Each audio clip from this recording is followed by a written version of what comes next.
5月初8这日，阴雨绵绵。大清早的，万福村村头的一户人家门口便挤满了看热闹的人。哟，这许家老婆娘也是造孽哟！他家这孙女儿虽是个耳聋的，可是干起活来从不含糊。哎呦，她怎的这么心狠呐？能活活将人给打死了。听说呀，是因为6月丫头偷了他小儿子吃剩的半个馒头，他气不过，捡起地上的板凳就砸了过去。哎呦，那孩子才多大点儿啊，一个板凳砸到脑袋上，哪里还有活路啊？哼，要我说呀，这哪里能怪孩子呀？如果不是因为这许刘氏平日里对许老大一家太过苛刻，这孩子能饿到偷馒头的地步吗？什么馒头呀，那不过就是个由头。有知晓内情的人凑了过来，朝许家院子里的那口棺材瞟去。哎，许家那么狠心，还不是因为得到了消息？方才我可瞧见了，给了整整20两银子呢。20两啊！若是自己家里能种麦子种菜的话，20两银子可够他们村子寻常人家过10年了。就在大家伙震惊之余，许家院子里传来了骂骂咧咧的声音：“你这个生不出儿子的丧门星，给老娘滚开！”只见一个身材高挑清瘦、面目刻薄精明的老妇人，正抱着一个垂垂无力的女孩往外走。想来那就是许刘氏了。她的身后还有一个瘦得皮包骨的中年妇女，正死死地拖着她的裤腿。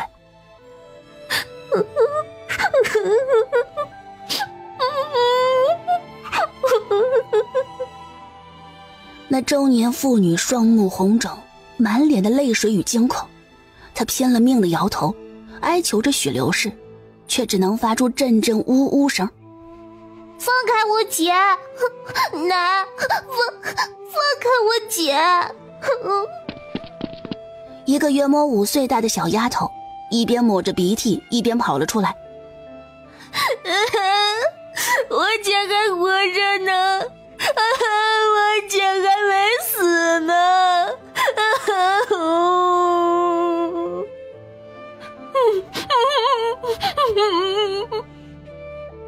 年妇女看了一眼身旁的小丫头，连忙点头：“滚开！”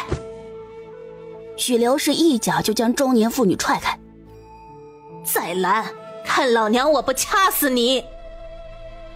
说着，便立即换上了一张笑脸，将怀里的女孩放到了棺材里。中年妇女被踹得头晕目眩，半天爬不起来。5岁大的小丫头见此，喊了声：“我姐没死，我姐没死！”冲过去便狠狠咬了许刘氏一口。“哎呦，你这个小贱人呐！你敢咬老娘！”许刘氏怒骂了一声，一脚就踹了过去。“你要是不想活了，就一头撞死在这棺材上，也省得再浪费我许家的口粮了。”说罢，还朝地上吐了口唾沫，骂道：“赔钱货！”小丫头本就瘦弱，哪里经得住这一脚，与她娘一样，倒在地上怎么都起不来。此时棺材已经封好，一前一后各2个人，抬起棺材便往外走。门外的人见此，纷纷让出了条道。许6月睁开眼时，发现自己正浑身无力地躺在一个漆黑的容器里，密封的容器根本就不透气儿，浓重的血腥环绕在许6月的鼻尖，让他难以呼吸。突然，脑子开始嗡嗡作响，头疼欲裂，仿佛是有人拿着一把刀子在太阳穴处硬生生挖出一个洞来。紧接着，一堆不属于自己的记忆被强行灌入了他的脑中。是的，很狗血。原来小说里被用烂了的穿越梗真的存在，他穿越了，从科技发达的26世纪穿到了一个历史上根本不存在的国家和朝代。他现在的这副身体，原主也叫许6月，生父许天宝在许家排行老大，是个瘸子，人长得丑就算了，脾气还暴躁，平日里听风即是雨，欺软怕硬，在外人面前连个屁都不敢放，可打起媳妇孩子来却丝毫不手软。生母哑娘呢是个哑巴，名字叫什么原著里的记忆没有，只知道她是被买来当媳妇的，因为不会说话，所以村子里的人都管她叫哑娘。许是这些年被打怕了，养的那性子又是胆小又懦弱。哦，原主还有个妹妹叫许招娣，光听这名字就知道许老大有多想要个儿子了。原主之所以会死，完全就是因为自己和妹妹饿得受不住了，跑到厨房里找吃时，意外发现了半个馒头。许留是一个板凳砸向许六月的脑袋，原主的小命就交代了。而许六月呢，在26世纪可是个厉害的角色，只是因为走红毯时穿的裙子裙摆太长，不小心被后头的女性踩住，导致她摔了一跤。这一摔就把人给摔到古代来了，真是彻底印证了那一句扑街呀你。将原主记忆梳理完的许六月觉得胸口一阵郁结，不知道为什么突然变得很难过很低落，就好像有什么东西围绕着自己一般，不断有压力从四周逼迫而来，让他越发难以呼吸，眼睛开始酸涩，不受控制的频繁眨眼，直到最后泪流满面。难道是原主还有残留的怨念不肯离去？我会好好代替你活着的。许六月轻声开口，照顾好你娘和你妹妹，帮你报仇。话音方落，那股压迫感渐渐消散，眼睛恢复如常，就连胸口的那抹难过也荡然无存。果真是原主吗？许六月伸手擦了擦自己脸上的眼泪，手肘不小心便敲到了棺材壁，咚的一声，左右摇晃的棺材戛然而止，外头传来微微发颤的对话。你们有没有听到什么声音啊？听到了，好像是从棺材里传来的。我好像还听到了有人说话，但我不敢确定。那怎么办呀？说来也怪呀，原主是个聋子，可许六月穿过来后，那耳朵却正常的很。他侧耳细听，将外头的话听了个明白，于是又试探地敲了敲棺材壁，咚咚，又来了。外头抬棺材的人一个机灵，这棺材，我听说这里头的人是被许家那老婆娘打死的，属于横死。横死的人不吉利，会索命啊！此言一出，四个抬棺的人腿都软了，也不知是谁先啊的叫了一声，喊了一句：“啊！闹鬼啊！闹鬼了！”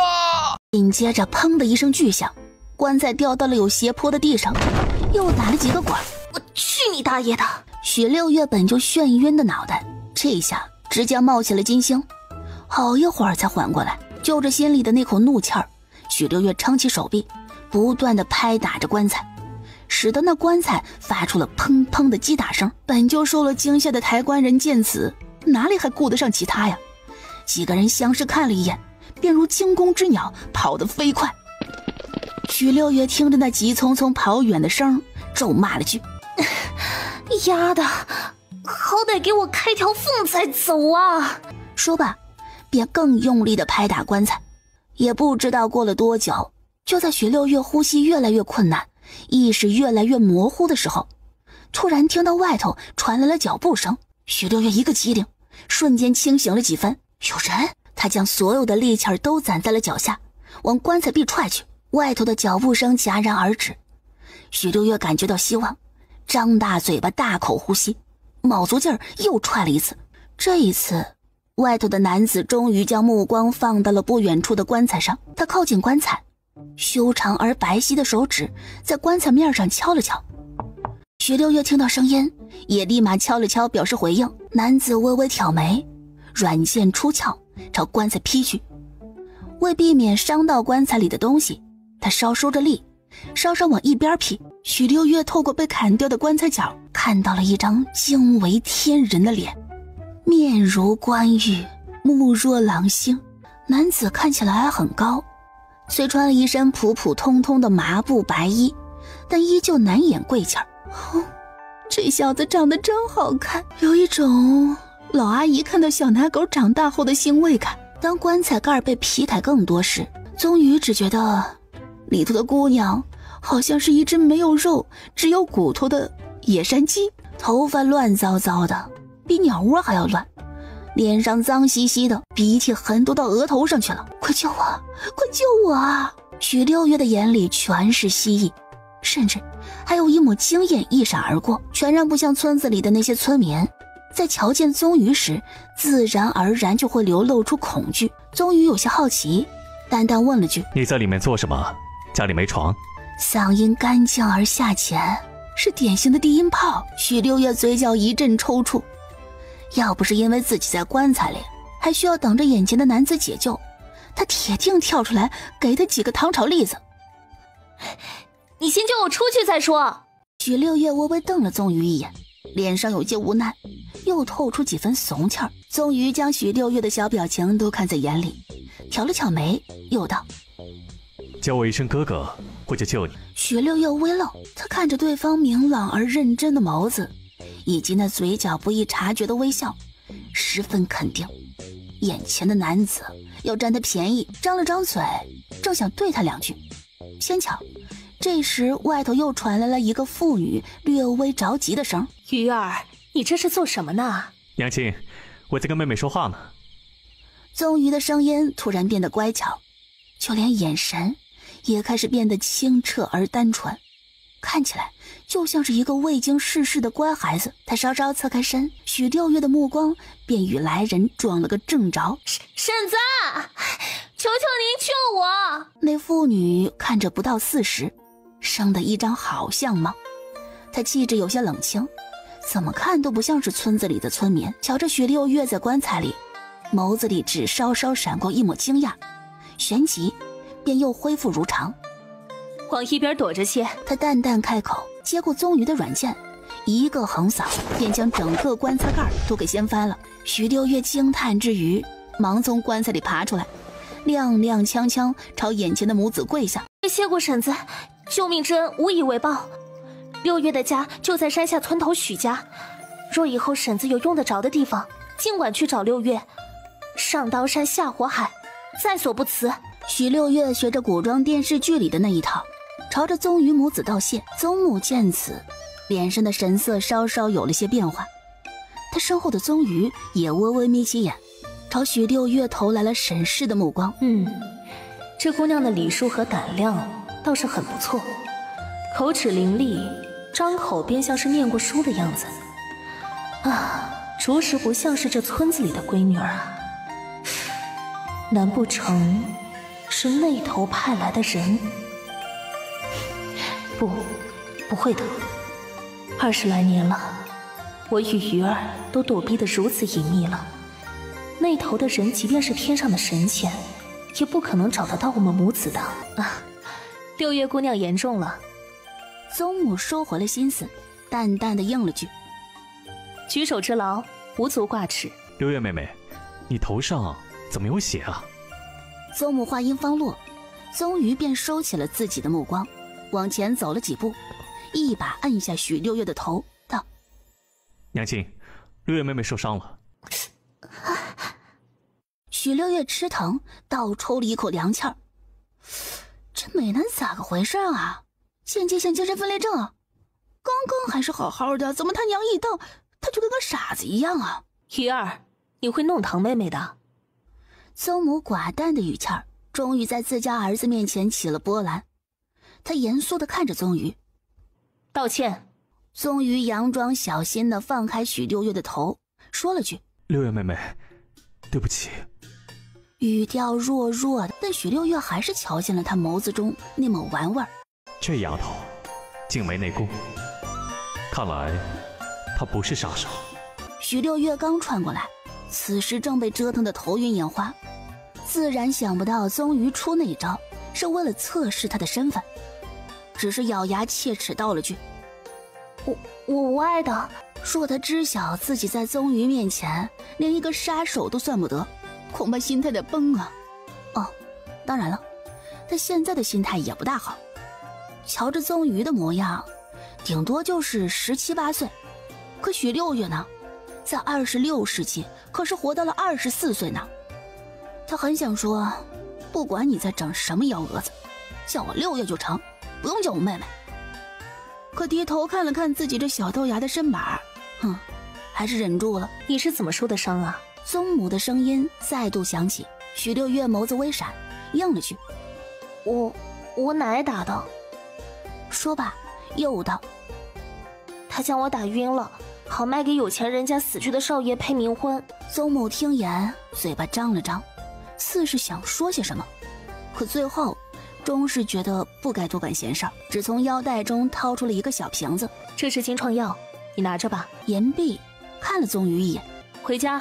宗瑜不走，直觉告诉他，眼前的这个小豆芽不简单。他哀求似的看着宗母：“六月妹妹的奶奶不是好人，她能不能跟我们回家？”这口犊子搞什么玩意儿啊？怎么扮演弱智，扮演的那么像啊？还是说，刚刚自己看到的正常小哥是错觉？不行，宗母的拒绝来得十分干脆。每个人都有自己的家，别人的家不是归宿。那我送六月妹妹回家，以免六月妹妹的奶奶再打她。我们是外人，救得了一时，救不了一世。宗母深深地看了许六月一眼。聪明的人都是自救的。那我送她下山，下山总可以吧？宗瑜不甘心，再度退让。山上路滑，六月妹妹会摔的。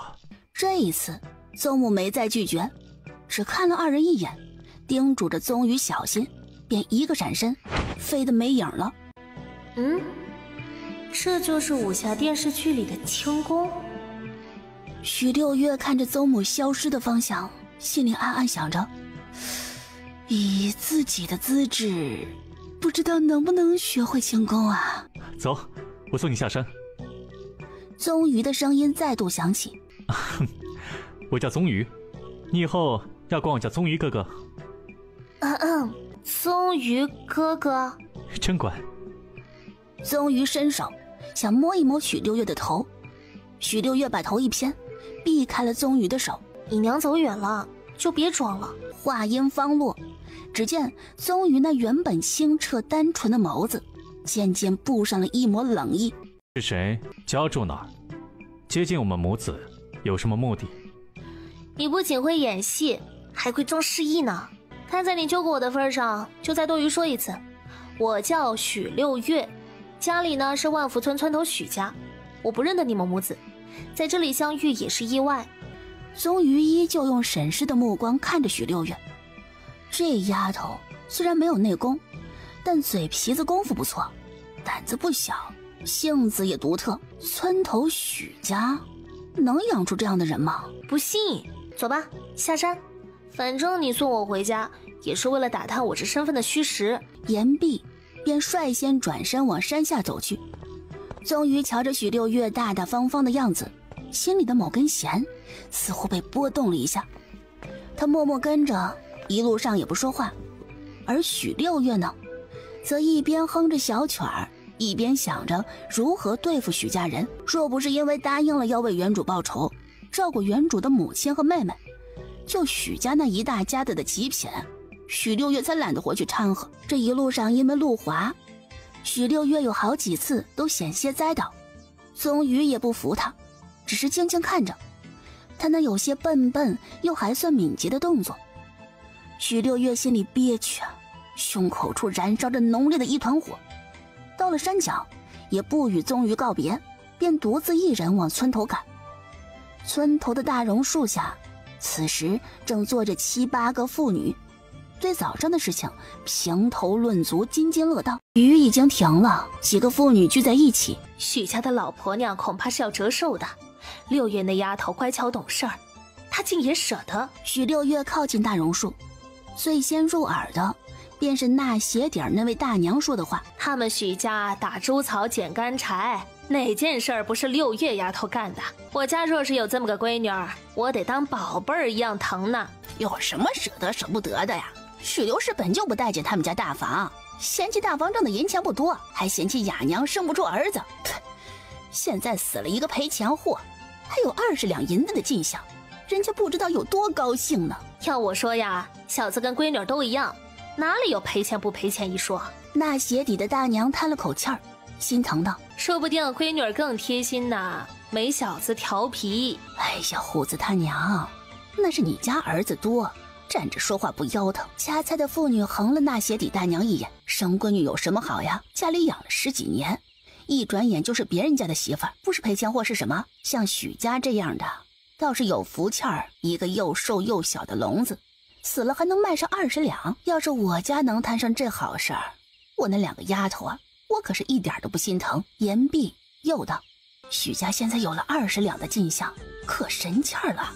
就在刚才，我还瞧见许刘氏去卖猪佬那里割了一大块肥猪肉，笑得眼睛都眯了，好像谁家没吃过猪肉似的，也没个动静，只静静地听着他们拉家常扯是非。唉，又有人叹了口气儿，就是可怜了哑娘哦，死了亲生骨肉，连哭都哭不出声儿。一个哑巴能哭得出声就见鬼了。掐菜的妇女此时已经将菜篮子里的菜整理完毕，懒洋洋起身，总觉得身后有什么东西，斜眼瞥去，顿时尖叫出声：鬼啊！手中的菜篮子应声而落，他吓得连连后退。许六月也不说话，就这么倔强地站着，一双眼睛阴冷至极，整个人看起来死气沉沉的。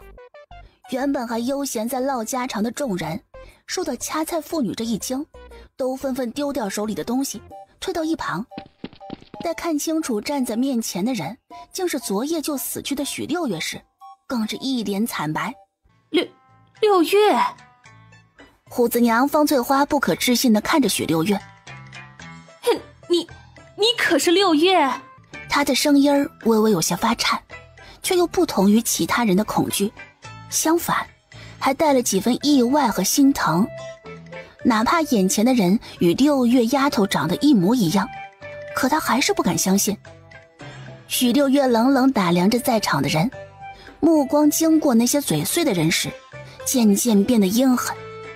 有心虚者双腿止不住发软，也不知何时潮湿的空气里竟充斥着一股尿骚。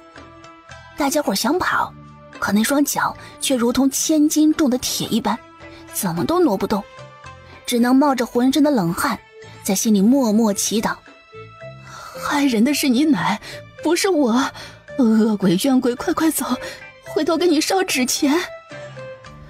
糖儿甜，糖儿甜，甜到心里美滋滋。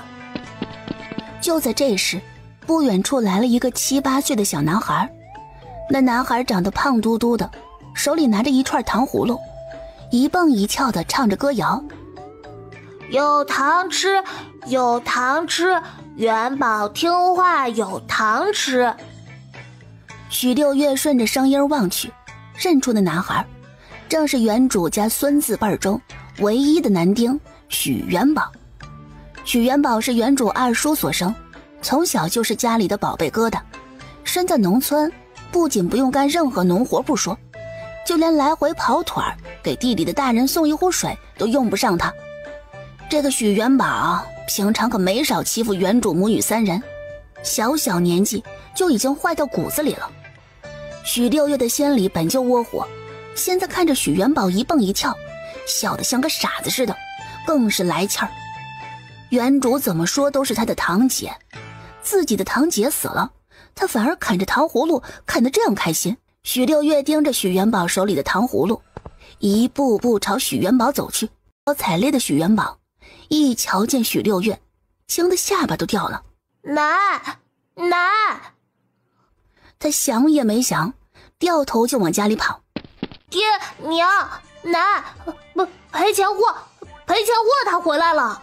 哎呦，我的宝哟，你说什么胡话呢？糖葫芦吃傻啦？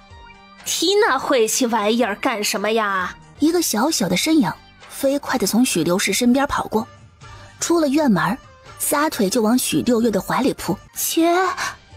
姐，许六月看着一个团子过来，还没有来得及反应，砰的一声便被他撞倒在了地上。姐，我就说你没死，你就是没死。许招娣用一双湿淋淋的手不断捏着许六月的脸。太好了，我姐才没死呢。院子里的许刘氏等人听到许招娣的声音，急急忙忙跑了出来。你怎么还活着？许刘氏瞧见许六月，立即便慌了。怎么可能？这个贱丫头怎么可能还活着？我明明已经往死里打了，她流了那么多的血，怎么可能还活着呢？忍着心中的不安，急急忙忙在院门口找了个木棍，就要往许六月身上招呼。你是人是鬼？阴魂不散了是吧？许六月前世可是数一数二的杀手，哪里能没有半点反应？看着许刘氏的棍子朝自己挥来，连忙抱着许招娣在地上翻了2滚，躲开了许刘氏的打。你个小贱蹄子赔钱货，竟然还敢躲！许刘氏看到许六月就来气，挥着木棍又打了过来。许六月一把推开许招娣，继续往一旁躲。可这原主的身体到底是太虚弱了，加上1天1夜没吃东西，又折腾了那么长的时间，身上的力气儿早就所剩无几。这一次即便躲得再快，也免不得被打到了手臂。这老钱婆下手可真狠，我打死你！你别以为你还活着就能回来浪费我的口粮，你个赔钱货！我打死你之后还把你送到杜家去。许六月又不傻，许刘氏那老钱婆要打他，他就绕着圈跑，一时之间鸡飞狗跳。本在做饭的人家听到动静后纷纷跑出来看热闹，就连雅娘也撑着那虚弱的身子出来，看见许刘氏追着许六月打，往前抱住许刘氏。许刘氏打不到许六月，便一棍棍招呼到了雅娘身上。雅娘疼得满头是汗，可就是不肯松手。许招娣在原地跺脚，哭着大喊：娘，你别打我娘！这个老钱婆！许六月心里骂了声，捡起地上的砖头就冲了过去，那眼里的狠毒劲儿，看得在场的众人都不免心惊。哎呦，我的娘哎！专注着打人的许刘氏突然觉得腰上剧疼，一个转身还没反应过来，肚子又被狠狠砸了2下。他捂着小腹，再也打不动雅娘了。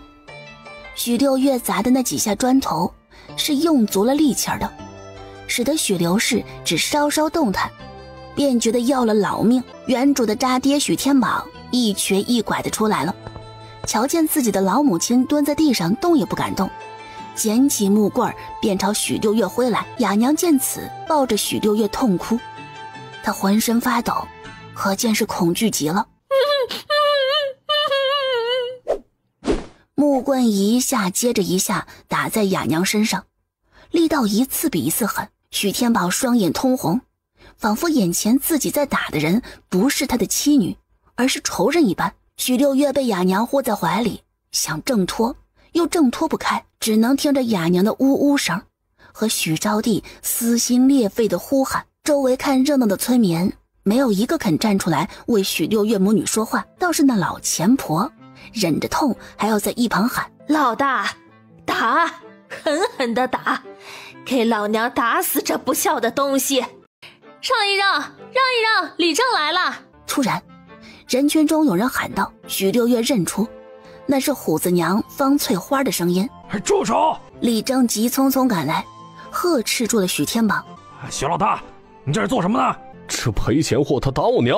许天宝的木棍是停下来了，可嘴里的话却难听至极。不孝的东西就该被打死！许六月挣脱了雅娘的怀抱，恶狠狠地瞪着许天宝。我去你丫的，你个妈宝男！那老钱婆打你媳妇和闺女打到死的时候，怎么不见你像个男人一样站出来？谁打你娘？你说6月丫头打你娘？李正显然不相信许天宝的话，雅娘这母女3人，性子都跟老鼠一样，平日里被打的最多的就是他们，哪里还有他们打人的份儿？李正来的正好。许刘氏那个老钱婆缓了好半天，才缓过来。这个赔钱货，竟然敢拿砖头砸我！这种不孝的东西，快拖去进猪笼去！李正听言，朝一旁围观的人望去，见众人无一反驳许刘氏的话，这才相信许六月打了人。6月在咱们村子里这些丫头里，性子算是最乖的，她怎么会无缘无故打你？李正是个明白人，自然不会和许刘氏穿一条裤子。凡事都有个理由，大家伙都知道，平日里6月最怕的就是你了。嘿嘿，说来也是。围观的人中，有人站出来看笑话。咱们村子里的人谁不知道，6月怕你就像老鼠怕猫一样。刚才要不是因为你往死里打他和雅娘，他又怎么会打你？说来说去，还不是因为6月孝顺，想救他娘吗？是这样吗？李正听了旁人的话，朝许刘氏望去，到底是村子里的领导人，多多少少还是有威严在的。许刘氏心中一虚，但还是逞强道：他们一个是我儿媳妇，一个是我孙女儿，我打他们天经地义。杀人偿命也是天经地义。李正见许刘氏不肯认错，扬高了声音道：雅娘和6月这身子都经不起风吹，怎么你们想往死里打，想去牢里吃牢饭啊？许家世世代代都是脸朝黄土背朝天的农民，对当官的天生就生着敬畏之心，纵使平日里再嚣张，听到李正的话后也有些犯怂。不许再打了！李正见自己震慑住了许刘氏，便道：6月还活着是好事儿，闹什么闹？说罢看着围观的众人又道：赶紧回家去，家里老小不用吃饭是吧？看什么看？看热闹不嫌事儿大呀！李正一边说着，一边往家那头走。许刘氏阴狠地盯着雅娘和许六月，丢下一句：你们这2个挨欠到的贱蹄子，赔钱货，老娘有的是法子治你们。月回村的宗瑜并未离开，许家所发生的一切都落入了他的眼里，看来他没撒谎。从许家和村民们的反应来看，这个许六月确实是在村子里从小长大的，而那头的人不可能从10几年前便安插一个婴儿在这里。终于得到了自己想要的答案，便转身回去了。但许家却还没有安静下来。方翠花见众人都散去了，赶忙上前来扶人：雅娘，我看你婆母没那么容易放过你们，夜里说是有什么事啊，就让孩子们来找我。雅娘点了点头，呜了2声。许六月看了一眼方翠花，心里默默记下了这个人。没猜错的话，李正也是他帮着叫来的，这一份情许六月记下了。许家的人早就丢下他们母女3人回家去了。待许六月和雅娘相互搀扶着回家时，人家正一家老小围坐在一块吃饭呢。看什么看呐？许刘氏瞪了雅娘母女一眼：都是赔钱货贱蹄子，还想吃饭不成？吃饭？哼，他们刚刚打了娘，让娘在村子里出丑，还有脸要吃饭吗？如果是我啊，我是怕连看都不敢多看一眼的。我说的对吧，大哥？站在这里干嘛？找打是不是？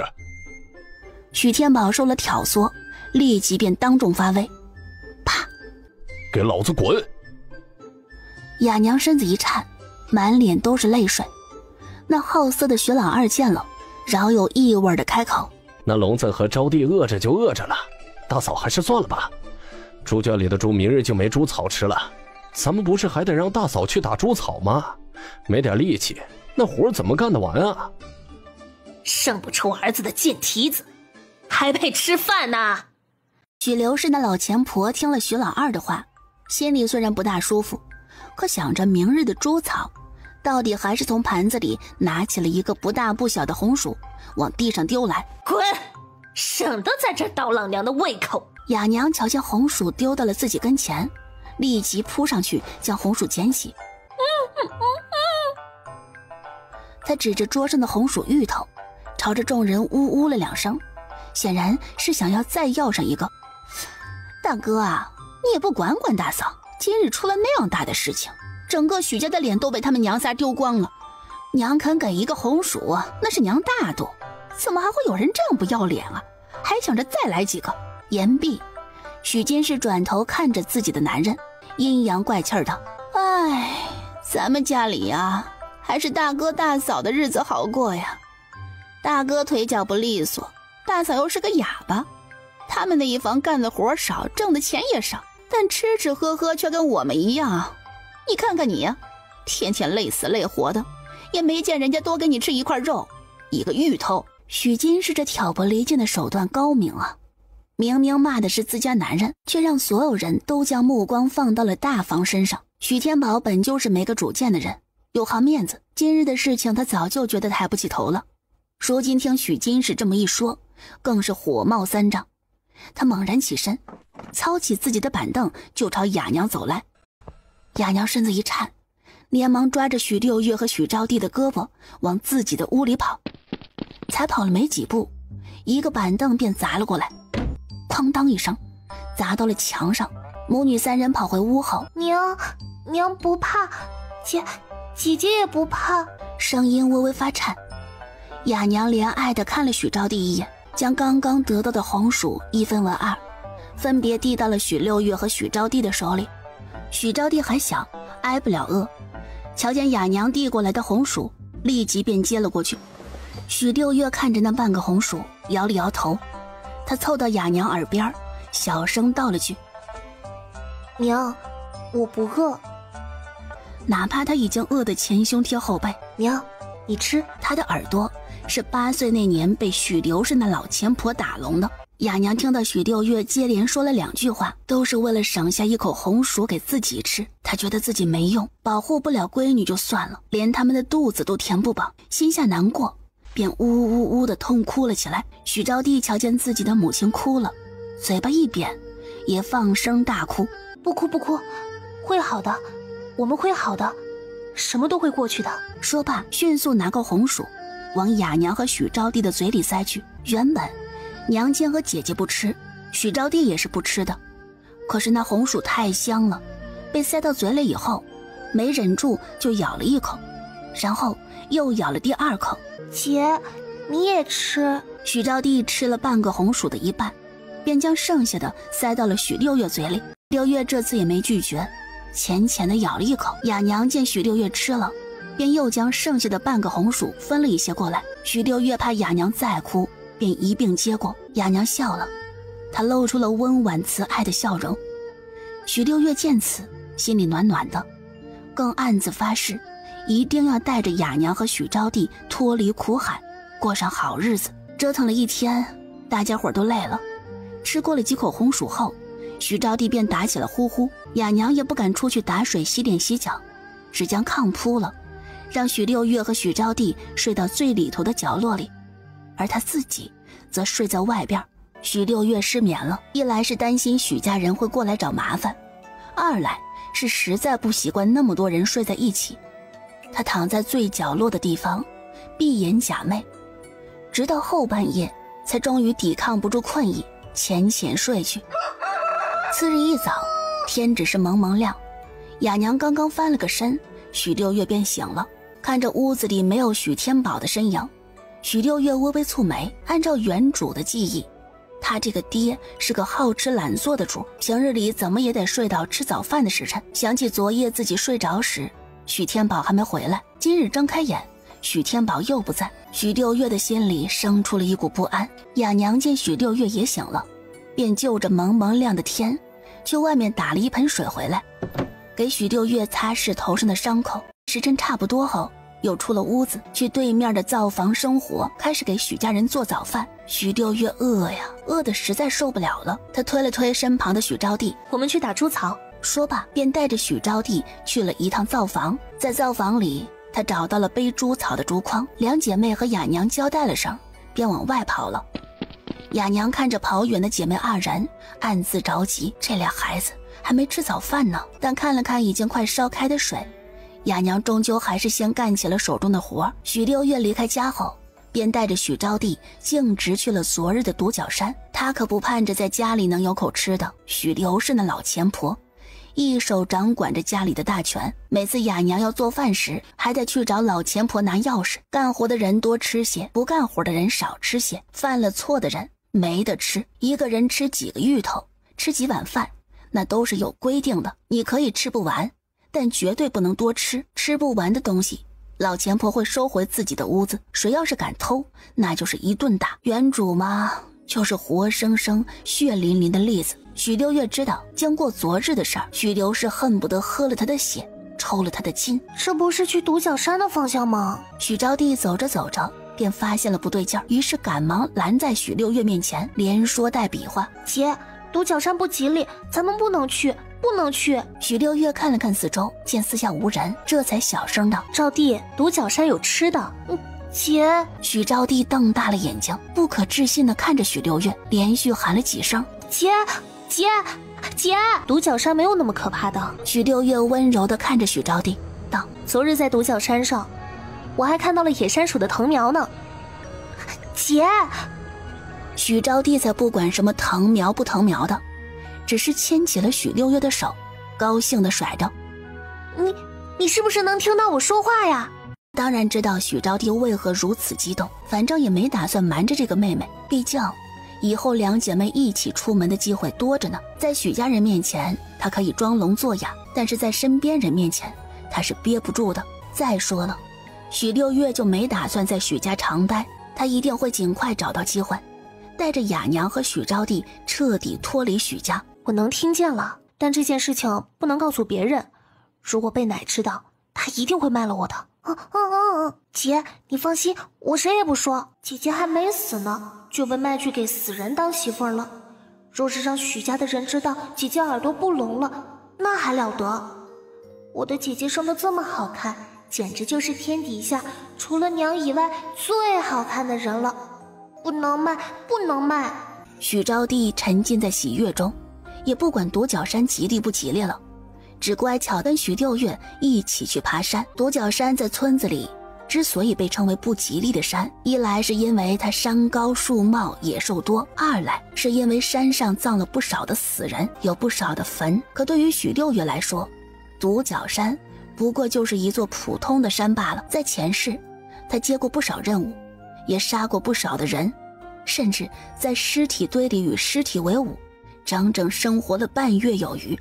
什么吉利不吉利的，他自己就是一个异世鬼魂呀。行至半山腰时，许招娣已经从喜悦当中回过神来，看着灰蒙蒙的山，不禁扯了扯许六月的手。姐，我怕。怕什么？有姐在呢。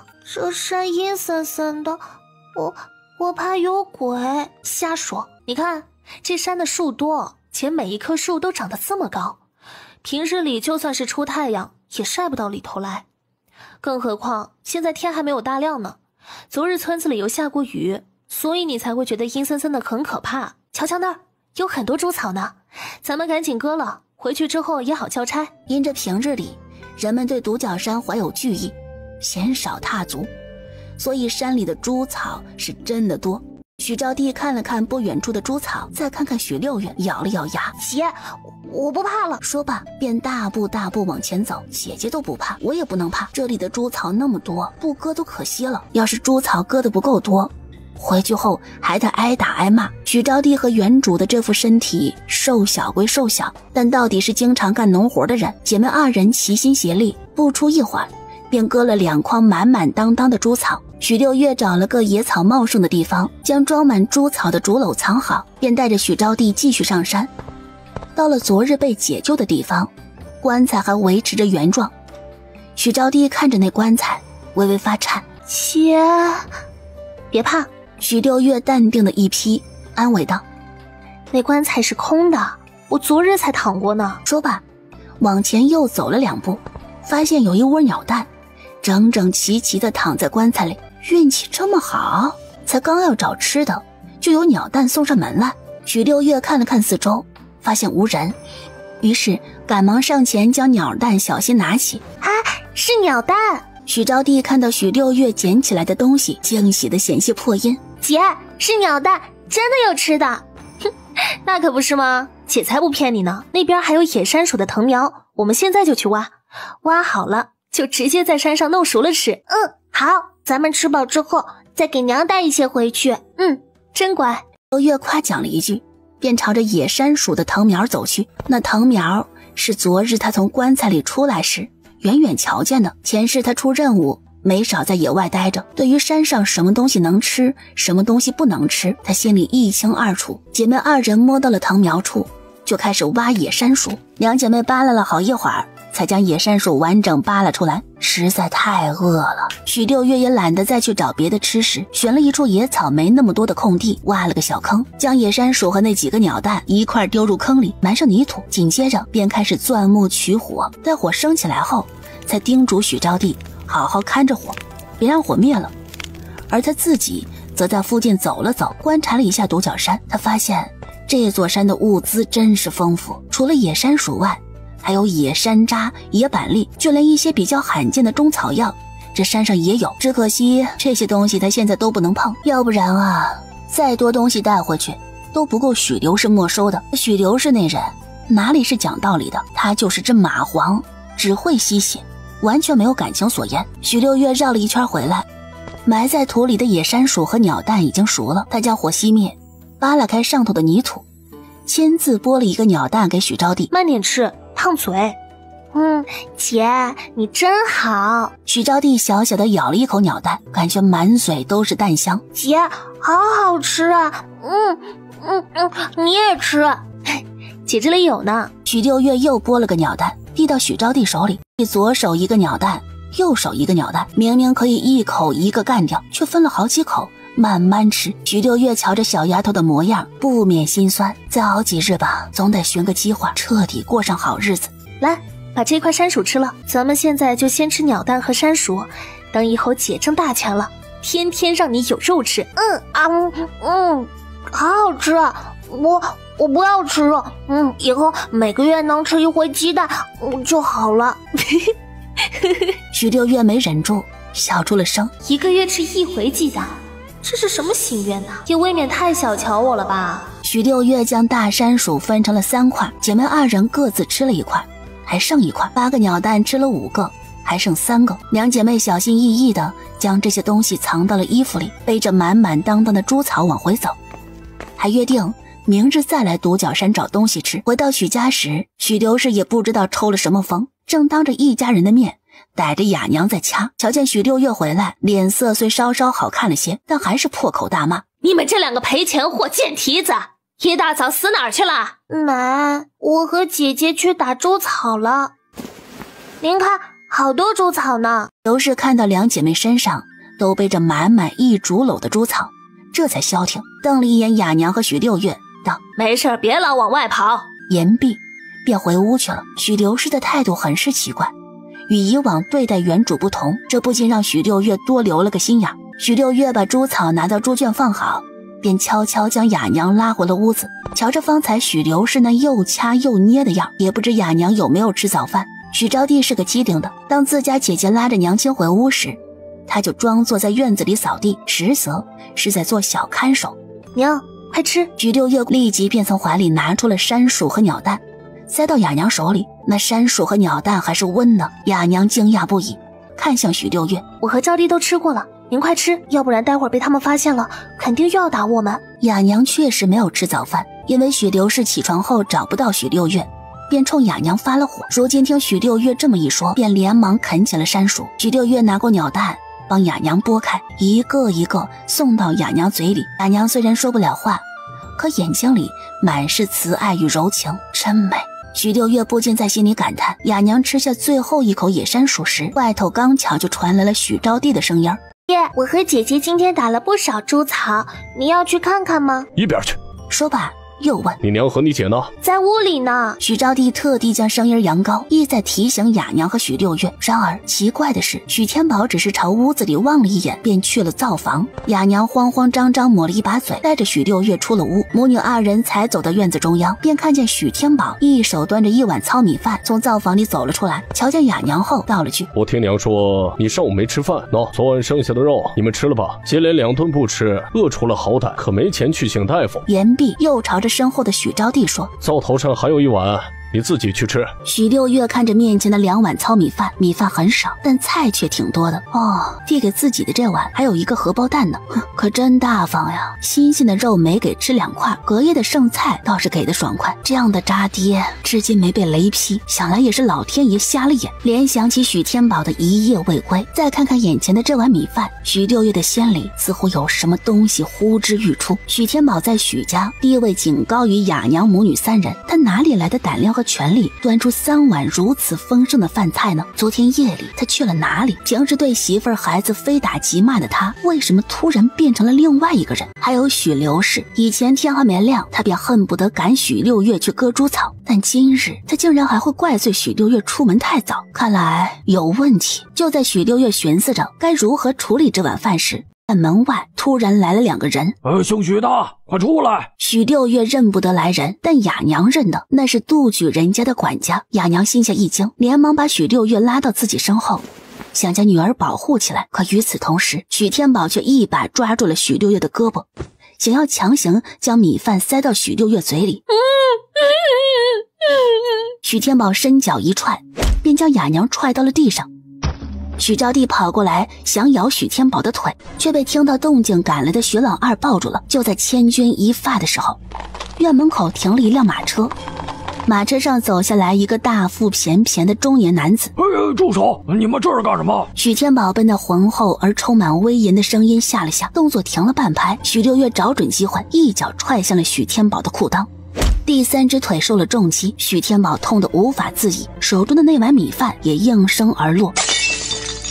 哎呦，杜管家，什么风把您给吹来了？许刘氏瞪了一眼许天宝，成事不足败事有余的东西。哟，这位是？这位是我们的老爷，杜举人。今儿咱们老爷过来，是想问你，我们少爷的媳妇儿究竟在哪里？你总不能收了银子就给我们一副空棺材吧？昨日的抬棺人被吓得不轻，回去后便开始说胡话。杜家连夜派人去独角山看过了，独角山山上除了一副空棺材外再无其他。20两银子已经给了。杜举人最心疼的是自己的儿子，现如今儿子没了，他不愿意让儿子一个人在阴间度日，故而便亲自走着一趟，看看究竟是怎么回事。刘氏昨晚一宿没睡好，就怕杜家来要人，更怕退银子，20两银子呀！为了能在杜家来人的时候顺利将人交出去，他要求许天宝连夜去城里买了老鼠药，只等着把许六月药死，再将人交到杜家人手里。可谁知这老大就是不中用，一件简简单单的事情都办不好。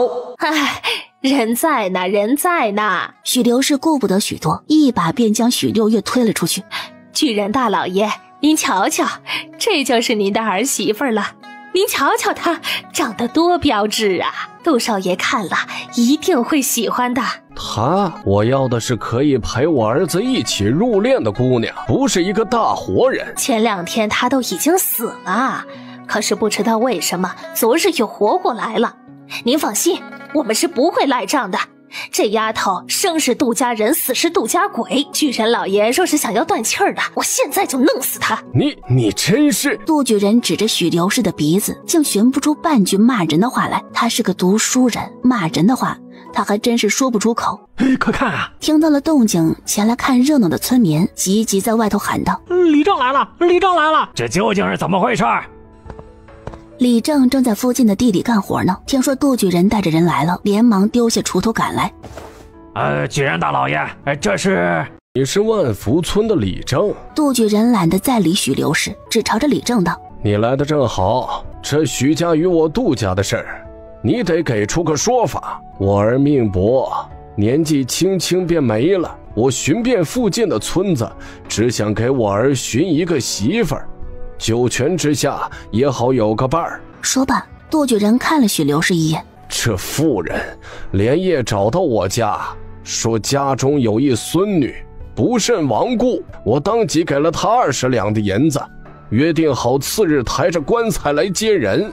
可后来人没接到，我来许家一看，他竟将一个大活人推给我。说到这儿，杜举人的脸色更难看了许多。我杜某是个读书人，即便再心疼儿子，也能明辨是非，做不出这等要人命的事儿。是，这事儿呀是许六氏的错。李正听言连忙赔罪，那模样像极了一个孙子。巨人大老爷，您大人有大量就饶了他这一次吧。李正求完情，忙朝着许刘氏大骂道：许六氏，我看你是老糊涂了，怎么能做出这样的事情来？六月丫头若真没了，你给她寻一个夫君，好让她在九泉之下有个伴儿，倒也算你有心了。可现在她明明还活着，你怎么能如此狠心啊？言毕又道：巨人大老爷是读圣贤书的人，你可没污了巨人大老爷的名声，赶紧道歉，快！道歉就不必了。眼瞧着围观的人越来越多，杜举人是一刻都不想再待在这里。我堂堂的一个读书人，也不乐于跟一个农妇计较。你且让他将我给的20两银子退回来，这件事便一笔勾销。是，这银子是一定要退的。李正正说着，又朝许刘氏望去。愣着做什么？还不快去拿银子！拿什么银子呀？好不容易到手的银子，怎么可能退回去呢？许刘氏再度将许六月往前推去。要人有一个，要银子没有？那银子我们早就花光了。才1天的功夫，怎么就花光了？李正才不信许刘氏的鬼话。别磨磨唧唧的，快去拿！这是我的家事，用不着李正多管闲事。许刘氏打算赖着。巨人大老爷，你要是要人呐，这丫头就给你，如果不满意就换那个小的。他指着许招娣道：那个小的生的也好看，你不亏。但是如果要银子，那是绝对没有的。哼，我不要人，只要银子。最后问你一次，这银子退还是不退？不退。要想拿银子，除非从我的尸体上跨过去。你听到了？杜举人转头看向李正，既然他要和我耍赖，那就休怪我不客气了。杜举人一声令下，院外便跑进来了一堆家丁，把许家里里外外给我搜个干净，20两银子，少一个铜板都不行。你们不必手软，若瞧见什么不顺眼的，尽管砸了就是。是，老爷。家丁们得了令，立即便往各屋跑去。许家的人哪里见过这阵仗，一下就慌了神。你们这是干什么呀？你们私闯民宅，是犯法的！快住手啊！信不信我去衙门告你们呐？哎呦，不许碰我的东西！许家乱成了一团，乒乒乓乓的声音阵阵入耳。许六月在一旁冷冷地看着，不禁夸了句：干得漂亮。许家就这么几间屋子，要砸起来还不容易。不出1刻钟的功夫，里里外外便一片狼藉，就连关在鸡圈里的鸡都飞了出来，在院子里乱跑。杜举人如愿拿回了自己的20两银子，带着家仆扬长而去。许刘氏眼睁睁看着银子没了，家也被砸了，一屁股坐在地上大哭：天啊龙，老天爷呀，你这是不让我活了呀！我上辈子是造了什么孽哟，这辈子要受这样的苦啊！我的银子啊，哎呀，我的家哟！他一边捶着自己的胸口，一边哭喊：我这活下去有什么盼头啊？哎，我不活了！李正见此叹了口气，什么也没说，便走了。围观的村民倒是没走，可却没有一个来安慰许刘氏。都是你！许刘氏突然像发了疯的疯子，从地上爬起来，往许六月的方向奔。都是你这个丧门星贱蹄子！你这个赔钱货，你怎么不死呀？啊！你活着回来做什么呀？说罢便伸手想要掐许六月的脖子。我不活了，你也别想活！我杀了你！哎呦！许刘氏话还没说完，手腕便被许六月给钳制住了。许刘氏的手腕便脱了臼。你，我是聋子，但是我不是哑巴。许六月冷冷地盯着许刘氏，整个人的气质都变了。我不说话，不代表可以任你欺辱。许六月的举动让在场的众人都惊呆了。那还是许六月吗？是那个胆小懦弱、文文静静的许六月吗？他在做什么？他怎么敢还手？怎么敢顶撞长辈啊？哦，他还说话了。这都多少年了？自从许六月聋了以后，有多少年没说过话了？我尊敬你，叫你一声奶奶。可是你呢？你是怎么对我的？你别以为我听不到你说什么，就猜不出你嘴巴一张一合的意思了。满嘴喷粪的老东西，既然你没有长辈的样儿，我也不必给你脸子了。说罢，只见许六月朝着院外的众人望去。难得今日诸位叔婶不下地干活，跑来这里看热闹，当着诸位叔婶的面儿，我倒想问问奶奶，你究竟是多想要我死？前2天用板凳砸我，难道砸的还不够吗？今日竟还想再害我一次吗？许六月的手此时正指着地上那碗米饭，有2只鸡因为啄过饭粒，已经口吐白沫，在地上抽搐不已。这碗剩饭是你们亲自端给我，让我吃的。好在刚刚那位大人来得及时，我才捡回了一条命，要不然现在躺在地上的就不是2只鸡，而是我许六月了。许六月昨夜睡了1个多时辰，今日又吃了东西，力气已经恢复60%。虽说原主的身体还是弱，可许六月这个现代的顶级杀手也不是白当的，他根本就不怕许刘氏，相反，他要利用今日的事儿，让许家人再不敢随随便便欺负他。奶啊，为了20两银子，你就要杀了我？你这颗心可真是歹毒！你个贱骨头！许刘氏忍着痛想打许六月，又动不了手。与此同时，院外的人已经对他指指点点。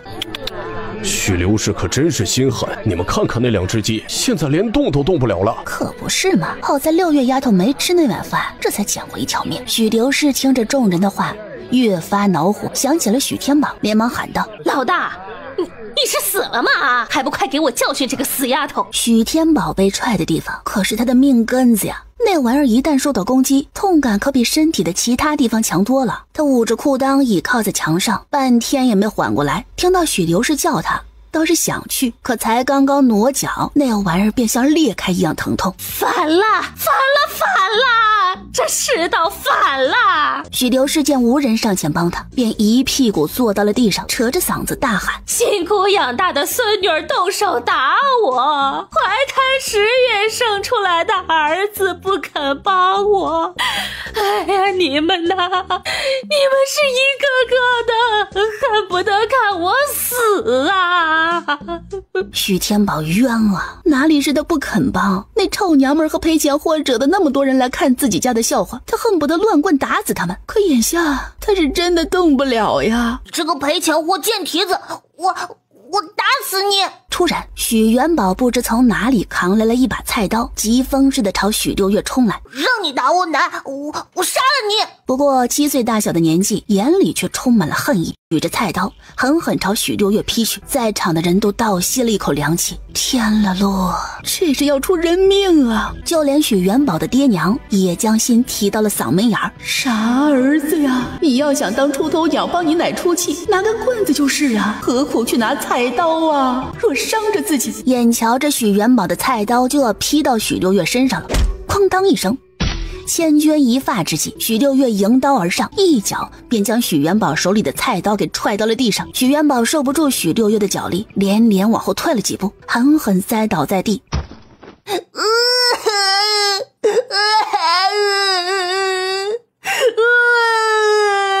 许元宝摔了个大屁股蛋儿，奶，赔钱货打我，赔钱货打我。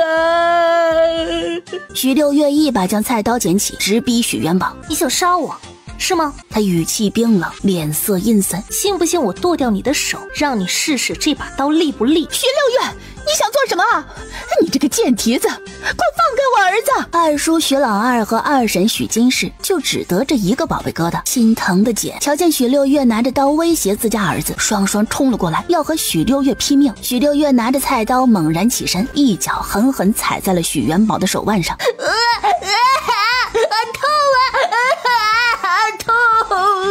许元宝放声大哭，许老二从后头抱住了许六月的脖子，用力往后勒。许六月喉咙一紧，便举起菜刀，转了方向，狠狠朝后劈去。那力道可是一点都不带手软的，连忙放开了许六月。许金氏的巴掌狠狠甩到了许六月脸上，许六月忍着痛，伸手一抓，便抓住了许金氏的头发。他用力一扯，许金氏尖叫连连。许六月可不管那么多，手起刀落，硬是将许金氏的头发砍下来了一截。闹够了吗？许六月一把推开许金氏，加重了脚下的力度，红着眼朝着众人喊道：我是喝了你们的血，还是抽了你们的筋了？得受这样的罪！我奶要杀我，我爹要杀我，我的二叔二婶还有弟弟都要杀我！许六月语气铿锵，一双眼像是染了血一样。来啊，这一次砍的是头发，下一次我就直接砍头，大不了一命抵一命，谁怕了谁似的。既然你们不想让我们母女三人好过，那就谁都别想活。说罢，又举着菜刀朝着地上哇哇大哭的许元宝骂道：哭什么哭啊？你他娘的要杀我，我还没哭呢，你哭个球啊！再哭我就把你手剁了，我看是你力气大还是我力气大。别杀我儿子！被砍掉了大半截头发的许金氏早已经吓尿了，他扑通一声瘫倒在地上。我求求你啊！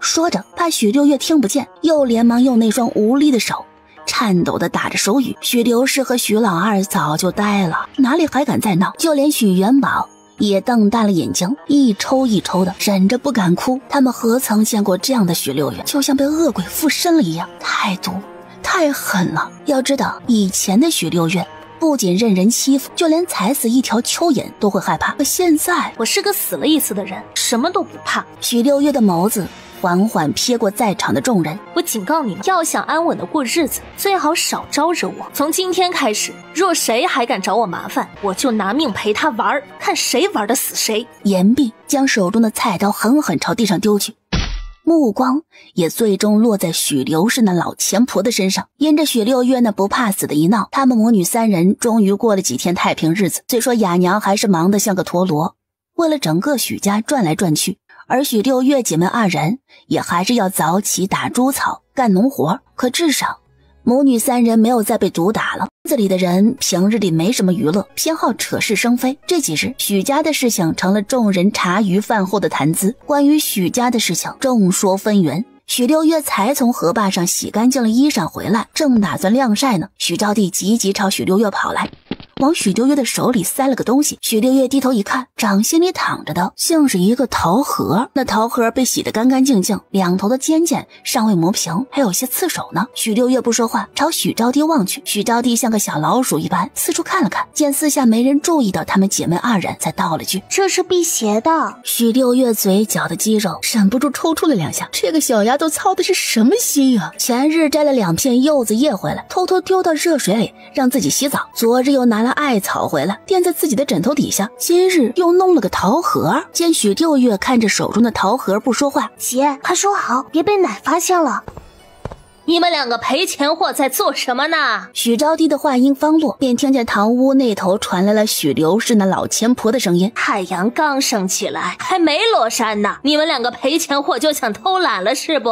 说罢，一个竹扫帚便朝院子里丢来。今天的猪草打了吗？别以为你们这2天猪草打得多就可以偷懒了，这院子里的鸡屎啊，比你们碗里的饭还要多呢，也不知道扫一扫，见天的就知道偷懒。我看你们中午是不想吃了。打是不敢再打了，但吓唬一下许六月，出口心口的恶气还是能行的。许刘氏找了个板凳坐着，骂完许六月姐妹就开始骂雅娘：又蠢又哑的死婆娘，看你生出来的这2个赔钱货是个什么玩意儿啊！当初我就说别买你，别买你，有那几两银子，我们许家买个屁股大的，不知多好生养。老大那眼睛被猪屎糊住了的东西，非说你生得好看，生得好看有什么用啊？生不出儿子的破烂玩意儿。雅娘正在厨房门口劈柴呢，听到许刘氏的话，也只是动作稍稍顿了顿，便继续埋头干活。许招娣年纪虽小，但却是母女3人中唯一一个能听能说的人。她连忙捡起那把比她还高大的竹扫帚，道：奶，等我姐晒完衣服，我们就去打猪草。许六月在众人面前还是个聋子，自然是有火不能发，只默默拿起木盆里的衣裳，一件一件搭到晒衣服的木棍上。在许家洗衣裳那可不容易，除了许老大和雅娘母女3人的衣裳外，许老头和许刘氏那2个老家伙的衣裳，以及二房一家和那未出阁的小姑子的衣裳，也全都丢给许六月洗。以前原主在的时候都是逆来顺受的，现在换了许六月，他才不管那么多。晒衣裳先晒自己娘仨的，全部平平整整的摊开，再晒旁人的。许六月的动作很快就引来了二婶许金氏的注意。经过上次的菜刀断发后，许金氏可不敢轻易招惹许六月了。娘，许六月那贱丫头现在是越发不将您放在眼里了。您瞧瞧他晒的衣裳，他们大房的衣裳都摊开了晒，那咱们的衣裳怎么办？您现在还坐在堂屋门口盯着呢，他就敢这样，可见他现在的胆子是越发大了。若娘再不教训教训他，指不定他以后还能做出什么杀人放火的事情来呢。怎么还想拿我当刀子呀？没，娘说的是哪里话呀？我只是觉得，别以为你那点坏心思我老婆子看不懂。许刘氏打断了许金氏的话，道：你要是怕自己的衣裳晒不平，你就自己去跟那赔钱货说，犯不着在我面前嚼舌根子，想拿我当刀子使，你莫不是以为我老糊涂了？哼，一个个都是贱骨头。许刘氏是个自私的老钱婆，在她的眼里，最重要的只有自己和家里的男人们，儿媳妇嘛都是外人，姑娘嘛也都是赔钱货。本以为自己随便说上2句话就能让许刘氏出马教训许六月，谁曾想偷鸡不着蚀把米，这让许金氏心里好生恼火。他压着火气依旧低眉顺眼，娘，这你就误会我了不是？我是见许六月这2日越发不将家里的人放在眼里，心里着急呀。自从上次那件事以后，许六月就像变了个人似的。我们倒还好，虽说对他不怎么样，但也没想过要他的命。就是您是打了他的人，也是要毒害他的人。那天他看您的眼神，您忘了？现在村子里的人都说许六月是被恶鬼缠身了，说他要寻仇，恐怕第一个就得先寻您啊。许金氏小心翼翼地瞥了许刘氏一眼，继续试探着：您看看这2日许六月干的事儿，饭菜才上桌，您还没坐下呢，他就先吃了，吃完饭就洗自己的碗，也不知道等着大家伙吃完了再收拾。现在呢，晒个衣裳还先晒他们娘仨的，位置就那么点儿，还把衣裳摊得那么开，真是一点规矩都没有。若是以前，他哪敢这样啊？言毕又添了句：现在还只是开始，以后这样的事情恐怕还多着呢。若娘就这样睁一只眼闭一只眼，不管他，我真是担心。哼，他敢！许刘氏瞪了一眼许金氏，也没任何动作，只道：他一天是我许家孙女儿，就一天得听我的。什么恶鬼缠身呢？他要真是恶鬼缠身，就这点能耐，呵呵，贱蹄子就是贱蹄子，还想翻身不成？老娘现在不教训他，是见他这2天猪草打得多，还有点用处。他要是真惹恼了我，哼，你看我怎么收拾他。后头的那2句话，许刘氏不自觉地便提高了音调。许六月佯装听不见，依旧晒着自己的衣裳。话是这么说，可许六月做的事儿也太气人了。许金氏见自己的挑唆有了点成效，立即又道：那是当着全村人的面与娘顶撞，砍我头发，还有伤元宝，咱们不与他计较。他现在倒蹬鼻子上脸，在家不尊敬您和爹就算了，现在晒个衣裳还……许金氏的话说到这时，许六月已经将衣裳都晒好了，好巧不巧，就将许元宝一家的衣裳扭成坨挂在一旁。哎呀，你这个死丫头，贱蹄子！这回许金氏忍不了了，他指着晒衣杆，又不敢冲上去，嘴里的话虽是骂着许六月，就完全是说给许刘氏听的。昨天你多吃了个芋头，让元宝饿着肚子也就算了，今天你又把元宝的衣裳晒成这样，你是见不得你弟弟好吧？许金氏这话说着，竟还带着一点哭腔。你弟弟从小就容易起疹子，这衣裳晒不透，他就得浑身痒痒。我看你这死丫头就是故意的，你就是看着平常你奶奶心疼元宝，所以你心里有恨，你就想害元宝。我可怜的元宝呀，他才多大点儿呀，他可是许家唯一的孙呀，我的元宝呀！这个坏丫头又想干坏事了。许元宝也不是个好东西，平日里最喜欢和他娘一唱一和，扯起谎来那叫一个利索。本在屋子里玩耍的开心呢，听到自家亲娘的哀嚎，立马就跑了出来，大喊道：严和奶明明就说好了，他一顿只能吃1个红薯芋头，昨天就因为他多吃了1个，害我没吃饱，肚子疼了1晚上。许元宝就是许刘氏那老钱婆的心肝宝贝儿啊，谁受了委屈都可以，许元宝不行。本来打算睁一只眼闭一只眼的许刘氏，一听说自己的宝贝孙子昨天晚上肚子疼，一下就来了火。他挪开了屁股，将自己坐着的小板凳用力朝许六月一丢。姐，小心！许招娣在见到许元宝出来说话时，就觉得不对劲了。他时刻关注着许刘氏，生怕他会冲过来将自己的姐姐打上一顿。只见他反应极快，扬起手中的竹扫帚，便挡住了那把小板凳。如若不然，恐怕许六月免不得受伤。许六月一把将许招娣拉开，半眯着眼朝朝许刘氏几人望去。惹我？以为我今天手里没菜刀就不能拿你们怎么样了？说罢，只见许六月勾唇一笑，转身他将自己娘仨的衣裳一件件收了下来，然后当着众人的面把晒衣杆全部踢翻。许家又不是什么有钱人家，他们的院子都是黄泥，黄泥上还有鸡屎和鸭屎呢。晒衣杆一翻，刚洗干净的衣裳就全都脏了。你这个贱丫头！许金氏见此急了，娘，你看看她呀，元宝的那件衣裳还是您上个月给新做的呢。一提起许元宝，许刘氏那老钱婆就像疯了一样。贱蹄子，我看你是活腻了。他四下看了看，最后将目光放到了雅娘劈好的柴火上，左右手各捡起一块柴火，就朝许六月奔来。看那架势是要左右开弓啊！雅娘见此，连忙放下柴刀，想冲过来护着自家闺女。许六月可一点也不急，他看着许刘氏过来，不躲也不跑，反而还将脚挪到衣裳上踩了几脚。他盯着许刘氏，一字一句道：这衣裳是我洗的干净，我也能弄脏，你是一天不打就不知道自己是什么骨头。许刘氏可气坏了，扬起手中的柴火就朝许六月打来。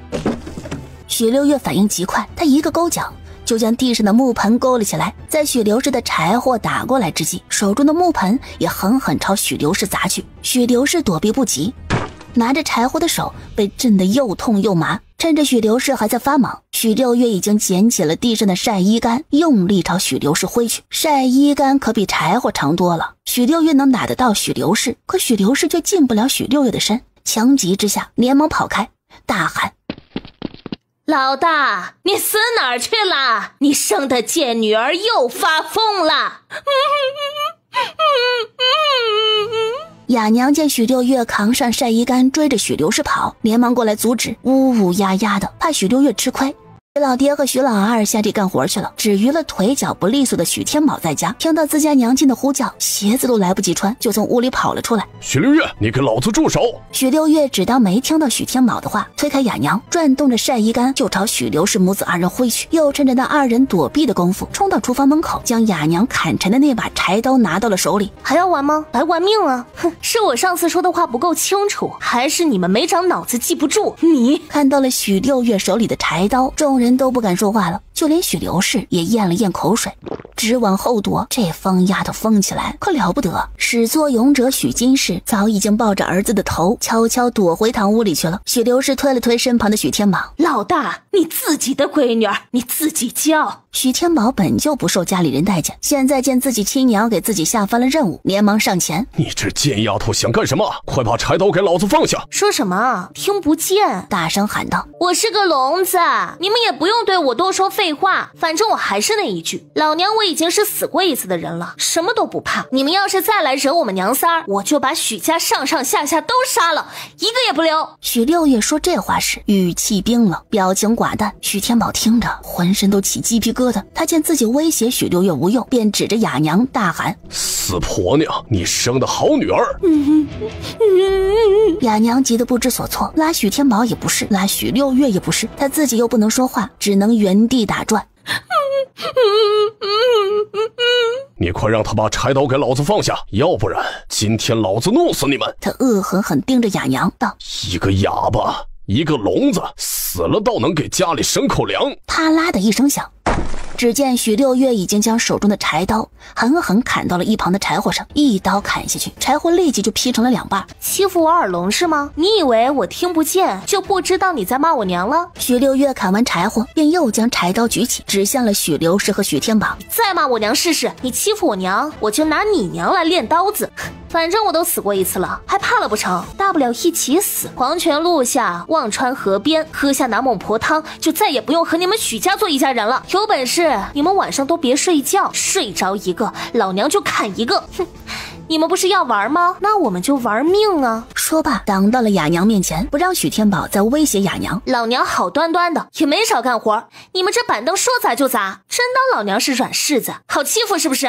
许六月的眼神太凶狠了，特别是那一字一句的威胁，便使得许天宝这个大男人也有些犯怂。他看了一眼许刘氏，小声问：娘，这究竟是怎么回事？还不是老二的媳妇儿，竟在我耳边挑唆。瞧见许六月拿着柴刀要杀人的模样，许刘氏也有些慌了。今日家里的男人都不在，唯一一个许老大脚还是残的，那疯丫头是个不要命的，若真的打起来恐怕不是对手。再加上许六月一口一个黄泉下孟婆汤的，突然就让许刘氏有些害怕。想起大家伙都说许六月是恶鬼缠身，腿都有些软了。许天宝看了一眼堂屋里躲着的许金石和许元宝，别提心里有多窝火了。看着对面要吃人一样的许六月，许天宝到底还是低低说了句：娘，算了吧，我打不得他，他手里有刀。哼，没用的东西。许刘氏虽然这么说了许天宝一句，可还是扬高了声音道：哑娘，今日的事就算了，你把衣裳洗好，再好好教你闺女儿，要是下次还敢在我面前乱来，我饶不了他。哑娘听言松了口气儿。许刘氏瞪了一眼许天宝，便像个高傲的孔雀一样抬起下巴想回去。许六月见此，朝着许刘氏的背影喊道：站住！许刘氏身子一顿，转过身来，只见许六月指着地上的一堆脏衣裳道：你方才突然拿板凳砸我，就因为这个衣裳吧？哼，我胆子小，耳朵又聋，听不见，这衣裳我是洗不好了，你们谁愿意洗谁洗去吧，免得下次我辛辛苦苦把衣裳洗回来，又莫名其妙要挨一顿打。这活儿我不干了，我娘和我妹妹也不干，我话就放在这儿，从明天起我们只洗我们大房的衣裳。许刘氏的火都要从头顶上冒出来了。你这话是什么意思呀？你这是想分家吗？我跟你爷还没死呢，你就想着分家了？说罢，许刘氏忍不住冲动，指着许天宝：你买的好媳妇儿，你生的好女儿，你看看，你自己看看，都能当着你的面给你做主了。这把柴刀挺好的，够锋利，不管是砍柴还是砍人都不错。许六月才不管许刘氏和许天宝说的话呢，他是一个聋子呀，只自顾自地欣赏手里的柴刀。你们再买一把柴刀吧，这把我要了。言毕又添了句：这个家里啊，谁都能随便打骂我们娘仨儿，实在是太不安全了。我呢，得有一把柴刀护身才行。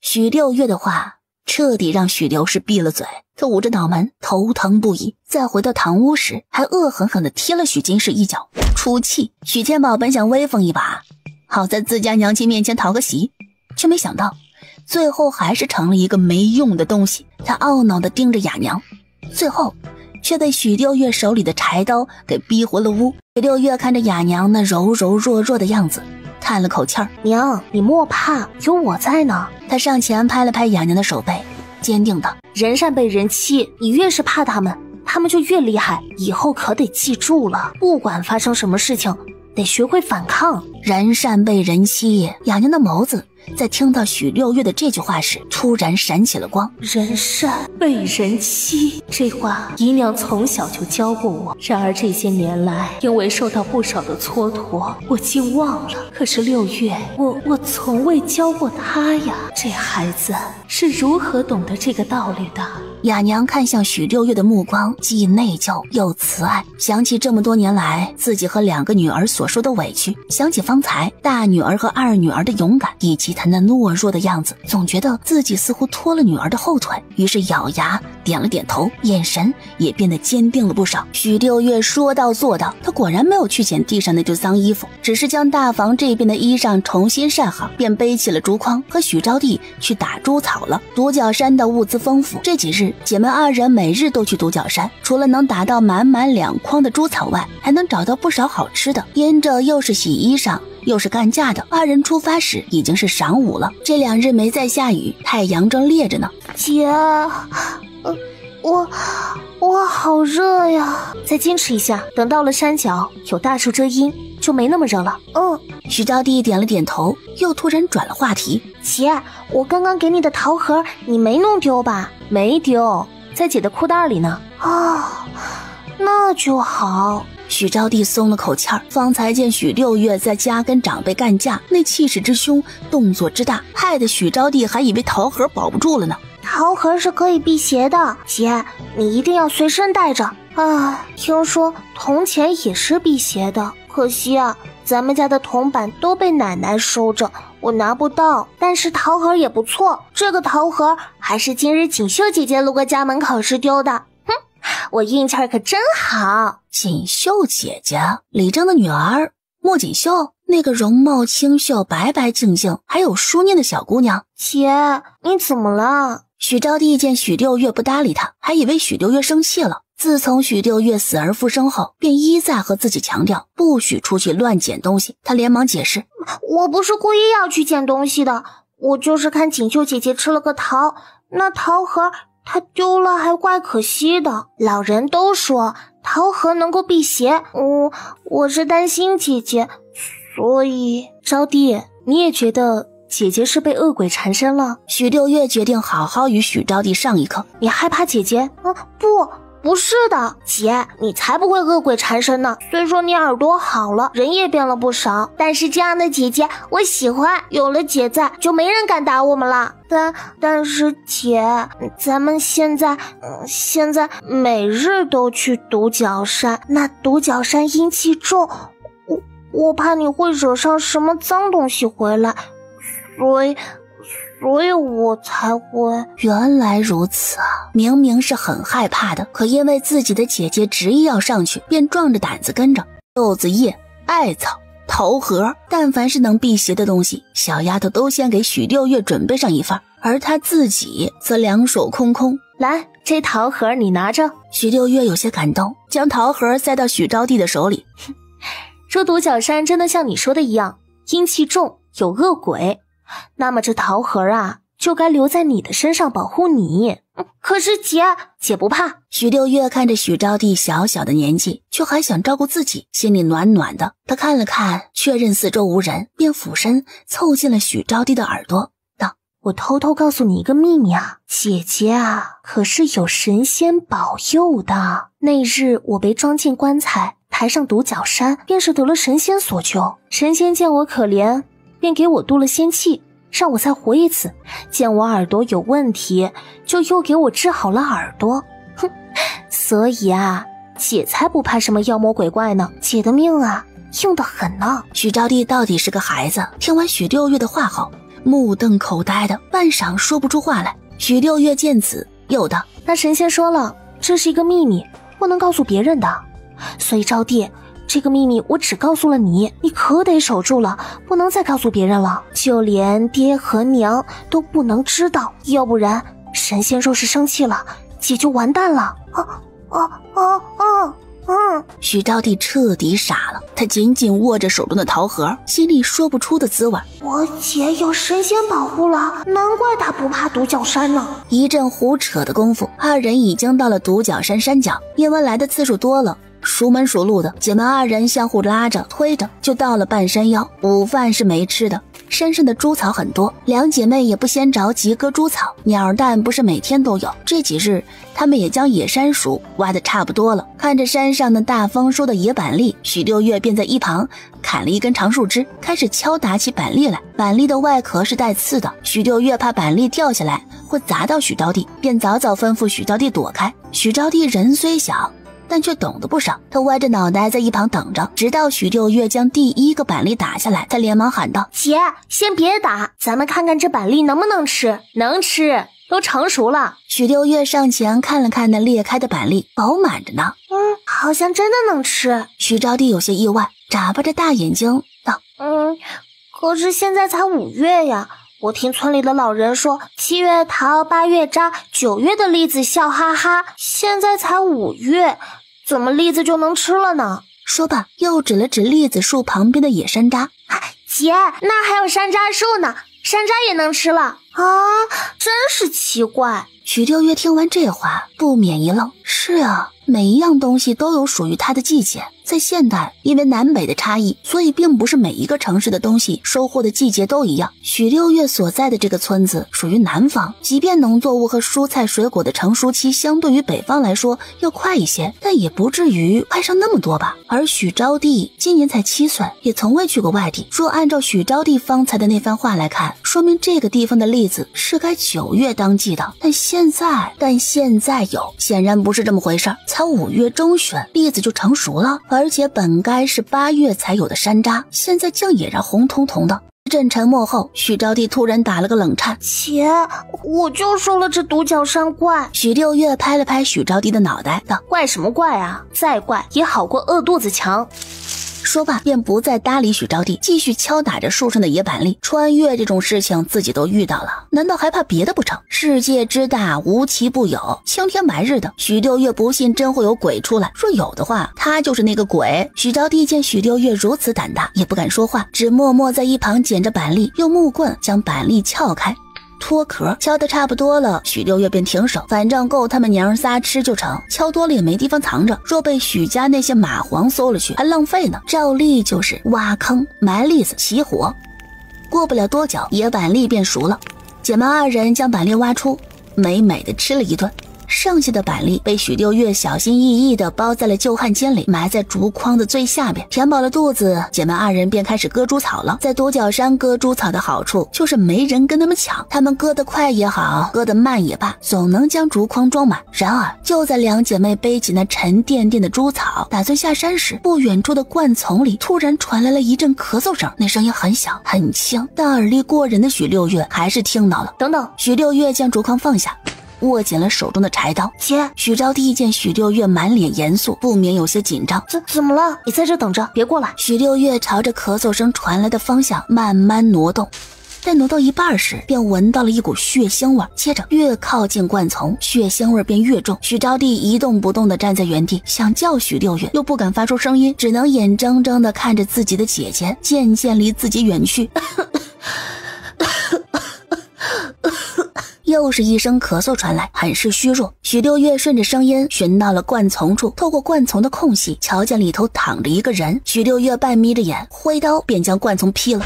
与此同时，里头躺着的人也立即睁开了眼，朝许六月的方向望了过来，目光阴森冰冷。若不是因为受了伤动弹不得，恐怕许六月早已身首异处。是他！2人瞧清楚了对方的脸，皆愣了一下。婶子，你怎么了？瞧见里头受伤的人正是前几日救了自己的松母，许六月不敢耽搁，忙朝里头钻去。你怎么会受这么重的伤啊？邹母见是许六月，也松了口气儿，嘴巴张了半晌，才艰难说了句：我没事。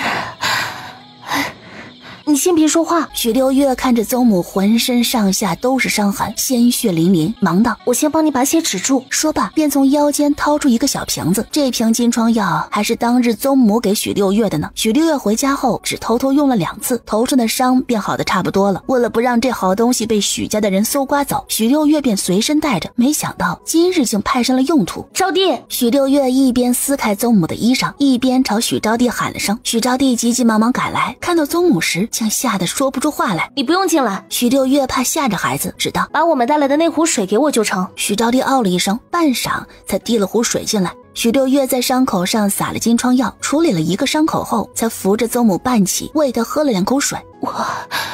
我喝了水后，邹母的嗓子总算是没有那么干痒了。孩子，你们别管我，快下山吧。这山上有花豹。我身上太多血了，他会追来的。不行，婶子救过我一命，我不能丢下婶子不管。许六月想都没想便拒绝了。婶子家在哪儿？带止好血，我送婶子回家。许六月一边说着，一边加快了手中的动作。邹母的伤是割伤，而花豹的爪子最是锋利。邹母说这山上有花豹，那么想来他身上的伤便是花豹所致。若他不管邹母，将邹母留在这里，但那花豹闻着血腥味过来，定能将邹母生吞活剥了不可。招娣，你去砍2条粗一点的木棍，再割一些藤条过来。许六月为节省时间，也顾不得许多了，只吩咐许招娣莫走远，就在附近。许招娣应了一声，强忍着腿软，便去砍木棍。待许六月好不容易将宗母的伤处理好，许招娣那头也完成了任务，姐妹二人合力以最快的速度做出了一个简易的担架。可当他们将宗母抬上担架时，宗母已经昏死过去。许六月根本就不知道宗母家在哪里，一时之间犯了难。倒是许招娣小声开口：姐，他家住山顶。山顶？许六月有些吃惊，你是说这个婶子的家就在独角山的山顶？许招娣用力点头，十分确定，就在山顶，村子里的人都知道。说罢又道：不过我没去过，具体在哪我也不知道。顾不得那么多了，先往山上走。许六月将藤条挂在自己的肩膀上，在前边拉着，许招娣则乖巧地跟在后头，观察着周围的动静。因为独角山常年都没人来，所以上山的路格外难走。许六月不仅要拖着一个大人，还得负责砍野草杂枝开路。为了避免许招娣中途走丢，他便要求许招娣一直跟自己说话，只有听到了许招娣的声音，许六月才安心。也不知走了多久，太阳都要下山了。许六月两姐妹总算是看到了山顶，远远瞧见了几间竹屋。是那里吗？许六月浑身是汗，连说话都哆嗦。然而还未等许招娣回话，竹屋那头便有一个白色的影子朝二人飞来。鬼啊姐，有鬼！许招娣被吓得不轻，尖叫连连。谁？许六月不能放开宗母，又放心不下妹妹，只得一手抓住许招娣，一手握紧了柴刀，挡在那担架面前。白色影子瞬移到二人跟前，瞧见来人竟是前几日那瘦小的棺材丫头，淡淡问道：你上山做什么？言毕，顺着血腥味发现了宗母，一时间寡淡的脸上多了几分担忧。母亲。许六月在看清来人之后，总算松了口气。我上山割猪草，无意间发现婶子受伤，倒在灌丛里了。我已经用金创药给婶子包扎过伤口，暂时止住了血，便将藤条从身上脱下，又将剩下的金创药还给了宗瑜。婶子昏迷之前说山上有花豹，你自个儿小心啊，我得先下山了。宗瑜在听到花豹二字时，眸子紧了紧，竟是那畜生！你们莫乱走。宗瑜看了一眼许六月，吩咐道：先跟我一起将我母亲送回去，我再送你们下山。姐。许招娣扯了扯许六月的衣袖，朝他摇了摇头。那竹屋可去不得呀，村子里的大人都说住在独角山上的人是大凶之人，平日里见着一定要躲着走的。宗瑜瞥了许招娣一眼，再看看许六月，倒发现这两姐妹的性格真是天壤之别，一个大大方方，目光坚定，一个则胆小如鼠，畏畏缩缩。随你。宗瑜淡淡开口，他不敢轻易触碰宗母，而是拉起担架往山上拖去。走了几步，又丢下一句：花豹是食肉动物，不容易对付。许六月心口一紧，秒怂，还是你送我们吧。说罢，拉起许招娣便跟在宗瑜后头。什么老虎，什么豹子，若放在前世，许六月是一点都不怕的。他身手敏捷，力量强大，手里还有着世界顶级的武器，即便是在无人区里做任务，也从没有失败的先例。可是现在嘛，别说是花豹了，就算是冲出来一头野猪，也能将瘦小的许六月给弄死。所以还是算了吧，老老实实的跟着，有人保护总比自己单打独斗要强。再说了，他今日还带着一个小屁孩呢。许招娣腿软的都不行了，一路上都是被许六月拖着走的。好不容易到了竹屋，宗瑜安置他母亲去了。许招娣拉着许六月小声道：姐，我们快跑吧。跑什么？许六月正打量着眼前的竹屋呢，屋子的墙和门窗乃至地板、走廊、楼梯都是竹子做的，屋顶是厚厚的茅草，周围都是大树，即便是闷热的夏天也清凉得很。再不跑，他会吃了我们的。声音颤抖。姐，你忘了吗？村子里的老人说过的，独角山里的人是会吃小孩的。许招娣越来越急，都快哭了。许六月皱着眉头，这才从原主的记忆里找到关于独角山的故事。独角山成为不祥之地已经有上百年的历史了。有了宗瑜的护送，两姐妹很快就到山脚，但因为救人耽误了太多功夫，天还是黑了。姐妹二人站定脚，将竹筐背上。许六月回头正想跟宗瑜道声谢，却发现身后连个影子都没了。走，赶紧回家吧。许六月帮许招娣整理了一下竹筐，便牵着她的手往家的方向走。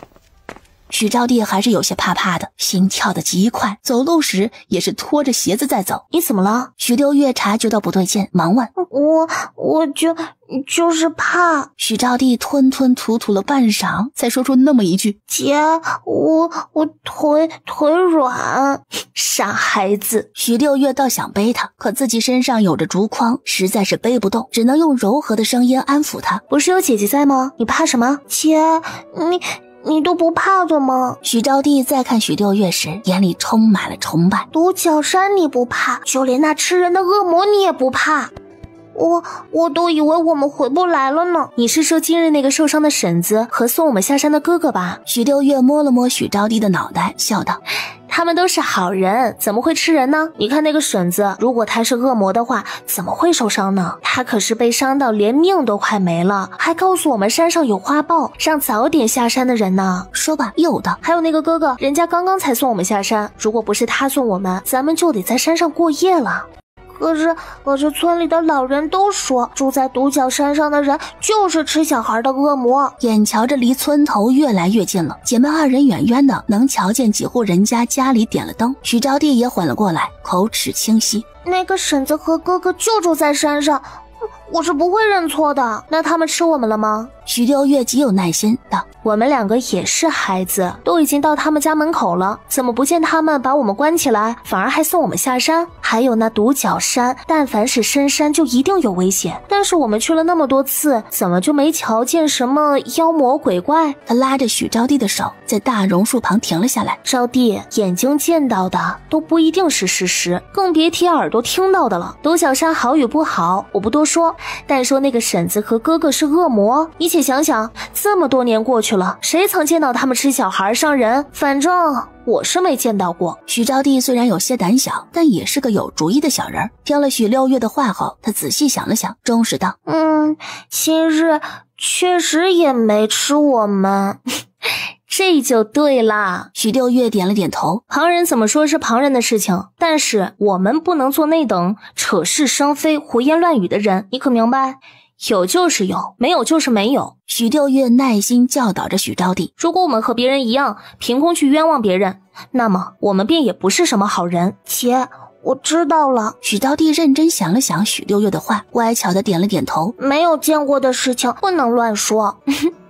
对，我家妹妹真乖。许六月摸了摸许招娣的头。不过今日在独角山发生的事情，咱们也不能跟别人说，要不然大家伙去跟我们抢猪草怎么办？许六月才不怕有人去抢猪草呢，即便大家伙都知道他们的猪草是在独角山割的，恐怕也没有人敢上独角山吧。之所以叮嘱许招娣不要乱说，无非是不想让许家的人找到把柄，再生出什么事端来。他许六月不过就是死而复生，再回一次家就被众人传言是恶鬼上身，若是让大家知道他每日都去独角山，且还能平安回来，指不定就直接抓他去进猪笼了。两姐妹就着月光回到许家时，许家的人正围坐在桌子前吃饭，唯有雅娘一人焦急等在院子门口。瞧见许六月他们回来，连忙上前检查了一番，看看这两姐妹有没有受伤。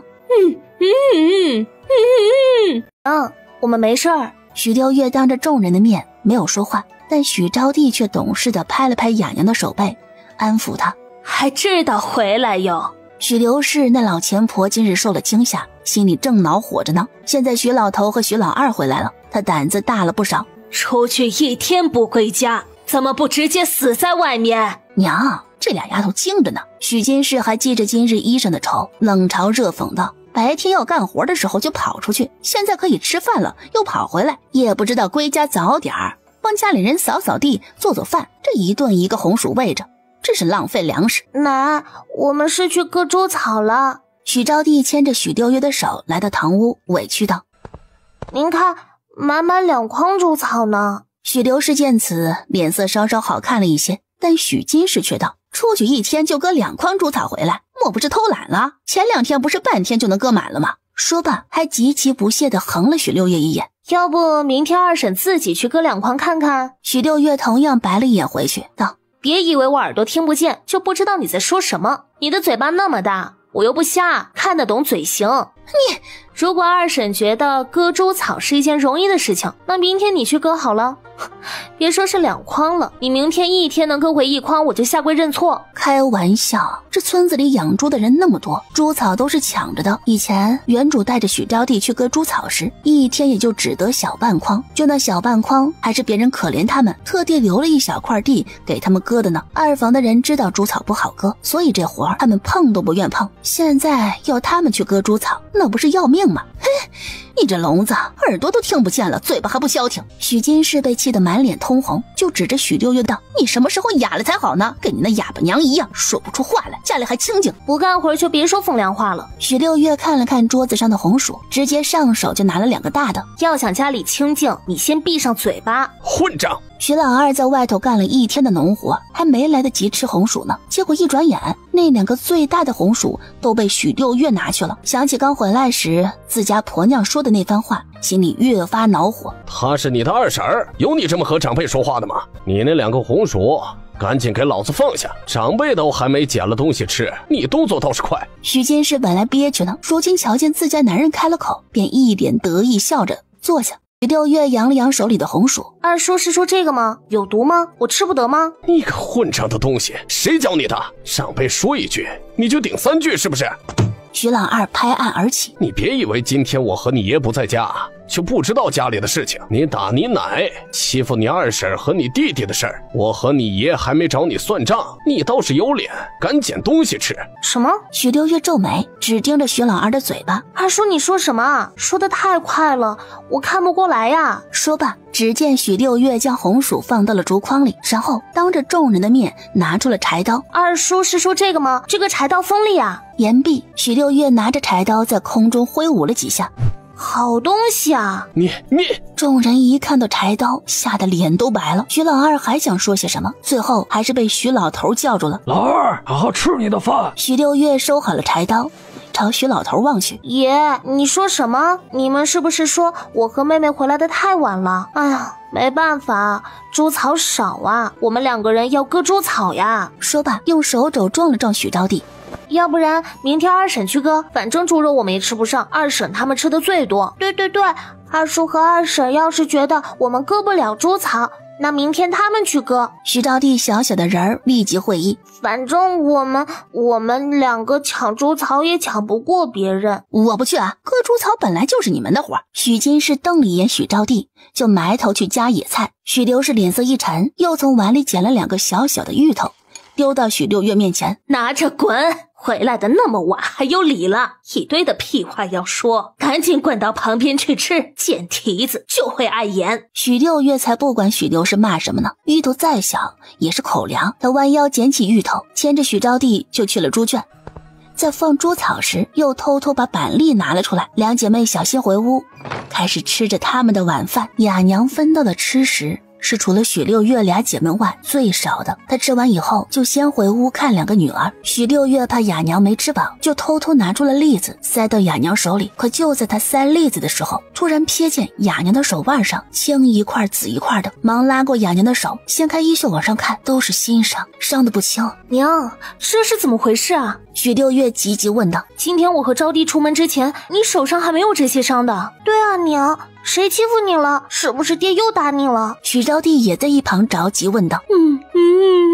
雅娘摆了摆手，朝着姐妹2人打手势，让他们不要担心。可他们怎么能不担心？明明已经有几日没挨打了，今日怎么又受伤了呢？许六月想也没想，就扛起了柴刀，将雅娘拉到了众人面前，说：“我娘身上的伤是怎么回事？”他一脸冰冷地站在众人面前，眼神里都是杀意。许天宝的夹菜的手顿了顿，没说话，也没看许六月一眼。倒是许金氏想笑话雅娘，匆匆朝这头瞥了一眼，可那一眼竟将他吓得不轻。这是许六月吗？这哪里是一个孩子？那眼神看起来好像要了谁的命一样。于是匆匆喝完了碗里的汤，拉起许元宝就往一旁躲去。不说话是吗？许六月见着大家都装聋子，于是一脚踩到了桌子上，鞋底的尘土就飞到了野菜汤里。今天不把话说清楚，谁都别想好好吃饭。许六月紧紧握着柴刀。我再问一次，我娘身上的伤是怎么回事？要是你们再当哑巴，我就把这桌子掀了。我打的，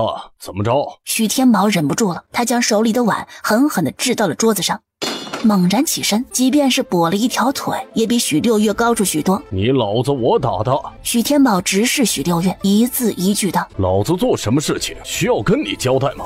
这几天没管你，你就当老子怕了你了。又是打你奶，又是骂你叔婶的，你他娘是活腻了是吧？说罢，一把将雅娘从许六月身后抓了过去，抓住雅娘的头发，恶狠狠道：你个臭娘们儿，学会告状了！你他娘和这个赔钱货告状，有脸不？老子告诉你，老子能打你，就能打你2个女儿，打死了你们，老子再娶一个回来生儿子。言毕，又加重了手中的力气。哼，娶一个听话的，不用我动手去打就能乖乖洗衣裳的，你他娘算个什么东西？要你洗个衣裳你还不干，还要老子花力气打你一顿，你个不要脸的贱！许天宝正骂得起劲呢，许六月一个飞脚踹了过去，正中许天宝的命根子。许天宝尖叫一声，哪里还顾得上雅娘，只连忙松手护住了自己的宝贝儿。就在这时，许六月一把扯住了许天宝的衣裳，待许天宝一个转身，便径直将柴刀架到了许天宝的脖子上。贱骨头，你做什么？来人啊！杀人了！屋子里的人吓得魂儿都没了，各自惊叫着。许天宝碍于自己脖子上的柴刀，忍着胯下的疼痛，一动不敢动。你闭嘴！许六月冷冷呵斥了声，便加重了手中的力度，锋利的柴刀在许天宝的脖子上划出了一道血痕。你们给我看清楚了，我这把柴刀可不是拿来吓唬你们的。我之前不跟你们动手，是因为我不想脏了我的刀，但你们实在是太过分了，一次一次的逼我。既然这样，我今天就让你们见见红。若你们再欺负我和我娘我妹妹，我就直接砍断你们的脖子。说罢，将许天宝用力往前一推，趁着他踉跄的时候又踹了一脚。你要是不想要我娘了，就赶紧写休书，把我娘休了，再把我们姐妹2人赶出许家。我们是死是活，跟你们没有半文钱的关系。许六月说着还不解气，又一脚将桌子上的饭菜都踹倒。要是不休，就少招惹我们，大家各过各的，要不然……哼！说罢，许六月特地朝许天宝深深看了一眼。你别以为你是我爹，我就不敢拿你怎么样了。你再欺负我娘一次试试，我让你天天晚上有床都不敢睡，眼睛都不敢闭。言毕，许六月拉着雅娘就回屋。许天宝半晌反应不过来，觉得自己好像才捡回了一条命。许刘氏那老钱婆看着满地的饭菜，大喊道：骗了喽！我们许家是造了什么孽呀？怎么就生出这样一个贱蹄子哟？他捂着胸口，一声一声喊着：打奶奶骂叔婶不说，连亲爹都敢杀呀！这样的人留在家里，那还要不要人活了呀？哎呀，这贱骨头！贱骨头浪费粮食啊，是要遭天谴的。回到屋子里的雅娘听着外头的动静，一直在哭，她捂着心脏的位置，哭得极其痛苦。许招娣紧紧抱着雅娘，也哭成了一个泪人。许六月看着那场景，虽同情，但也生气。雅娘太软弱了。我不是说了，不许再让他们欺负你吗？许六月握紧了柴刀，蹲在雅娘面前。你只是说不了话而已，又不是没了牙，也不是断了手。他打你，你不会咬他吗？你不会反抗吗？你不会跑吗？气呀！许六月的心口仿佛烧着了一把火似的。雅娘哭得越凶，她就越想找个宣泄口。你都被打多少年了，怎么就学不会保护自己呢？你连自己都保护不了，怎么保护我和妹妹？许六月恨铁不成钢，盯着雅娘道：我一个12岁的小孩都知道拿起柴刀反抗，招娣才7岁，都知道为自己辩解。你呢？你做了什么？你连被打了都不知道跑，还要逆来顺受的。难道你真的想继续被这样欺负下去吗？真的想这样过一辈子吗？你的大女儿已经被许家人害死过1次了，难道你还要继续软弱下去，让他们害你，最后害你的小女儿吗？许六月的声音不大，明显是克制着不让外头的人听见，但语气里的冰冷和失望却让雅娘和许招娣心慌。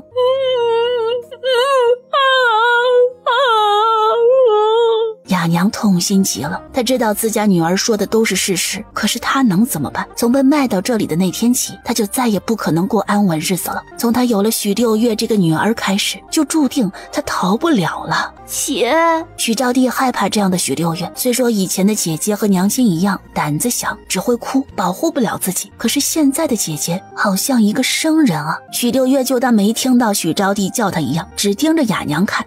瞧着雅娘哭得都喘不上气儿来，终是重重叹息。娘，莫哭，会好的，一切都会好的。言毕，便拿着自己的柴刀爬上了床。罢了，自己跟雅娘急个什么劲儿？雅娘若是真的能够强硬起来，这娘仨的日子又怎么会过成这样？那么多年的逆来顺受，雅娘都习惯了，这种习惯又岂是一朝一夕就能改的？盼着她能改变，还不如想个法子早点离开这个家呢。许六月靠在床角闭目养神，过了一会儿，发现雅娘的哭声停止了，她缓缓睁开眼，只见雅娘拿起了许六月姐妹带回来的栗子包好，悄悄藏到了门后的一个小洞里。雅娘舍不得吃啊，她这是留着到明日给2个孩子吃呢。许六月一阵心酸，这日子什么时候才能到头啊？眼下嘛，物资他是发现了，但一天不离开许家，他那物资一天也不能用，没有地方藏东西，再多的物资都是白搭。许六月可不想给别人做嫁衣。这穿越的打开方式好像有点不太对啊，他怎么记得言情小说里的那些穿越女主都是有金手指的，不是穿越成了千金小姐，就是宫里的贵妃娘娘，实在不行还有个系统啊，空间啊，可是他呢，怎么好像什么都没有？唉。许六月深深闭上了眼，又叹了口气儿。如果我也能有个空间就好了，这样我就能存东西了。想法刚落，许六月便觉得自己的手臂上好像被什么东西烫了一下，他惊得甩了一下头，连忙睁开眼。雅娘还在一边默默流眼泪，一边给许招娣擦身子，自己的眼前什么都没有。奇怪，许六月摸了摸自己的手臂，挽起衣袖去看，好端端的手臂突然出现了一个玫瑰花的印记，就像现在的纹身一样栩栩如生。这是什么啊？许六月伸手往玫瑰印记上摸了摸，只一眨眼的功夫，他便发现自己不在屋子里了。眼前有一块田地，田地的正对面有一个茅草屋，田地的左边有一个类似猪圈还是鸡圈的棚子，右边是一口不大的泉水。这是空间。许六月前世虽然不大有时间看小说，但他剧本没少看呀。对于这种套路，他了解的妥妥的，也并不觉得奇怪，就是有一点点惊喜。他朝茅草屋走去，推开门一看，里头除了一些木头货架，什么东西也没。人呢？没人吗？转身出来，朝着四周喊了喊：喂，空间都有了，总要有个空间小助理吧？这空间怎么用啊？有没有任务啊？哎呀，我要怎么才能发家致富啊？呀，宿主，你有点聪明哦。一个三花猫不知道从什么地方跳了出来，摇着可爱的大尾巴道：我本来还想捉弄一下宿主呢，没想到宿主什么都看穿了。小喵，快来告诉我这空间的玩法。许六月也不去纠结这三花猫的身份，人家猫咪都会说人话了，还叫他宿主，他若还不明白对方是谁，那也太傻了吧。什么小喵呀，人家有名字。三花猫跳到许六月面前，围着许六月转了一圈。你好呀，宿主，我叫初八，是你的空间小精灵哦。哎呀，这不重要。许六月摆了摆手，你只要告诉我这空间怎么玩就行。初八喵了一声，略有不满。喵，你真是我带过的最不省心的一个宿主了，你就不能容我做个自我介绍，做完该走的程序吗？好吧，行，那你说吧。许六月看了看四周，发现泉水旁有一块大石头，便缓缓走过去坐下。好的嘞。初八得了允许，便缓缓道来。总的来说呢，宿主已经穿越这个新的世界呢，对宿主还是挺友好的，没什么任务，一切由宿主自由发挥，只要宿主够能干，发家致富不是梦。友好？你确定？就是这个随身空间，初八要和宿主介绍一下。初八就当没看到许六月那郁闷的神色，继续道：空间里有灵地，有神眷，有仙水，有福屋。灵地就是宿主面前的这块地，可以用来种东西，什么农作物啦、草药啦、鲜花啦都能种，而且种下去以后不用宿主打理，它自己会长的。神眷可以养鸡、养鸭、养猪，各种东西，养出来的动物不仅好吃，而且不会有生老病死的。只要你不杀来吃肉，那这些动物就能活到天长地久。仙水可以养鱼啦、养虾啦，而且还能喝，喝了仙水的人强身健体，人还会变漂亮。至于福屋嘛，就是个仓库了。说的再直白点，就有点像宿主前世的冰箱，宿主可以放心往里头放东西，不会坏的。热的东西放进来，1年后再拿出去还是热的，瓜果蔬菜放进来10年后还是好的。最神奇的是，在空间里宿主是不用什么事情都亲自动手的。咱们空间有一键操作，其实就是意念操作了，宿主只要下达命令就可以了，其余的事情初八会帮宿主完成。怎么说？许六月慵懒的神情终于有了些许变化，他稍稍坐直了身子，朝初八问道：就你怎么帮我？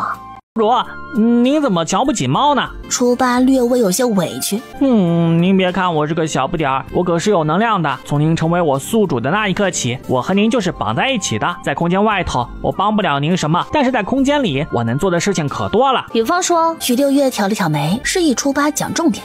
比方说，宿主丢了一只鸡进来，想喂鸡，这个时候不需要宿主自己喂的，您只要保证空间里有喂鸡的东西，然后跟我说，初八去喂鸡，可不是吹牛，我能在1秒钟之内就把鸡给您喂好。这么厉害呢？看着初八臭屁的小脸，许六月笑道：那你岂不是很能干？那是自然的，我们家宿主那么能干，我身为他的空间小精灵，怎么能拖后腿呢？初八放完了彩虹屁，又道：除了喂鸡，我还能种东西、收东西。总之我能做的事情可多了。如果宿主不信，可以去找一些种子回来，吩咐我种下，到时候宿主就知道我有多能干了。嘿，小家伙，还挺有趣。不用了，我信你就是了。不过现在你宿主有点穷，可买不起小鱼干给你吃，你等着，等我挣钱了，大鱼大肉的供着你。那必须的。初八大言不惭道：嘿，我怎么说啊，也是给了您一个金手指。您要是发不了财，买不了小鱼干，那可就太蠢了。真是个破孩子。对了，宿主，咱们空间里的东西还能升级呢。现在呢，咱们空间里的东西等级都是1级，所以屋子都是茅草屋，田地也不大。但等到以后，宿主挣的钱多了，可以用钱来升级。比如说，咱们的茅草屋升到2级，需要10两银子。等宿主赚够了10两银子，可以来空间找你的小可爱初八。茅草屋升级后会变成竹屋，空间会变大，可以容纳更多的东西。其他的也一样，只要升级了，面积都会变大，级别越高，可以用的地方越多，到时候挣的钱也就越多了。明白。许六月点了点头。你只小猫真是聒噪。说罢，许六月想起了自己现在人就在空间里，于是连忙捡了要紧的来问：对了，我手臂上的玫瑰刺青就是进出空间的媒介是不是？我摸一摸刺青，是不是就能随意的进出空间？是的呀，但也不全是。初八乖巧的应道：宿主想要进出空间，不仅要长按玫瑰印记，心里也还要想着进出空间才行。说罢又格外透露了一个讯息：当然了，如果宿主不想进空间，但是想联系我的时候，也可以轻轻按下玫瑰印记，然后叫我的名字，我可以感应到宿主，跟宿主联系。宿主的人可以不进入空间，但东西可以放到空间里。比如说宿主摘了个南瓜想放到仓库，但是人呢不方便进来，这个时候宿主就可以呼叫你家小可爱初八了。我一定把宿主吩咐的事情办得妥妥当当。哎呀，行了，问你一个问题巴拉半天了，我又不是3岁小孩，还有你把说明书念得这么详细吗？最后一个问题啊，我现在在空间里的是我的灵魂还是我的人？这一点许六月必须得弄清楚。人可以进入，也可以进灵魂。初八见许六月认真的很，也不调皮了。现在进来的是宿主的人，不过宿主放心，因为您是第一次进空间，所以我已经动用我的神仙大法，让外头的时间静止了。但是这个神仙大法我只能用1次，下次就不能用了。所以呢，宿主下次如果是人进来的话，记得要找一个没人的地方再进来，免得人家肯定当你是妖怪。如果是灵魂进来呢，宿主可以选在睡觉的时候进来，但是一定要注意安全哦，因为您的灵魂进了空间后，您的肉身是没有任何反应能力的。如果您在自己的仇人面前灵魂出窍，那您就完犊子了。那我怎么知道我是人进来还是灵魂进来了？这个简单，初八回答的理所当然。灵魂要进来时，长按玫瑰印记不放，差不多3秒吧，跟宿主前世用的手机一样。人要进来时，就轻轻触碰一下玫瑰印记便好。如果以后宿主在外头遇到了什么危险，比如说被打劫啦、被追杀啦，只要轻轻一按玫瑰印记，心里想着人要进空间，1秒钟吧，宿主您这个人就会消失在大家面前。等危险过去了，您再出去。对了，宿主，我必须得提醒您，您人进来时，连带的东西也会跟着进来。如果您不想让别人知道您有空间，那么您这个人在进空间的时候，最好不要和别人有接触。你的意思是我可以带人进空间？哇，这何止是金手指啊，这简直就是神技好不好？是的呢。初八舔了舔自己的爪子，轻轻应道：比方说宿主现在和别人正手挽着手，然后您触发了人要进空间的按钮，那么和您正在肢体接触的人也会被带进来。明白呀，宿主您该出去了。初八打了个呵欠，看起来困乏的很。这神仙大法太耗费我的精力了，我都困了啊！还有一件事，空间里的时间和外头的时间是一样的。如果宿主在空间里待了1个时辰，那么外头也会过去1个时辰。所以下次宿主要进空间的时候得算好时间。明白。许六月点了点头，心里美滋滋的。这是什么神仙操作啊？简直就是翻身做主人的完美利器，好不好？自从知道自己有随身空间后，许六月的心情可好多了。这一日，许六月刚洗完娘塞的衣裳回来，正晾晒着呢。二房的女儿，也就是原主的堂姐许芬芳，便气呼呼地盯着许六月道：“这个贱人真是越来越过分了。”许芬芳是许老二和许金氏的大女儿，今年13岁，谁给她的脸子，竟然敢只洗自己的衣裳？此时许金氏正在堂屋门口做针线活，许芬芳心里不痛快，便跑过去撒娇：“娘，你看看我的手吧，自从这个贱人不给咱们洗衣裳后，奶就把所有的衣裳都给我洗了，我这手现在皱巴巴的，还脱了皮呢。这样难看粗糙的手，以后若是嫁出去了，岂不是被婆家人笑话？”言毕还扯着许金氏的衣袖扭捏道：“娘，您不是还想着女儿能嫁个好人家吗？女儿再过2年就及笄了，若不好好养着，谁瞧得上呀？”许金氏被摇晃的头疼。好了好了，你娘我在给你弟弟缝衣裳呢，没瞧见呢。娘，弟弟，你就知道弟弟，你就去和奶说一声嘛，你让奶去和那个贱人说，让贱人去洗衣裳。我手疼，我不想洗了。你想都没想，这几天的贱人反常的很，你奶都不敢惹她，不过就是几件衣裳，你忍得了。我忍不了，凭什么奶不敢惹那贱人啊，就得让我去洗衣裳？那许秀秋比我还大2岁呢，怎么不让她去洗啊？你怎么，你个赔钱货对我的安排有意见呐？许金氏还没来得及回许芬芳的话呢，许刘氏那老钱婆便从屋里出来了，她用一双浑浊的眼死死地盯着许芬芳。许秀球是你叫的吗？那是你小姑。许芬芳还是很怕许刘氏的，原本的小脾气和小撒娇，在许刘氏出来后荡然无存，取而代之的是一颗险些垂到地上的脑袋。你小姑今年15岁了，马上就要说婆家了，你让她抛头露面去洗衣裳，你脑子被屎糊住了？娘，话不是这么说的。许刘氏不心疼许芬芳，但许金氏还是心疼闺女的。听了自家婆母的话，她很不舒坦。秀球今年15，要说婆家，那芬芳今年也13了，说婆家也就这2年的事儿。小姑子不能抛头露面，那我的芬芳就不要紧了吗？要儿媳妇说呀，还是得换一个人出去洗衣裳才行。许六月听着二人的对话，险些没笑出声来。抛头露面，哼，这2个农妇恐怕这辈子就只会说这一个成语了吧？都是农村出身，学什么大户人家，还不能抛头露面呢？之前村子里出嫁的那些小姐姐们，谁不是今天出嫁，昨天还在帮娘家干活？说许家真是个守礼节、讲文明的人家也还罢了，可偏偏他们这等粗俗人家，所有的目的不过是为了偷懒而已。怎么，你说你生个赔钱货，我还使唤不动了？许刘氏瞟了许金氏一眼，按你的意思，家里的衣裳就该我去洗，还是你去洗呀？赔钱货的叫，我生的女儿是赔钱货，你生的女儿就不是了。以为自己在许家生了3个儿子就了不起来，说到底还不是也生了2个姑娘。娘，咱们都不用去洗。许金氏有些不大高兴，但还是强忍着不满，讨好道：“家里不是还有3个贱蹄子吗？让他们去啊。”说罢，许金氏看了许六月一眼，反正那个贱丫头每天也是要去河坝的，只是多洗几件衣裳而已，又不是什么辛苦的活。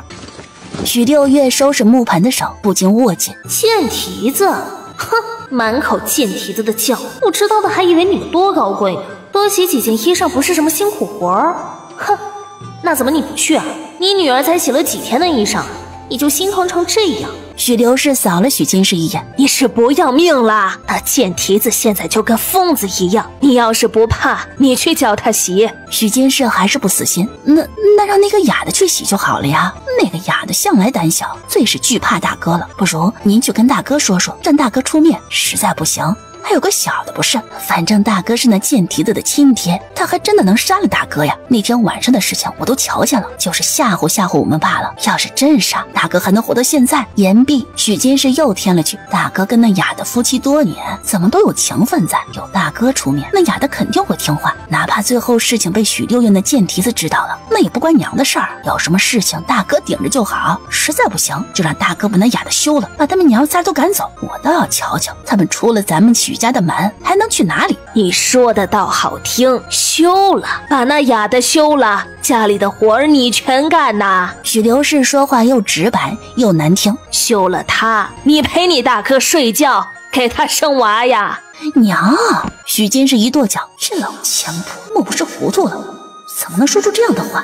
那2个死丫头长大之后是能卖钱的，赶他们走，哼，我看你是没脑子。许刘氏和许金氏2个人完全没有将许六月这个聋子放在眼里，他们以为只要许六月看不到他们的嘴型，就根本不知道他们在谈论什么。也正是因为这2个人的轻视，许六月才能进一步的明白休妻这条路是真的走不通。既然如此，许六月就得走另一条路了。想起许刘氏和许金氏的对话，许六月突然觉得这里头有一个关键人物，他或许可以利用许天宝。许天宝身为家中的长子，不仅不受待见不受尊重，反而时常遭受辱骂。在许家，除了许六月娘仨外，但凡是个人都敢拿他出气。他窝囊了这么多年，许六月不相信他心里没有想法。哼，即便没有想法，他也要让他生出想法来。不休妻，好啊，那就先分家，等家分了，有的是办法让他休妻。许六月把家里的活干得差不多后，便拿起竹筐出门了。这几天他出门都没带许招娣，一来是雅娘容易受欺负，许六月留着许招娣在家看着雅娘；二来许招娣的胆子小，而许六月还想往独角山里头再走走；三来嘛，便是现在许六月多了个随身空间。这几天他已经搜刮了不少好东西，存放在空间里，若带着许招娣拿取东西的时候反而不方便。独角山的野板栗、野山楂都已经被许六月收入囊中。今日上山是因为昨天太阳落山时，他在独角山的另外一边发现了河坝的分支，那分支的水看着不深，里头不仅长了水笋，还有一大片的芦苇。许六月从独角山山脚的入口开始，先就着老路走到半山腰，然后才斜着走，绕了半圈来到山背。这里静悄悄的，除了水流声，便是偶尔入耳的鸟叫声。许六月挽起裤脚下了河，河里的水笋长得又嫩又茂盛。许六月掰下一根，就着河水洗了洗，便直接放入嘴里啃了起来，清甜可口。若是有五花肉和小米椒切丝放到锅里一炒，没有味道，光是想想都流口水啊！有好的先收着，这是有了随身空间后许六月一贯的做事秉性。可能是前阵子穷怕了吧，他弯腰开始掰水笋，每掰到一个就往随身空间里送。初八，这可是好东西啊，你可给我放到仓库里，要是放到外头给我弄坏了，我饶不了你。空间里的某只喵很是委屈，他想说，宿主，我没你想象中的那么蠢。可感受到许六月此时正忙着农作，又乖巧地把话憋了回去。独角山本就物资丰富，没人敢来，一大片的水笋都归了许六月所有。他花了将近2刻钟的功夫才将河里的水笋掰完，再看看一旁的芦苇丛，竟然惊喜地发现里面好像有蛋。他掰开芦苇丛进去看了看，这个头还是鹅蛋呢。心下惊喜，忙将那野鹅蛋捡起来丢到了空间里，耐下心再找找，又接连发现了几个。待他好不容易将芦苇丛里的鹅蛋搜刮干净，打算从里头出来时，突然咻的一声，一支利箭飞了进来。许六月这几天每天都喝空间里的鲜水，身体素质提高了不少。虽说反应能力大大不如前世，但也不是一个任人宰割的怂包子。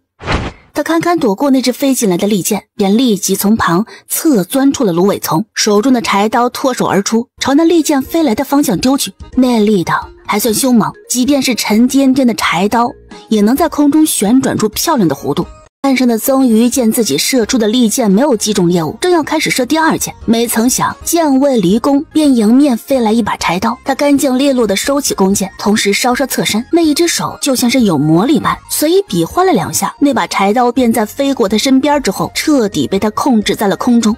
怎么是你啊？许六月从芦苇丛里出来，这才看清罪魁祸首。我前几日才救了你娘的命，今天你就来杀人灭口。许六月看着自己的柴刀在空中飘着，皱紧眉头，这就是古代的运功。你很喜欢这座山。曾瑜看到许六月后，心里稍稍有些惊讶，只是那张寡淡的脸上并没有任何表现。我只是喜欢这座山上的物资而已。许六月也不和曾瑜迂回，回答得十分干脆。你胆子倒是大。曾瑜淡淡的看了许六月一眼，便停止运功，将柴刀放到了河坝边上。许六月趟着水回到岸边，将自己的柴刀捡起，问了句：“婶子的伤怎么样了？”曾瑜眸子有一抹异样一闪而过，不答反反问：“你可会做饭？”会啊。宗宇也不问许六月愿不愿意，便自己拿了主意。那走，跟我回家。许六月瞪了一眼宗宇：“你刚才那一箭差点没把我射死，也不道歉，就让我跟你回家，哪里有那么便宜的事情？”走在前面的宗宇顿了顿，沉默了好一会儿，才道：“以后别乱钻，这些地方猎物多。我母亲想喝粥，你跟来。”意思是我没错。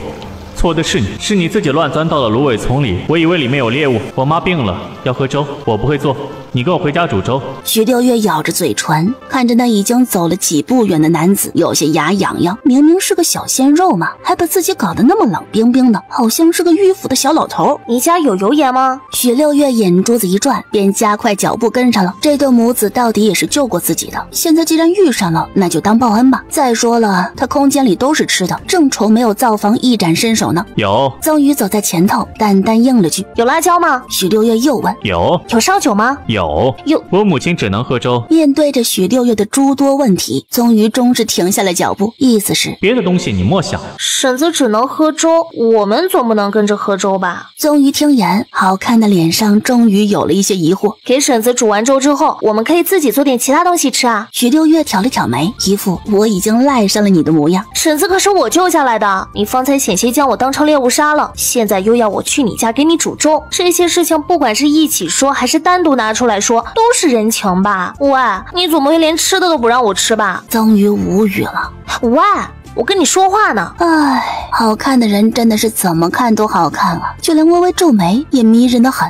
许六月看着宗宇，再度开口：“你不会真的这么小气吧？”宗宇抬眼看了看许六月，憋了半晌，丢下一句：“都有。”喂，许六月话都没有来得及说，便像只小鸡仔一样被宗宇拎起来了。走路慢。宗宇解释了一句。许六月任由宗宇带着他飞，也不惊慌。不一会儿的功夫，二人便回到了竹屋，双脚才一落地，宗宇身上那股冰冷的气质便褪去了大半。东西都在那里。宗宇指了指灶房，转身便朝竹屋走去，嘴里还喊着：“娘，鱼儿回来了，鱼儿还带了六月妹妹一起回来呀。”话语间皆是孩子的语调，就仿佛刚才站在许六月面前的那个面瘫男是另一个人一样。许六月嘴角抽搐了两下，这大人和孩子之间的转换完全无缝衔接啊，真是个精神分裂症。许六月许久没有吃过好东西了，肚子正寡着呢，现在有了个灶房给他才懒得想那么多。悄悄从空间里拿出几根水笋，又开始在灶房里搜刮东西。宗宇家的灶房挺大的，虽说没有门，只是一个棚子，但灶头做了2个灶口，可以同时烧2口锅。灶头的左边摆放了2口大水缸，里头的水现在还是满满的呢。其中1口水缸里还养了一条鱼。右边摆了一张陈旧的桌子，桌子只有2张小板凳，后面堆满了砍好的柴火，倒不用许六月多费力气。米缸也是放在灶房里，许六月掀开盖子，里头还放着几个鸡蛋和1包油纸。他将油纸打开，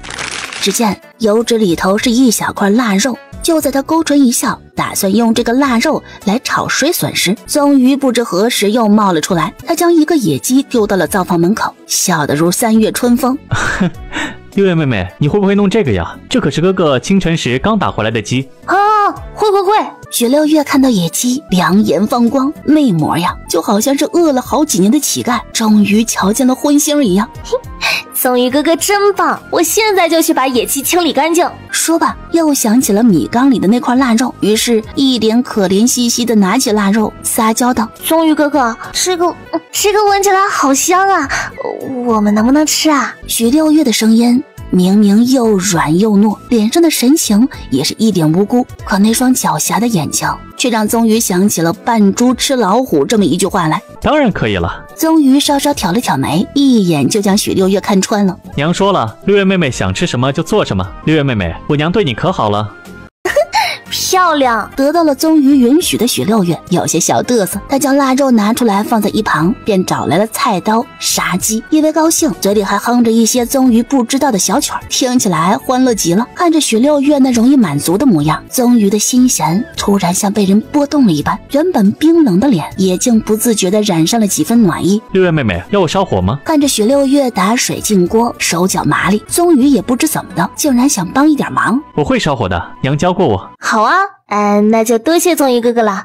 宗宇哥哥要小心哦，不要受伤了。言毕还嘚瑟地朝宗宇吐了吐舌头。宗宇脸上没什么大表情，但心里却无奈地道了句：真是个小丫头。二人的谈话一字不落地入了宗母的耳。他虽躺在床上不能出来，但脸上却露出了一抹欣慰的笑。那么多年了，第一次觉得这个家是有生气的。许六月可没有那么多心思去猜想宗宇母子的事儿，他就是看到肉了，心里高兴而已。宗宇起火的速度很快，没一会儿，锅里的水便烧开了。许六月用开水将野鸡烫了一遍，便放在一旁待凉。趁着空闲的功夫，水瓢舀水，开始洗米煮粥。可能是因为宗母受伤的缘故，家里的灶房没人管。许六月好不容易才在水缸脚下找到了一小块即将发芽的沙姜，洗干净切成姜丝，丢到米锅里和米一起熬着。野鸡的毛凉了，又开始忙着拔毛。宗宇打的这只野鸡还挺肥嘞，切开肚子一看，里头还有几个小蛋黄。他将鸡肝摘出来，又砍了一边鸡腿。鸡腿去皮，避免油腻，将肉剁成小块，放到米锅里熬一锅鸡腿粥。剩下的鸡肉剁开，放到另一个锅里开始熬鸡汤。水缸底除了有沙姜，还有2个马铃薯。许六月切了一个，打算炒土豆丝。他也不是一个贪心的人，看到什么好东西便毫无节制。因着有鸡肉在，所以那块腊肉只切了1厘米厚，剩下的都重新包好，又放回了米缸里。腊肉是五花肉做的，肥肉挺多，1厘米厚的肉足够调味了。土灶煮东西是很快的，只是2刻钟的功夫，鸡腿粥就煮好了。许六月将粥倒到盆子里凉着，便开始洗砂锅炒菜。腊肉炒水笋，加了点辣椒面，飘香四溢。土豆丝净炒，看着虽然白惨惨一片，但因为火候掌握的不错，味道也不赖。最让人咽口水的是那锅野鸡汤，野鸡肉本身就比家养的鸡香，熬汤的时候更是滋补。一顿饭做完后，都已经是未时末了。终于端着鸡腿粥回屋，打算先喂宗母吃饭。许六月单独用一个海碗盛了1碗汤和好肉也跟了进去。婶子，他看着床上那虚弱的宗母，乖巧道：宗宇哥哥打的野鸡用来煮汤，真是太香了。您待会儿喝完粥，记得要喝点汤哦。六月，宗母和宗宇一样寡淡的人，可眼下看到许六月，也不免扯了扯嘴角，笑道：辛苦你了。说罢，怜爱的看了一眼宗宇，你宗宇哥哥不懂事，还把你叫来给我做饭，没耽误你吧？没事的，婶子，你们可是我的救命恩人，我是要报恩的。说罢，又笑嘻嘻的看着宗宇道：而且宗宇哥哥都答应我了，待会儿送我下山的时候帮我割猪草，只要我带了猪草回去，我奶就不会打我了。正在为宗母喝粥的宗宇，眸子轻轻朝许六月这头瞥了一眼。好个狡诈的丫头，我何时答应过你要给你割猪草了？割猪草，心里想了一套，嘴里说着另一套。月儿帮六月妹妹割猪草，六月妹妹就能给娘做好吃的了。婶子怎么样？看着宗母喝下了几口粥，许六月满脸期待地问道：还能入口吗？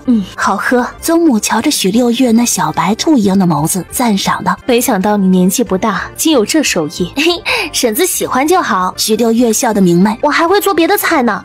等婶子身体养好了，能吃香辣的东西，我就给婶子做一大桌好吃的菜。好，我等着。宗母点了点头，又喝下了几口粥。到底是在养病，胃口不大好。今日能喝下半碗粥，已经是意料之外了。宗母的精神还是很差，吃饱后便迷迷糊糊的睡了过去。宗宇和许六月是在伺候完宗母吃饭后才开始动筷子的。看着色香味齐全的几道菜，许六月食指大动，也不等宗宇开口，便大口大口的喝起了汤，吃起了菜。那模样是完全没将自己当成客人啊。宗宇吃饭很是斯文，像极了贵族里的公子哥，手艺不错。他寡淡的夸了一句。那是。许六月也不客气，你家里调料不多，要是调料多的话，我还能做得更好吃呢。明天再来。鬼使神差的，宗宇就说了这么一句话。许六月一口土豆咽到一半，险些没噎着。啥？明天还来？他不确定的看向宗宇道：鸡汤和粥凉了之后，你放到水缸里隔着，明天跟婶子2个人吃够了。许六月当然乐意来了，有个地方做饭，吃起来多香啊！要知道，他从穿越到这个鬼地方开始，就没吃过正经的米饭了，每天不是红薯就是芋头，要不然就是野山薯板栗，吃的他连放屁都是一股杂粮味。但今天在宗宇家确实煮了不少东西，就他们母子2人的话，吃到后天都差不多了。我帮你割猪草。宗宇以为许六月不愿意来，心中有些失落，但这些菜明天还能吃，不用做新的。许六月用筷子指了指盆里的鸡，你带回去。宗宇也不看许六月，淡淡说了句：明天重新做。许六月哼着小曲儿下山了。他的随身空间里除了水笋、鹅蛋外，还多了半锅鸡汤和半锅鸡腿粥。回到家时，许刘氏那老钱婆又在骂骂咧咧，大致意思是说雅娘了不得了，生了个女儿，忤逆犯上，她还挺欢快，仗着有女儿的那把刀护着，干活就不尽心了，不是打烂了家里的碗，就是柴火砍得不均匀。许六月正愁没有借口带雅娘和许招娣出门呢，如今瞧着许刘氏这般，便骂道：我娘身上有伤，你瞎呀？你要这么有能耐，不如叫你儿子先将你打一顿，到时候再看看你能不能端得平这个碗。说罢，许六月又一直盯着许刘氏和许金氏的嘴道：这个家又不是只有我娘一个人会做饭，奶，你和二婶不是都会做吗？小姑都急急要说人家了，她不学学怎么做饭，天天盯着我娘，是不是我娘不做饭，你们就会饿死啊？你这个贱丫头，知晓看嘴型就了不起了是吧？老娘身为你娘的婆母，骂她几句还骂不得啦？许刘氏都要被许六月气死了。要知道，以前的许六月从来不会顶嘴，只会逆来顺受。可现在呢，这耳朵聋还是聋，但嘴巴却厉害了不少，整个人比村子里的泼妇还要泼辣，疯起来跟不要命似的。这里是老娘的家，老娘愿意让谁做饭就让谁做饭，你不高兴也没法子。许刘氏瞪着许六月骂道：你别以为你会砍菜刀威胁人，我就得一辈子怕了你了。你这个贱丫头，以后苦日子还在后头呢。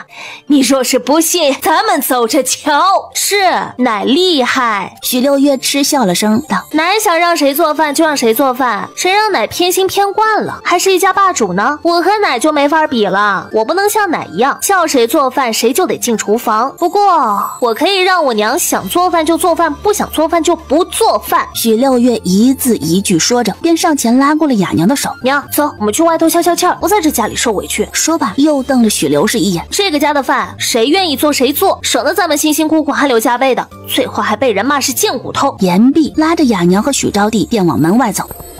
你那个贱丫头！许刘氏被气坏了，看着三人的背影，便喊道：走，有本事出去，你们就别回来了，要不然你们瞧瞧，今夜你们一家人还有没有吃的？许六月才不管后头在说什么呢，拉着雅娘和许招娣就往独角山走。雅娘不知道许六月想做什么，呜呜呀呀的就要往回走。娘，她停下脚步，看着那满脸着急的雅娘，淡淡的：你是想一辈子都为别人洗衣做饭吗？想一辈子都挨打受骂吗？若是不想，就跟我走，管他家里谁做饭。雅娘摆了摆手，又摸了摸许六月和许招娣的肚子，表示自己并不是想回去挨打，但若她不回去做饭，那么两个孩子就都会饿肚子。以许家人的尿性，就算你乖乖回去给他们做饭了，他们也不会给我们一口吃的。许六月认真地看着雅娘，与其回去出卖体力，还得挨打受骂饿肚子，倒不如我们自己找点东西吃。许招娣看着许六月这方向，插嘴问道：姐，你是想去独角山吗？对，那里有吃的。雅娘一听说独角山就更激动了，她拼命地摆手不让许六月往那头走。许招娣已经习惯许六月的大胆了，相较于雅娘的反应，她反而要冷静得多。可是现在天已经快黑了，我们去独角山的话会不会不安全呢？不会的。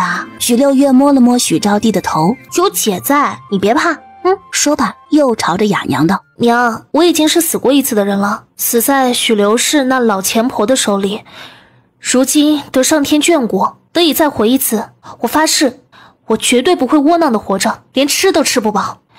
你若信我，就跟着我先走，我们先去把肚子填饱。许招娣不想姐姐和娘亲有矛盾，因为这两个人都是她最亲的人，在她看来，姐姐许六月做的事情都是有道理的，娘亲嘛也是爱她和姐姐的，就是姐姐现在的脾气儿可比以前暴多了。娘亲若继续闹着要回家，姐姐一定会生气的。这两个人绝对不能吵起来。抱着如此想法，她挡在中间，转移了话题。姐，那我们要上山吗？不用，我今日去割洲草的时候，发现绕着山脚往北走一点儿，那里有个山洞，我在山洞里放了好吃的，就等着带你和娘去吃呢。说罢，许六月又朝许招娣笑道：本来我还担心呢，该怎么样才能将你和娘带出来，结果运气不错，才回到家，奶又在骂人了。哦，我明白了。许招娣可是个小机灵鬼啊，立即便明白了许六月的意思。姐姐方才是故意和奶吵架的，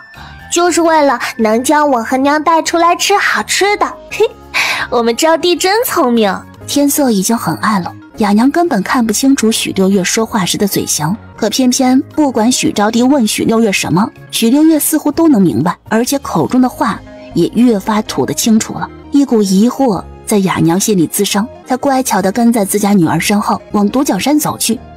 三人来到山脚时，天已经完全黑了，山上的鸟叫声高昂而尖锐，雅娘有些害怕，握紧了孩子的手。许六月从怀中掏出了今日在宗鱼那里抠来的火折子，点燃了一小块松树油木，松树油木发出了滋滋的油烧声，漆黑的四周顿时有了光亮。松树油木不大，火光有些微弱，但这微弱的火光至少能让母女三人看清了脚下的路。小心些，我们马上就到了。许六月安慰道。山脚下的山洞是今日下山时许六月偶然发现的，宗鱼用轻功送他下山，为了不引起旁人的注意，便稍微往北边飞了一点。待到山脚时，许六月发现往山上走上几米的地方有一个洞口，好奇心使然，便进去瞧了瞧。山洞还算干净，也挺干燥的，里头空荡荡一片，除了有块大石头，什么都没有。看到山洞的那一刻起，许六月心里便有了主意，他觉得那个山洞可以做他以后的根据地，成为他的小地盘。三人就着火光走到洞口附近时，许六月便吩咐雅娘和许招娣在原地等着。他拿着火折子，借口先去看看山洞安不安全，然后悄悄将鸡汤和鸡腿粥都从空间里拿了出来，摆在了大石头上。招娣，来！准备好一切后，许六月便朝雅娘和许招娣招手，那二人相互搀扶着，小心翼翼地朝山洞走来。山洞不大，微弱的火光将山洞照得极亮。哦，真的有吃的！姐，是鸡肉，可不是吗？这可是野山鸡炖的汤，好喝极了。当宗鱼说让许六月将东西带回家时，许六月可是半点也没客气，不仅将人家的锅给端了，还把碗筷都顺便带上了。再招呼着雅娘和许招娣坐下，给二人盛了碗汤。快，这汤还是热的呢。许招娣来不及多想，咕噜喝了口汤，啃了块鸡肉。倒是雅娘看着眼前的肉不大感动。许六月看出雅娘的顾忌，便道：娘，你放心吧，这鸡汤和鸡腿粥啊都是我煮的，可以吃。雅娘指了指大石头上的东西，询问许六月从哪里得来的碗筷和野鸡。许招娣这才咽下了口中的鸡肉，跟着问道：姐，这些东西你是从哪里得来的？真好吃。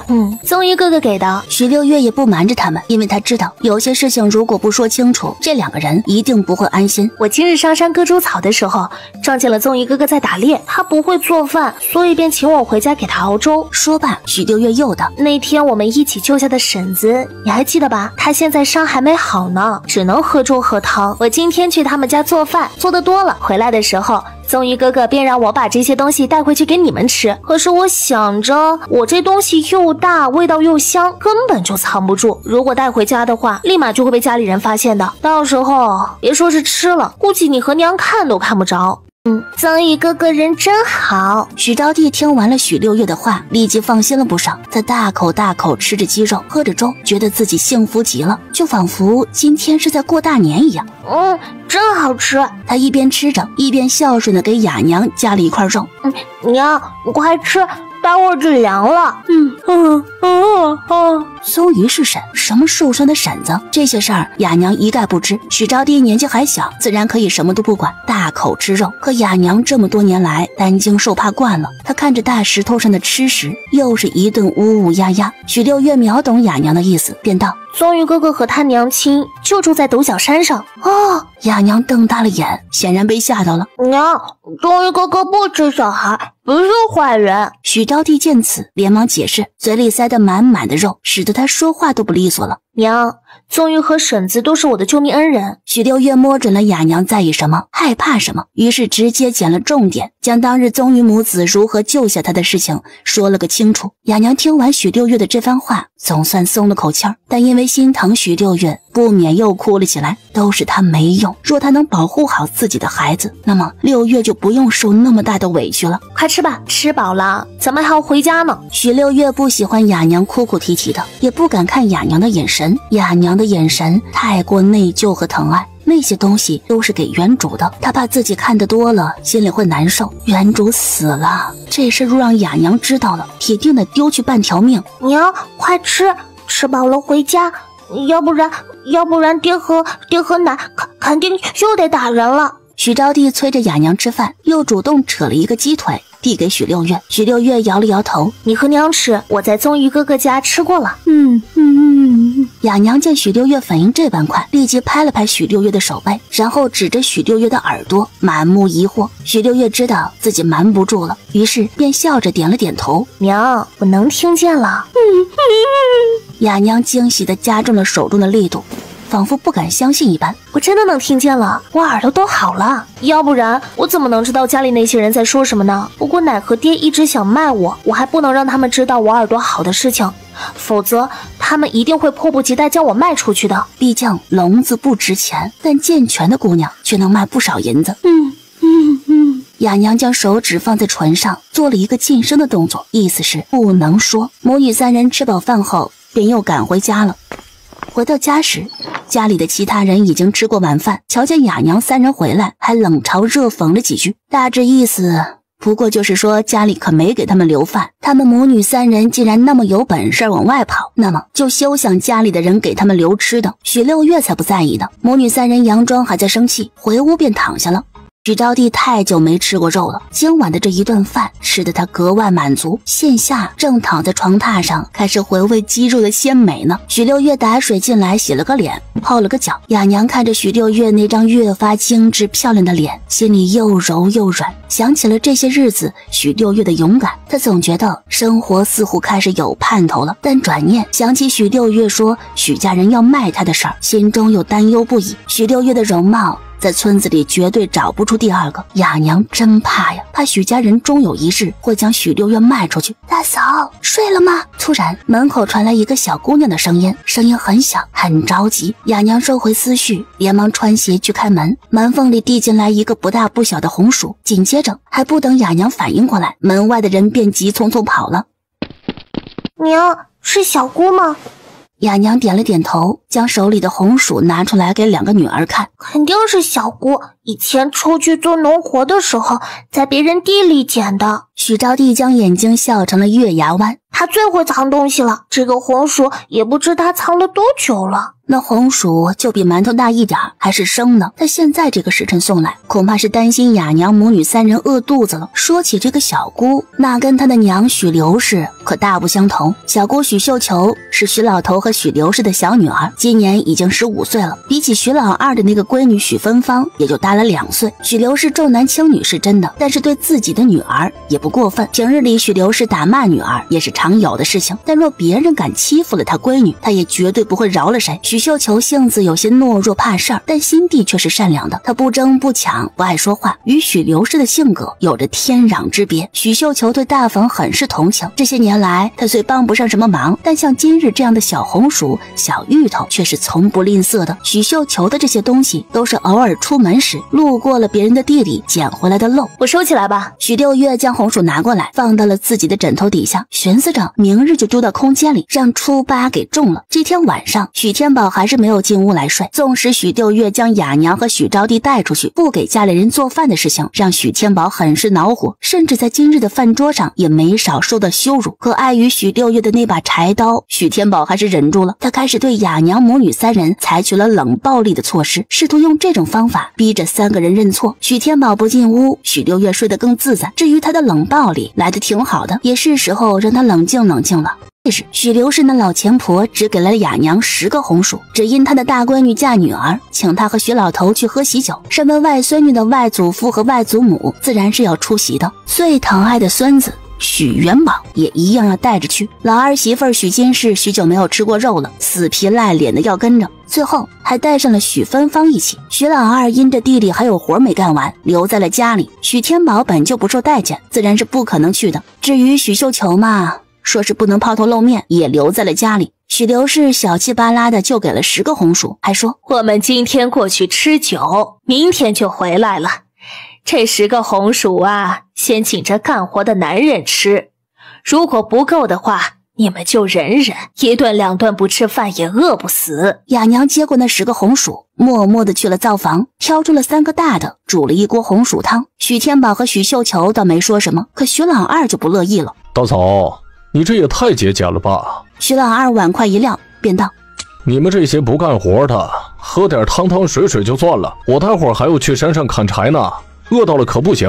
说罢便自己去厨房，将剩下的6个红薯全部整个煮熟，然后装到了自己的布袋子里。我先把红薯都煮了，带到山上吃。许老二一边装红薯，还一边问许天宝：大哥，你要不要吃一个？然而还没等许天宝回话，许老二又自顾自的道：算了，你还是和这几个娘们一起喝红薯汤吧，反正你也不怎么干活，给你吃红薯都是浪费了。雅娘看着这一切，默默不敢出声。许天宝则握紧了拳头，但最后还是敢怒不敢言。他能说什么？论干活，他确实不如许老二。许六月正愁没地方下手挑拨离间呢，今日许老二就给了他机会。只见他喝了一口红薯汤，待许老二走出了家门，才朝许招娣问道：刚刚二叔在说什么啊？我看他的嘴型好像在骂谁不干活似的。许招娣不知许六月想做什么，只胆怯地看了一眼许天宝。姐，吃饭吧，吃完还要割猪草呢。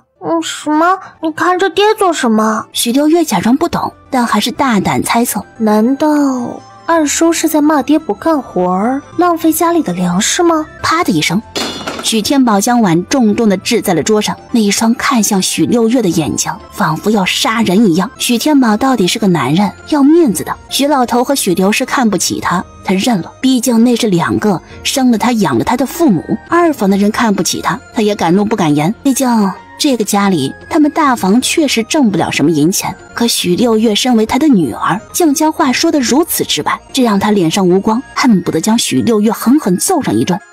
六月在外人面前还是个聋子，他只当自己听不见，赶在许天宝动手之前碎碎念道：二叔真不是东西，怎么能这样不尊敬人呢？再怎么说爹也是家里的长子，是二叔的大哥，爷和奶骂爹，那爹是得受着，谁让爷和奶生了爹养了爹呢？但是二叔凭什么嘛？他是爹的2弟啊，不管怎么样，二叔都不能这样对爹的。再说了，二房有什么好生气的？就是银子挣的比我们大房多嘛，他也不看看他自己手脚利索，没什么毛病，可是爹的脚不是受伤了吗？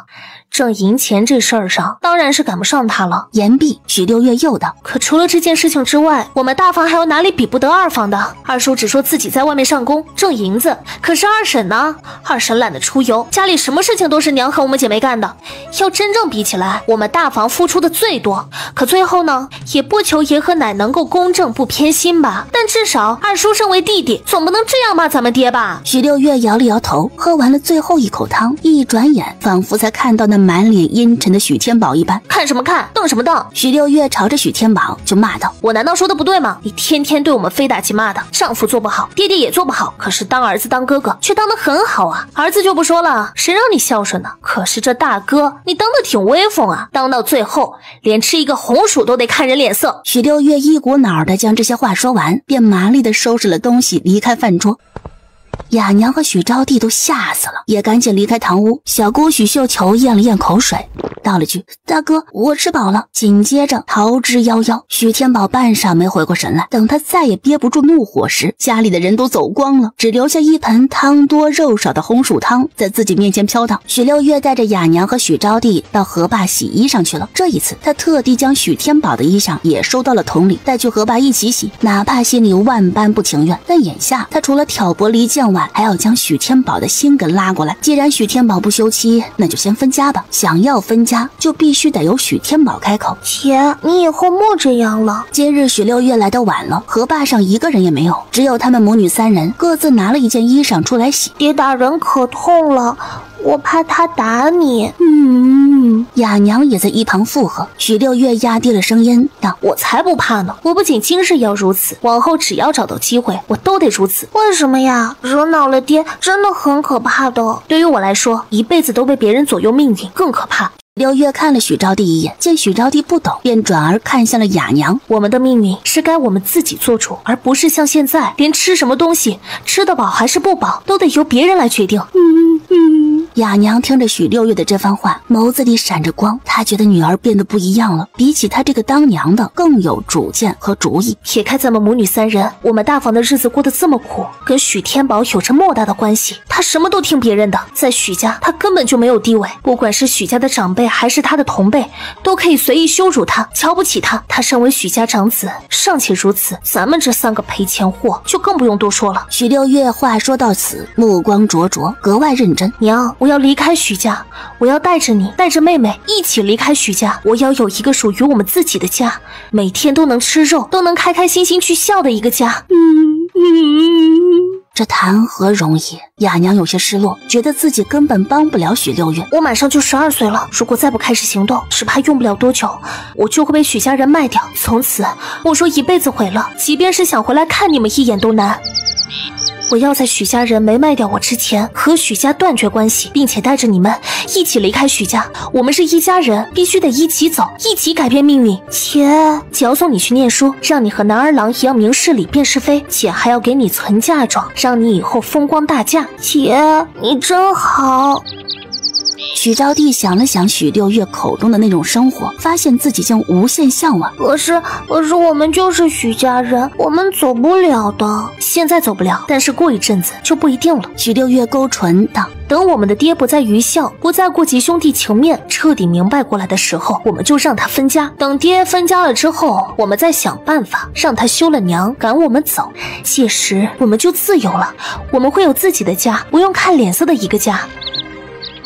几件衣裳很快就洗完了，许六月也在洗衣裳的空档里，将自己的决心和想法都告知了雅娘和许招娣。其实雅娘的性子太软，许招娣又还是个孩子，她本可以不和这2个人商量。可这阵子以来，许六月发现雅娘的逆来顺受和软弱，皆是因为她已经认命。雅娘觉得自己这辈子也就这样了，死又不能死，逃也逃不掉。要想自己2个女儿好过一些，就只有无条件的任人摆布。许六月要给她希望，将她拉出阴暗的沼泽。至于许招娣，这丫头可是个小机灵鬼，虽说胆子也小，性子不够刚，但好在还不懦弱，也有点小聪明。相较于雅娘，她更懂得如何保护自己和家人。对于许六月说的话和某些做法，她的担忧很浓，好奇心也很强。换句话说，许招娣才7岁，可个头上看起来像5岁，心智上却差不多有10来岁。在许家这样的小家庭里，有些小老成并不是什么坏事，但她对许六月言行上的过分关注和担忧，处理不好反而容易误事。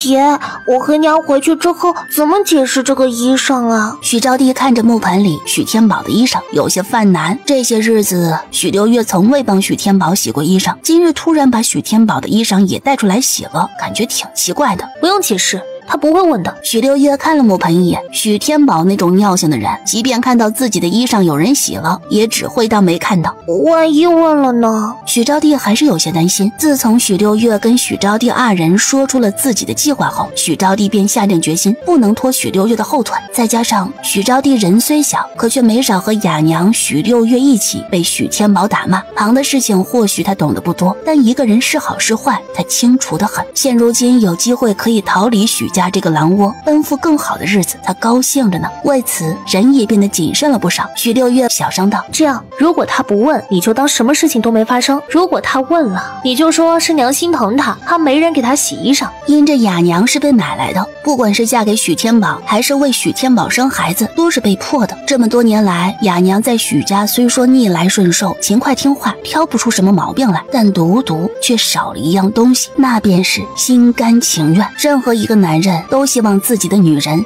心甘情愿地待自己好。从原主的记忆和许留是骂人的话中，许六月都能得知，当初许天宝非要家里人买下雅娘，也是因为雅娘容貌生得漂亮。由此可见，不管是见色起意，还是旁的什么原因，许天宝最初都是喜欢雅娘的。再加上这么多年来，孩子也生了，日子也过了，总不至于一点情分都没有吧？如今正是要利用许天宝和许家作对的时候，许六月便寻思着让雅娘的形象变得柔和一些，主动一一些。人心都是肉长的，虽说许天宝不是个东西，但眼下这个时候，许六月还是想拿出一点甜头来给许天宝试一试，许天宝能不能稍微往自己这头靠一些。因着和宗瑜商量好了，每日上山去给宗母做饭，所以洗完衣裳后，许六月并未跟雅娘和许招娣回家。来到独角山时，宗瑜已经等在山脚了。他先带着宗瑜去了山洞，将里头的碗筷收拾到竹筐里，这才乖巧地站到了宗瑜面前，将自己的左手伸了过去。走吧。他举止自然，言语轻松。这是飞上瘾了。宗瑜将许六月收拾碗筷的事看在了眼里，但并未多说，只拽住了许六月的手，便往山上飞去。今日宗瑜家的灶房里多了许多吃的，有茄子、白菜、萝卜、豆腐，还有猪肉、鸡肉，满满当当堆了不少。就连灶台旁的调料也比昨天多了2倍不止。哇，好多调料啊！许六月看着那些调料，有些欣喜。烧酒灌满了，酱油与胡椒面也有了。我跟你生火。说着便埋头去砍松树油木。许六月撇了撇嘴，闷葫芦，但这一点也不影响他做饭的心情。水缸里的鱼还在，许六月二话不说便将鱼捞了出来，斩杀干净。白萝卜切成丝放在一旁备用。猪肉是肥瘦相宜的五花肉，切了一小块剁成肉碎，可以煮个肉末茄子。白菜手撕成小条，拍了几个蒜头。就在他准备洗米准备熬粥的时候，宗瑜开了口：今日煮饭。说罢又添了句：多煮点儿。许六月也没多想，听了宗瑜的话后，又往锅里舀了一碗精细的大米。有白米饭呢，不吃白不吃。要知道在这个世界能吃得上白米饭的人可不多。暂且不说许家吧，即便是村子里的莫里正，那也是常年吃红薯芋头的，也会煮米饭，但煮的却是糙米。但仔细想想，宗母和宗瑜的武功看着都不错，而且还会打猎，如此便又觉得正常了。毕竟猎户的日子还挺好过的。宗瑜将火烧好后，便去将竹筐里的碗筷洗了。许六月炒了一个蒜蓉白菜，一个肉末茄子，最后用白萝卜和豆腐熬了一锅的鱼汤。转身去寻宗瑜时，发现宗瑜并不在家里，于是便亲自舀了一碗鱼汤进屋去喂宗母。宗母刚醒，正常是从床上坐起来。婶子啊，许六月瞧着，连忙放下鱼汤上前。您身上的伤还没完全好，可不能乱动，万一再扯着伤口，那就麻烦大了。我自个的身子自个儿清楚得很。宗母拍了拍许六月的手背，道：哪里就有那么娇弱了？都是你宗瑜哥哥瞎担心。我这终日躺着，脑袋都是昏昏沉沉的，倒不如起来坐坐，还能清醒些。婶子可别！许六月阻止了宗母起来的动作，但却稍稍帮宗母调整了一下枕头的高度，让她能靠得舒服些。宗瑜哥哥说了，婶子的身体还没大好，不能乱动的。你要是不听话，待会儿宗瑜哥哥回来得难过了。许六月虽然不知道这对母子身上具体有着什么故事，也不清楚为什么好端端的一个男子要在自己的母亲面前装成一个傻子，但他明白宗瑜身上有一股狠劲儿，那种狠劲儿像极了前世他和他那些出生入死的兄弟们。有这种狠劲儿的人，对自己珍视的人和物都十分执着，更何况许六月至今都没能忘记宗瑜母子将自己救下的那事。宗瑜对自己的怀疑，如此谨慎的他，现如今能让自己来竹屋给他们做饭，已是十分难得了。他可不敢惹他，好不容易才能有一个灶房，做上一顿好饭呢，别到时候将人给惹炸毛了，灶房就没了。丫头，你是不是觉得你宗瑜哥哥傻？也不知怎的，宗母突然问出了这么一句话。婶子怎么这样问呢？他眨着眼看向宗母，半偏着脑袋，想了想自己从认识宗瑜到现在的点点滴滴，最后笑道：我觉得宗瑜哥哥还挺可爱的。能不可爱吗？时而像个孩子一样逗逼，时而像个冰块一样冰冷，时而又像个闷葫芦一样寡言。最主要的是他救了他的命，还给了他一个灶房呀。你是第一个说鱼儿可爱的。宗母的眸子闪了闪，像是发现了什么宝藏一样。他们都说鱼儿是个傻子，连自理的能力都没有。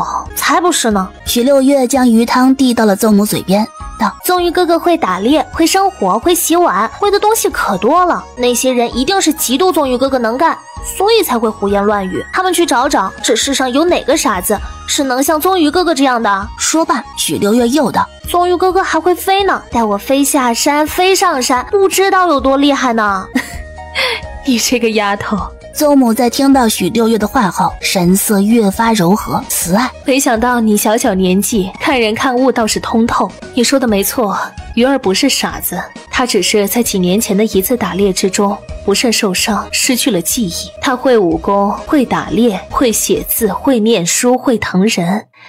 他是这世上最能干、最优秀的男儿郎，他只是丢失了记忆，所以言行举止像个孩子罢了。他不是傻子。哇，原来宗瑜哥哥还会念书和写字呢，真是厉害。许六月点了点头，似乎更了解宗瑜了。娘，我回来了。许六月话音方落，宗瑜便从外头走了进来。他气质高贵，目光澄净。许六月垂下眸子，脸微微有些红。妈呀，这个男人怎么神出鬼没的？也不知道自己方才夸赞他的话，他有没有听到？一个人如果武功高强，听觉也会特别好。比如说在前世，他的听觉就格外灵敏。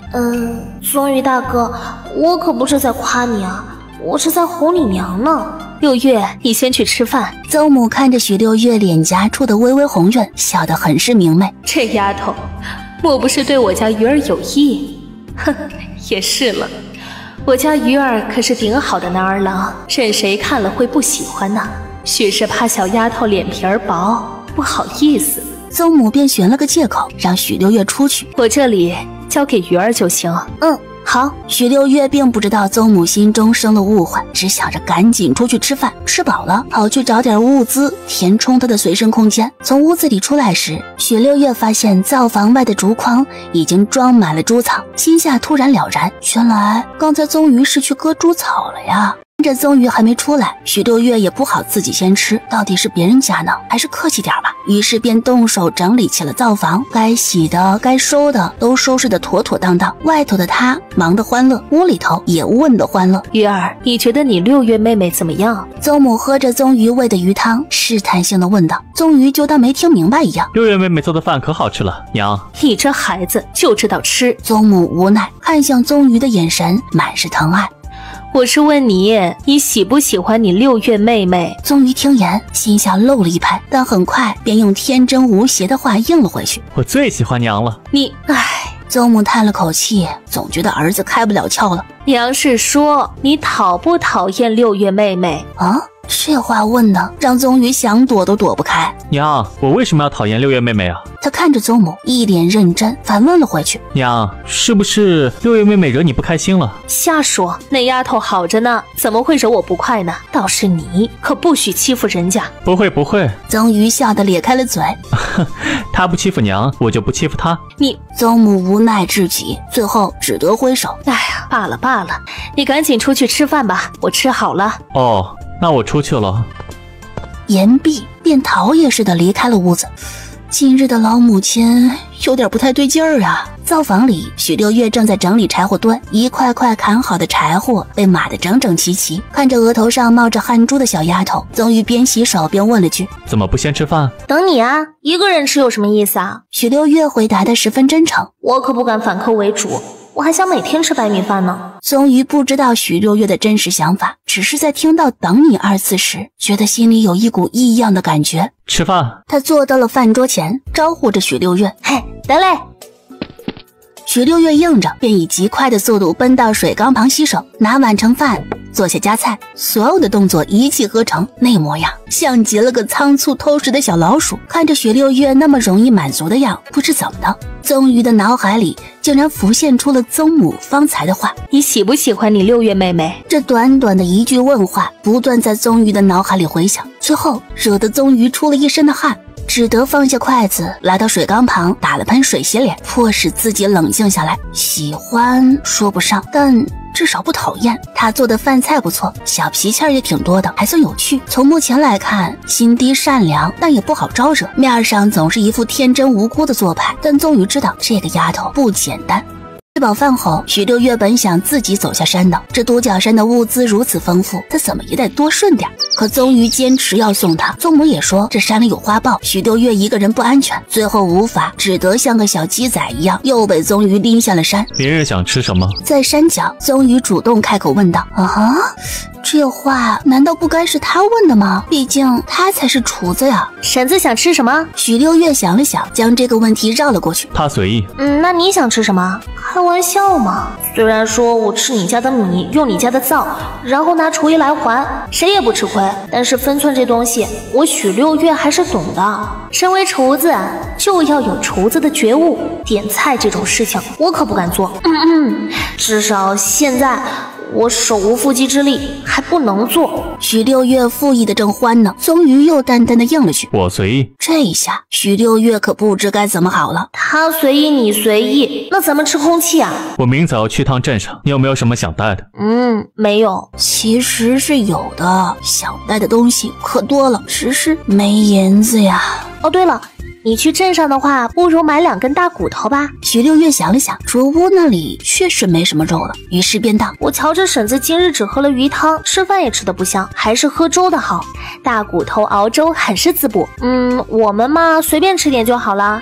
上次在河坝边的水笋炒起来味道不错，明天我们再去掰一些。”说着想起了竹屋里的菜油，他不大喜欢，于是又道：“猪板油你知道吗？去肉摊的时候，顺便问问有没有猪板油，有的话就买回来炸猪油。”那猪油可香了。言毕，突然想起自己交代的东西有点多，不免小声问了句：“你有没有银子呀？”许六月的本意是想询问宗瑜有没有银子买这些东西，可听在宗瑜的耳朵里，却成了许六月在管自己要钱，于是认真问了句：“要多少？”紧接着开始掏起了袖子，不一会儿掏出了一个钱袋子。只见宗瑜将钱袋子打开，自己从里头拿了一小块碎银子，道：“我留点明日买菜，剩下的你守着吧。”许六月看着自己手心里的钱袋子，有些傻了，掂了掂，还有点重量。你给我银子干嘛？他看着宗瑜，像是在看傻子一样。而宗瑜呢，微微皱眉，冲着许六月道：“不是你问我要银子吗？”这话问得认真又无辜。对呀，是你问我要的银子，我连钱袋子都给你了，你怎么还满脸嫌弃呢？我才没问你拿银子呢。许六月将钱袋子还了回去。我只是想着我让你买的东西有点多，怕你身上没银子罢了。我回去了，明日5时你在山脚等我。言毕，转身便跑开了。天啊，为什么心跳有点加快，心里有一股异样的感觉在慢慢滋生啊？那种感觉有那么一丢丢的暧昧，就像是一对恋人或是一对小夫妻，女人问男子要钱，男人二话不说就上交了工资一样。不过嘛，不得不承认，宗瑜丢钱袋子的样子还挺帅的。果然，不管是在现代还是古代，会往上头交钱的男人总是格外迷人啊。许六月这头正在为自己的心跳加速而懊恼，宗瑜那头也渐渐发觉自己冰冷的心似乎萌生了些暖意。特别是当许六月交代他需要买什么菜时，他突然觉得自己好像有一个家了，一个有温度的圆满的家。许六月回到大榕树时，正好撞到小姑许绣球慌慌张张地从家里跑出来，他一边跑还一边往回望，生怕被人发现了似的。许六月叫不出口那句小姑，只急忙拦下了许绣球，问：“你跑什么？发生什么事情了？”六月，快去救大嫂！说罢，正想着许六月是个聋子，要打手势时，却发现许六月已经飞快地朝屋里跑去了。他丢掉猪草，操起柴刀就往院子里冲。院子里没人，但灶房里却传出了呜呜声和挣扎的声音。许六月扛着柴刀就往灶房里冲，看着干草堆里一个男人正伏在哑娘身上，试图对哑娘不轨。哑娘拼了命的挣扎，却怎么都挣扎不开。许六月想也没多想，喊了声：“许天宝，你个禽兽！”同时一脚便踹了上去。那男子受到重踹，立即从哑娘身上滚了下去，嘴里还骂着：“哪个不长眼的东西敢坏老子的好事儿！”直到这时，许六月才看清楚，那禽兽竟然不是许天宝，而是许老二。哑娘看到许六月进来，连忙抓住了衣领，跑到了许六月身后，受了不小的惊。“你他娘的，真不是个东西！”许六月气得手抱青筋，一个柴刀就挥了过去。许老二吓得连忙往旁边一躲。“许六月，你不要太过分了！你要是敢伤我，我让你们一家都没脸再在许家待下去！”“谁他娘的过分？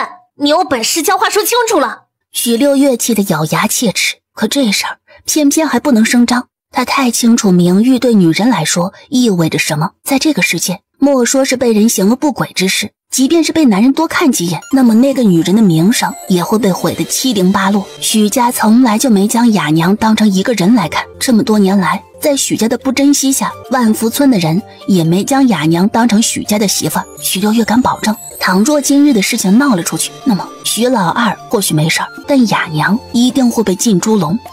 管许六月心里有多恼，他都只能压低声音骂道：“你他娘的还是个人吗？我娘可是你的大嫂，就算不是三媒六聘明媒正娶回来的媳妇儿，那也是给你大哥生了2个女儿的女人。趁着家里人都不在，就对自己大嫂做这档肮脏龌龊的事情，也不怕天打五雷轰。”大嫂？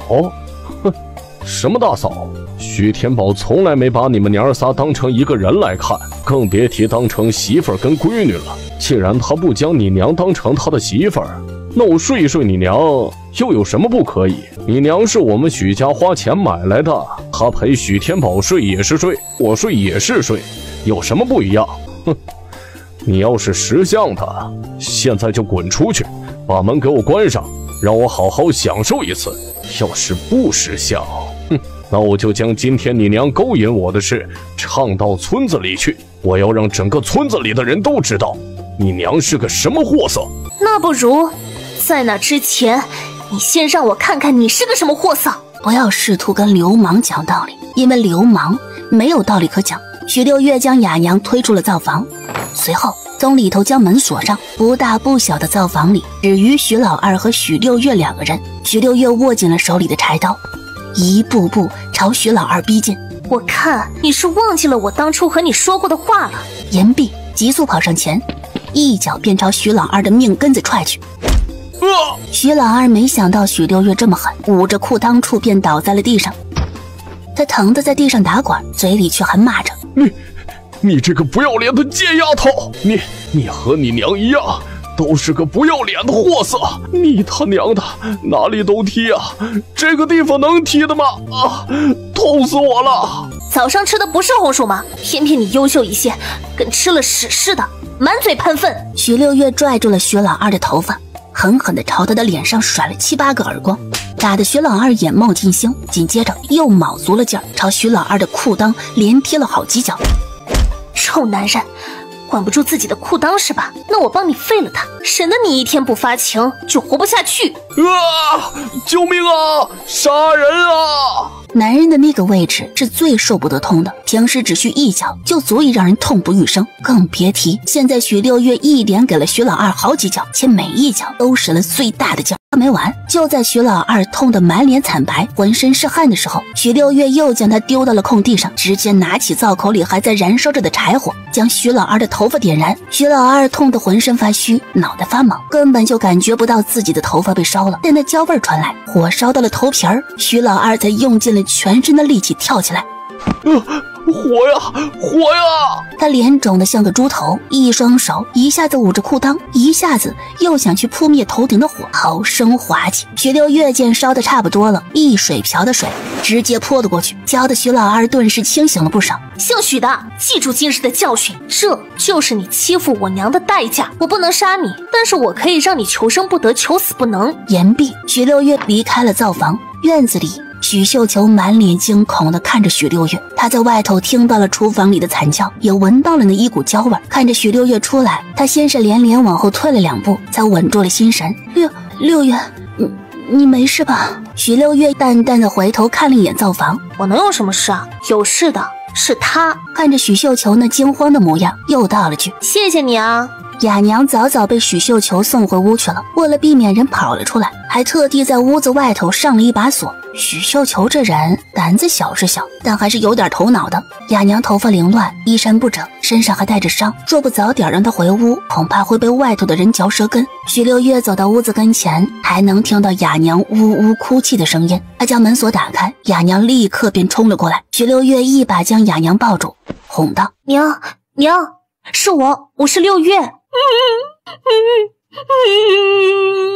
雅娘紧紧抓着许六月的手臂，上下检查着许六月，生怕许六月受伤了。娘，我没事儿。说罢便拉着雅娘进屋。看着雅娘身上添了新伤，许六月恨不得能直接将许老二给杀了。招娣呢？招娣去哪儿了？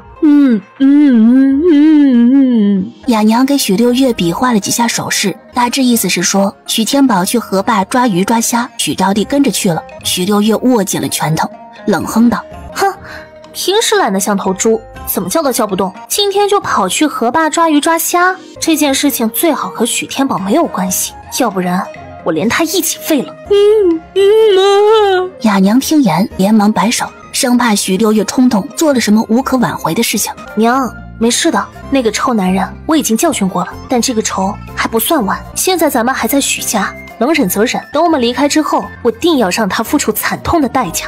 许六月话音方落，外头便传来了许招娣的声音：姑，你怎么在这儿站着呀？许招娣对许绣球这个小姑其实还算喜欢，一来是因为许绣球会偷偷给他们塞东西吃，二来也是因为许绣球不会跟家里的其他人一样总是打骂他们。平日里因为许绣球胆子小，所以总是躲在屋里头，今日愣愣地站在院子里一动不动，倒是让人觉得奇怪的很。小姑，你没事吧？许招娣见许绣球不搭理他，便跑上前来拉了拉许绣球的衣袖。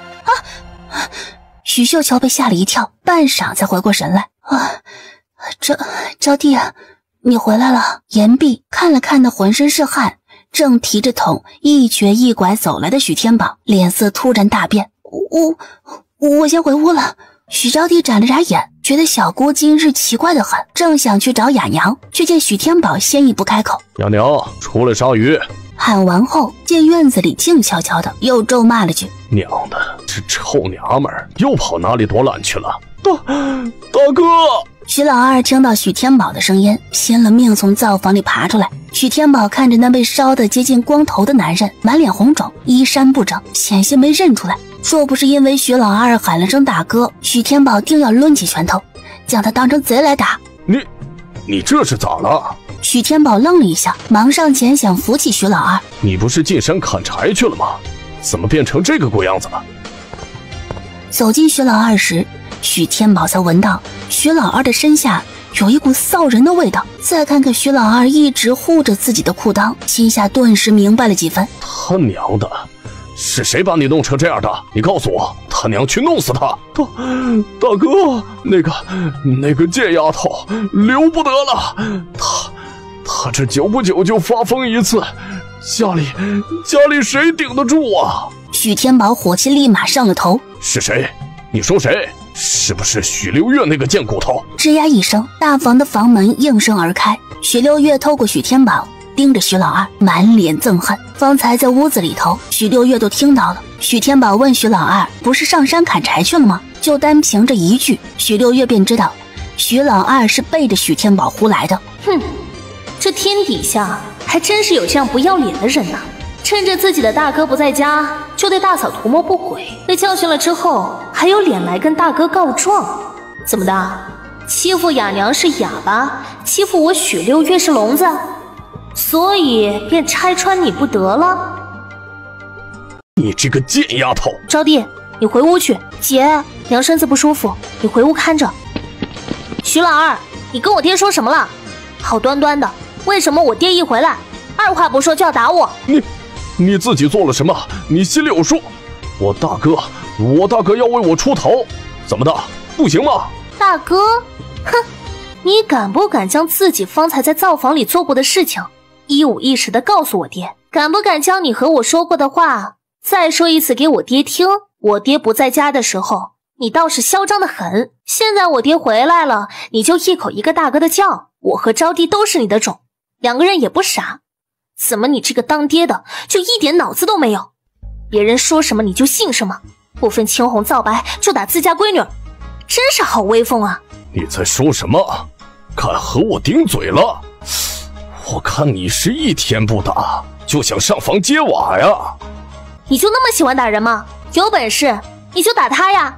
你做的那些肮脏龌龊事情我都开不了口。人家家里的男人都是护着自己媳妇儿和孩子，你倒好，总是护着外人。你他娘的才是外人！你那个娘就是我们徐家花钱买回来的，一个不干不净的东西，连儿子都生不出来，还敢说我和大哥是一家人？我他娘跟我大哥一个娘胎里出来的，你说我是外人？哦，你不说我都不敢相信，你和我爹是一个娘胎里出来的呢。亲兄弟呀，你就这样对你大哥的？你大哥平时对你也不坏呀，就在刚才还因为你的胡言乱语要打自己的亲闺女呢。他对你比对我这个闺女都好，可你呢？你是怎么对他的？你不配叫他大哥。许天宝看着许六月踹了许老二，本是要上前揍他的，可是听到他说的话后，又停下了手。大哥，你快帮我报仇！你这个女儿疯了！许老二现在是爬也爬不起来，跑也跑不走，他生怕许天宝会听信了许六月的话，连忙喊道：我都要痛死了呀！爹，有些话我一个姑娘家在外头说不出口，你要是想知道你这个好弟弟做什么事情，不如进房去看看。我现在杀不了你，不代表一辈子都杀不了你。你再敢动我娘一下试试，我让你从此变成一个废人。言毕，看也不看二人一眼，转身回了屋。许天宝的脑子都要炸了。我爹不在家的时候，你倒是嚣张；我爹一回来，你就喊大哥了。哼，亲兄弟啊，你就是这样待你大哥的？你再敢动我娘一下试试！许六月的话一直回荡在许天宝的脑子里，想起自己回家至今都没有看到雅娘，心中越发觉得不对劲儿。他丢下许老二，忙朝屋里走去。只见屋内雅娘正抱着许招娣哭成了一团，雅娘那还没来得及重新梳的头发依旧凌乱不堪，衣衫虽然被许六月稍稍整理了一下，可现在又乱了，额头和脖子还有手腕上都是伤。许天宝是爱打人，可却也知道雅娘身上的那些伤不是他打的。怎么回事？二弟打你了？你这臭娘们怎么惹到他了？竟然让他打成了这样！轰的一下，许六月就炸了。这还是不是一个男人呢？你媳妇儿被你弟弟打了，你不去找你弟弟麻烦，反而来质问你媳妇儿，怎么惹到你弟弟了？我去你祖宗的，真是个渣渣！爹，我看你伤的不是脚，而是脑子，就连心恐怕也都没了。天知道许六月这声爹叫的有多让他恶心，可休妻的路行不通，他也只能一点点的讨好许天宝，试图拉近许天宝和自己娘仨的距离。我娘没惹他，是你那个好弟弟，他看着你不在家，就试图对自家嫂子做一些龌龊事情。你说什么？他对你娘做了什么？许六月当没听见，继续说道：我娘虽然是许家花钱买回来的，但却是你的媳妇儿，为你生了2个女儿，她这一辈子心里只会有你这么一个男人。为了不让你那个好弟弟得逞，我娘差点丢了命。要不是我回来的及时，恐怕现在你就是个没有媳妇儿的人了。知道你不疼我娘，有没有这个媳妇儿都无所谓，但是我娘怎么说也是你的女人吧？你让自己弟弟这样欺负我娘，合适吗？传出去的话，我娘活不成也就算了，你的脸面往哪里放啊？许六月从原主的记忆里得知，许老二向来不是一个老实人，他对雅娘垂涎已久，总是趁着家里没人时想吃雅娘的豆腐。话说以前他开油的时候，其实没少被许天宝撞见，只是许天宝不敢招惹许老二，所以只当事情没发生过，但为此却没少去打雅娘。所以许六月根本不需要详细的情况告诉许天宝，他知道许天宝会相信的。爹，你就算再不喜欢我娘和我们2姐妹，你也还是我们的爹，血缘关系在这里，谁也改变不了的。以前我年纪小，所以胆子小，不敢管大人的事情，可是自从死了一次之后，我真的什么都不怕了。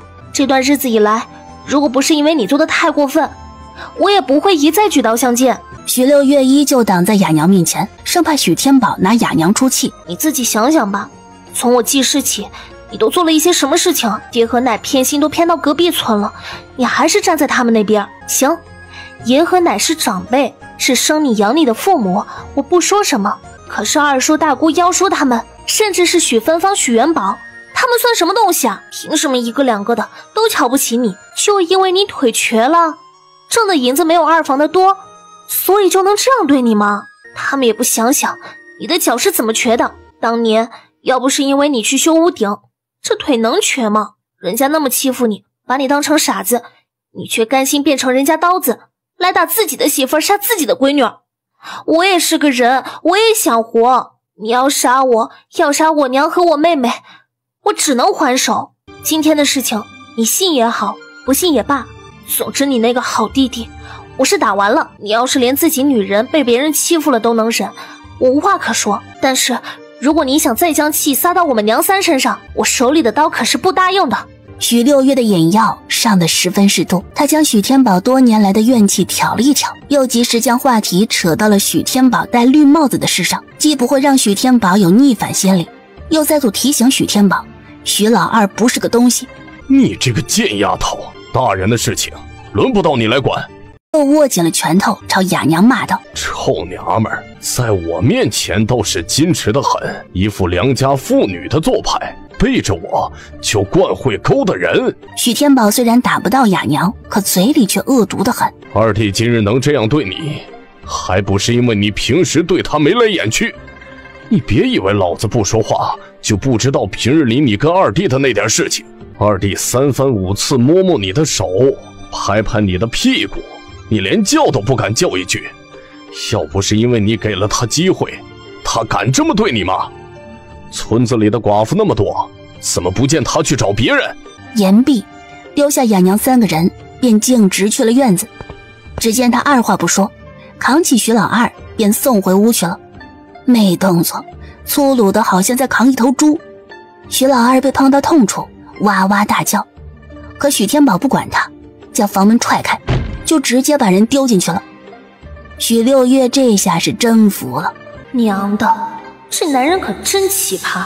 说的好听是能忍，说的难听就是窝囊，愚孝也就罢了，偏偏那所谓的三观还如此令人作呕。且不说许老二是不是他的亲弟弟，即便任何一个男人对自己的妻子行这般龌龊之事，他身为男人都该冲上去狠狠教训一番。他呢，竟然有脸指责雅娘勾搭人。雅娘被许天宝骂过之后，哭得更凶了。纵使这么多年来，雅娘对许家怨气颇深，心里也从未有过这个男人。可当许天宝如此辱骂他时，他还是免不得心寒。不是对许天宝心寒，而是对自己心寒。雅娘绝望地闭上眼，两行清泪顺着脸颊流到了脖子。这种日子何时才能到头啊？许天宝将许老二丢回去后，便闷头去清理方才带回来的小鱼小虾。许六月生怕雅娘会因此想不开，便小声安慰道：或许今日的事情也未尝不是一件好事。雅娘听言，缓缓张开了泪眼，看向许六月的眼神无助又疑惑。许天宝瞧不起咱们娘仨儿，也不是1日2日的事情了。这么多年来，咱们跟许家人发生的矛盾还少吗？你可曾见过他哪一次站在咱们这头？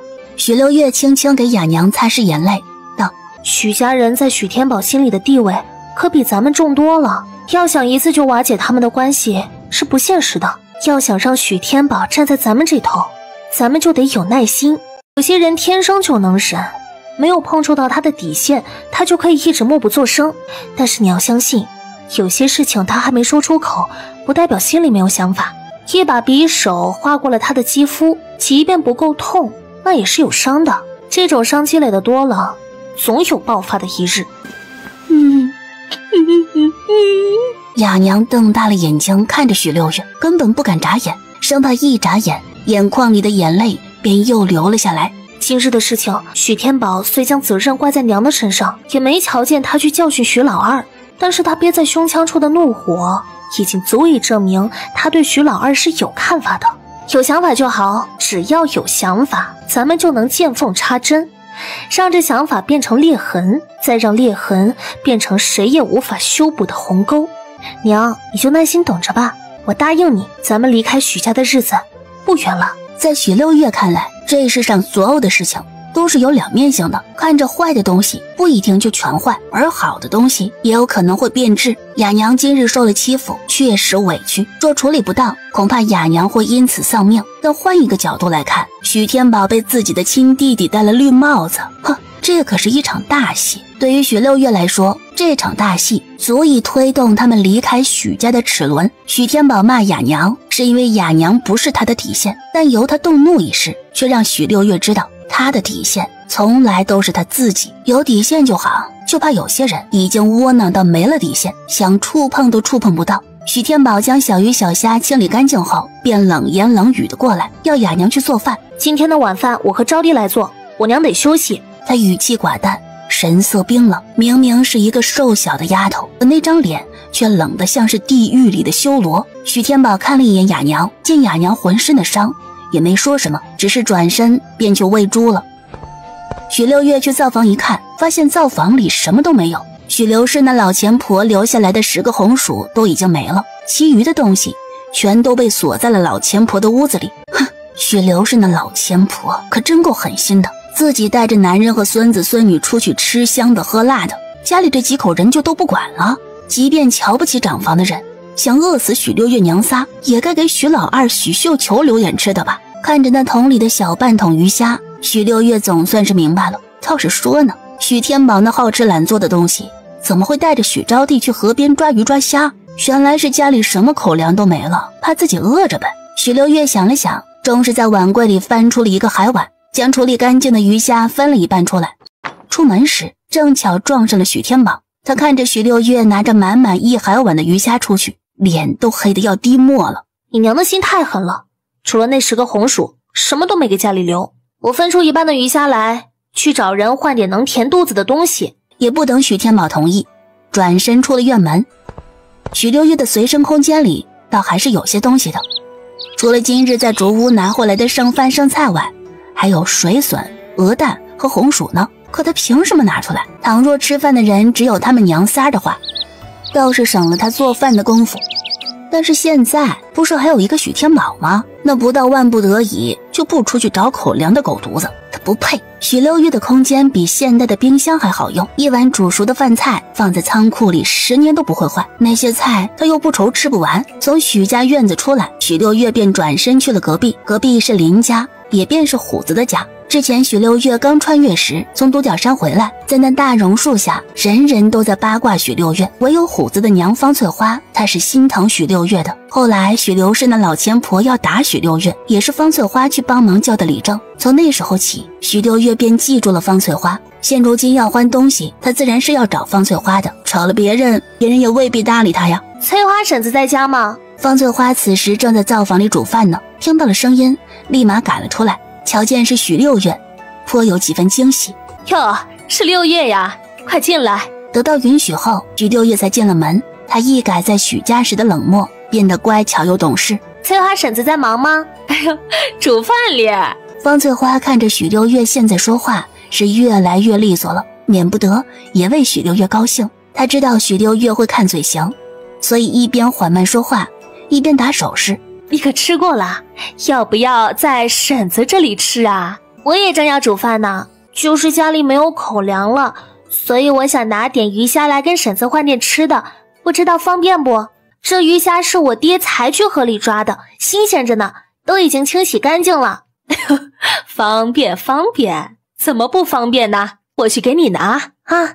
方翠花是个热心的，对雅娘娘仨十分同情。这些年来，她虽身为外人，不方便管许家的事情，但背地里却没少帮着雅娘。许六月以前胆子小，不太敢来林家串门，死而复活后性子又大变，就更没来过了。方翠花只有儿子没有女儿，她可喜欢闺女呢。再加上许家就在隔壁，平日里风吹草动的她都清楚，在她眼里，这天底下没有比雅娘娘仨更可怜的人了，所以能帮衬的时候尽量多帮衬着。不到一会儿，方翠花便拿了一个篮子出来了，篮子里有1小碗糙米，1小碗粗面，2个鸡蛋，4个马铃薯，剩下的都是红薯和芋头。来，你奶他们去你大姑家了，也不知道什么时候才回来。这些东西啊，你先拿着，要是不够的话，再来找婶子拿。林家的日子过得要比许家好，一来是因为林家人口简单，方翠花的公公早已去世，婆婆又是个良善的，她的公婆只生了她丈夫一个人，所以家里并没有兄弟之争，也没有妯娌挑拨离间。她丈夫是个能干且勤快的，在镇上的酒楼里给人当大厨，夫妻2人生了3个儿子，大儿子17岁，二儿子14岁，都已经跟着她丈夫去镇上做工了。小儿子虎子今年8岁，平时她和她婆婆一起带着。婶子用不着这么多。我就拿几个红薯吧。许六月不是个贪心的人，他知道村里最不缺的就是小鱼小虾。哎呦，不多，这哪里多了？你不知道，你虎子弟弟最喜欢吃鱼虾了。可是你大刚叔常年在镇上也不回来，我平时一个人忙不过来，也没工夫去给他抓鱼虾。今天你送过来的鱼虾够他高兴好久了。一家人多，这点东西顶多吃到明天早上就没了，拿去吧。啊，婶子都这么说了，那我就收下吧。不过这些东西确实多了，那碗鱼虾不值得。既然虎子弟弟喜欢吃鱼虾，明天我再去抓了，给虎子弟弟送过来。言毕便道了声谢，连碗都没拿就先走了。方翠花看着那瘦小的背影，无奈摇头。就连她婆婆也从屋子里出来，说了句：“哎，六月这孩子是真懂事啊。”哎呦，可不是嘛，又乖巧又懂事，为人勤快还能干。哎，就是命不好，生在了那一家。这丫头好是好，平常能帮就帮点吧。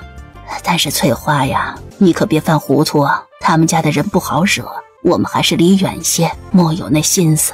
娘，你放心吧，我不会。方翠花笑了笑，笑容里免不得有些惋惜。倘若许六月不是许家的孩子，她倒是想上面提亲嘞。虽说许六月才12岁不到，但那么乖巧懂事的孩子，可不得早早定下来。等他长大了，刚好和自家老二凑成一对。可偏偏这许家人不好惹，倘若攀上了这样的亲家，恐怕以后就没什么安宁日子过了。许六月可不知道林家婆媳的想法。从林家出来后，他又凭着原主的记忆去了菜园子，菜园子里的蒜苗长得正好，他二话不说收了回家。除此以外，还扭了一颗大白菜和几根葱。许刘是那老钱婆抠门着呢，平常他在家时可是连菜园子里的菜都要管着的，现在他不在，不吃白不吃。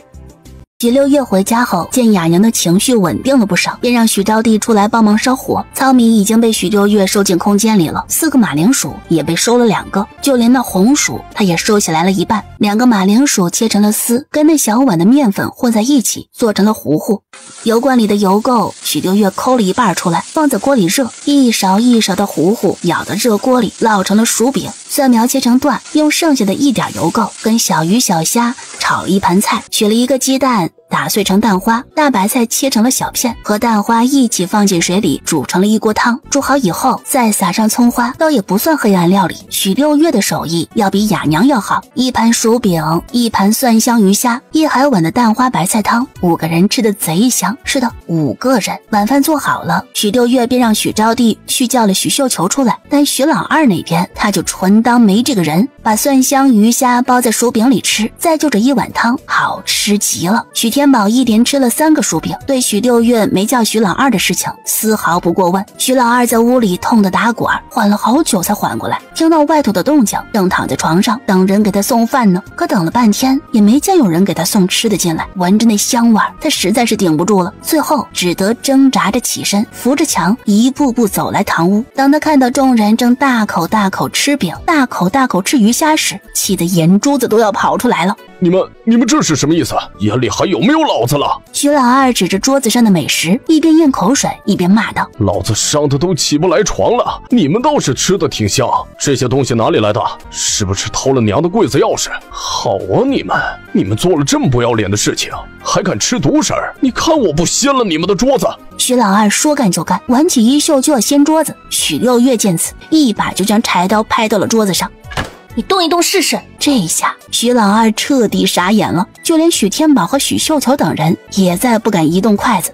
你他娘的又要吓唬我？我是吓唬他的吗？许老二根本就不想掀什么桌子，他想要的是坐下来大口吃饼，大口吃菜。刚刚放下的狠话不过是为了让在座的人恭请他一起吃饭罢了。你不是吓唬大的，你是被打大的。我告诉你，许老二，你娘走的时候就给家里留了10个红薯，这10个红薯一个人吃了6个。今天这饭桌上的东西没有一点是你娘给你留下的。你不是很能耐吗？上山砍个柴就很了不得了，有本事你就上山打猎去，这些东西都是我爹辛苦了一下午换回来的，没你的份儿。你个贱丫头，你爹是我大哥，我大哥换回来的口粮，我凭什么不能吃？要我说，不能坐在这里吃的人是你们这几个赔钱货。不把你们赶出许家就算了，还想吃我大哥换回来的粮。这里没有外人，你不用装模作样的。现在知道我爹是你大哥了。今天在灶房里，你试图做下那等龌龊事情的时候，怎么没想到我爹是你大哥，我娘是你大嫂？我去教训你的时候，你嘴里说着什么？你还记得吗？你说我爹不会挣钱又好吃懒做，花了家里几两银子买的女人就该跟你一起共用，对吧？许天宝在听到许六月这话时，脸都青了。你满嘴胡说什么？我什么时候说过你爹好吃懒做了？没说过吗？哦，没关系，你是没说过啊，但是我可以帮你说呀。二叔，我可是会看口型的，你别以为我是聋子就听不到你说什么了。我这里没做你的饭，你要是再来这里打扰我们吃饭，我就要动刀子了。许六月说着这话时放下了筷子。许老二看着许六月的手一下就握住了刀柄，吓得打了个激灵。他朝许天宝望去，试图让许天宝替他说话，可这一次许天宝只当什么事情都没看到也没听到，只默默吃着自己手中的薯饼，仿佛一切事情与他无关。你们果然是一家人啊！给我等着，等娘回来了，我看你们怎么办。言毕，又扶着墙回屋去了。我呸！都多大的人了，闺女都跟我们小过一个年纪了，还等着自己老娘回来告状呢，真是不要脸。雅娘用筷子敲了敲许招娣的碗，示意他不可以这样没礼数。许六月只当自己没听到，埋头吃晚饭。这一顿晚饭大家吃得很香，但也各怀心思。第二天的早饭可就简单多了。许六月将红薯煮熟，一个人分了2个，吃完了事儿。出门的时候，许六月特地多带了个桶和簸箕。洗完衣裳后，他便在河边的小分沟里采淤泥，待水浑浊了以后，用簸箕卡住下游，他自己则从上游慢慢往下赶。如此几回，他也有不少的收获。虽说没有昨日许天宝的鱼虾多，但也够2碗了。他分出一半来丢到随身空间里养着，剩下的一半在回家时拿到了方翠花家。方翠花一开始怎么都不肯要，但许六月一再坚持，他也无法。晾晒好衣服后，许六月便去独角山了。每日要去给宗鱼母子做一顿饭，是雷打不动的。饭菜做好，又在宗鱼的陪伴下搜索了一些山上的物资，待太阳准备落山时，才又下了山。回到许家的时候，许刘氏一行人已经回来了。许六月才踏入院门，便感觉到气氛不对。哎呦，你个死丫头，还知道回来呀！许芬芳去了一趟大姑许牡丹家里，就觉得自己了不得了。是呢，她可是出过远门的人了。瞧见许六月回来，立即就冲上来，想要扭许六月的耳朵。许六月将竹筐脱下，直接就往许芬芳怀里塞。你个贱丫头，你弄脏我新衣裳了！奶娘，你们快来看呀！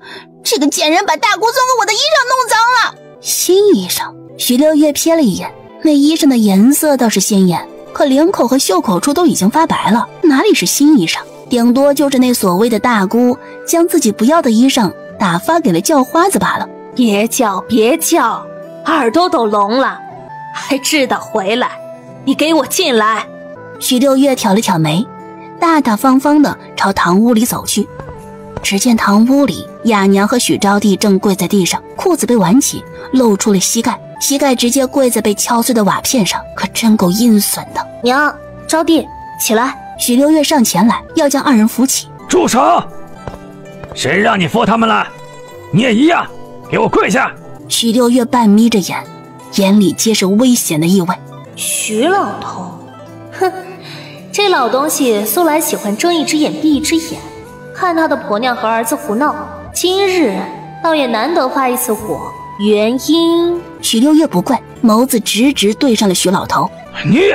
你这个孽障！我是你爷爷，我让你跪下，你就得跪下。别说是爷爷，你就是阎王爷也得给我个理由。许六月一边说着，一边将雅娘和许招娣拉了起来。你竟敢诅咒我！我没那意思。许六月看了一眼四周，发现全家人都在，于是道：我就想弄明白，你们为什么要我们娘三下跪呀？还为什么？你自己干的好事，自己不清楚吗？你真是个没有家教的野丫头，趁着我们不在，连我爹都打。你看看我爹都被你打成什么样了。芬芳，不用和他多说。二婶许金氏扭着肥硕的腰身走了出来，先让你爷和你奶罚他们一顿，然后咱们再报官。平白无故的将人打成这样，还有没有天理了？爹娘，你们可一定要为我们做主啊！你们看看我男人这身上的伤，还有这头发，头发这东西哪里是说烧就能烧的？万一不小心烧到了脑袋，这个人还能有吗？说到这儿，西京便开始附身了。爹娘，你们二老是有3个儿子没错，可大哥的腿脚不利索，挣不来钱，幺弟又在念书，正是用钱的时候，整个家里就只有我男人一个人在挣钱。如果他出了什么事儿，那这个家该怎么办呀？徐六爷这个惹事精，他嚣张了也不是1天2天了。上次他割我头发吓唬元宝，这些事都过去了，可现在他是想要我男人的命啊！老二媳妇儿，你别哭，今天这事情爹一定为你们二房做主。老大，你说吧，这件事情怎么处理？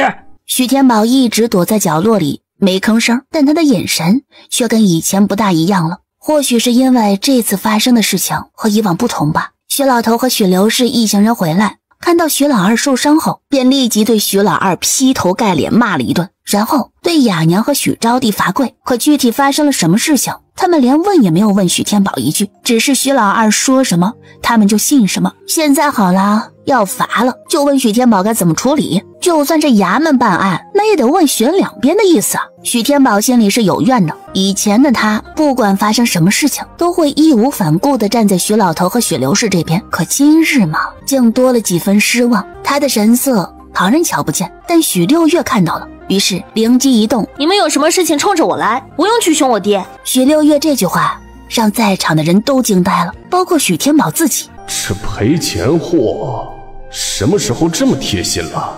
我爹是什么脾性的人，大家伙都清楚。以前这个家里不管发生什么事情，我爹都会站在你们那边。可是今天为什么他没有开口说话，你们都不觉得奇怪吗？倘若二叔真的是无辜的，我爹怎么会不开口呢？许六月，你将老子打成这样，你就认罪吧，好好认个错。我念在我大哥的份上，就不送你们去官府。但是如果你敢乱说话，老子一定饶不了你。许六月听了这话好笑极了，可由于他现在没有看向徐老二的方向，所以只能装作一个聋子，朝着徐老头道：今天的事情不能怪我们大房，我只能说这件事情如果发生在爷爷你的身上，恐怕你连杀了对方的心都有。我只是打了他一顿，留他一条性命，也算我仁慈了。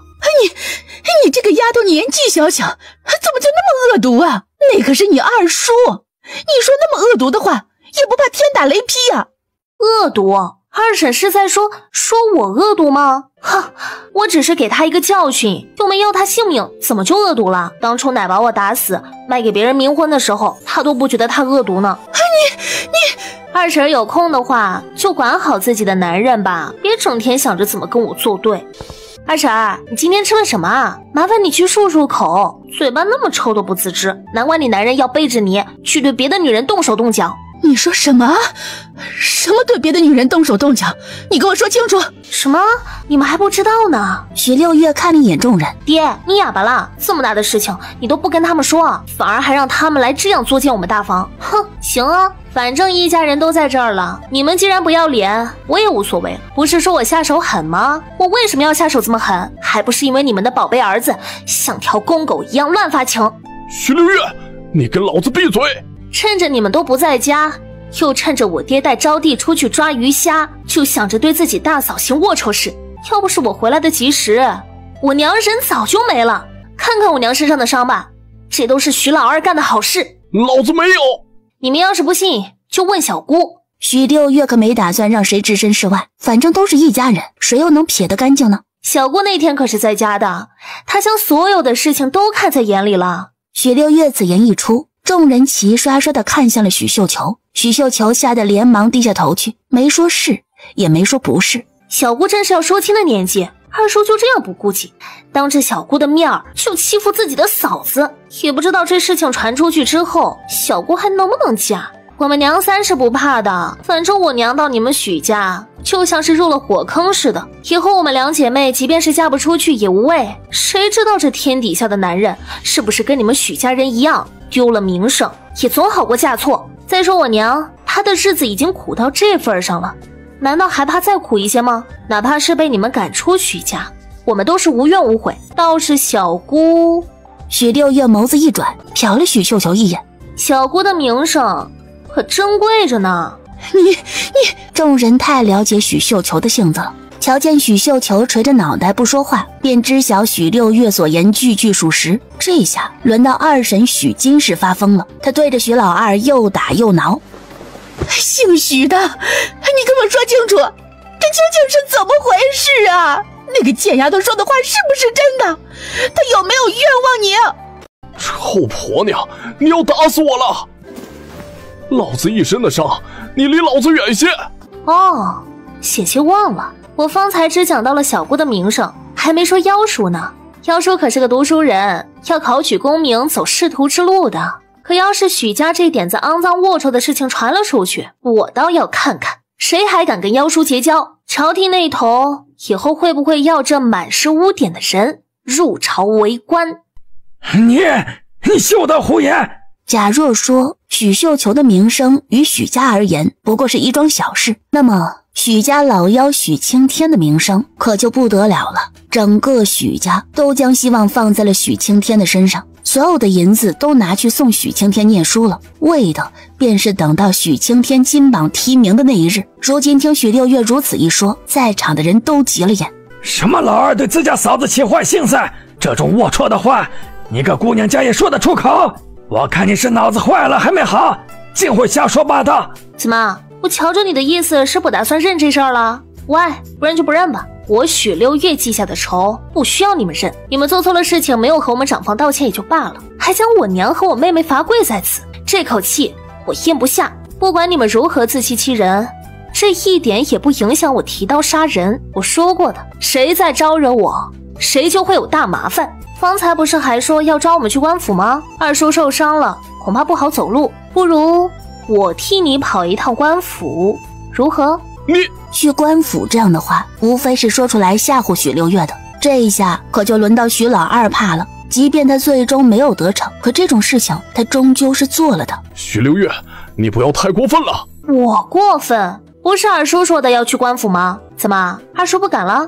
你哼，事到如今，二叔还不肯说实话？哼，你做都做了，难道还不敢亲口告诉你的父母和妻子孩子，你都做了些什么吗？我不过是想求一个公道，想让你们给我们长房赔礼道歉，怎么做不到？还是说你们已经想清楚了，要赔上妖叔的前途和小姑的名声？不可，老妖的前途关系着我们老许家的荣华富贵，可不能出差错。绣球也马上要有人来提亲了，他的名声不能坏。老二，你究竟做了什么事情？你说出来，先给这个丫头道个歉，也好让她消消气儿啊。许刘氏那老钱婆可不是一个好说话的人，今日主动退让，无非是担心许青天和许绣球罢了。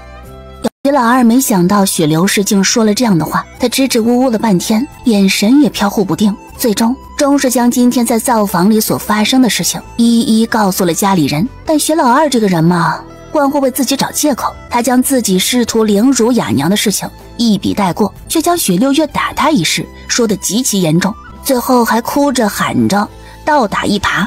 爹娘，儿子知道错了，儿子不该做这样的事情，但是这件事也不怪我呀，都是那个贱女人，是她勾引儿子在先的，要不然儿子是不可能做出这种事情来的呀。你这个王八蛋！许金氏可是个泼辣货，自己的男人什么德行他清楚得很。我嫁给你那么多年，为你生儿育女，你就这么对我呀？成亲的时候你说什么来着？你说一辈子只爱我一个人，只对我好。可现在呢，孩子都这么大了，你也不害臊。歪心思打到了一个哑巴身上去了，我打死你啊！打死你！许金氏一直以为这个男人有贼心没贼胆，可谁曾想竟发展成了这个地步。雅娘不仅能干勤快，还生得好看，除了不能说话不能生儿子以外，许金氏没有任何一点能比得过她。她嫉妒雅娘，更恨雅娘，所以每当雅娘被打骂时，她都格外痛快。够了，一家男人都已经伤成这样了，你还要闹他？是想当寡妇吗？老大呀，你二弟他也是糊涂了，这才做了见不得人的事情。你们打也打了，骂也骂了，就这么过去吧。啊，老大，你和老二是亲兄弟，打断骨头连着筋来，可莫要为一个女人就有了嫌隙呀！道歉，你们不用和我爹说什么兄弟情深的话。二叔如果顾及兄弟之情，就不会有这么糊涂的举动了。现在我爹丢了面子，我娘也受了伤，你们身为长辈，在没有将事情问清楚的前提之下，就罚了我娘和我妹妹。这件事光靠几句好话完不了。你给老娘闭嘴！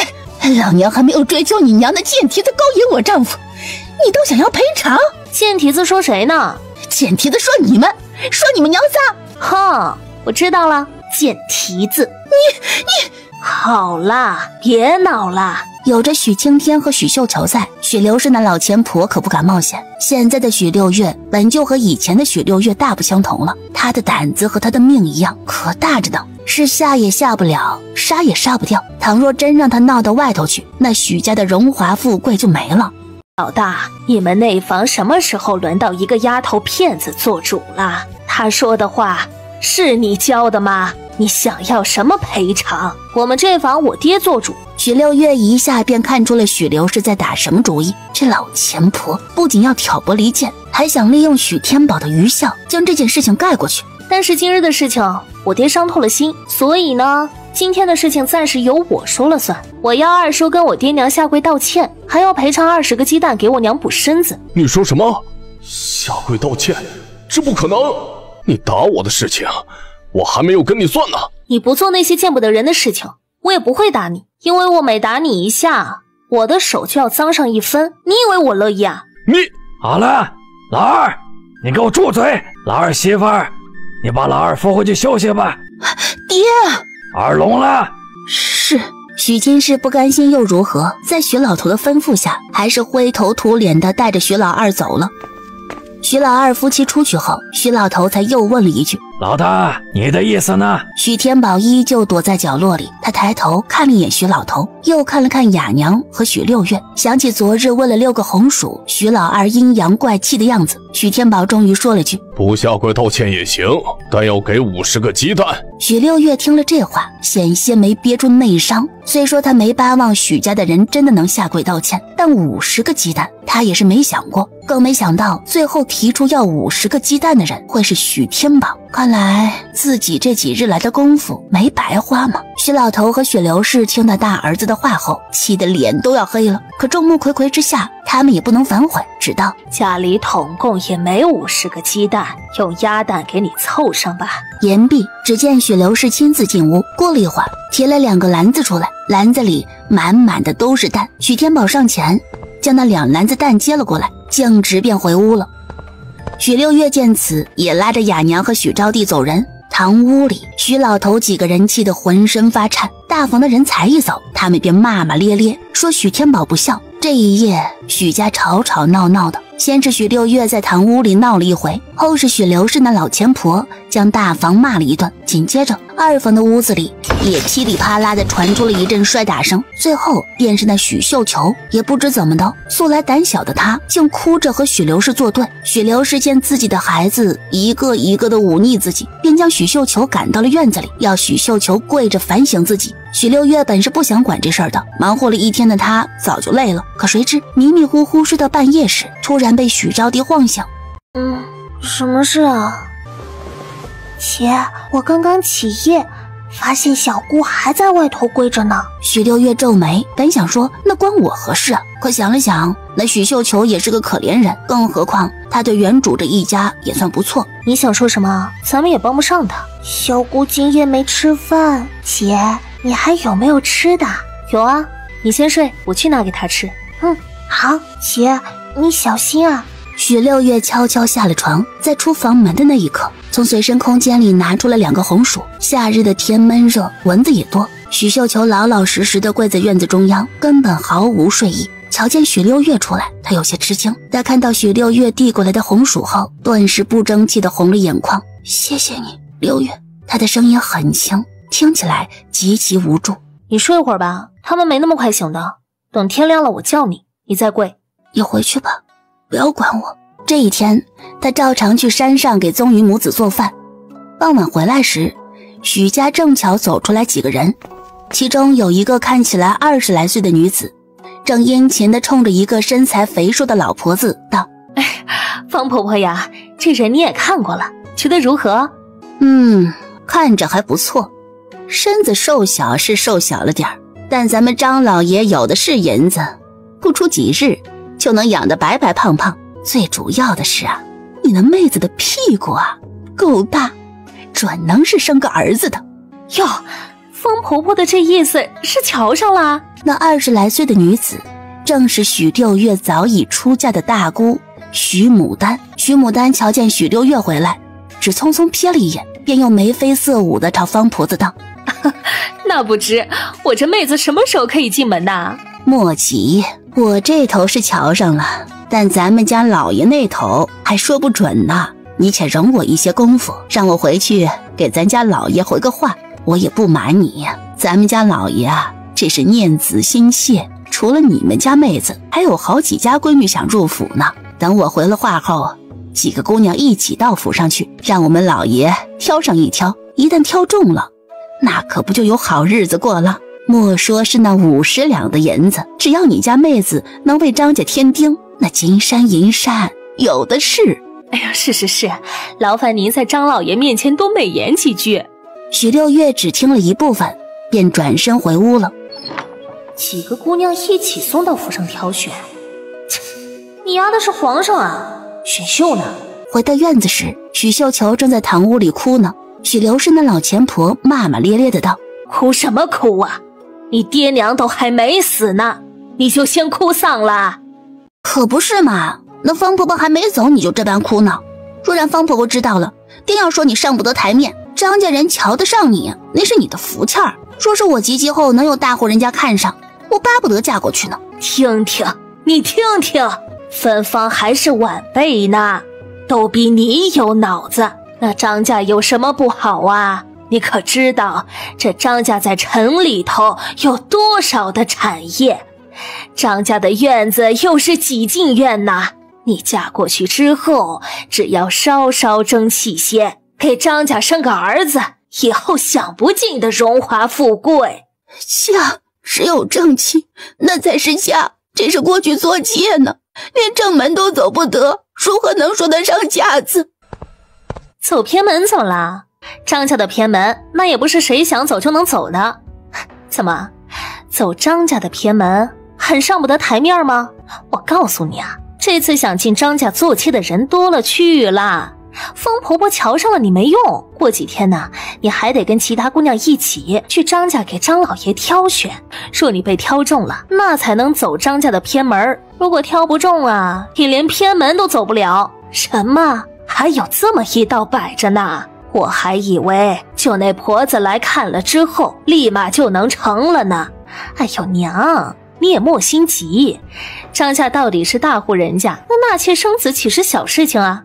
人家可给30两银子呢，再挑选挑选也是正常。再说了，张家老爷求子心切，方婆婆说了，这一次纳妾啊，指不定一次能纳上3、5个呢。咱们家绣球的模样也挺清秀的，为人又乖巧，最主要的是她好生养啊，定能入选的。哼，30两。方才在门口，许六月可是听得真真切切的。那方婆子说了，张家给的银子是50两，平白无故少了20两，可不就是许牡丹自己吞了？也难怪对这件事如此殷切。这妾谁也当谁当，我不当，我宁愿嫁给一个泥腿子做正妻，也不想去什么张家当小妾。你糊涂？我没糊涂，那张老爷都快50岁了，他大儿子的闺女都跟赵婷和元宝差不多了，我不想嫁给这样的人。再说了，那张老爷可是出了名的坏脾气，平日里对正妻都是又打又骂的。我去做小妾，那不是……人家张老爷家有的是钱，打你骂你怎么啦？张家算是城里比较出名的商宦了，再加上这个张老爷行事高调，脾气极差，所以是家喻户晓的一个人物。如若不然，徐牡丹也不可能知晓张家要纳妾的事儿。告诉你，只要他有钱，打你你就受着，骂你你就听着。你唯一的任务呢，就是给他生个儿子，到时候吃香的喝辣的，还不是你快活？嫁给泥腿子当正妻，你怎么那么没出息啊？可不是嘛，张老爷50多岁了又怎么样？要嫂子说呀，这年纪大才好呢。你入门没几年，孩子一生，他两腿一蹬，你不仅不用伺候他，也不用再挨打受骂，好日子天天过着，岂不是悠哉？就是这个道理呢。绣球啊，我可是你亲姐姐，我能害你吗？我给你寻的，这可是一门好亲事啊！你可知道，在张家做小妾，1个月的月例银子啊，都差不多用5000银子呢。若你能得宠，张老爷再赏赐你一些，你就发达了。就更别提身边还有丫鬟伺候，不用你干脏活累活。好亲事，说到底不过就是卖闺女罢了。徐六月从头到尾都没有进堂屋，只是在院子里忙着一些小事情，或扫扫地，或喂喂鸡。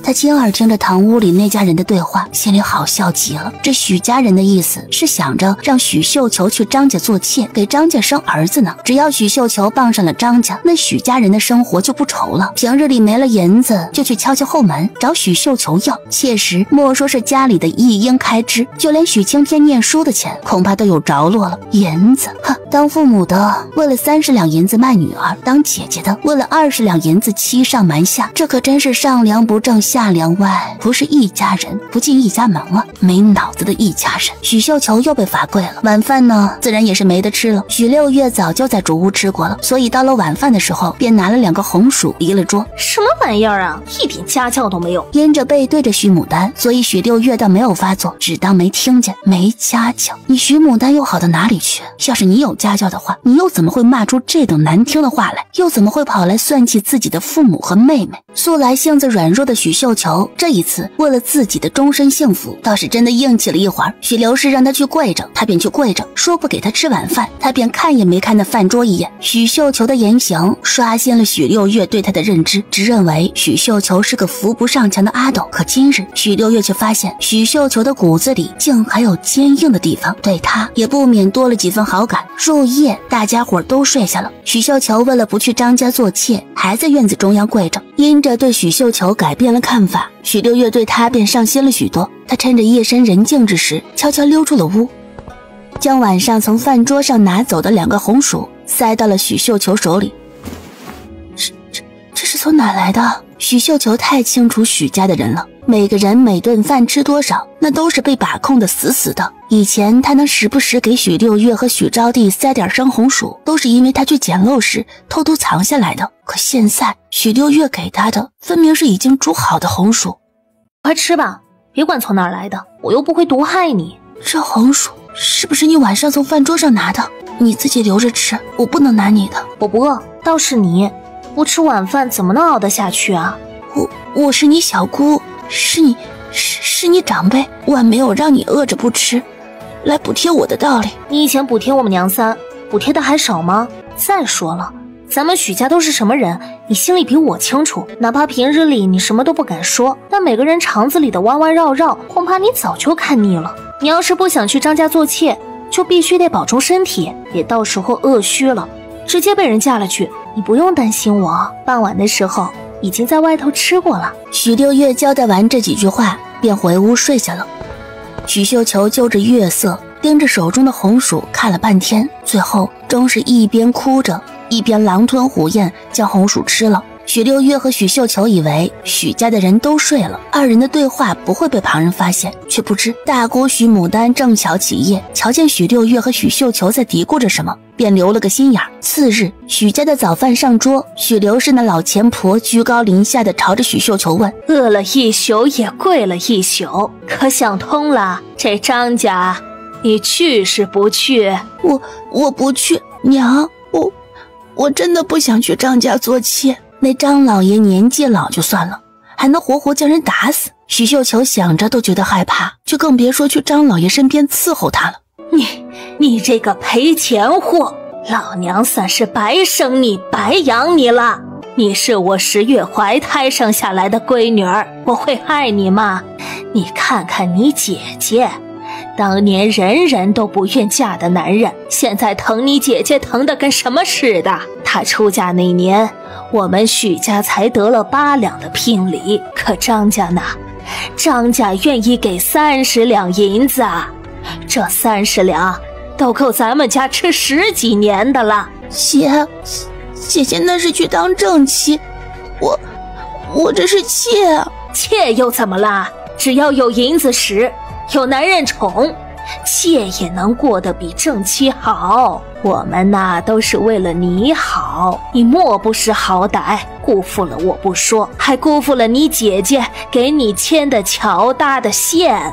我不去！许绣球急了。以前他只觉得自己是个女儿身，不得父母喜欢是正常的，于是他便把希望寄托在未来的婆家上。每一次受了委屈，他总安慰自己，对自己说，反正只在娘家待10几年而已，日后嫁了人便能脱离许家了。可现在他第一次对许家心生了厌恶。许家人重男轻女，他早就习惯，许家人不分青红皂白，他也能忍受。他真正厌恶的是这些所谓的亲人干的明明是将他推入火坑的事情，却还能冠冕堂皇地说他们是为了他好，多恶心啊！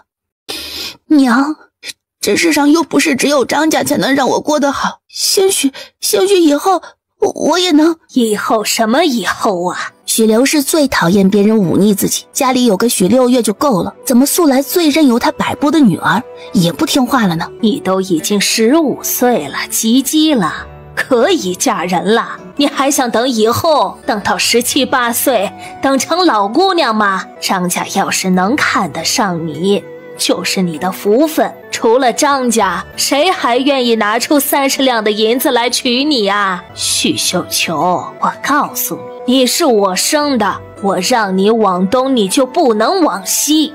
这张家挑选小妾，你必须得去。要是你还这么固执，今天的早饭也不要吃了。我倒是要看看你不吃不喝的能熬到几时。我瞧着熬到明年都不会有事，毕竟这大半夜的，小妹这红薯也没少吃。什么意思啊？她哪里来的红薯吃？那就得好好问问我的好侄女了。你这贱丫头，你说这是怎么回事？你给你小姑吃红薯了？你哪来的红薯啊？是不是偷了家里的粮食？你这不要脸的赔钱货！今天这事情要是说不明白，你就休想吃饭。许六月的脸正对着许刘氏，这回想装聋子都装不成。干嘛？我昨天晚上不饿，就把红薯留下来了。夜里看到小姑还跪着，便把自己的红薯给她吃，有问题吗？我没偷没抢的，犯什么事了？我说大姑，你在婆家的日子不是很好过吗？要是没事的话，你就回去吧，别总是留在我们许家打秋风。嫁出去的女儿泼出去的水，这道理你懂不懂啊？你亲妹妹就吃了2个红薯而已，怎么就好像挡了你的活路一样？你让她吃2个红薯怎么了？你会死吗？她又没吃你那一份。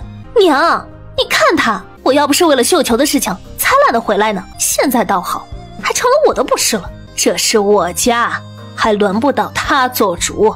既然你那么大方，自己的红薯不吃，非要给你小姑，那你今天早上的早饭也不用吃了。老娘的脾气可不好，今天话就放在这儿了。谁要是敢给他们2个一口吃的，就跟着一起饿肚子。许绣球听言，连忙急得眼睛都红了。自己饿肚子不要紧，可偏偏还连累了许六月。许六月倒觉得没什么打紧的，他在竹屋好吃的东西多着呢，用得着来吃这1、2个红薯吗？娘，我去洗衣裳了。洗完衣裳之后，我就在外头挖点树皮吃吧。反正我今天在家也没饭吃。猪草呢，我就不割了，谁爱割谁割去。某人的脾气暴躁，我也不好说话，不瘦就是了。小姑，我们屋里还有50个蛋呢，下午回来我给你煮2个。言毕，瞥见许天宝的脸色不好，又笑道：小姑放心，我爹不会有意见的。我爹这个人呐，其实可好了，就是在这家里吧，没人瞧得见罢了。许六月一边说着，一边去拿大房的衣裳出来。许六月前2日就发现河坝里有石螺，只是因着时间不允许，所以一直没动。今天出来的早，洗完衣裳后还有些时间富裕，于是便挽起了裤脚，下河摸石螺去了。村子里的水干净，许六月摸石螺根本就不费劲儿。石螺这东西吧，若想煮得好吃，调味料和香料都少不了，再加上石螺吐泥是一番功夫，敲石螺屁股又是一番功夫。想要吃一顿石螺可麻烦的钱，因着村子里的人舍不得那些香料调味料，又因着大家伙没那闲功夫，所以河坝里的石螺多得不得了。许六月只约摸花了半个时辰的功夫，便得了半桶的石螺。他将石螺放到随身空间里，便回家晒衣裳了。衣裳晒好后，招呼也不打，径直就出了门。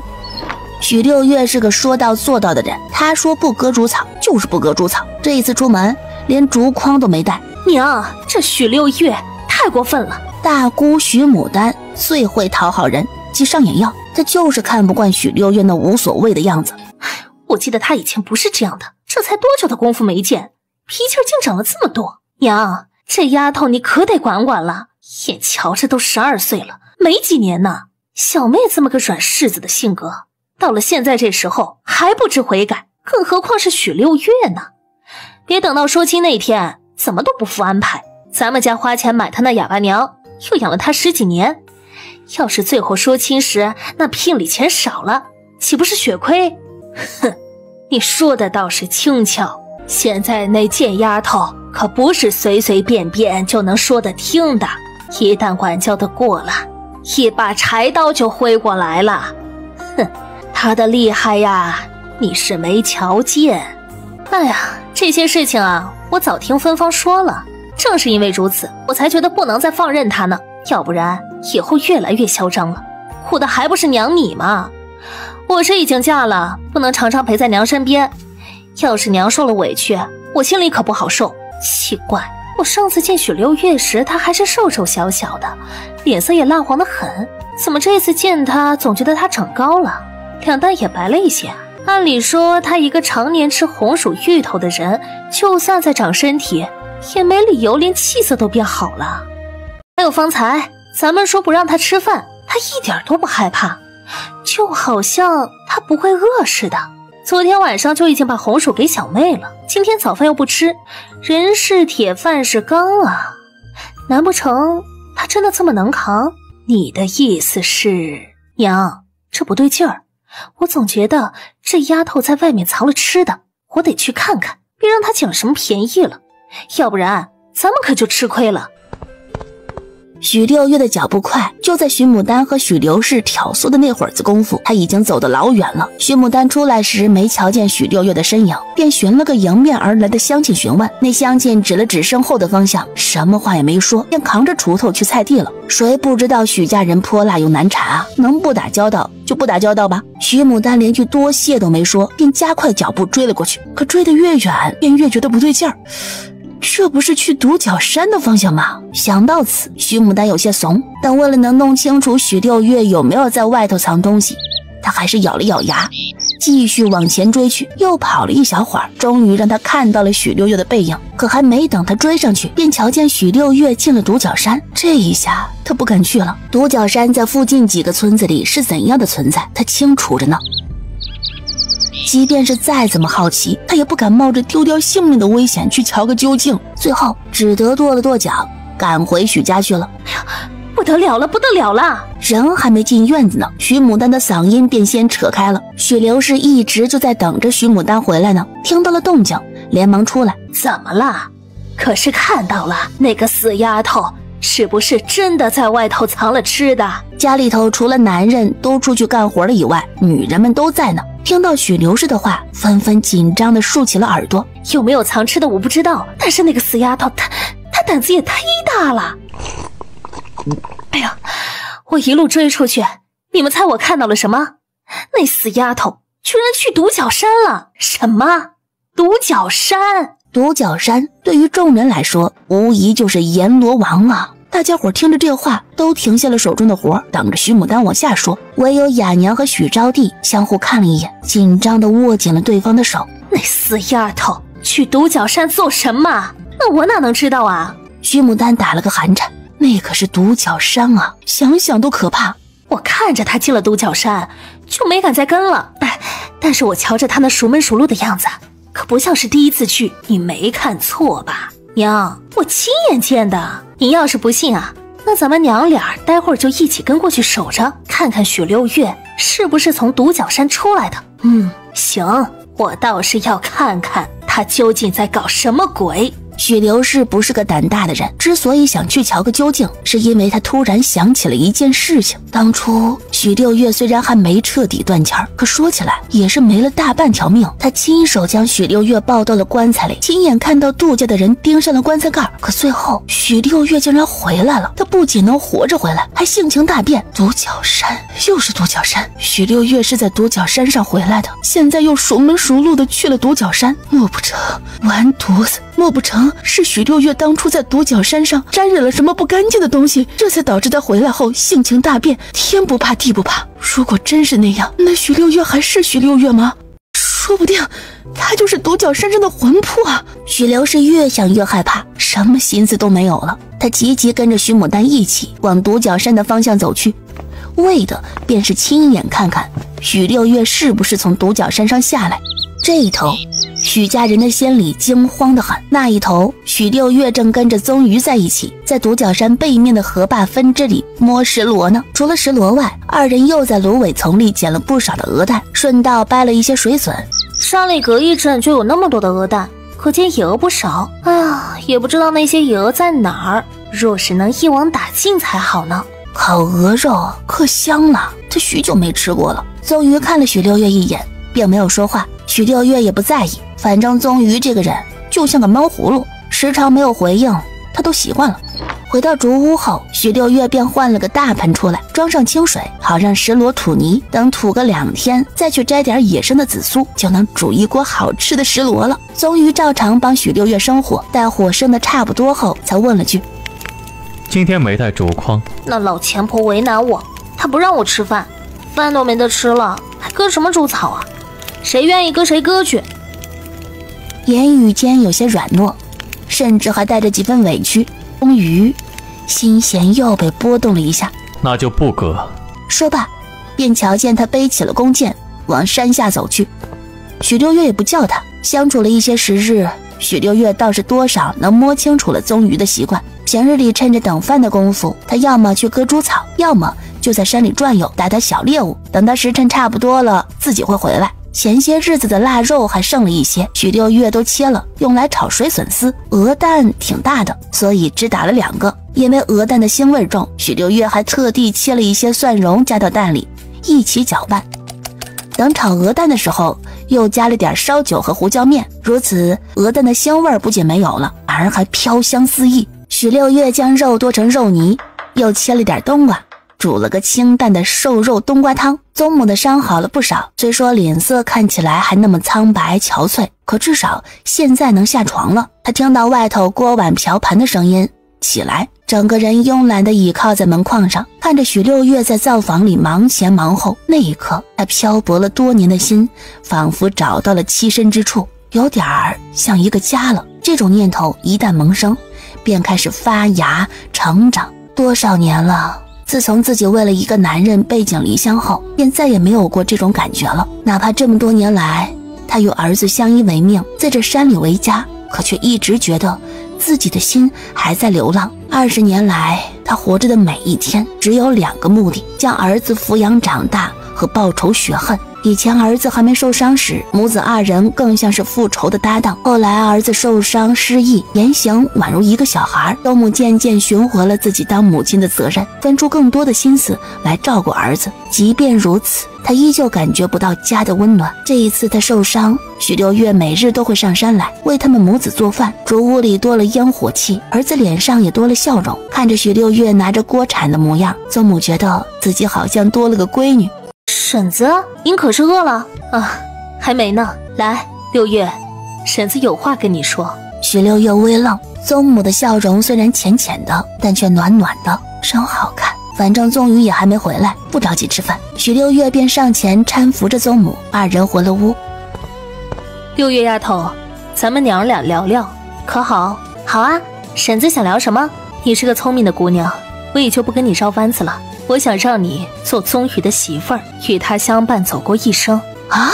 许六月惊了。说实话，这些日子以来，他能明显感觉到宗母对他的态度越发柔软，不似第一次救下他时那般冰冷寡言。可许六月一直以为这是因为他上山来给宗宇母子做饭的缘故，却没想到宗母生了如此心思。你别瞧着我不常下山，其实村子里的那点事情啊，我清楚得很。我知道你是个命苦的孩子，在许家的日子也不好过。我家鱼儿现在虽看着有些孩子气，但他不是傻子，总有一天他会想起过往的一切的。他是我怀胎10月生的，本事与脾性我最了解不过了，他能担当得起责任，会照顾好你的。婶子，如果我猜的没错，你一定做梦都想离开许家。既是如此，不妨就嫁到我家来，鱼儿有了伴，你也能脱离苦海，如何？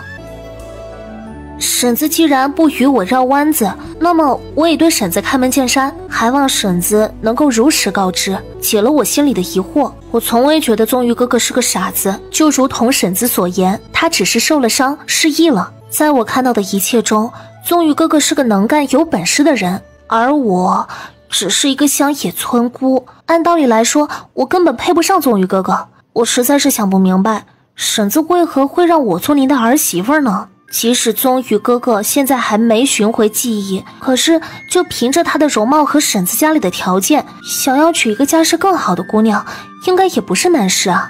你是在村子里长大的，这没错。可是在我看来，你可不是一个乡野村姑。你精灵聪慧，头脑伶俐，既乖巧懂事，又不缺乏韧性。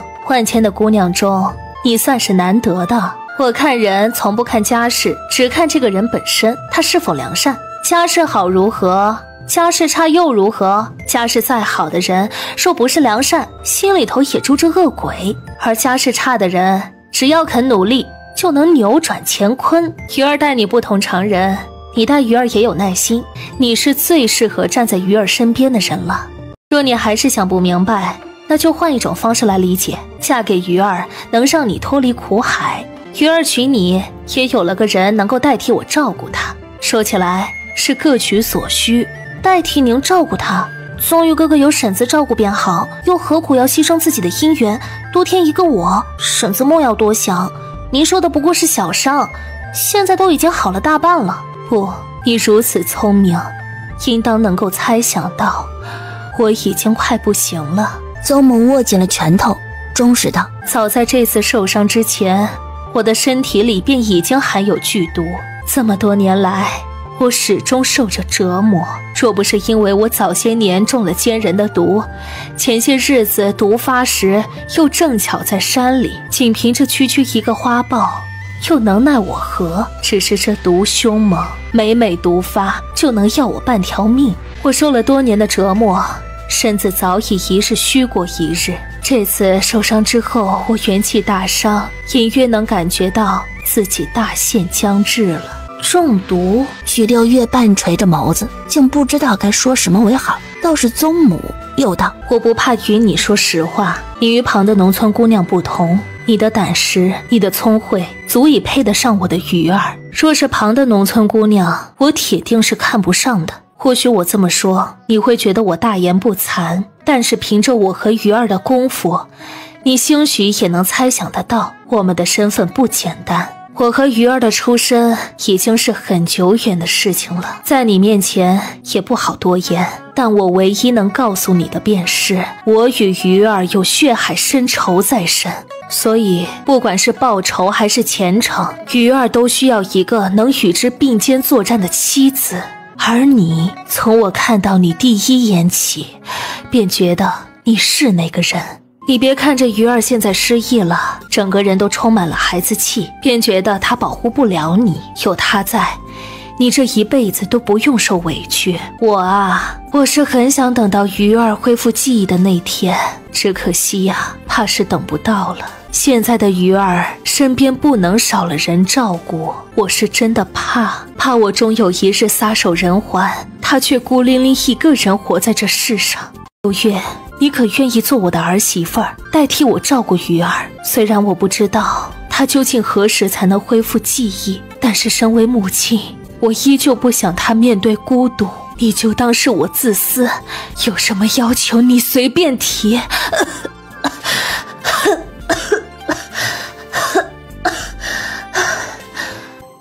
婶子，六月，回答我，你可愿意？愿意吗？许六月脑子有些空白，因为对他而言，婚姻一直都是关系到一辈子的大事。若是要成家，必须得跟爱的人才行。哪怕他现在穿越到了古代，这种观念一直都没有改变。可离开许家，又是他期盼已久的事情。若能脱离许家，在这山中竹屋里暂且度日，也是个不错的选择。六月，宗母微微有些着急，生怕宗瑜回来会打断了他的正事。婶子，我还没及笄呢。无碍，你的家人既能将你打死，卖给别人连冥婚，那么也一定能将你卖给我做童养媳。只要你愿意，我可去你家与你家人详谈，将你买下。生怕许六月不答应，于是又退了一步。你到了我家之后，只需代替我照顾鱼儿便好。你放心，你还小，我不会让你跟鱼儿圆房的。你只当自己是我闺女儿，如何？若有一日鱼儿恢复了记忆，你也长大成人，二人依旧没有感情，不想做真实的夫妻，届时你们二人商量，再离开也不迟。若鱼儿这辈子都记不起过往的事情了，那么就劳请你照顾得久一些，就当他是你的哥哥也好。你有什么条件随便提，只要我能满足的，一定在所不辞。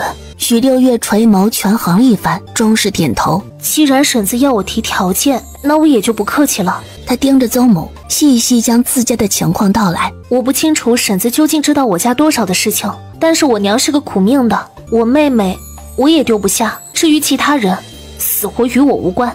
我是想离开许家，离开的前提是我能带着我娘和我妹妹一起离开。倘若婶子能允许我带着母亲和妹妹一起过来，我便没什么可考虑的了。我倒不在意家里多2个人，只是你娘和你妹妹恐怕不是那么容易就能离开许家的。我可以将你买下来给鱼儿当媳妇儿，甚至也可以将你妹妹买下，让她来当鱼儿的婢女。可是你娘，她既是许家的媳妇儿，我又如何能买呀？这件事情还需从长计议，法子我已经想到了，就差点火候。许六月凑近了宗母的耳朵，将自己的计划一一告诉宗母，最后道了句：只是有些事情届时恐怕还得婶子出手帮忙。你这法子确实不错。既然你祖父和你祖母那些人不好糊弄便先想办法将家分了，等他们管不了你的时候，再寻个法子将你父亲糊弄过去。届时你便能带着你母亲和你妹妹一起离开。你放心，但凡需要我出手的地方，你尽管开口就是。从此以后，你的事就是我的事。对于许六月的算计，宗母既钦佩又心疼。许六月和宗母达成协议没多久，宗瑜便回来了。让人惊喜的是，他的手里还拎着2只肥鹅。你去打野鹅了？六月妹妹，咱们吃鹅肉吧。好，咱们先将午饭吃了，然后再开始杀鹅，等到晚上的时候就有鹅肉吃了。宗瑜这人花上话是不大会说的，他属于行动派。哪怕许六月随口提起野鹅时，他没有任何反应，但这并不影响他将许六月的话放在心上。许六月原本是打算在山里寻点物资，好填满自己的随身空间，可因为这突如其来的野鹅打断了他的计划。午饭过后，他便跟宗瑜一起将野鹅给整理了。这鹅毛是好东西，我放在簸箕里晒。宗瑜哥哥，你注意这些，莫让风把它们吹走了。因为邹母一直坐在旁边看着2人干活，所以2个人的相处又自动变回了孩子模式。这个鹅毛拿来干嘛啊，六月妹妹？宗瑜看着许六月放鹅毛的地方，再过一会儿就晒不到太阳了，于是便上前挪了挪位置。鹅毛的用处可多了，等到冬天的时候可以用来给婶子和你做冬衣啊。不过这鹅毛太少了，晒干之后也没多少，唉，还是拿来给你们做暖脖和帽子吧。六月妹妹，你怎么那么厉害，什么都会做啊？那我们多存点鹅毛，你给自己也做个暖脖，我再去抓一只鹅回来，可能就够了。你脖子小，应该用不上多少鹅毛。许六月汗颜，他背着宗母，微微瞪了一眼宗瑜。天还没黑呢，你就想害哀家？你方才好像只是问我鹅毛能用来干嘛吧？我老老实实回答你有错吗？我可没说我会去做。是的，纵使许六月在现代有很多的马甲，可针线活这一块他是真的搞不懂啊。一个十字绣都不会绣的人，你巴望他能做出点暖脖和帽子，着实是开玩笑了。2个大肥鹅开膛破肚，被许六月腌制了1个半时辰。眼瞧着太阳已经准备打烊，许六月这才架起了火把子，跟宗瑜一起开始烤大肥鹅。一开始许六月只想烤1个，说是这鹅太大了，3个人吃1个都吃不完。可宗瑜却说得烤2个，吃1个，留1个给许六月带回去。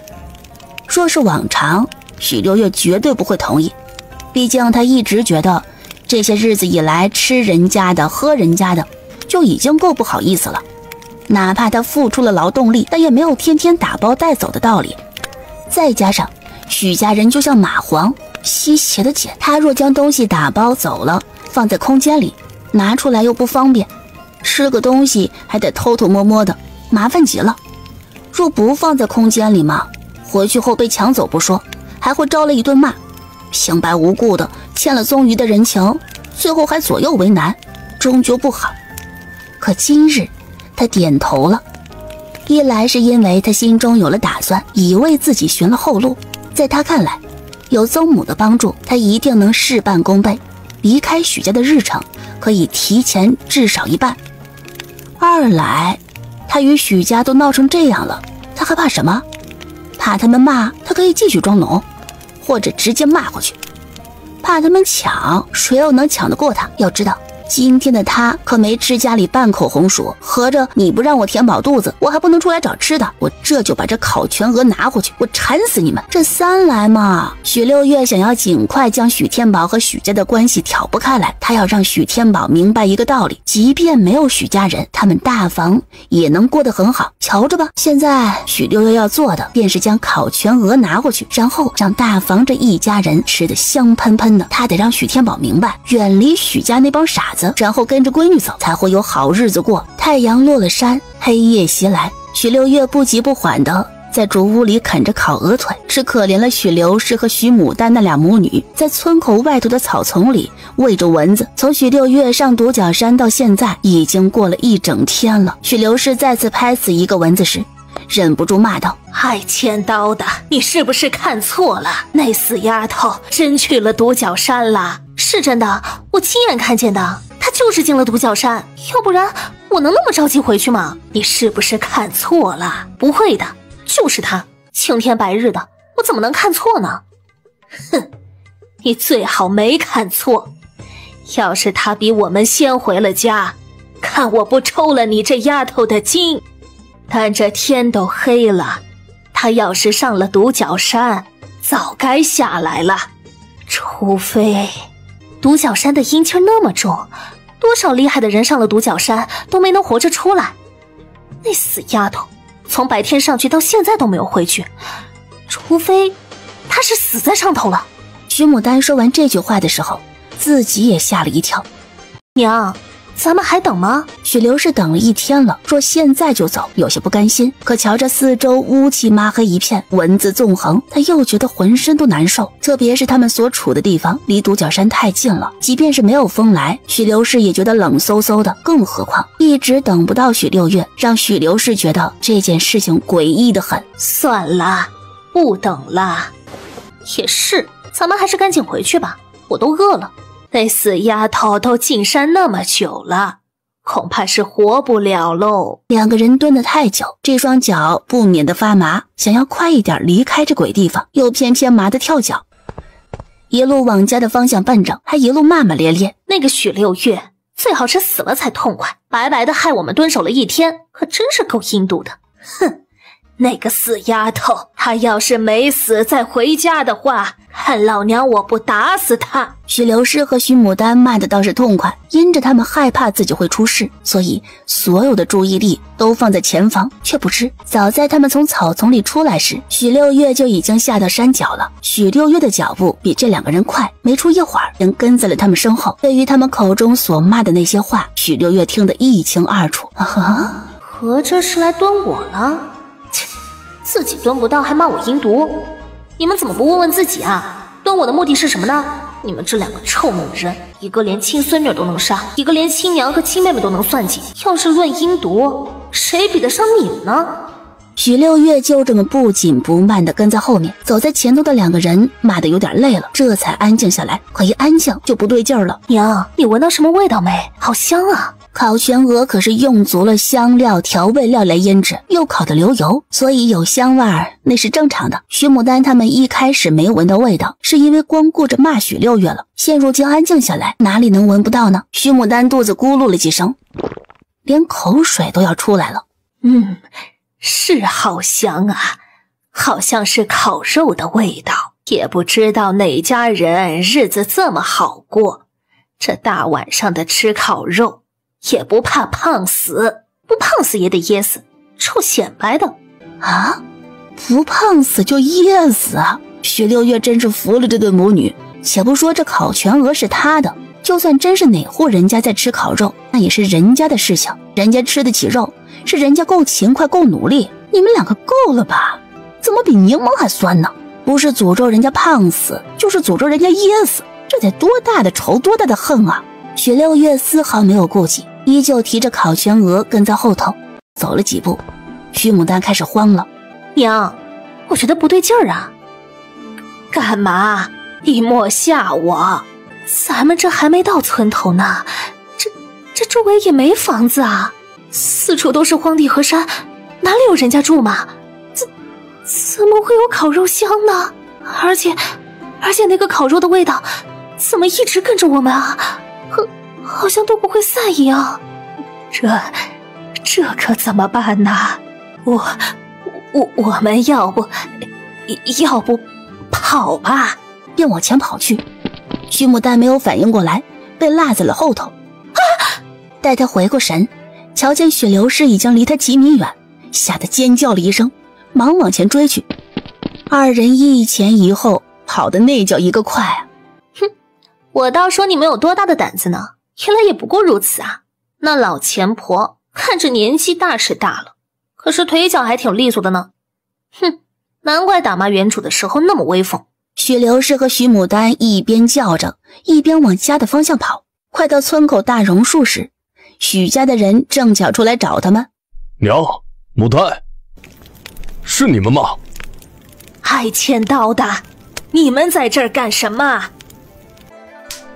我们见你们两个人都这个时辰了还不回来，就出来找你们了。怎么样，你们发现什么了没有？早不来接，我以为你们都死了呢，现在来接有什么用啊？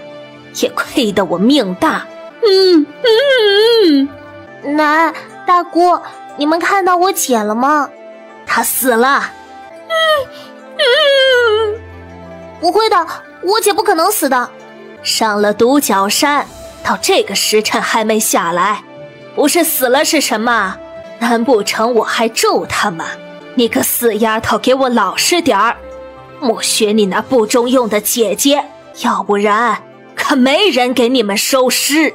娘，我们快回去吧。我总觉得那烤肉的味道还在跟着我们咧。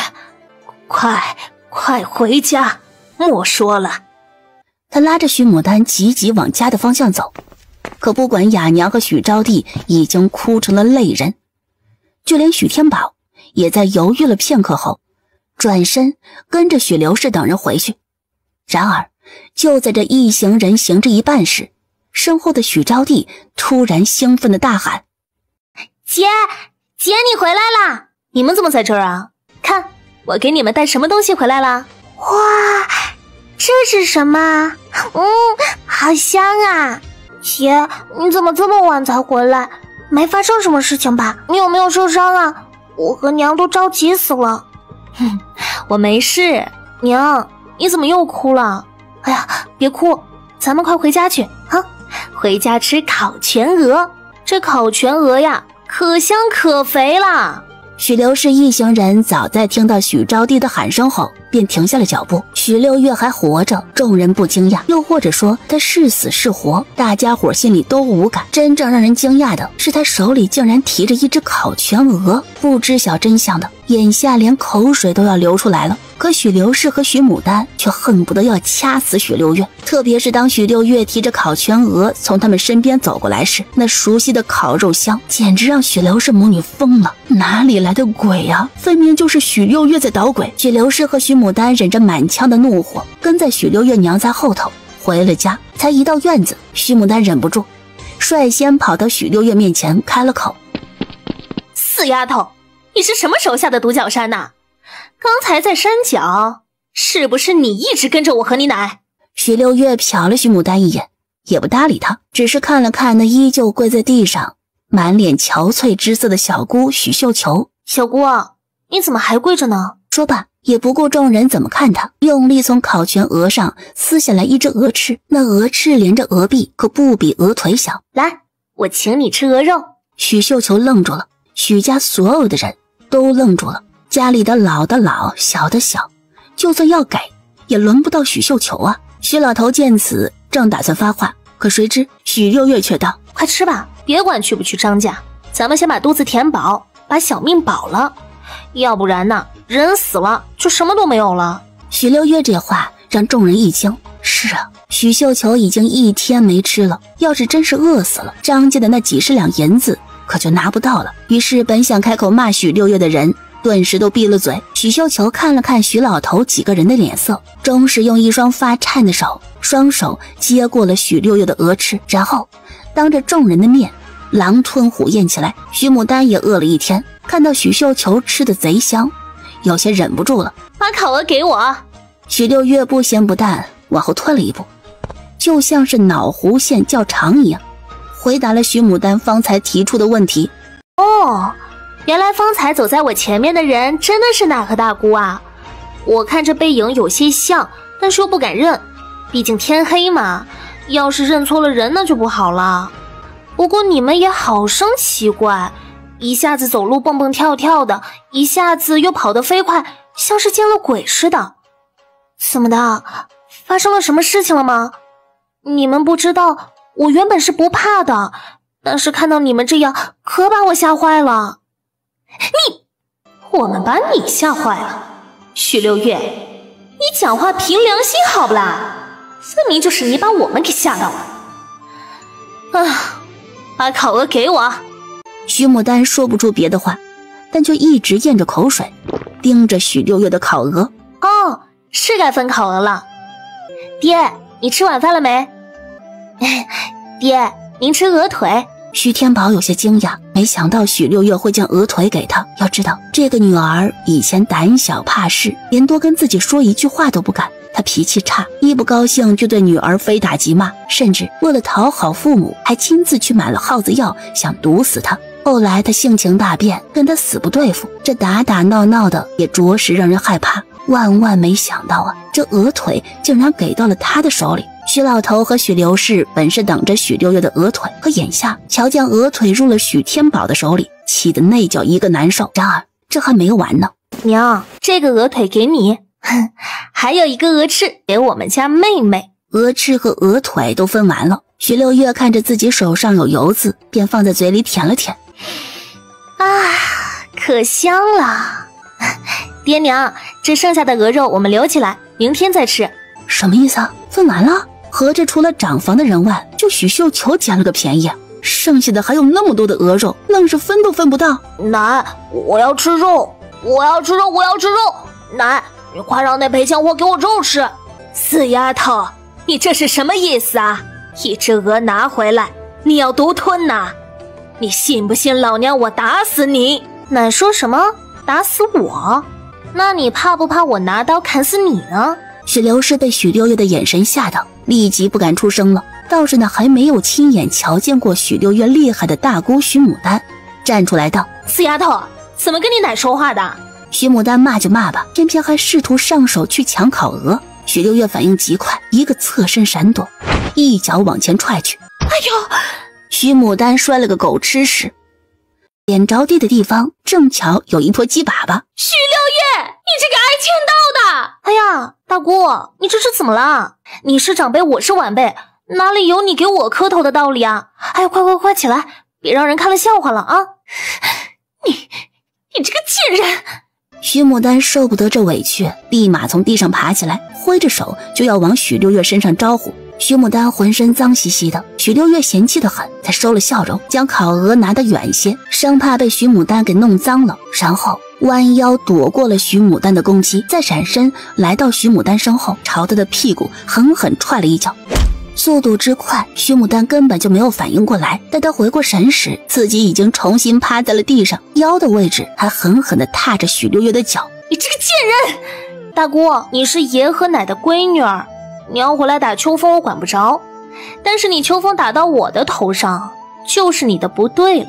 我尊敬你是长辈，这才给你一点面子，可是你给脸不要脸，一而再再而三的想要抢我的烤鹅，我也没有办法，只能让你先在地上冷静冷静，待想清楚了就直接回婆家去吧。许六月的这个做法可让二房的人痛快极了。这大姑子回来打秋风也不是一两次了，除了雅娘那不敢计较的，还有许天宝那脑子有毛病的，二房的人可没一个能做到真的欢迎他回来。如今许六月这么一番教训，也算是给许老二和许金氏出了一口气，只是面对着许六月手里的烤鹅，他们还是窥视的很。许六月，你这是做什么？你大姑要你拿烤鹅怎么啦？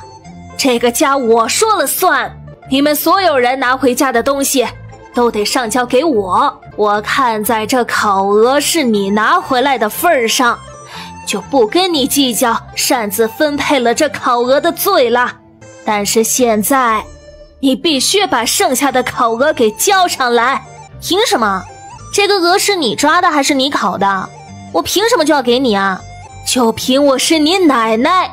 哦，那么我想问一个问题啊，你要是回答得出来呢，我就把烤鹅给你，怎么样？什么问题？这天底下的奶奶是不是都会把自己孙女给打死或者毒死啊？我要怎么样才能不把烤鹅给你呢？毕竟这烤鹅是我辛辛苦苦才得来的，就这么交给一个想要杀死我的人，我不甘心呢。是要分家吗？还是直接祈祷我这杀人的奶奶早点死呢？你这个……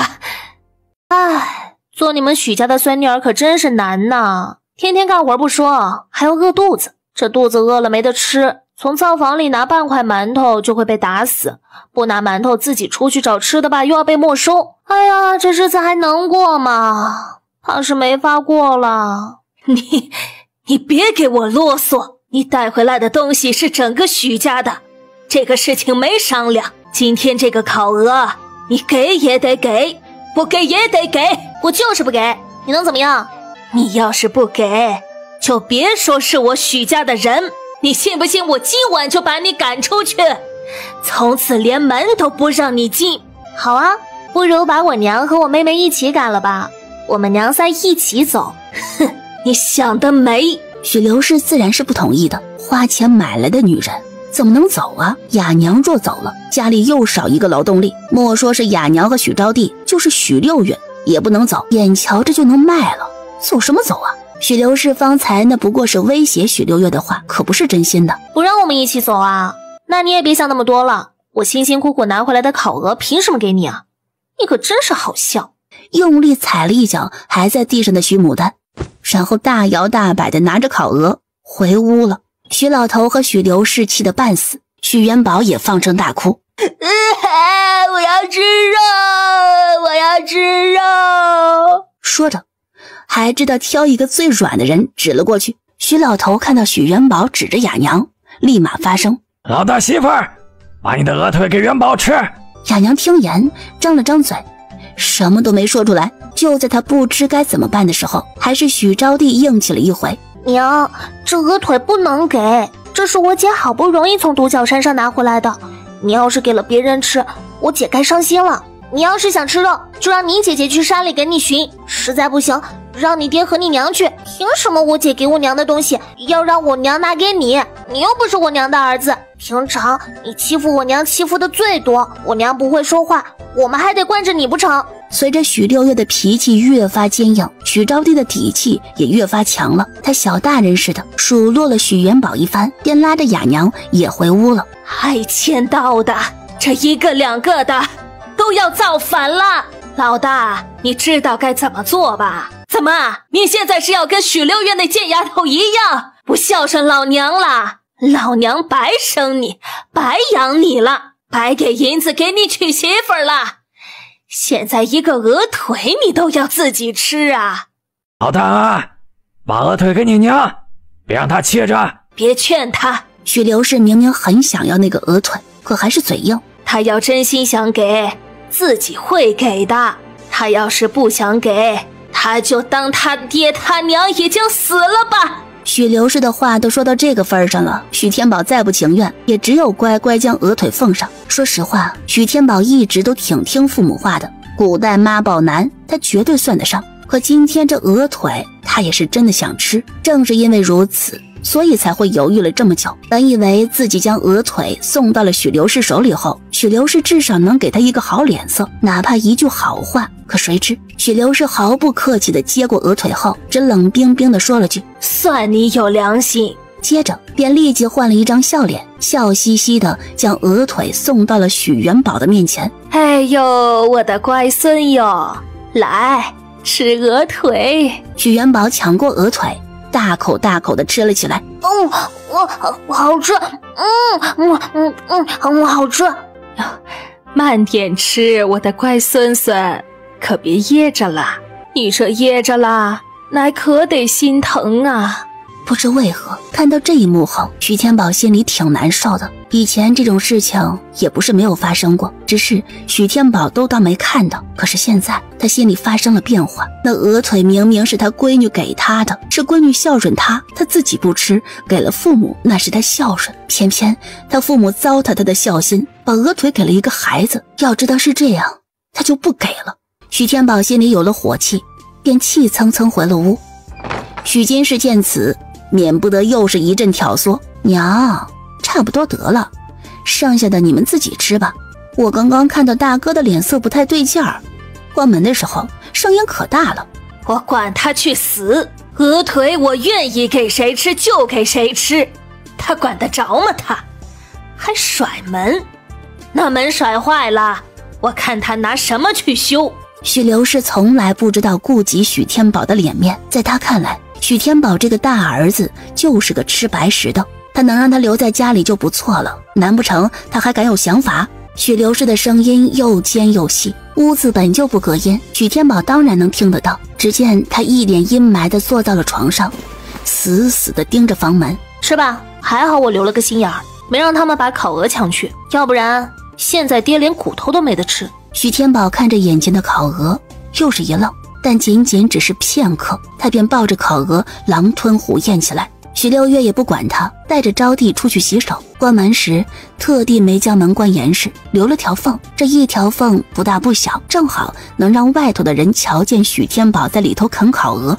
由此一来，许家人就更生气了。许刘氏这行人与许天宝的间隙越来越大，许绣球终究还是熬不住，昏了过去。许刘氏等人骂骂咧咧请来了大夫，给开了一些药。待许绣球好不容易醒了以后，许刘氏看着那虚弱的人儿，又急又气。他暗地里掐了许绣球好几下，大骂许绣球是个赔钱货，又细数这一次请大夫花了家里多少钱。许绣球躺在床上一动不动，只有2行清泪不住往下流。可纵是如此，许刘氏等人也没有被许绣球的眼泪牵绊住心。许绣球昏迷了几日，每日都会梦魇，在噩梦里他根本停不下脚步，每时每刻都在逃生。好不容易挣扎着醒来，又一直被骂，那一瞬间他感觉自己的心崩塌了。也罢，既然自己的家容不下自己，那为何不换一个地方重新开始？哪怕那个地方没有感情，仿佛是霎时间想通的事情。许绣球开始吃饭，开始松口答应去张家。许刘氏见他想通了，高兴得像个骄傲的孔雀。我说的吧，这个家里啊，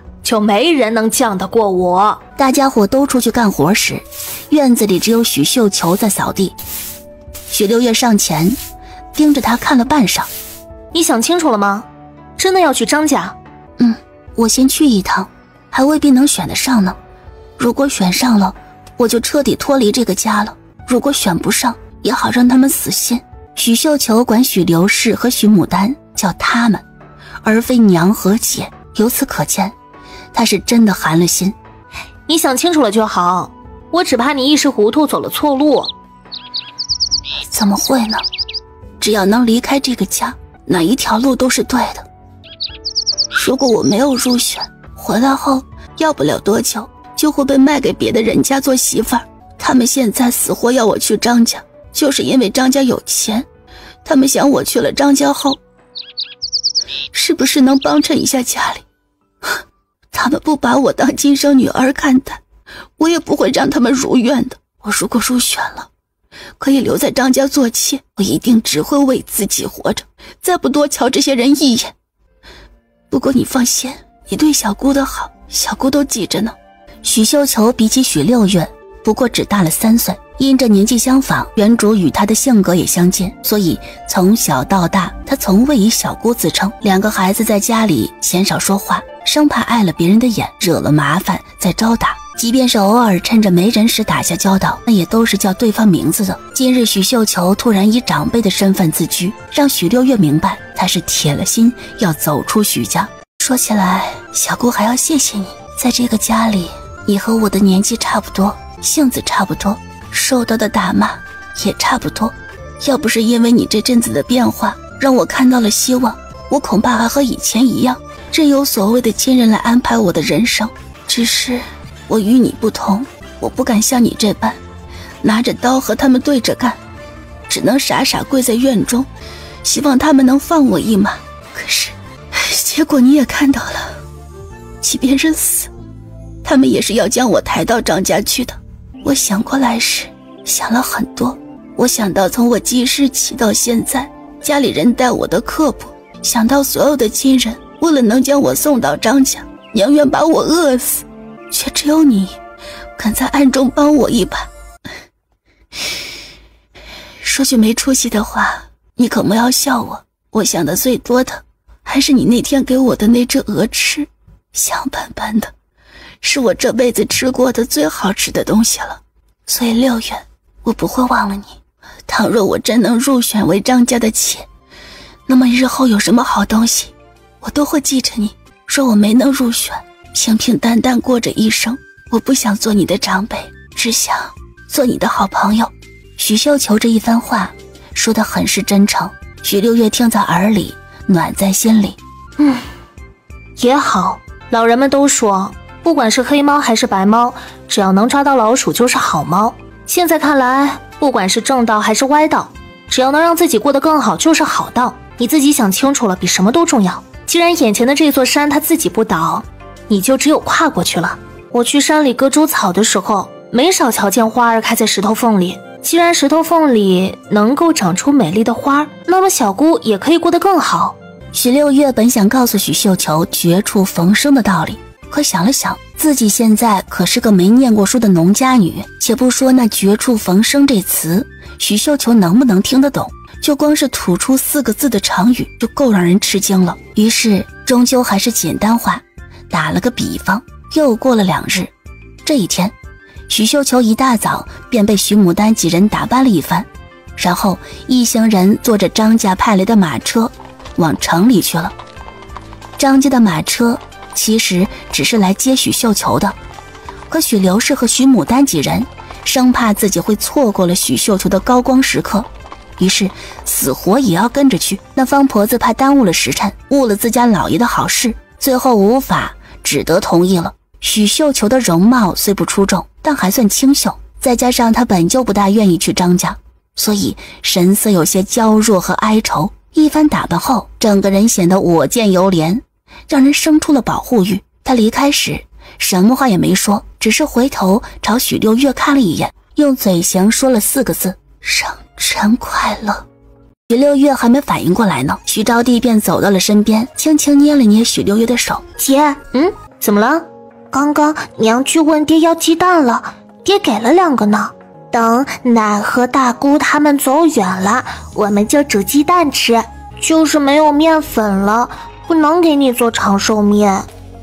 不过有鸡蛋吃也好，吃了鸡蛋，这1年就能够顺顺利利的。长寿面，生辰快乐。对，今日好像是6月初8，正好是原主12岁的生日。许六月想到这儿，立即抬头朝院门口望去，只见院门口空荡荡的，许绣球等人早走了。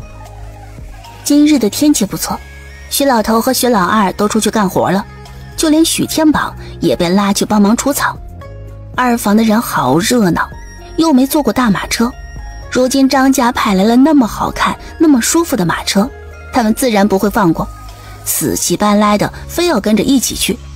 一时间整个许家就只剩下雅娘、许六月和许招娣3个人。家里没人正好，许六月和许招娣乐得自在，雅娘也开开心心的去煮鸡蛋了。2个荷包蛋，许六月只吃了1个，剩下的1个硬是逼着雅娘和许招娣给分了。吃完鸡蛋后，许六月去洗衣裳，雅娘和许招娣就在家看屋子。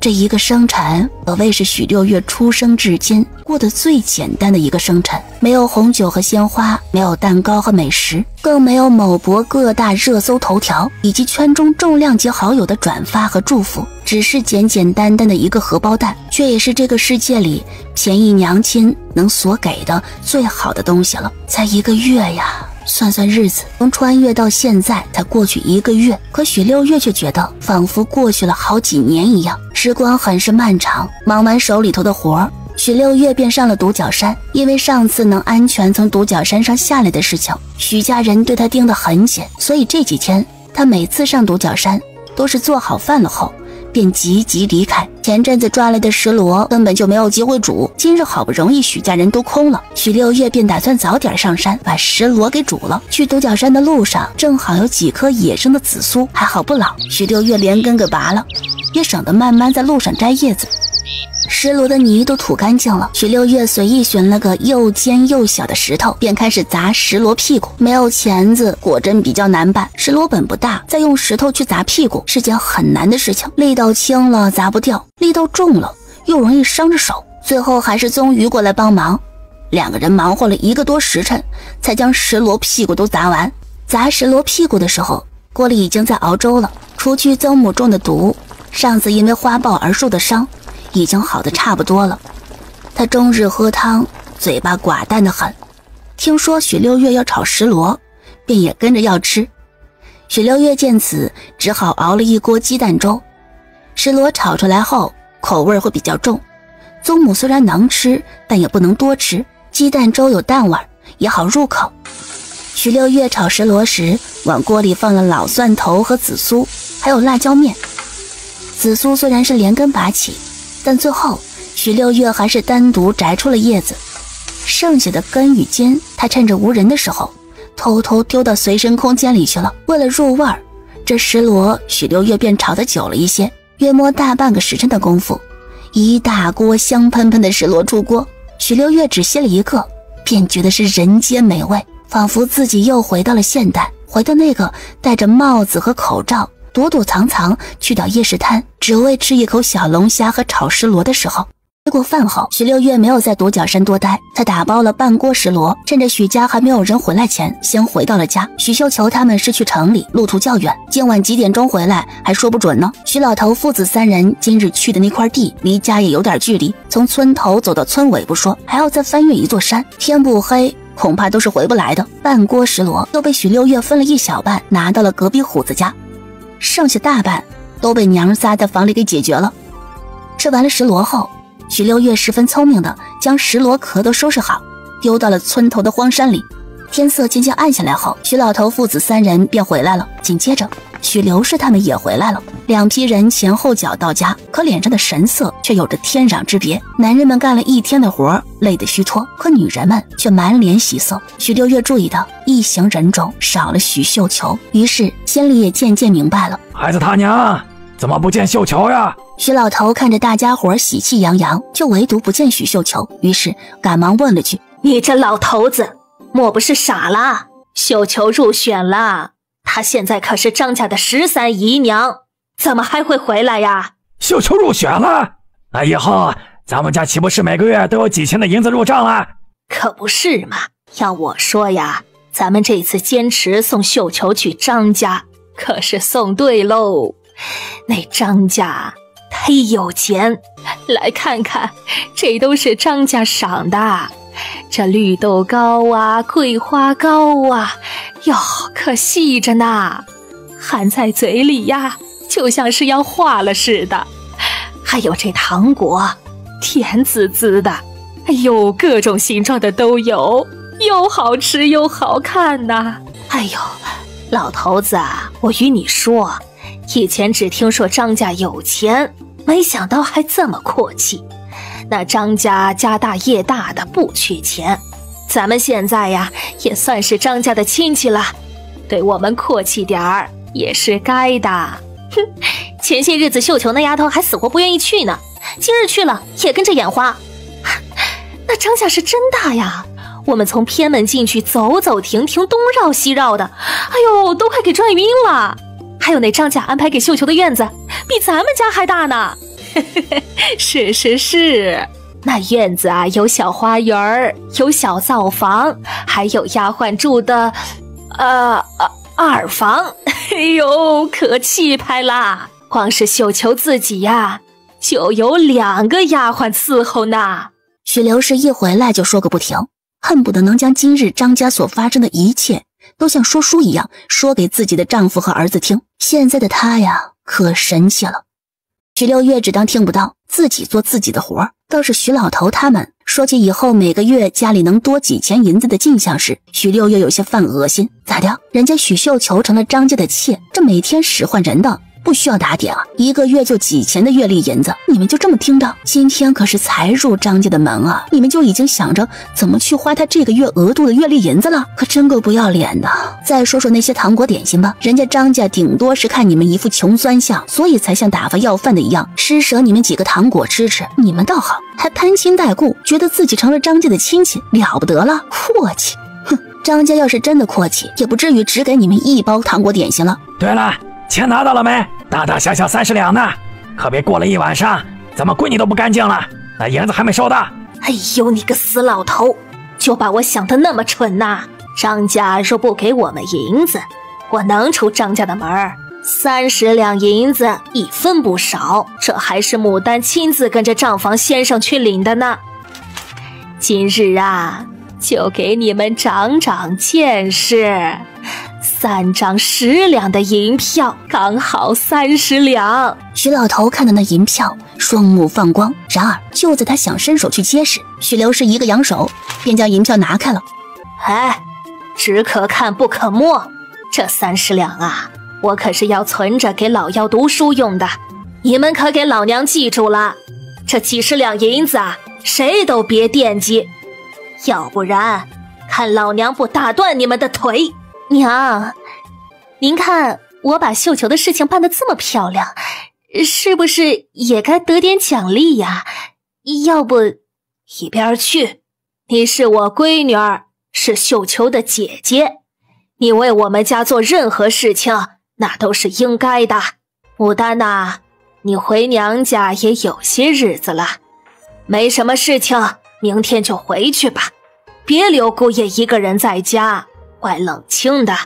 哼，许六月听着许刘氏和许牡丹的对话，觉得好笑极了。这2个人不愧是母女啊，就连算计人都算计得如此精明。只不过青出于蓝而胜于蓝，许刘氏做梦都不会想到自己的大闺女居然早就从中拿走了20两的银子吧。许刘氏以为自己利用了许牡丹，从而给家里添了一笔进项，可许牡丹呢，却也不是白干活的。极配。至于许绣球能够入选挺好的，瞧瞧许家这家人的嘴脸吧，能离开就已经是万幸了。正妻也好，妾室也罢，既然躲不掉，那就迎难而上好了。不管那男人是50、60岁的老人，还是20、30岁的青年中年，也不管那人有着何等暴躁的脾气、古怪的癖好，更不管那个家族有着怎样复杂的关系。在许六月看来，只要离开了许家，便意味着有一半变好的几率。最坏的结果不过就是刚出虎口又入狼圈，可好的结果呢，却有无限可能。因为许刘氏的逐客令，许牡丹第2天一早吃过早饭后就离开了。许六月本以为这许家一下子少了2个人，总算能清静下来，可谁知那不省心的妖叔许青天又回来了。许六月正在院子里晾衣裳呢，今日洗衣裳洗得晚了，此时已是烈日炎炎，许家该出去干活的人都已经出去了，没出去的正躲在屋子里摇竹扇。许青天一脚才跨入院门，便扯着嗓子大喊：有没有吃的呀？小爷我饿死了。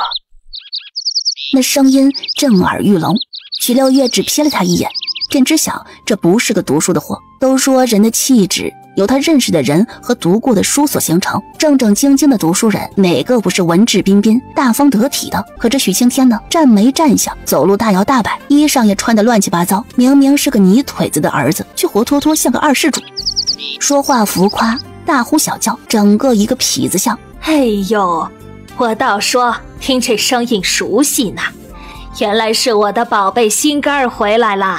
娘看看，让娘看看我的心肝有没有瘦啊。许刘氏恨不得捧起许青天的脸，说着一堆油腻话。哎呦，好似瘦了，这1个月没见，我儿子啊都瘦得皮包骨了。能不瘦吗？许青天挥开了许刘氏的手，一边喊着一边往灶房跑去。我同屋的同床都有人陪读给做饭，就我一个人孤零零，自己做又不会做，出去吃花的银子又多，我一天就吃2顿，早上2个包子，晚上2个包子，硬是熬了1个月。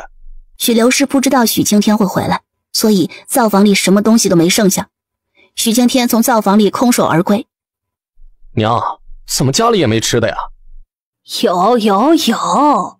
许刘氏心疼的不行，连忙去掏出了2个鸡蛋和1碗面粉，叫来雅娘，让雅娘给许青天煮1碗鸡蛋面。你这孩子一天就吃几个包子怎么行啊？上次你去镇上的时候，娘不是给了你2钱银子吗？2钱银子可不算少了，要知道张家那么有钱的人家，1个月给姨娘的月例银子也才5钱。哎呀，那2钱银子能干什么嘛？都不够我买1本书的。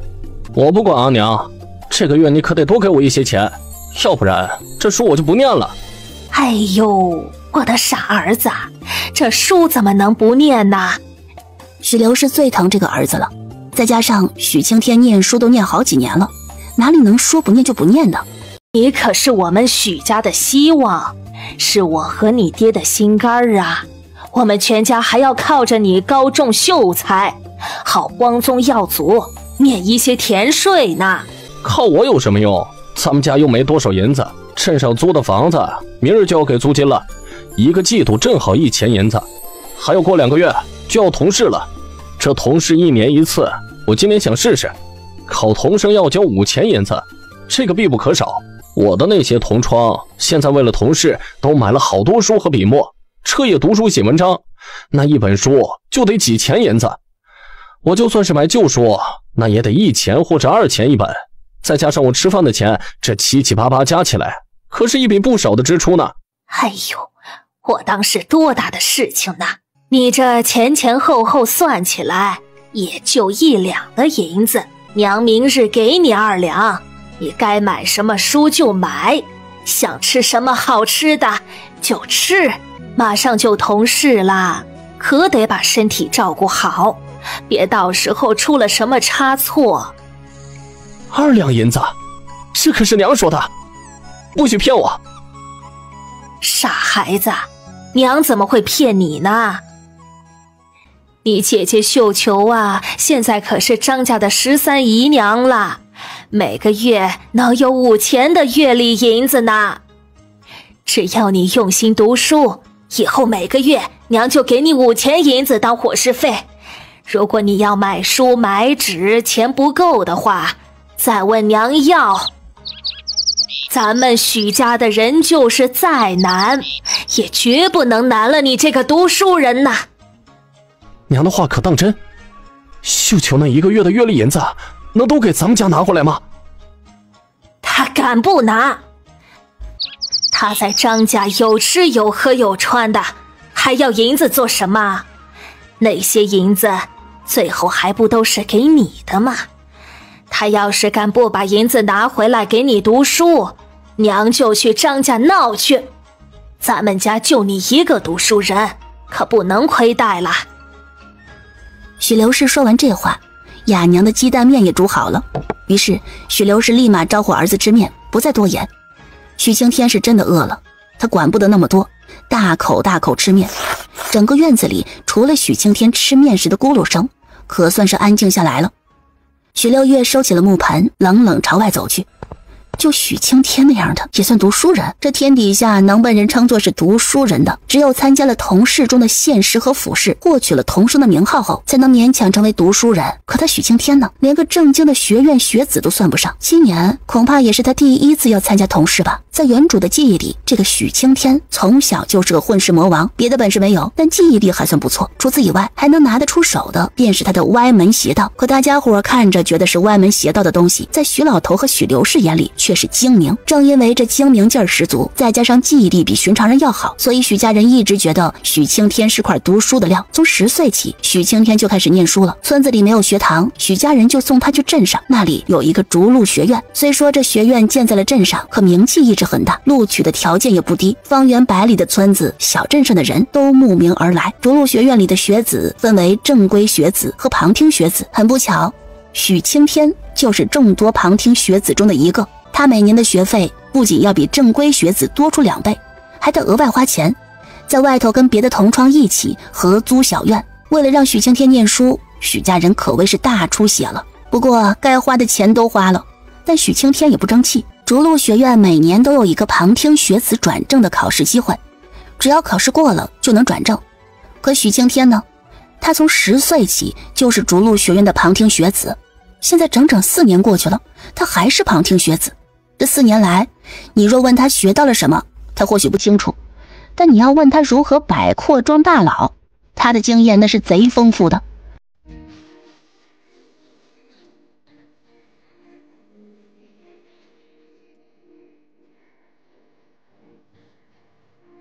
最关键的是，人家许绣球招谁惹谁了，做了妾去伺候老头也就算了，这辛苦1个月陪睡陪笑的，还有可能挨打受骂，最后好不容易得个5000的月例银子，许刘氏都得惦记着。这所谓的读书人许青天，整个许家的依靠啊。在听到他姐姐当了妾以后，不仅没有半点同情和怜惜，反而还要确认一下那月例银子是否能拿回家。许六月可真是服了，因为有许青天在，所以许家今夜的饭菜格外丰富。许刘氏那老钱婆不仅大方了一回，煮了1次糙米饭，还特地去找屠夫割了1块肥腻腻的五花肉。饭桌上除了五花肉炒菜外，还有1盘蒸鸡蛋，就连青菜也比平时多了2样。当然能给别人吃点五花肉就不错了，那水蒸蛋自然是只有许青天和许元宝才有资格吃的。按理说那么好的饭菜，大家伙应该开心才是，可许六月却发现2房的人脸色格外难看，特别是每当许老头和许刘氏给许青天加肉时，许老2夫妻俩的脸就像是要滴墨一样。许六月用脚丫子也能想明白2房不高兴的原因，说来说去也不过就是为了那点银子罢了。夜里许六月翻来覆去睡不着，这天实在太热了，再加上这阵子为了讨好许天宝，他早已经默许许天宝回屋来睡，一家4口挤在床上，那叫一个憋屈。虽说他和许天宝中间还隔着一个许招娣和雅娘，可许六月还是觉得哪里都不对劲儿。看着身旁的人都睡熟了，许六月便悄悄起身，打算去水缸里舀1水瓢的水来洗洗脸消消暑。可谁知他才悄咪咪地走到院子里，便听到许老2的屋子里有窃窃私语，于是多了个心眼贴了上去。屋子里是许老2和许金氏的声音。哎呦，怎么存来存去就存了这么点儿，想想也有5年了，才2两半的银子，哪里比得了你娘啊？给老幺钱时一给就是2两。老幺是家里唯一一个读书的人，给他些银子也没什么。再说了，等到他以后高中状元，咱们也跟着享福不是？我呸！像你弟弟那样的还能高中状元？你忘了你弟弟是个什么货色？他进勾栏院的事情，你到现在还替他瞒着呢。我倒是想不通了，你都亲眼瞧见了，为什么还不拆穿他？他今年才14岁啊，都还没籍贯呢，小小年纪就知晓去那点烟花之地，以后还能友好吗？每次回来都说银子不够用，要你娘多给。要我看啊，你娘给他的钱啊，多半都被他拿去勾栏院玩耍去了。你少说2句，男人嘛，哪里有不好色的？我就见着他去一回，指不定就是好奇嘞。是啊，男人都好色，像你都死到自己嫂子头上了，还好奇呢。你只看到他进去1次，可没看到的时候，不知道去了多少回。要知道，他现在可住在镇上呢，不像咱们一家住在这鸟不生蛋的村子里。你怎么又扯到我头上了嘛？我还不是希望他能早日高中，让咱们也跟着沾着光。盼他？哼！我问你啊，咱家元宝多少岁了？你盼他，还不如盼自己的儿子。且不说老幺是个什么货色，能不能高中？就算这个弟弟高中了，上有父母，旁有妻妾，下有孩子，他能顾得了你我？还不如多存点银子，把希望放在咱们自己儿子身上。等咱们的儿子念书高中了，咱们就是状元郎的父母，那时候才是真正的风光嘞。咱们现在也没分家，一大家子的钱和粮食都在一起。你大哥是个残废的，又懒，平时要不是你爹拽着他耳朵出去，他都不带干活的。你爹你娘呢，年纪又那么大了，劳动力最小。你那个幺弟你也看到了，除了伸手要钱，还会做什么？这家里的粮食和银子，还不都是你我夫妻2人挣来的？我们辛辛苦苦挣来的钱，自己儿子没花这几个，倒都贴补别人了。话也不是这么说，你看昨日家里收入的30两，还不是卖了绣球得来的？这件事情可与你我2人没什么关系。今天娘答应给老幺的2两银子，恐怕就是要从那30两里拿出来呢。再说了，娘对我们元宝也不错，以后我们元宝要念书的话，她不会小气的。你倒是说的好听，你娘现在是疼元宝，是因为家里就这么一个孙子。等过2年，老幺也成亲了，有了儿子，你再瞧瞧。莫说是以后了，即便是现在，但凡老幺在家，你娘的眼里就看不见元宝了。你要不提卖绣球的事情，我也就罢了，现在一提，我倒觉得咱们得赶紧分家才是。你莫不是烧了吧？好端端的分什么家？你才烧了！昨日那30两是卖绣球得来的，那明日的30两呢？薛老二，你家闺女可13了啊，下一个要被卖的人可就是她了。你家闺女长得比绣球标致多了，如果要卖，起码值50两银子。咱们2个没命的干活，存了5年，也才存了2两银子。如果芬芳能有50两的片利，那元宝读书和娶媳妇的钱都不愁了。我就问你啊，如果不分家的话，这50两银子进谁的口袋？肯定是你娘的口袋呀。钱进了你娘的口袋后，花在哪里啊？还不是她说了算。到时候再拿去贴补了老幺，我亏不亏呀？我警告你啊，芬芳可是我怀胎10月才生下来的，她嫁给谁，受多少的聘礼，那聘礼由谁收着，都得我说了算。你要是胆敢让你娘拿着我闺女的聘金钱去贴补了她大儿子小儿子，我就跟你没完。你自己想吧，再过2年，芬芳及笄能说亲事时，老幺16岁，他本就不是读书的料，届时要是继续拿钱砸到学校里，还是回来成亲，都是一笔不小的开支。倘若咱们闺女的聘金真到了你娘手里，你娘一定会1个铜板都不剩，全部补贴到老幺的身上。我的话就先放到这儿了，你爱信不信？到时候说真到了要翻脸的地步，你也别怪我这个当儿媳妇的不孝顺。你这么说，好像也有点道理。可是，一旦分家了，万一以后老幺高中状元，那咱们……呸！我看你的脑子是被屎给糊住了。就他那样能中状元啊？我千说万说都说他不是那块料。你倒好，什么都听不见似的。嘘，你小声点儿，别让别人听到了。都这个时辰了，谁还能不睡觉？也就你这好色的，非得大半夜折腾我。那床吱呀吱呀响的时候，你怎么不怕别人听到啊？你这臭娘们儿！死鬼！接下来的声音有些少儿不宜。许六月还没有及笄呢，还是不听了吧。挺好，看来这个许青天也不是一无用处啊，至少他可以当一个导火线，只要二房的人也有心思分家，那就好办多了。虽说许老二跟他大哥许天宝一样有些愚孝，可有许刘氏那臭娘们的枕边风在，许六月倒也什么都不担心了。一不小心收获了二房的秘密，许六月后半夜睡得格外香，但因着他比较敏感，听觉异于常人，所以第二天一大早，当外头传来一点点动静时，他立即便醒了。太阳还没出来，床上另外的3个人还睡得很熟。许六月听到院子外头有说话的声音，便悄悄起身，将耳朵贴到门上。老幺怎么也得再过1个时辰才起来嘞，你就算要给他拿钱，也用不着这么早吧。这是许老头的声音，声音里颇有几分埋怨，迷迷糊糊的，好像还没睡醒一样。许六月等了一会儿，才听到许刘氏道：睡，你就会睡，给咱们儿子拿钱可是大事，你倒是一点儿也不上心。等以后他高中状元时，我就不信你能不跟着沾光。哎，你这话又说到哪里去了？给老幺拿钱，我从来都是舍得的，只是这戒都还没打明嘞，拿钱也用不着那么早啊。哦，现在不起来拿钱，等到家里那几个都起来了，我们再拿。我看你这老头不是糊涂了，就是嫌家里银子太多，不怕被惦记。我跟你讲吧，你以为大房老实，二房听话，我们2个老的就不用防了？我告诉你，现在许六月那死丫头静着呢，可不像以前了，还有老二和老二媳妇儿，看着听话，实际上不知道多惦记着我手里的银子呢。我这就是怕银子被偷了，才不放在自己屋子里，拿来外头来藏。言毕，许刘氏顿了顿，好像在挖什么东西。他一边挖着一边道：你说说，咱们这么多的银子，现在不来挖，等到天亮了再来，那不是明摆着想招贼吗？你这话说的就严重了。哎，你都将银子藏到鸡圈里了，谁还能找得到？再说了，咱们家平常也没外人来。我呸！这个家里除了你和我，谁都是外人。你以为家里人就不用防了？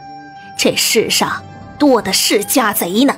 去，我来挖就行了，你给我看着，别被人发现了。因为鸡圈就在许六月这个屋子的旁边，所以许老头和许刘氏的对话他听得一清二楚。银子藏在鸡圈里啊，哼，倒真是有他的呀。一连听了2个秘密，许六月满足极了。这个时候他可不方便出去，瞧着床上那3个还没睡醒的人，于是又悄悄爬了回去，闭目养神。想起有些日子没进随身空间了，于是便触发了按钮，让自己的灵魂进了随身空间。这不进不打紧，一进来竟还有惊喜。原本空荡荡的空间，现在看起来竟然有模有样的。神圈里有2只鹅，灵地里有紫苏和红薯苗，就连仙水里也有一群小鱼小虾在游来游去。空间小精灵初八此时正在仙水池旁四仰八叉睡大觉，粉红的舌头露出了半截，可爱极了。醒醒！许六月上前扯了扯初八的舌头，初八懒洋洋地睁开眼，一看到许六月，立即打了个激灵，跃身而起。我说你能斯文点吗？吓死你宿主我了。许六月想拍拍胸口，却发现自己的身子只有形而不实，也就是说他根本触碰不到自己。宿主，你现在进来的是灵魂，又不是肉身，别纠结了。那我为什么能碰你啊？许六月还是不明。初八用一种看傻子的神情看了一眼许六月。我是空间小精灵，能一样吗？那语气嘚瑟的哟，就好像是在和许六月说，别和我比，你比不起。小初八，这是怎么回事啊？许六月也懒得跟初八计较，毕竟是猫咪嘛，都是傲娇的。我上次来不是光秃秃的吗？怎么现在都开始长东西了？我记得我也没进来种东西啊。宿主后来是没进来过。您除了把这空间当成一个小仓库收纳东西外，完全忘了它的用途。不过呢，宿主不进来没关系，这不是还有初八在吗？初八可是宿主的好帮手，可以帮宿主做很多事情呢。比如说那2只鹅，那可是初八用自己的肚肚捂出来的。本来初八还能捂更多呢，可是后来初八发现，他们在神圈里待久了，就会自己跑来仙水池里玩。这一玩不要紧，要紧的是他们会吃我的小鱼小虾。那些小鱼小虾我自己都舍不得吃了，光给他们吃了。我天天守在仙水池旁边，就把他们祸害我的小鱼小虾。有2只够了，再多我可顶不住了。那个紫苏才刚种下，还没长叶子呢，是前2天宿主才丢进来的。宿主丢东西的时候也不知道打个招呼，都丢我脑袋上了。还有那个红薯，苗苗都能吃了。上次宿主丢红薯进来的时候，我寻思着不能让地空着，所以就擅作主张，把红薯切了发芽，然后种下了。不过宿主您放心，我还没用完呢，还剩下几个红薯，我都存在福屋里了，免得到时候您饿肚子没东西吃。言毕，又用爪子扒拉了一下仙水池里的小鱼小虾。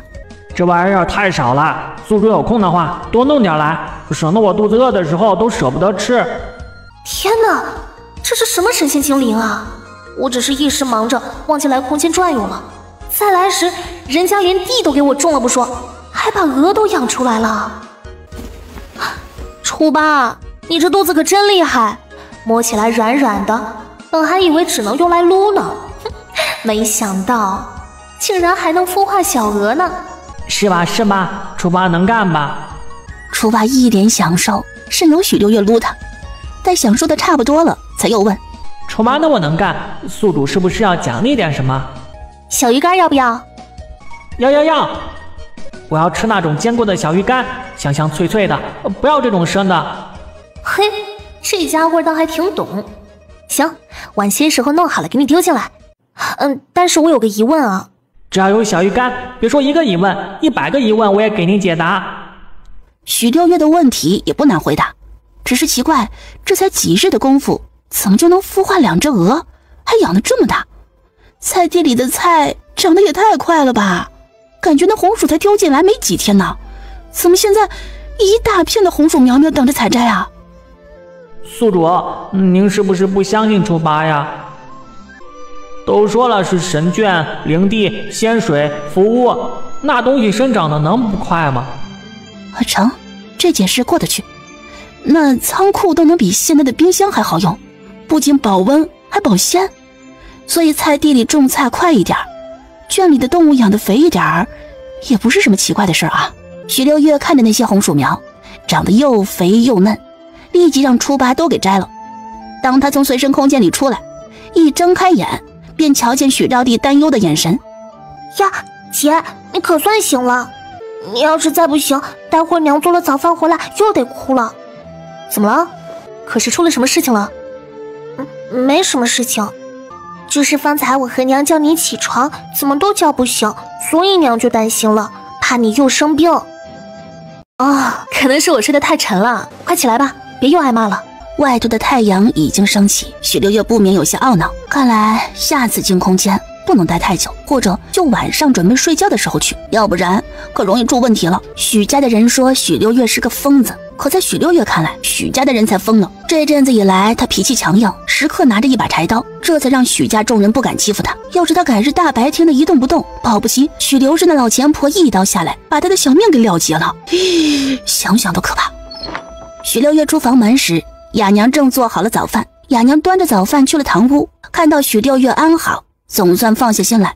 今天的早饭是糙米粥，还有昨天夜里的剩菜。许六月这些日子跟着宗瑜母子吃惯了精米粥、精米饭，可不愿意再吃这糙米，只是在堂屋里转了一下，就和雅娘道：“娘，我去洗衣裳了。”雅娘有些着急，示意许六月吃完早饭再去。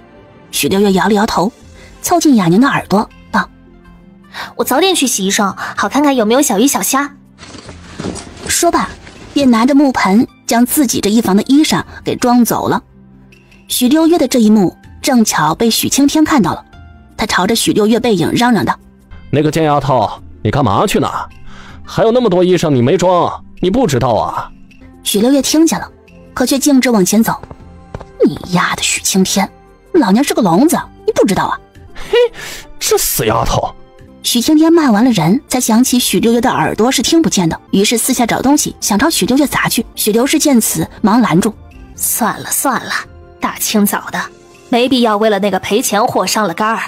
就是这个嘞，现在的许六月呀可嚣张了呢，谁都说不听他呢。小叔子习惯就好。就是啊，这许六月早就不帮我们洗衣裳了，他呀现在可厉害了，每天只洗自己那一房的衣裳，前阵子还会割捉草，现在呢连捉草都不割了。我们若是骂他，他就把刀拿出来喊打喊杀的。许芬芳一边说着，一边注意着许青天的神色，瞧见许青天神色越发不好，心里高兴得很。妖叔都不知道吧，爷和奶好几次啊都气得起不来床了，可他倒好，依旧是什么都不听。什么？我不在家的时候，那死丫头就这样嚣张，有辱斯文，真是有辱斯文啊！不行，我得治治他。不过我说你们也是没用，他不听话，你们就饿着他呀。人是铁，饭是钢，一顿不吃饿得慌。你们饿他1天，不行就2天，反正是个赔钱货，饿死了干净，省得养头白眼狼似的，给他吃给他喝，还要看他脸色。小叔子是不知道呀，这许六月现在有本事着呢，我们说不给他吃的，他就不吃，转眼呢直接去了独角山，扛回了一只烤鹅。哎，你说他一个小姑娘家的，去那么危险的地方还能活着回来，证明什么？还不是证明咱们家有祖上保佑着。可他倒好，拿回来那么肥一只大烤鹅呀，给他爹给他娘他妹妹都分了，竟是一口没给咱们爹咱们娘吃。什么？这天底下还有这样不孝的人？许青天这人不孝顺，光从他欺骗父母要钱便知道他是个什么德行，可这一点也不影响他将孝道挂在嘴上。哼，我这是吃完早饭立马得走，要不然我一定逮住他狠狠打一顿。连自己的祖父祖母都不孝顺，他想干嘛？忘了自己姓许吗？要不是有爹和娘在，哪里有他爹，又哪里有他？好喽好喽，快吃吧，娘知道你孝顺，知道你向着我们呐，但你是个读书人，得把心思放在读书上，不必与那种人计较。话虽这么说，可他欺负我爹我娘就是不行。哼，等着吧，等我考取了功名，第一个就治他一个不孝女的罪，我倒要看看他斗不斗得过我。一顿早饭，许老头和许刘氏吃得满心欢喜，而许青天则满肚子的气。许是为了体现他在家中的不同，又许是单纯为了泄愤。临走时，他竟去水缸旁打了2桶冷水，径直泼向了大房的床。如今虽是夏天，可山里头的夏天到了后半夜还是凉的，床上除了铺有破草席外，还有几床薄被子嘞。许青天这2桶水泼下来，硬是把被子都泼湿了。瑶瑶，你这是做什么？做什么？为我爹娘报仇，看不见吗？说罢，又狠狠地将2个桶丢到了院子里。那一动静吓得连鸡圈里的鸡都飞了起来。他当着众人的面比许天宝还凶。许天宝，我警告你，别以为你是家里的老大，我就不敢打你。我现在不打你，只是因为我是读书人，不屑于跟你这种莽夫动手。你要是管不好自己的女儿，我来管。总让他欺负爹娘算几回事？那爹娘是我一个的爹娘吗？我刚泼的水，你们谁也不许收拾。等那死丫头回来，就告诉她是老子泼的。她要是有什么意见，就让她去镇上找我。还有你，许天宝，你和你的哑巴娘子管不好自己的女儿是吧？那我泼水时把你们睡的那边也泼了，也不冤枉你们。怎么说也算是给你们一个教训了。言毕，还吹起了口哨，大摇大摆的拿着2两银子离开了家。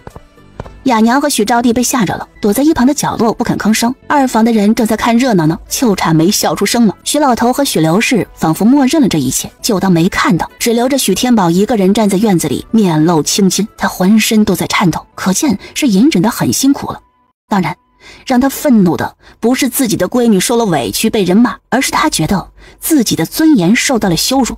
仅仅是因为许六月没洗他们的衣裳，仅仅是因为许六月不像以前那样听话。这许青天可真是好弟弟呀，是一个会当着全家人的面指着哥哥的头破口大骂的好弟弟。最让人寒心的还是自己的父母，同样都是儿子，为什么待遇却相差了这么多？他不求父母给他银子，不求父母给他家胄，不求父母送他去念书，可当自己被弟弟臭骂时，竟没有一个人肯站出来为他说话。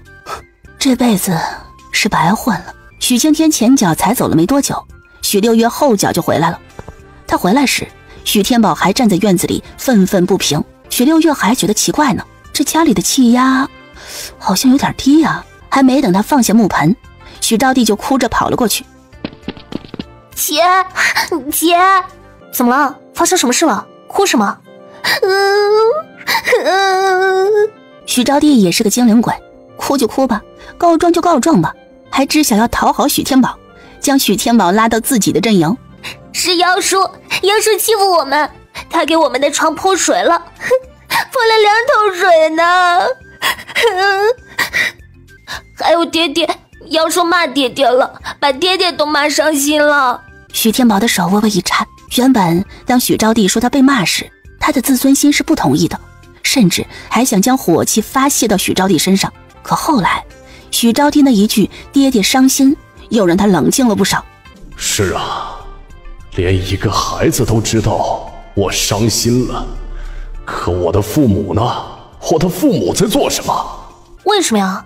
妖叔好端端的，为什么要往我们床上泼水啊？因为姐没帮他们洗衣裳。许招娣哭得一抽一抽的，一边哭一边将事情的起因和经过还有结果都说了一遍。许六月听着一脸气嘟嘟的。凭什么？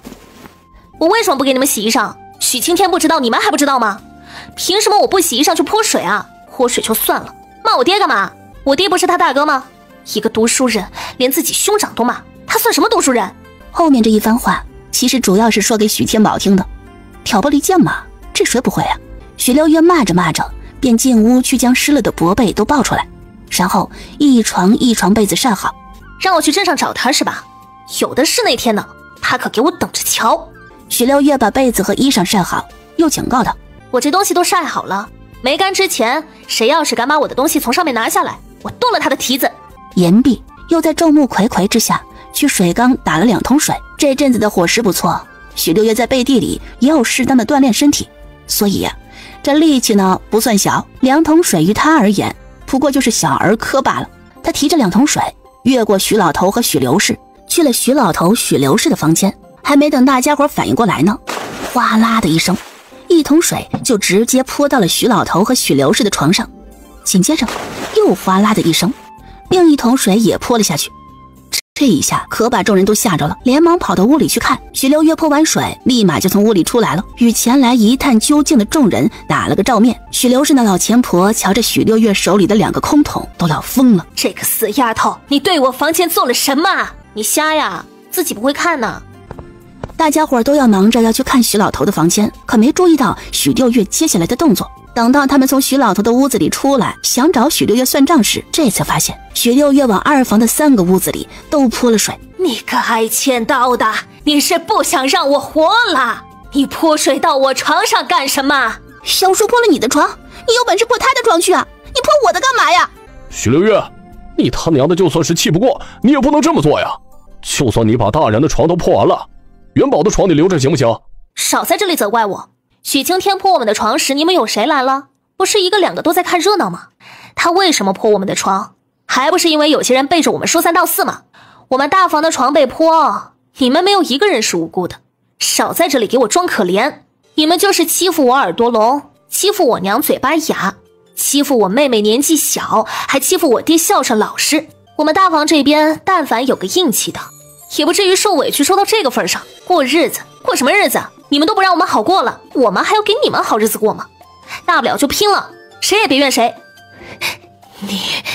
你许刘氏被气得难受，指着许六月半天也没说出个名堂来。最后许这一口气上不来吧，直接就昏倒在许老头的怀里了。许老头年纪大了，被许刘氏这突如其来的一倒，险些摔个跟头。好在许老二眼疾手快啊，上前扶了一把，一时间许家院内乱作一团。大家伙儿也没工夫去管那床湿不湿了，连忙把许刘氏抱进了屋里，掐人中的掐人中，请大夫的请大夫。许天宝看着这一切，脸上有些焦急，甚至身子还往前倾，挪动了2步，可最终他还是没有上前。许六月将一切都看在眼里，心里总算有了点安慰，真好，看来这许天宝心里是有想法了呢。许六月还没吃早饭呢，才没工夫跟许家人胡闹。他叮嘱许招娣看好自己晒的东西，等干了以后立马就收回去，莫让人使坏了。然后便独自一个人出门，上独角山上去了。至于许留是吗？哼，管你去死！在去独角山的路上，许六月趁着没人，把红薯苗苗给拿了出来。等走到山脚，就瞧见宗瑜在那等着了。你倒是准时。他老老实实的上前站着，还伸出了手，意思是来吧，让我飞起。宗瑜看了一眼许六月，便将他提起，往山上飞。飞到一半时，才道：你今日来的有些晚。啊，是在回他说他准时的那句话吗？反射弧会不会太长了？哎，家里出了点事情，处理了一下，我保证下次不耽误。但是我的保证你最好别信。终于斜眼瞟了许六月一眼，本想问他你的保证有何用，可最后还是问了句：要帮忙吗？不用，都是一些鸡毛蒜皮的小事儿。我听我母亲说你要给我当媳妇儿。啊？什么？我母亲喜欢你。宗瑜看着许六月那有些羞涩的小模样，竟觉得挺好玩的。她说要想办法让你来我家过好日子。你最近似乎有些胖了。啊，大哥，你这话题转得也太快了吧？胖了吗？他距离宗瑜很近，连宗瑜的睫毛都能看得一清二楚。面对着这张好看的脸，许六月咽了咽口水。我没觉得我胖啊。气色好了不少。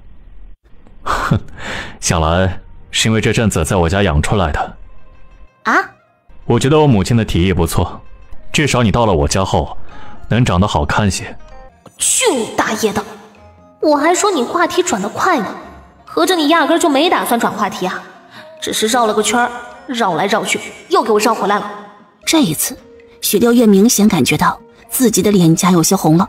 不行，我可是个现代人，想当年即便不提自己英姿飒爽的种种，就光是看剧本也不知看了多少。现如今到了古代，难不成还要败在一个小少年的手里啊？婶子很喜欢我吗？宗瑜明显感觉到了许六月的不对劲，但是他所问出来的问题又没什么不妥，于是轻轻应了一声：他很喜欢你。那你呢？你喜欢我吗？轻飘飘的5个字儿，甚至还带着几分俏皮儿。可饶是如此，还是让宗瑜乱了心神。原本飞得好好的2个人，竟有了些许颠簸。宗瑜抓住许六月的手，有些僵硬。他盯着前方，不敢多看许六月一眼，只怕看了他会让自己不知所措。毕竟这个问题问的实在有些难为情了。宗瑜知道许六月这丫头素来不按常理行事，可没想到连这等话都问得出来。他打算蒙混过去，偏偏许六月一直侧着脑袋盯着他，嘴里还说些撩人心弦的话。平时不仔细看吗？你还挺好看的，今日仔细一看，你更好看了。你的睫毛真长，也不知我在离你近一点的时候，会不会被它杀到脸蛋啊？你怎么不问我喜不喜欢你啊？你的喉结怎么一上一下的？说着还伸手去摸了摸。我的天，许六月，你说的都是什么虎狼之词？干的那叫什么事儿？宗瑜绷紧了身子，额头竟出了一层的汗，眼瞧着竹屋就要到了，他松了口气。落地时因为落得太急，2个人都踉跄了几步。宗母看着2人有些担心，自家的儿子武功到了什么地步，做母亲的最清楚。区区轻功带着一个人飞罢了，怎么会让儿子落地不稳？鱼儿，没出什么事吧？没事啊，娘，就是去接六月妹妹，接的有点久，都想娘了。你这孩子都多大了，还净说胡话。宗瑜见有宗母在，便更放松了些。六月这丫头可了不得了，本是想打趣她一下，没想到最后自己竟败下阵来。罢了，以后可不敢惹她。宗瑜乖乖站着，任由宗母给她擦汗，心里寻思着，有长辈在，许六月总能放过自己了吧？再做一顿饭，再填饱肚子，这丫头就能说明事情都忘了。可谁知许六月竟凑上前来跟宗母撒娇：婶子，我不喜欢宗瑜哥哥了。这一下可把宗母和宗瑜都吓坏了。怎么了？宗母立即看向了许六月，再不搭理宗瑜。好端端的，怎么说这样的话呀？可是2个人闹别扭了。宗瑜哥哥不喜欢我，我方才问宗瑜哥哥了，我说婶子很喜欢我呢。宗瑜哥哥，你喜不喜欢我呀？宗宇哥哥不说话就算了，还出汗，出了一头的汗，可见他心里是没我的。唉，我还是做饭去吧，还是大米比较可爱。我今天带来了好东西呢，炒起来很好吃的。一顿操作猛如虎啊！许六月一股脑把话都说完，就去灶房干活去了，留下宗宇母子二人在原地四目相对，背对着宗宇母子。许六月笑得很是皎洁，而他的身后，两母子你看看我，我看看你，一场无声的博弈开始了。当然，这一场博弈最后终于是以宗宇被扭了耳朵，说出那一句“我喜欢六月妹妹”而结束。许六月完胜，宗宇惨败。红薯苗在村子里算是一种比较高级的猪菜，大家伙在割不到猪草或者家里的红薯地种的多时，通常就会割下红薯苗来喂猪。也就是说，在村子里几乎没人会吃红薯苗啦。所以当许六月煮好了米饭，开始掐红薯苗时，宗母的神色有些奇怪。哪怕他和宗宇常年待在山里，不常出去走动，但到底是生活在万福村的地界20年来，这点事情还是知晓的。六月，你知道这是什么吗？知道啊，这是红薯苗嘛。红薯是长在泥下面的，红薯苗呢在泥上面，这是红薯的叶子呀。那你知道村子里的人都拿红薯苗来做什么吗？知道啊，哼，他们用来喂猪嘛。要我说啊，这么好的东西拿来喂猪真是浪费了。婶子啊，你没吃过这个吧？这个红薯苗嫩得很呢，放点油，放点蒜头，就这么一炒，可好吃了。许六月说着，还不自觉咽了咽口水。宗母听言，脸上虽然笑着，但心里却心疼极了。这许家可真不是东西，究竟是怎样狠心的人，才会将自家的闺女逼到这个地步，让她把猪草当成好吃的食物来吃？许六月倒是不知道宗母的想法，只是一心掐着红薯苗。要是他知晓了宗母的心思，恐怕还得笑上一阵子呢。红薯苗就是好吃啊，他自己愿意吃嘛，没人逼他。红薯苗掐好后，洗干净，先用猪油热锅，把拍碎的蒜头放进去炒香，再放红薯苗。不一会儿，一盘香喷喷的素菜就炒好了。这几天宗宇也没有去镇上，所以家里也没什么肉。许六月炒好了素菜后，又炒了一个葱花鸡蛋和一个土豆丝。吃饭时，宗母一开始倒是不吃红薯苗的，只是看着许六月频繁往那盘子菜里伸筷子，于是便交代了两句：“鱼儿，你明天该去镇上了。”好。宗宇应着，吃了一口红薯苗，味道还不错，于是又夹了一筷子。宗母见此，又道：“多买几斤肉吧，再买几条鱼，回来后有空闲去打几只野鸡回来。你自己不吃肉就算了，咱们家六月是要吃的。”好。宗宇应了一声，还是继续夹了一筷子的红薯苗。宗母见此，不禁有些疑惑，于是便也跟着尝试了一下。这一尝试，倒吃了个好味道。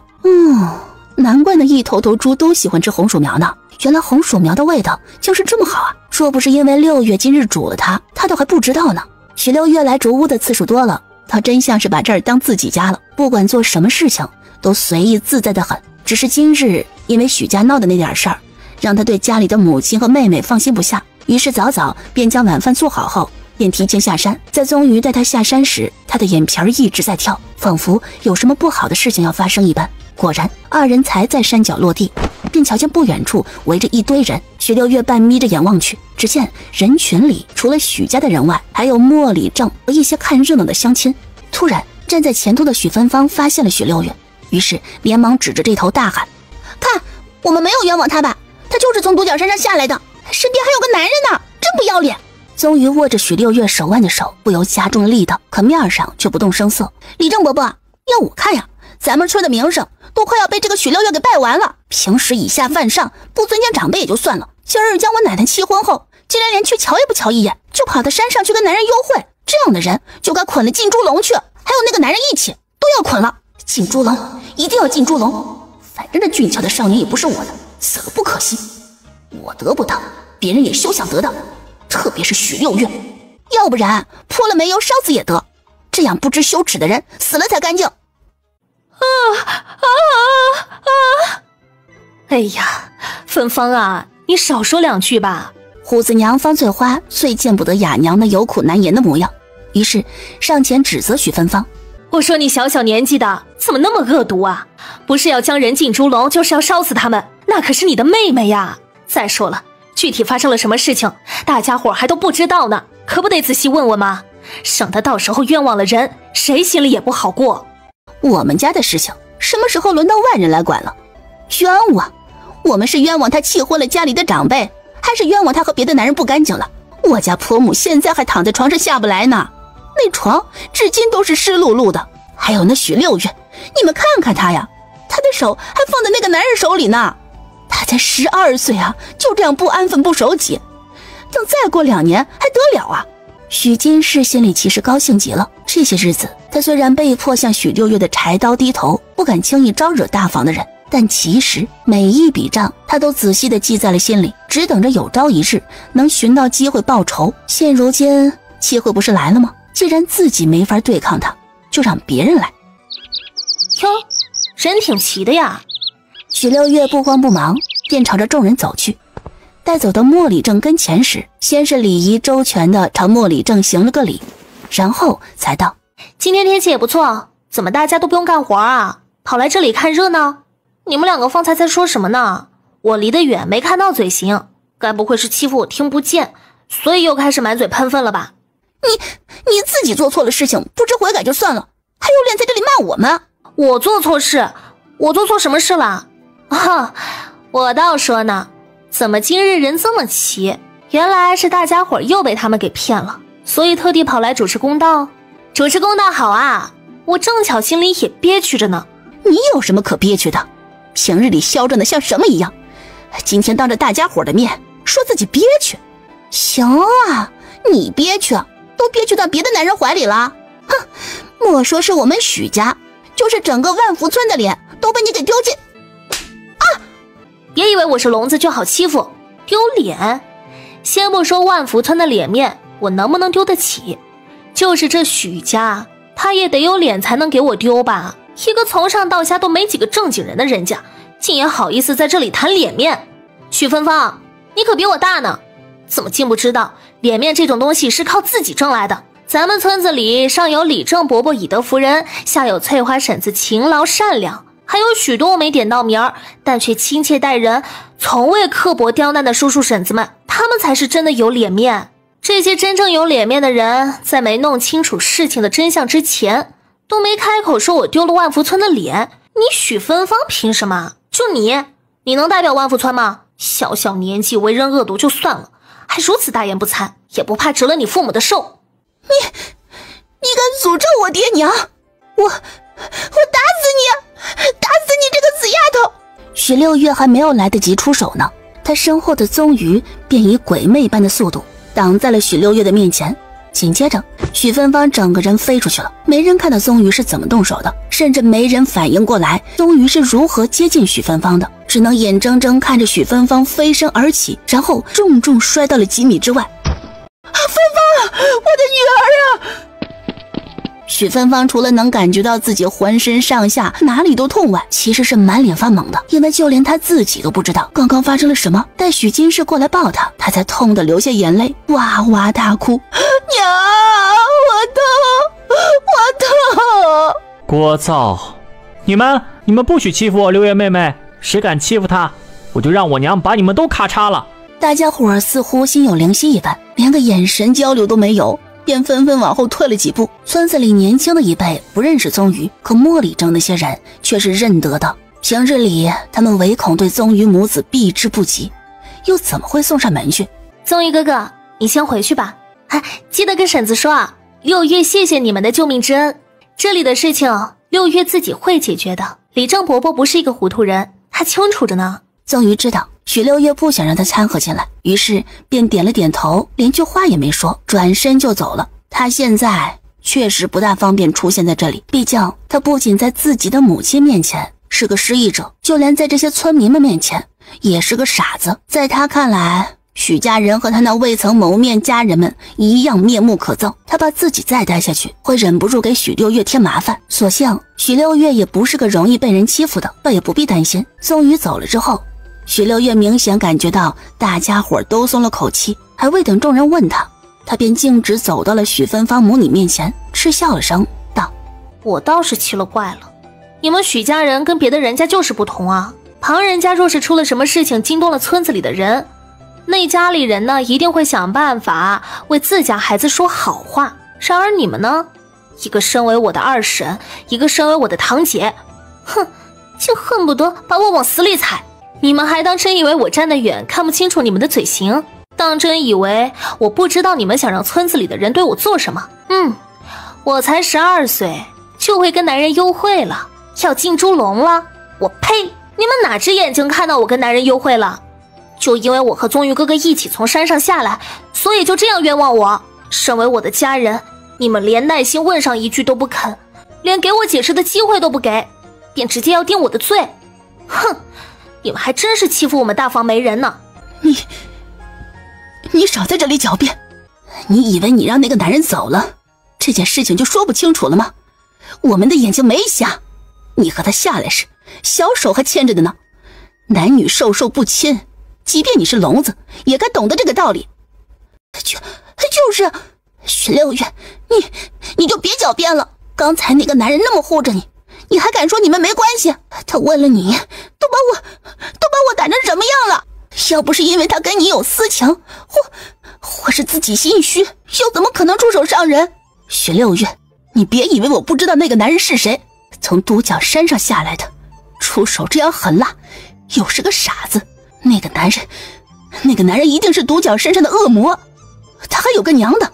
好你个徐六月，你长本事了，竟然还跟那顶歹毒的不祥之人走到一起。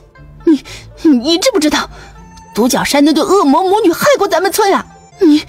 你这是枉费了许家生你养你。独角山的恶魔，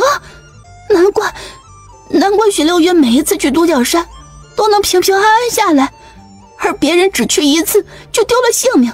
原来是因为这个死丫头她有恶魔护身啊！是，就是这样的。李正，乡亲们，这个许六月一定要进猪笼，她留不得呀！大家伙还记得吗？当初她被装进棺材抬去独角山时，明明就已经断气了，可最后就又大摇大摆地回了我们家，从此性情大变，脾气暴躁不说，就连长辈都不曾放在眼里。后来有好几次我都发现他独自一人进独角山，但不管他下山的多晚，最后都能平安到家。大家想想，那么多的猎户都命丧独角山，可为什么她一个12岁的小姑娘却能出入平安？再加上今天我们亲眼看到她跟那恶魔有牵扯，这足以证明她不是人，她是……我是你爹，是你娘，是你祖宗。许六月根本就没有给许金氏把话说完的机会，实在是因为许金氏的猜测太气人了，明明就是自己杜撰，还非得说得跟真的一样。最可恨的是，他还要别人认同他。抱歉，许六月可做不到听他胡扯。我说二婶儿，你再过2年可就是要当外婆的人了，说话能不能负点责任呢？你是有多希望我死啊？合着我能死里逃生，活着回家，你很失望呗？我能从独角山毫发无伤的回来，你心里不痛快呗？你自己都说了，我只是个12岁的小姑娘，那我这小姑娘能吃你们许家几多的粮食啊？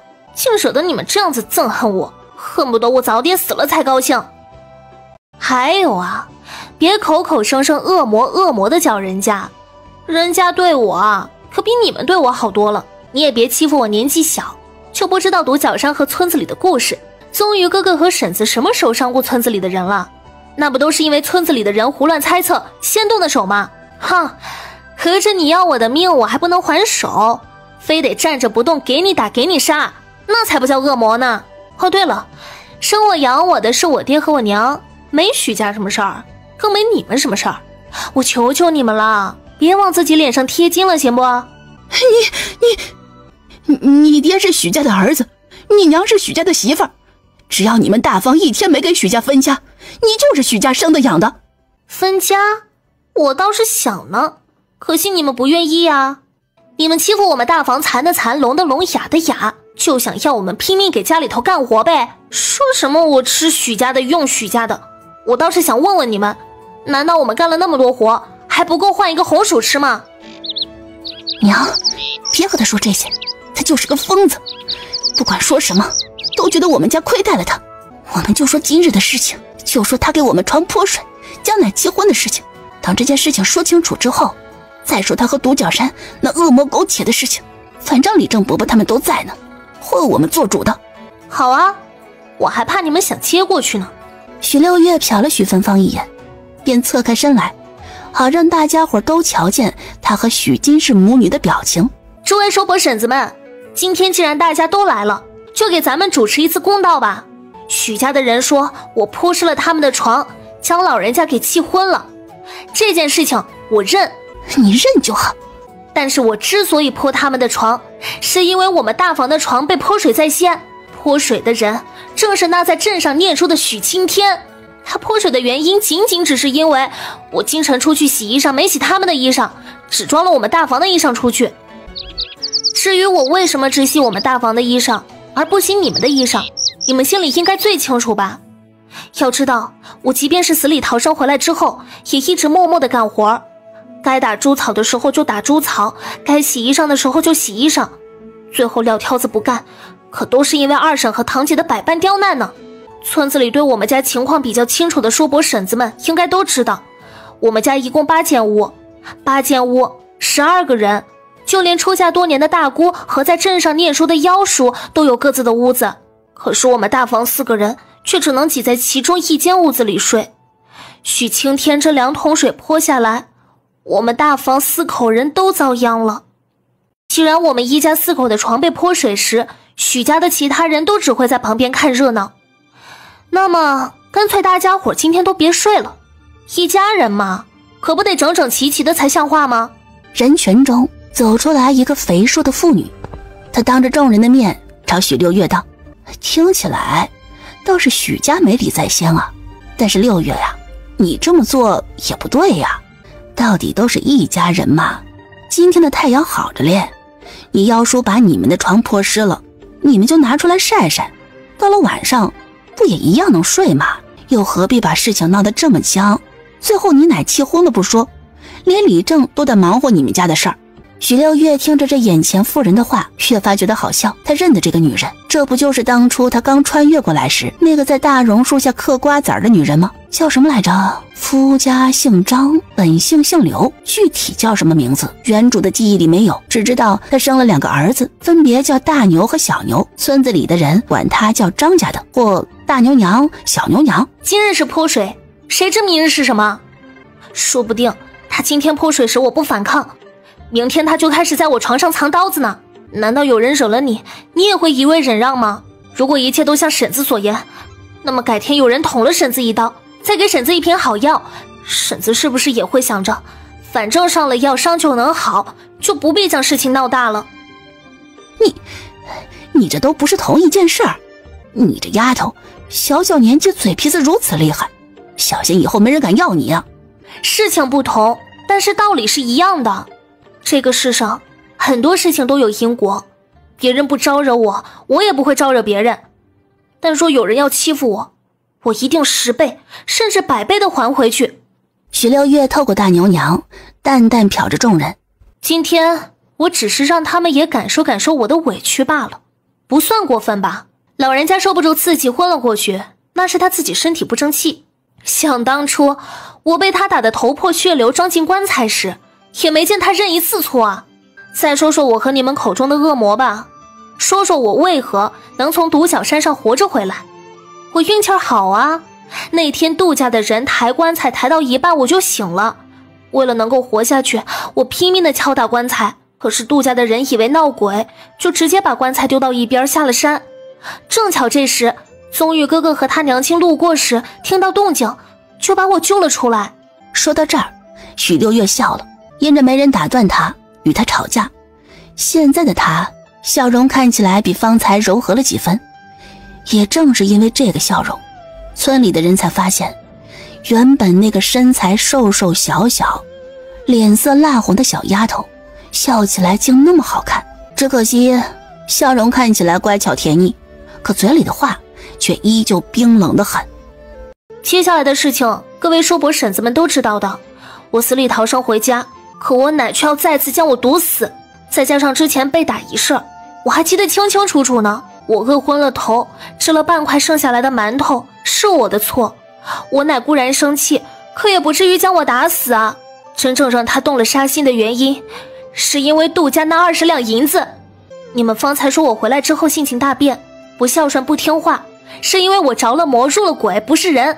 哼，那么我且问你们，你们所做的事情，又有哪一件是身为一个人能做得出来的？我乃为了20两银子，可以杀我1次2次，倘若我再跟以前一样软成包子，只怕他会杀我3次4次。你们的命是命，活在世上就想多挣些银子过好日子。我的命呢？我的命就不是命了。这1次2次是我命大运气好，可是我不敢保证我一辈子都能死里逃生，都能有人救。许六月笑得有些苦涩，仿佛这一次的他不是他自己，而是那死去的原主。每个人都想过好日子，为了过好日子，大家伙都很勤快的干活，可是以卖闺女杀亲人的手段去挣钱，这不是人所为。我想过了，既然你们都不将我当成自家孩子，那我为什么还要尊敬你们，孝顺你们？我把你们伺候得好好的，然后再让你们来杀我吗？哼，问我为何性情大变，脾气暴躁，真是好笑。我只是自保而已，若换了在场的任何一个人都会这么做的。至于我为什么一再上独角山，我想我二婶他们心里也清楚得很。许家要我干活，还不给我饭吃，我肚子饿极了，只能出去找吃的。独角山上有宗玉哥哥和他娘亲在，总不至于让我饿着，更不会让我受伤。你们方才看到的牵小手，其实只是因为最近独角山出现了很多的花豹，那花豹凶猛，宗玉哥哥怕我被花豹吃了，所以就用轻功把我送到山脚。他会轻功，我不会，他要是不抓着我的手，我怎么会飞呢？谁知道才一下山就被大家伙堵住了，我还没弄明白是什么事情呢，就有人要将我进猪笼泼油烧，还诬陷我跟别的男人有染，而这些人竟还是我的家人。许六月的语调和脾气再硬，可说出来的这些话还是有血有肉的，比起哭哭啼啼软弱诉苦更能打动人心。即便是村子里的人再不好多管闲事儿，甚至像是大牛娘那种觉得闺女就该欠养着的人，最后都开始同情许六月了。要我说呀，六月丫头就没什么错，她年纪还那么小，就知道因果报应，难不成许家的人还不知道吗？如果不是因为许家的人狠心，她如何会变成今天这个样子？男人不比女人，有那么多弯弯绕绕，村子里的男人都分2个极端，要么坏的坏死，游手好闲，没点正经心思，要么就淳朴的不行，是个铁骨铮铮的汉子。许六月将事情解释清楚后，最先开口说话的便是虎子他爹林大全。林大全虽然在镇上做工，可每个月都能回家休息1天，正巧今天他就在家。许家老婶子被气昏也好，这芬芳丫头被打了一顿也罢，那都是他们自作自受。另外一个看起来比较健壮的中年男子也开了口：是，大全兄弟这话有理，你们许家的长辈这么欺负一个小姑娘，早点回去反省反省吧。我要是你们啊，早就躲起来了，生怕家丑外扬。你们呢，还跑出来喊人，说是六月丫头不孝。要我说呀，经过这次事情以后，你们许家得好好想想家和万事兴这句话的道理，别见天闹，把我们这些大老爷们儿都闹得跟娘们儿一样。没事了，天天来给你们判案。这健壮的中年男子话说得不错，许六月在原主的记忆里知道他叫李大庆，家住村尾，因为身材高大，有点功夫在身，所以在村子里还算有号召力。他跟林大全是工友，一块在镇上做工呢，2个人好的跟亲兄弟似的，就连脾气和性格也都差不多。众人见有人开口发了话，便也七嘴八舌讨论起来。大牛娘见大家伙几乎都站在许六月这一边，想了想也开了口，说的也是啊，这虽说闺女是赔钱货吧，可也没有天天要打要杀的道理呀。六月丫头如今这样也是被逼的，咱们都是外人，还是少管别人家的事情吧，许家的事情可不好管嘞。莫里正瞧见众人心里自有一杆秤，也不便再说了，只道：都散了吧，天色也不早了，大家伙都回去做饭去。这整个村子就你们许家的事情最多，要给我消停点，莫老是吵吵闹闹的。还有你。莫里正最后看向了许六月，虽说明知许六月是聋子，听不见自己说话，可他还是放软了语气：你没什么事情，别去独角山了，那里危险。言毕，便要带着众人离开。许芬芳见此，哪里甘心啊？他好不容易才找到机会，让众人都来问责许六月。现在许六月不但毫发无损不说，他自己还挨了打。不行，不能就这么放过他。李正伯伯，各位叔叔婶子们，你们可别被许六月给蒙骗了。是，我们家平时是比较疼我弟弟元宝，平常干活的事情都是姑娘家来干，可是这跟他有没有与那个恶魔幽会又有什么关系啊？他只说那恶魔救了他，说他上独角山寻吃的，但是为什么每次他上独角山人家就送他呢？难道不是因为他们有私情吗？这一次许芬芳不敢离许六月那么近了，只是远远地盯着他。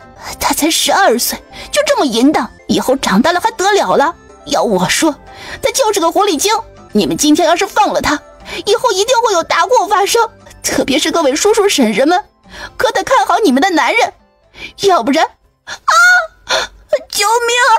许芬芳的嘴巴太臭了，许六月还是忍不住要给他点颜色看看。只是许芬芳跑得快，才发现许六月朝他奔来，他便直接躲到了莫礼正身后。我才12岁，那你多少岁？说我狐狸精，我倒想问问你，我有讲过什么出格的话吗？倒是你满嘴的污言秽语。你说我不要脸，与男人苟且幽会有私情的时候，有没有想过你自己啊？你以为大家伙不常来许家做客就不知道你是个什么德行吗？前些日子小姑被逼着去张家做妾时，是谁满脸羡慕的？又是谁说自己及笄之后也要去有钱人家当妾的？是你吧？你还说只要对方家里有钱，银子给够，那么不管对方的年龄是能做你爷还是能做你爹，你都能将对方伺候得妥妥帖帖的。许六月，你这个贱人！你自己说的话做的事你就得认，我好好的一个清白姑娘你都能冤枉得出口，那么你呢？你还没及笄呢，就已经想着怎么伺候男人了，还就连男人的年纪你都不在乎。说起来你似乎更像那个会与人苟且幽会有私情的人吧？你才是丢了万福村脸面的人，你就应该进猪笼哭忧伤，你就该嫁不出去。你哭吧你！许六月可不是男人，不会看着对方随便滴2滴眼泪就心疼。他上前拉住了雅娘和许招娣的手，最后警告了一句：今日过后最好别惹我，再惹我有的你哭的。言毕，一手拽着一个人回家去了。众人见正主都走了，再待下去没什么意思，再加上天色确实不早了，便也纷纷散去。只是离开时还3三2两组成团，对方才的事情大肆讨论。有人说，别看这许六月是聋子，说话倒利索得很，骂起人来跟唱歌似的。也有人说，许家的人也太狠毒了，竟然这样对待一个孩子。你说不管是小子还是闺女，那都是一条人命不是？再怎么是赔钱货，也不能不把人当人看啊。更有人道，要我说呀，那许家老大就是窝囊，别看他平日打媳妇孩子打得狠，真正有事情了他一个屁都不会放。这媳妇是睡一张床的，孩子是自己精血生的，他倒也忍心让别人这么糟践。众人说得起劲儿，丝毫不在意。他们讨论的人就在身后。许天宝这些日子本就不平衡，现在又被外人耻笑，更是恼火得很。莫礼正也懒得再管这事儿了，急匆匆往家走。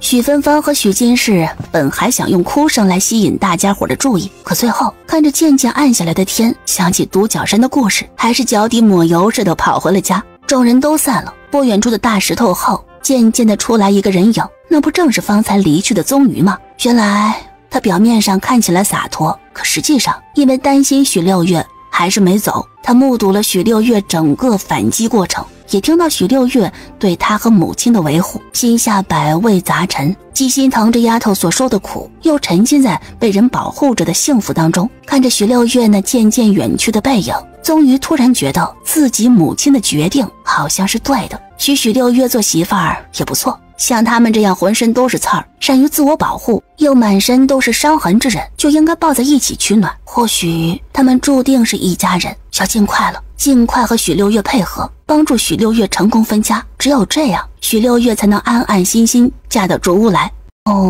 竹屋，那竹屋是不是该修缮了？房间够不够啊？毕竟岳母和小姨子也要跟着来的，到时候一大家子住在竹屋里，好像有点说不过去吧。只是堪有了想法而已，宗瑜的脑海里便已经都是他和许六月的未来了。回去的路上，许六月的步伐虽快，但却很稳，自有一股与寻常人不同的风范。虎子娘方翠花追了好一会儿，才追上了许六月。雅娘啊，今夜要不带着孩子去我家吃饭吧？哎呀，你们和我还客气什么呀？方才我们出来时，你们家老太太还昏着呢。这次出来寻六月，除了你家男人跟着来了，剩下的那2个还在家里等消息。我估摸着他们是对你嫂子太放心了，觉得有你嫂子在，就一定能给六月扣帽子。现在帽子没扣成，回去之后指不定还得闹上一顿呢。按照你们家老头子老太太的性子，能给你们吃晚饭才见了鬼了。我这也帮不上你们忙，但是给你们做顿饭吃还是能的。翠花婶子有心了，六月在这里先谢过婶子。不过晚饭呢，我们还是在家吃吧。我现在可不是以前的六月了，我知道怎么保护自己和娘亲妹妹。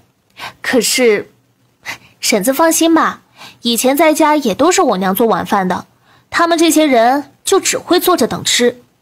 今日这事儿也算是把我惹急了，回去之后我不继续闹事儿，他们就得阿弥陀佛，又怎么还能欺负得了我们呢？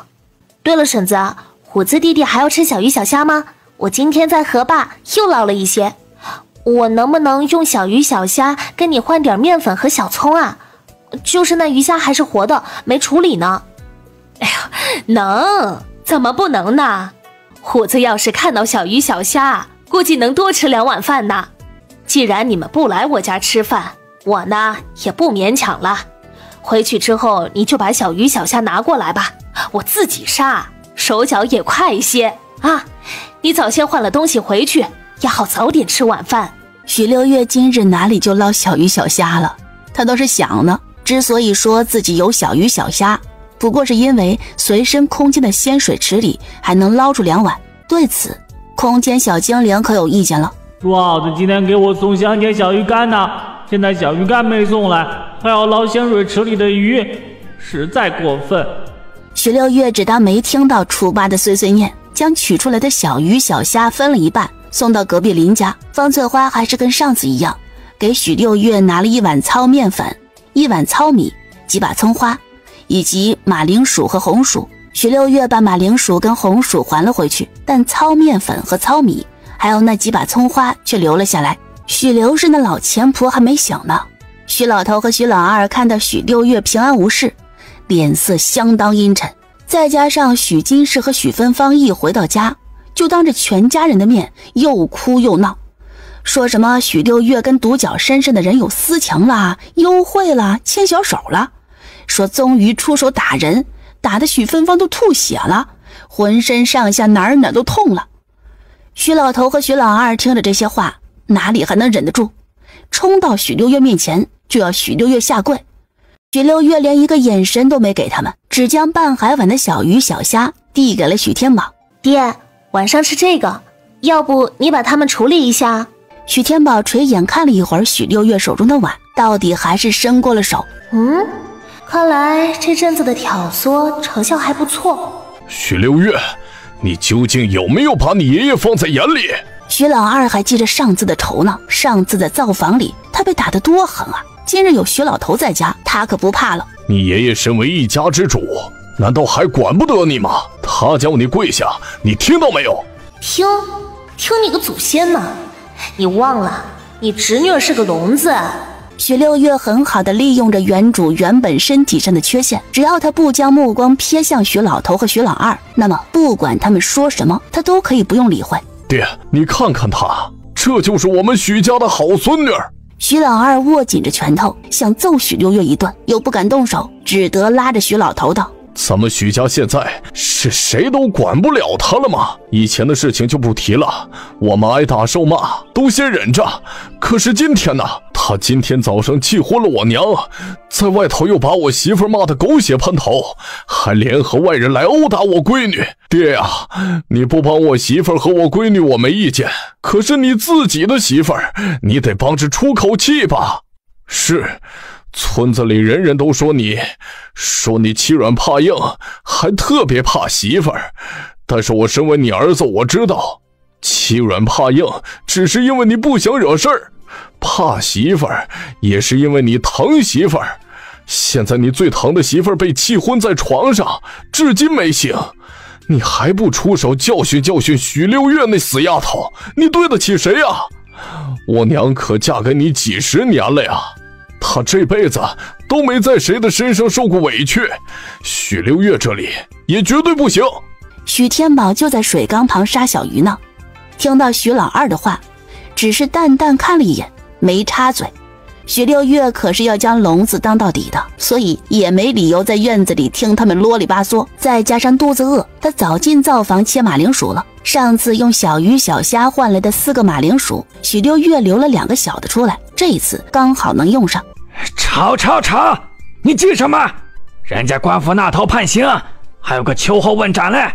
你看看他，现在在灶房里忙活，饿了吧？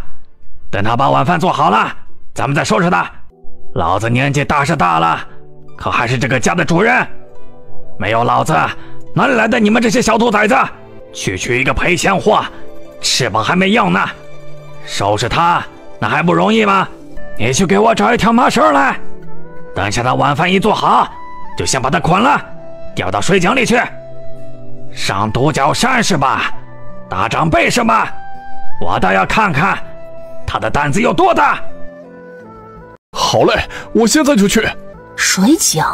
哼，家里的这口水井可是在他还没出生的时候就打好的，里头的水虽然只有1半高，但水井下头又深又黑，莫说是许六月了，即便是个大人被掉下去，恐怕都得吓得半死。如此想着，他脸上的笑意就更深了。大哥，我和爹现在可是要帮你管教闺女，我这一走，你可别透露了什么风声，要不然我就让爹和娘把你一起捆了，然后把你和你闺女一起掉到水井里，也算有个伴儿。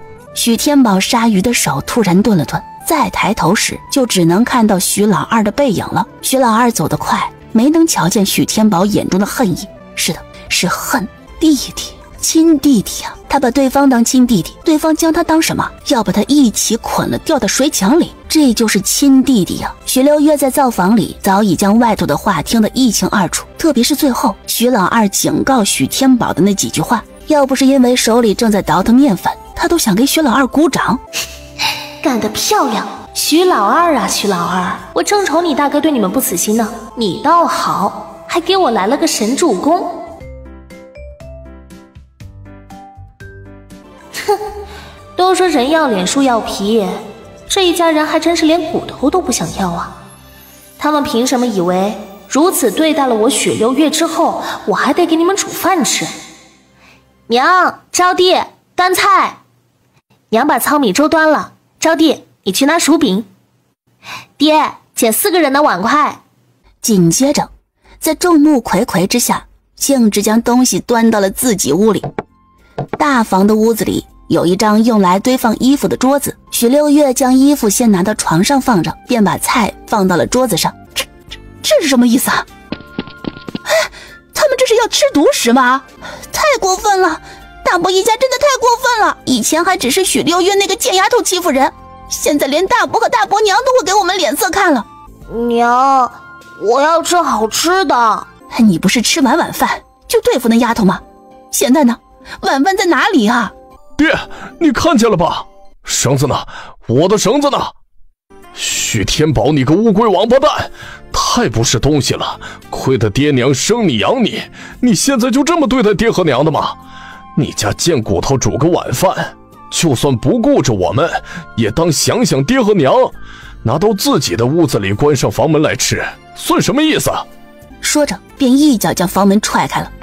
屋子里一家4口吃饭吃得正香呢，特别是许六月，即便是瞧着房门被踹开，许老二等人怒气冲冲地冲了进来，他还是极其淡定地喝了一口糙米粥，咬了一口薯饼。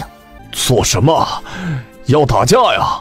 许天宝终于忍不住了，倒不是因为大门被踹开，好好的晚饭受到了打搅，而是许老二方才的那番话彻底寒了许天宝的心。打架就打架，我还怕你吗？爹和娘年纪都大了，这午饭没得吃，晚饭也没得吃，你是吃得痛快了，心也是真大啊！自己的兄弟侄子饿着，你不管就算了，连父母的肚子你都不管了。打架？哼，还好意思和我说打架？你个死瘸子，当真以为我怕了你不成？你们大房这4个人，没一个人是有良心的。枉费我平常还叫你一声大哥，你配当大哥吗？你看别人家的大哥，哪个不是护着父母护着兄弟，哪个不是天天出去干活挣钱养着一大家子？你能干什么？你个死瘸子，除了在家吃白食以外，就只讨了一个哑巴媳妇儿，生了2个贱骨头。哦，我忘了，这哑巴还是花了咱们爹娘的钱才买回来的，要不然就凭你这么又丑又瘸的，连个哑巴都娶不到。现在敢在我面前发脾气，也不看看自己是个什么东西。徐老二骂起人来，那可比他的媳妇儿许金氏强多了。这一次，许六月没有开口参与骂战，他只是静静吃着晚饭，想看许天宝究竟能忍到什么地步。只见许天宝的脸色越发难看，砰的一声，徐老二在毫无防备的情况下被许天宝打了一拳。这一拳用足了力气，徐老二直接被打出了屋子，鼻子上流出了鲜血。你敢打？砰，狠狠将徐老二踹倒到了地上。紧接着左勾拳右勾拳，硬是将徐老二打得毫无招架能力。这一场面可把徐老头几人吓到了，谁也没想到素来欺软怕硬的许天宝居然会突然出手打了他的亲弟弟。要知道许天宝在起身打人前，除了脸上的神色不好看外，没有任何的预兆，就连坐在他对面的许六月也只是瞧见他将手里的一块薯饼吃完，又夹了一口小鱼送到嘴里。那时候许六月能明显看到许天宝拿筷子的手是颤抖的，他还在心里头悬着呢，怎么还不动手啊？那怎么能忍？可谁知就在下一秒，徐老二就已经挨打了，并且直接就被干倒，丝毫没有还手的余地。因着许天宝的反应太反常了，徐老头和许金氏几个人还都没缓过神来，待听到徐老二哭天喊地的声音，这才急急忙忙上去拉人。一时间院子里闹哄哄的，就连那个从早晨开始昏迷不醒的许刘氏也从屋子里摸了出来。干什么？你们这是在干什么？住手！快给我住手！你这个混账东西，怎么连你弟弟都打呀？这家里就老二一个男人能干点活，你把他打伤了，是要代替他出去挣钱吗？他倒是想啊，可他一个瘸子能干什么？以前倒还知道自己是个什么东西，吃白食归吃白食，但还会夹起尾巴做人。现在了不得了，吃个晚饭躲起来吃不说，连说他几句都不行。你再骂我爹一句瘸子试试，左一口瘸子右一口瘸子的叫，就这么喜欢在我爹的伤口上撒盐呢？是啊，我爹是瘸子，可是我爹这个瘸子啊，照样能把你打趴。哼，以前我爹不对你动手，是因为看中你这个弟弟，他对你究竟有多好，你心里没点数吗？前阵子你对我娘做出那等不要脸的事情，他都选择原谅你，不与你计较，不仅没动手打你，就是连骂你一句都舍不得。可是你呢？你今天又是怎么对我爹的？大人说话，你插什么嘴啊？你是不是巴不得你爹和你二叔兄弟反目啊？我何止巴不得他们反目啊，我还巴不得你们一个两个的都死了才开心呢。你这是说的什么话呀？你怎么能这么恶毒？哼，恶毒？我这就算恶毒了是吗？那你们是什么？他转身回屋，拿起了方才徐老二落下的麻绳。这绳子是拿来干嘛的？捆人的吗？你们想捆了我们去哪儿呢？敢说吗？哼，要我没猜错的话，你们几个人也都恨不得我们一家人能死吧？死了之后，你们才觉得没有人在你们家吃白食了，是不是？说不定这尸首还能挣点银子呢。比方说，就像上次杜家那样。许六月一把将麻绳丢到了水井里。我不过是恨不得你们死，却从未真正伤害你们的性命。可在你们的眼里，还是觉得我恶毒。那你们呢？你们一次次付诸了行动，把我们大房往死里逼，还不算恶毒吗？老天爷留你们在世上过日子，你们说三道四就算了，还总是想害别人的命。从老到小，没一个是正经的。你说你们活着有什么用？徐老二被打得鼻青脸肿，一肚子的气。可后来看到许六月直接将麻绳丢到了水井里，还盯着众人意味深长地说了那么一番话，这心里突然就拔凉拔凉的。众人对于许老二想要做的一切都是清楚的，只是许六月到底是个聋子，他应该是不知道的吧？可为什么他会将麻绳丢到水井里呢？许老二总觉得这件事情有点不对劲。怎么回事啊？好端端的，怎么就打起来了？奶，许六月这个贱丫头坏，她晚饭做了好多好吃的不给我们吃，他们端回了自己屋，还让瘸子大伯把爹爹打了一顿。奶，你打他们，你要打他们。是这样吗？你们做了晚饭自己吃了？立即朝大房的屋子走去。不一会儿，屋子里便传来了乒乒乓乓的声音，那是许刘氏将桌子掀倒在地的声音，碗被摔得稀巴烂。许六月不用去看，也能想象得到里头的惨状。好你们几个猪狗不如的东西！许六月这贱骨头我就不说了，那哑巴是买来的，我也没把他当成一家人。可是许天宝你呢？你是老娘10月怀胎辛辛苦苦才生下来的儿子，我生你养你，给你花钱买媳妇儿，最后你就是这么待我的。你与他们在屋子里吃的倒好啊，糙米、鸡蛋、鱼虾，这样好的饭菜你们关起门来吃，你们的心里究竟还有没有我这个娘？难道我是死了吗？啊，你们看不见我吗？娘，您莫动怒啊，您今天都已经被气昏一次了，可经不起第二次呀。要是您再昏倒一次，心疼您的也只有爹和我们二房的人了。其实大哥的心里有没有咱们这个家，这个答案咱们早就知道了，又何苦去问呢？他现在像个闷葫芦一样，什么都不说，您问了也白问，若问得急了，再惹得他打了人，也不是什么好事儿。就是啊，奶，那些人心里没咱们家的人，咱们也不要和他们动怒了，省得最后伤的是咱们自己的身子。只不过以前大伯就算再不孝顺，那表面功夫还是做的。今天嘛，可能是见奶你昏的，所以就连装都不装了。要我说呀，大伯能这么大胆，恐怕也是因为有许六月撑腰呢。许六月撑腰？这话这么说，难不成这个死丫头今天在外头又……可不是嘛，她今日在外头好生风光。她以为许刘氏起来后，自己这边就算是有头了，于是便把今日在独角山下的事情添油加醋说了一次。哎呦，这世道啊，可真是变了哟！老天爷眼睛是瞎了哟！就这样一个逆女，还不收了她去，还留着祸害我们家哟！够了，今天白天泼水的事情我没错，你们是吃了被子也好，被气昏也好，都是你们自己作的。如果你们还揪着这件事情不放，我不介意再多泼几次水，泼到你们怕为止。下午在独角山的那件事，我也不想再谈。只一句话，公道自在人心。倘若你们还觉得丢人丢不够，我们就去城里呗。一来去学院走上一走，刚好可以去找许青天算账；这二来嘛，去衙门击鼓鸣冤，我倒要看看大人会如何判那些毁坏姑娘家名声的人。你当你是个什么东西啊？就你这点小事儿，也配去打搅城里头的大人？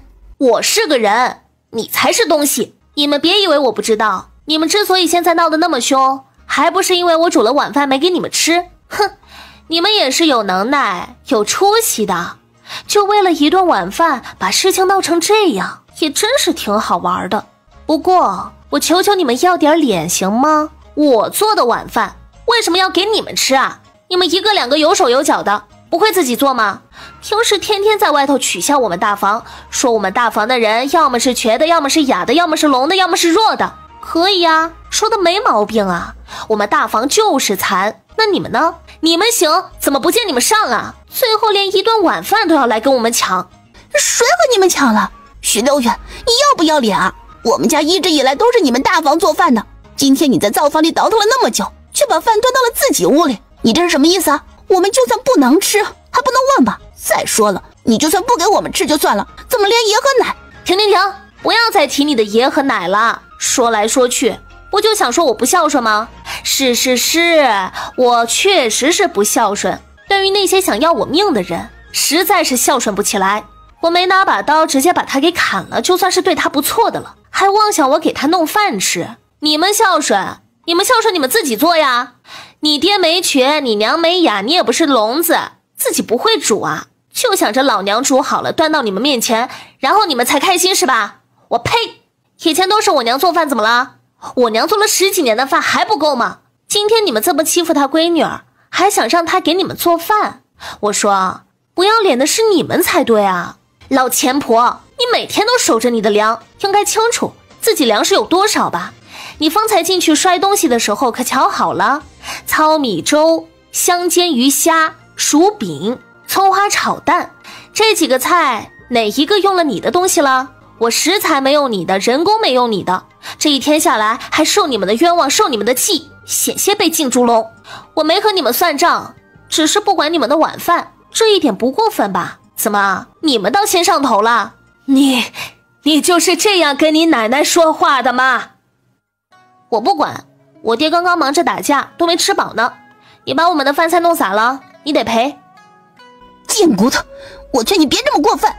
你是你爹生，是你爹养的没错，但你爹也是我奶生我奶养的，只要我奶还在一天，这个家就由不得你们说了算。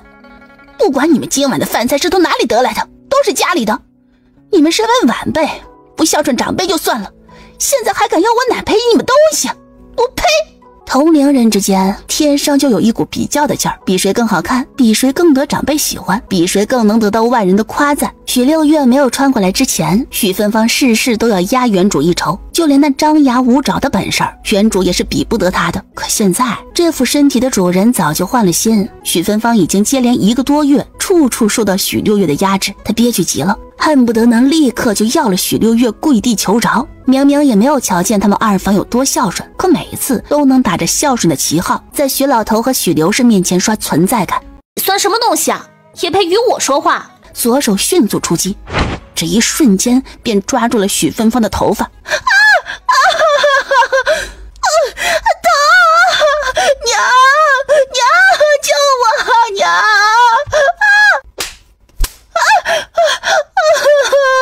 许六月，你给我放开芬芳！许金氏连忙冲上前，想和许六月厮打。许六月，你真是翻了天了！你给我把芬芳放开，要不然看我怎么收拾你！许六月听言，勾唇一笑，紧接着啪的一声，又是一记耳光打在了许芬芳的脸上。你们每为许芬芳说一句话，我就打她一下，没别的原因，实在是因为你们太聒噪了。你们急什么？只不过我是想跟我堂姐说几句姐妹之间的体己话罢了，一个两个的，好像生怕我会吃了她似的。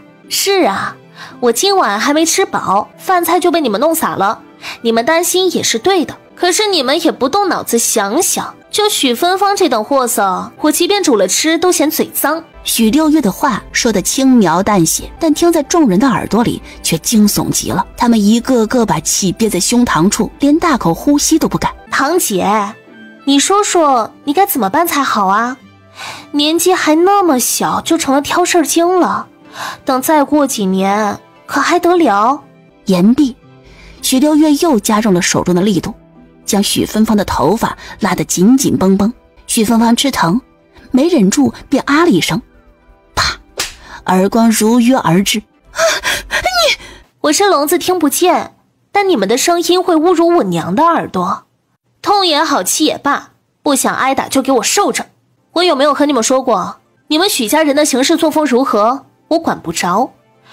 惹是生非可以，偷鸡摸狗也行，但是这种事情要是牵扯到了我一定会对你们不客气。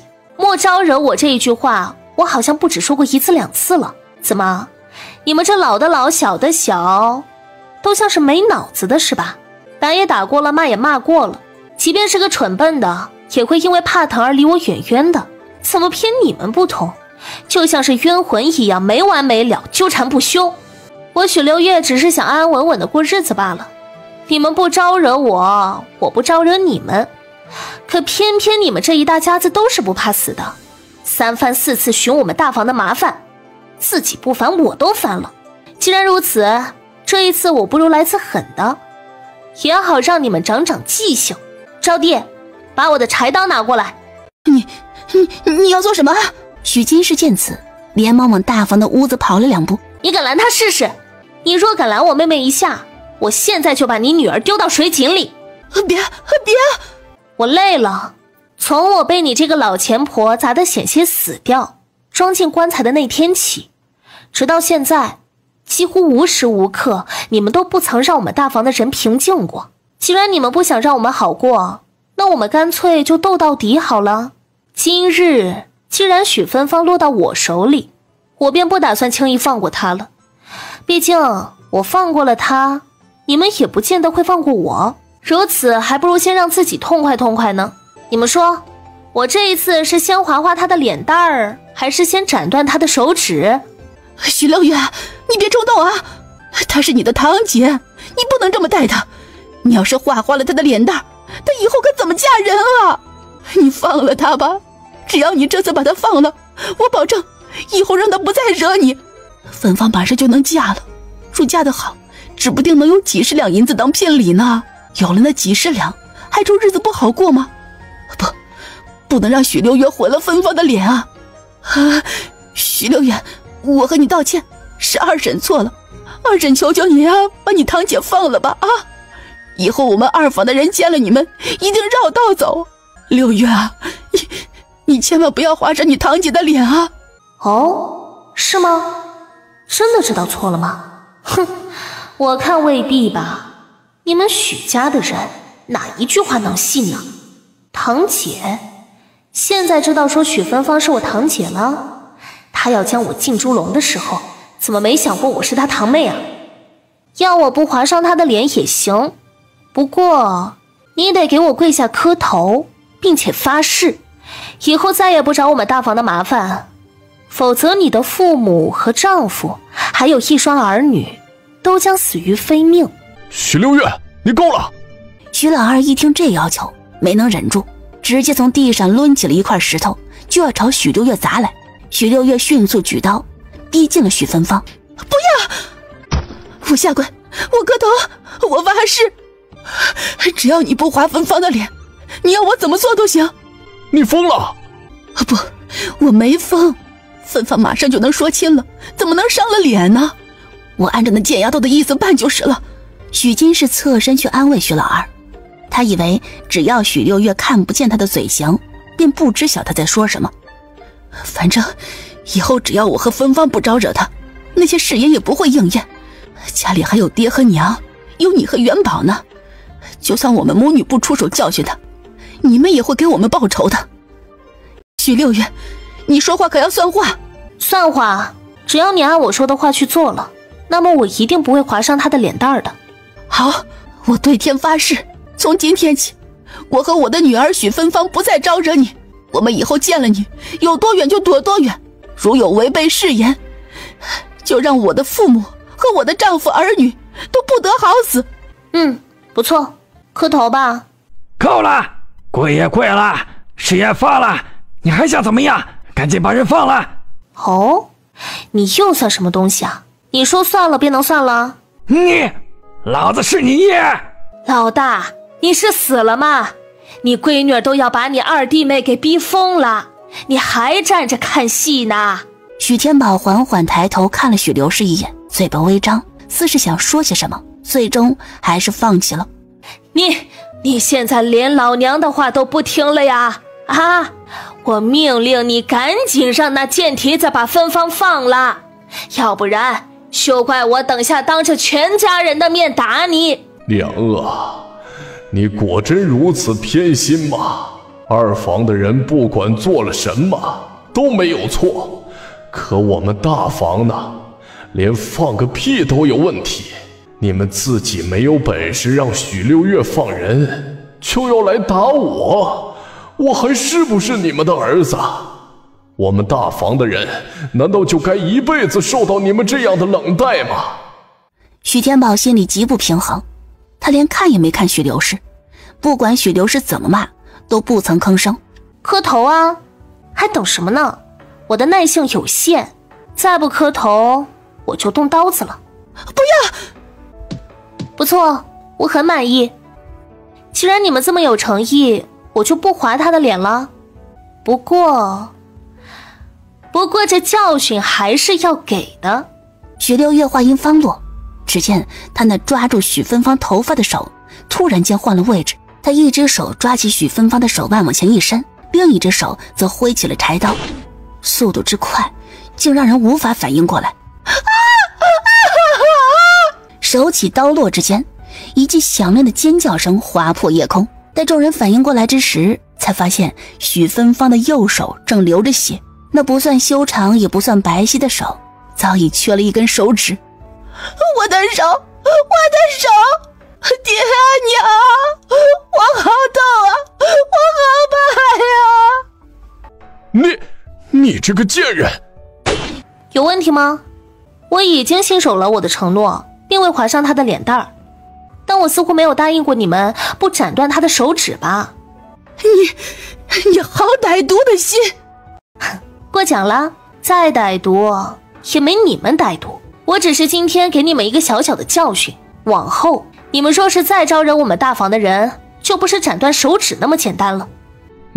你这贱人，老子要去李正那里告你，让你不得好死。好啊，去吧，我也不怕告诉你，你们说前脚敢去李正那里告我，那么我后脚就敢进城去击鼓鸣冤。我会把这阵子以来你们三番两次杀我害我的事儿都一一告知衙门，反正这些事情整个万福村的人都知道，我也不怕找不到人证。既然你们想玩一次大的，我就奉陪到底，就看看最后是你们将牢底坐穿，还是我不得好死。哦对了，时辰不早了，我们一家人要歇下了，还劳请你们有银子就去给你家的宝贝闺女请个大夫吧，这鬼哭狼嚎的就算我听不到，我爹娘也烦躁。不中用了，不中用了，本就是个赔钱货，这下又断了个手指，还能值几个钱呀？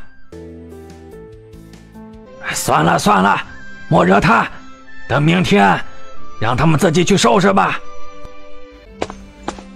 从明天起，你们许家的活儿我们大房不干了，种地也好，种菜也罢，打猪草、扫地、洗衣裳、煮饭，我们全都不干。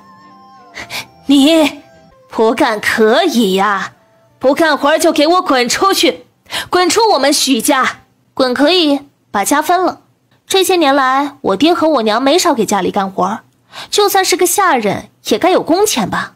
更何况我爹也是许家的血脉啊，该分的东西你们一样都不能少。言毕，许六月再不搭理他们。谁给你的权力提分家？许六月，你太不把老子放在眼里了。原来是因为这事儿啊，没人给我权力，可你迟迟不肯开口，那我只有帮你一把了。爹，您没受伤吧？许六月不答反问，他走上前去，不打招呼便牵起了许天宝的手，仔细观察起来。哎，还好没受伤，今天爹打二叔的时候可威风了，我都怕爹的手打疼了。哼，这话听起来可真是一个小棉袄啊！可事实上，只要许六月看到许天宝的手，便会想起许天宝对雅娘娘仨拳打脚踢的事儿。每想一次，他心中的恨意便会多上几分。哪怕他穿越过来以后，许天宝再也没有打过这副身体。爷，我知道您不想分家，您孝顺着呢。可是眼下咱们家是什么情况，你也瞧见了。我只想问爹一句，您甘心吗？甘心吗？这一句话问的许天宝有些懵了。他似乎是不甘心的，因为他能明显感觉到自己的心不能再像以前那10几年一样毫无怨言地接受一切了。可是若真的让他分家，他好像也做不到啊。爹，咱们大房是您做主，分家与不分家其实都是您说了算。方才我与爷奶说的话，不过是因为心里气不过，所以想气气他们。顺便呢，也看看他们对分家的事情是怎么个看法，别动不动就说把咱们大房赶出去。他们总说二房那头最会挣钱，我们大房呢就像废物一样。可事实上真的是这样吗？二房那头能挣钱，不过是因为二叔能出去做工罢了。可咱们大房呢，平时里农忙的时候，爹您也没少去帮忙，家里头的小事儿大事儿也都是娘带着我们两姐妹干的。您看看二婶和芬芳他们干过多少活啊？是出去外头做工挣钱固然重要，可是家里的活也得有人干呐，要不然这个家就不成家了。还有啊，爷奶总说我们大房不挣钱，所以我们大房得到的东西永远都是最少的最差的。可是不管是养猪还是喂鸡，都是咱们的活儿，还有砍柴啊、做饭啊、洗衣裳啊，大大小小的事情那么多，旁的不说，那猪卖了不是钱吗？鸡下的蛋不也是钱吗？算起来咱们挣的不少呢。再说了，爹要不是因为脚伤了，哪里能让二叔这样嚣张？爹的脚还是给家里头修屋顶的时候摔伤的呢。这家他们难道不住？为什么就偏要爹一个人去修啊？摔伤了腿后不感激爹就算了，还总是欺负爹。爷和奶瞧不起爹就算了，那是长辈我们忍，可是二房和幺叔也瞧不起爹，那算几个意思啊？特别是许芬芳和许元宝，怎么也得管爹叫大伯吧？可是他们是怎么对您的？有一些话我很久以前就想对爹说了，可是因为爹太凶，我一直不敢。现在想想，若我再不说，爹恐怕也认不清那些人的真面目。以前家里头的人总是欺负娘，欺负我和招娣时，爹总是不管不问。其实爹以为他们欺负的是我们，实际上他们欺负的是爹呀。因为不尊敬爹您这个大哥，瞧不上爹您这个儿子，所以连带着您的女儿和女人都能随意的欺负。说他们尊敬您，一切都会不一样的。就像二房那头，许芬芳也是个姑娘家，按照爷和奶的意思，那也该是个赔钱货。可是正因为爹和奶看重二房，所以即便不喜欢也不会又打又骂的。再说说爹您吧，许芬芳和许元宝淘气儿是吧？至少没有咱们家的招娣听话。可是就算他们再怎么淘气，爹您也没有动手打过他们吧？这是为什么？还不是因为您顾念着兄弟情谊。您看看这被子又薄又硬，盖在身上难受极了。许芬芳以前炫耀的时候说过，咱们家的这些宝贝其实都是他们二房不要的冬被，只是因为盖的时间长了，所以才会变成这个样子。爹您想想，我们大房有多久没有添过新衣裳新被子了？因为许芬芳比我大，所以我从小就穿许芬芳的衣裳，又因为招娣是个妹妹，所以她只能穿我穿剩的衣裳，被子、袜子、鞋子都是他们不要了才轮到我们。有时候衣服脏兮兮的，有时候都是冻。冬天的时候，不仅仅是我和招娣，就连爹和娘也是冷得直刮鼻涕。除了这些事情，还有许多不公。我相信我不说，爹也知道，只是爹心里大度，不想和他们计较。但是爹，您不和他们计较，他们谢您了吗？爹可是长子啊，是家里的大儿子，怎么能受这种待遇呢？看着许天宝越来越阴沉的脸，许六月打算适可而止。唉，算了，我这耳朵都已经被奶打聋了，也听不到自己的声音。我也不知道自己说的话准不准，爹能不能听得懂。唉，不说了，不说了。许六月自动走开，收拾了一会儿便往床上爬。此时的许天宝还在板凳上坐着。许六月爬到床上后，又跟哑娘撒娇：娘，为什么许元宝年纪那么小就自己有一个屋子，不跟他爹娘睡了？我都12岁了，再过几年就及笄了，还跟爹娘挤在一个屋子里呢。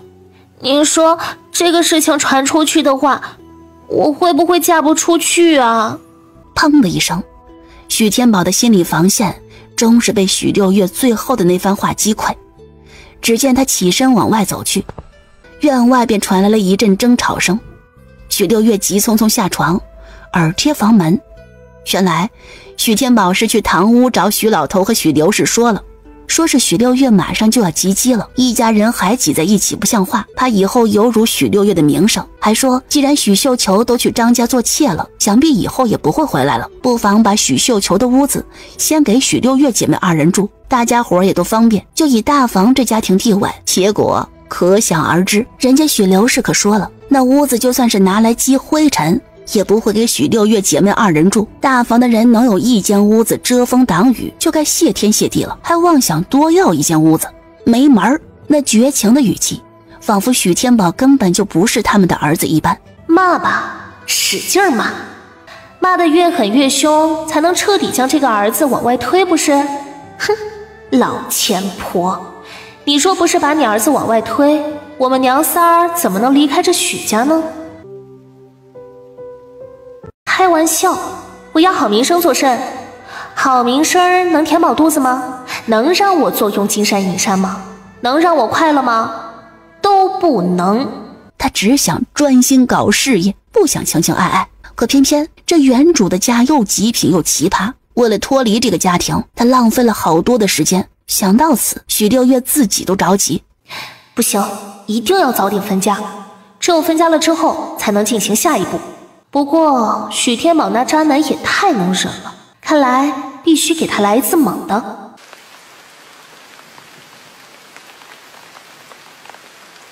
他偷摸进了鸡圈，找准位置便开挖。果然，不出一会儿，他便发现泥里有东西，伸手拿出来摸了摸，像是油纸。于是赶紧背对着风口打开了火折子。待看到油纸里的东西后，许六月呆了，这老钱婆可真有钱呐！光是银票就有40两，其中有30两想来是许绣球去张家的钱。除了银票外，油纸里还有2块碎银子和3吊铜板。对了，还有一只金钗和一只玉镯。哼，老钱婆藏得深呢，也不知道除了这个位置外，还有没有别的地方有银子啊？毕竟上次杜家的人来搜家的时候，我就拿走了20两银子嘛，那时候也没见杜家人挖鸡圈呢。唉，算了，不想了。许六月伸手便拿走了2吊铜板、1块碎银子，还有20两的银票，包括金钗和玉镯都没留下，只剩下20两银票和1吊铜板，继续包在油纸里，埋回了泥土里。许六月倒想一次性把东西都拿走了，可他不能这么做，他得留着一些钱啊，只有这样才能狗咬狗，不是？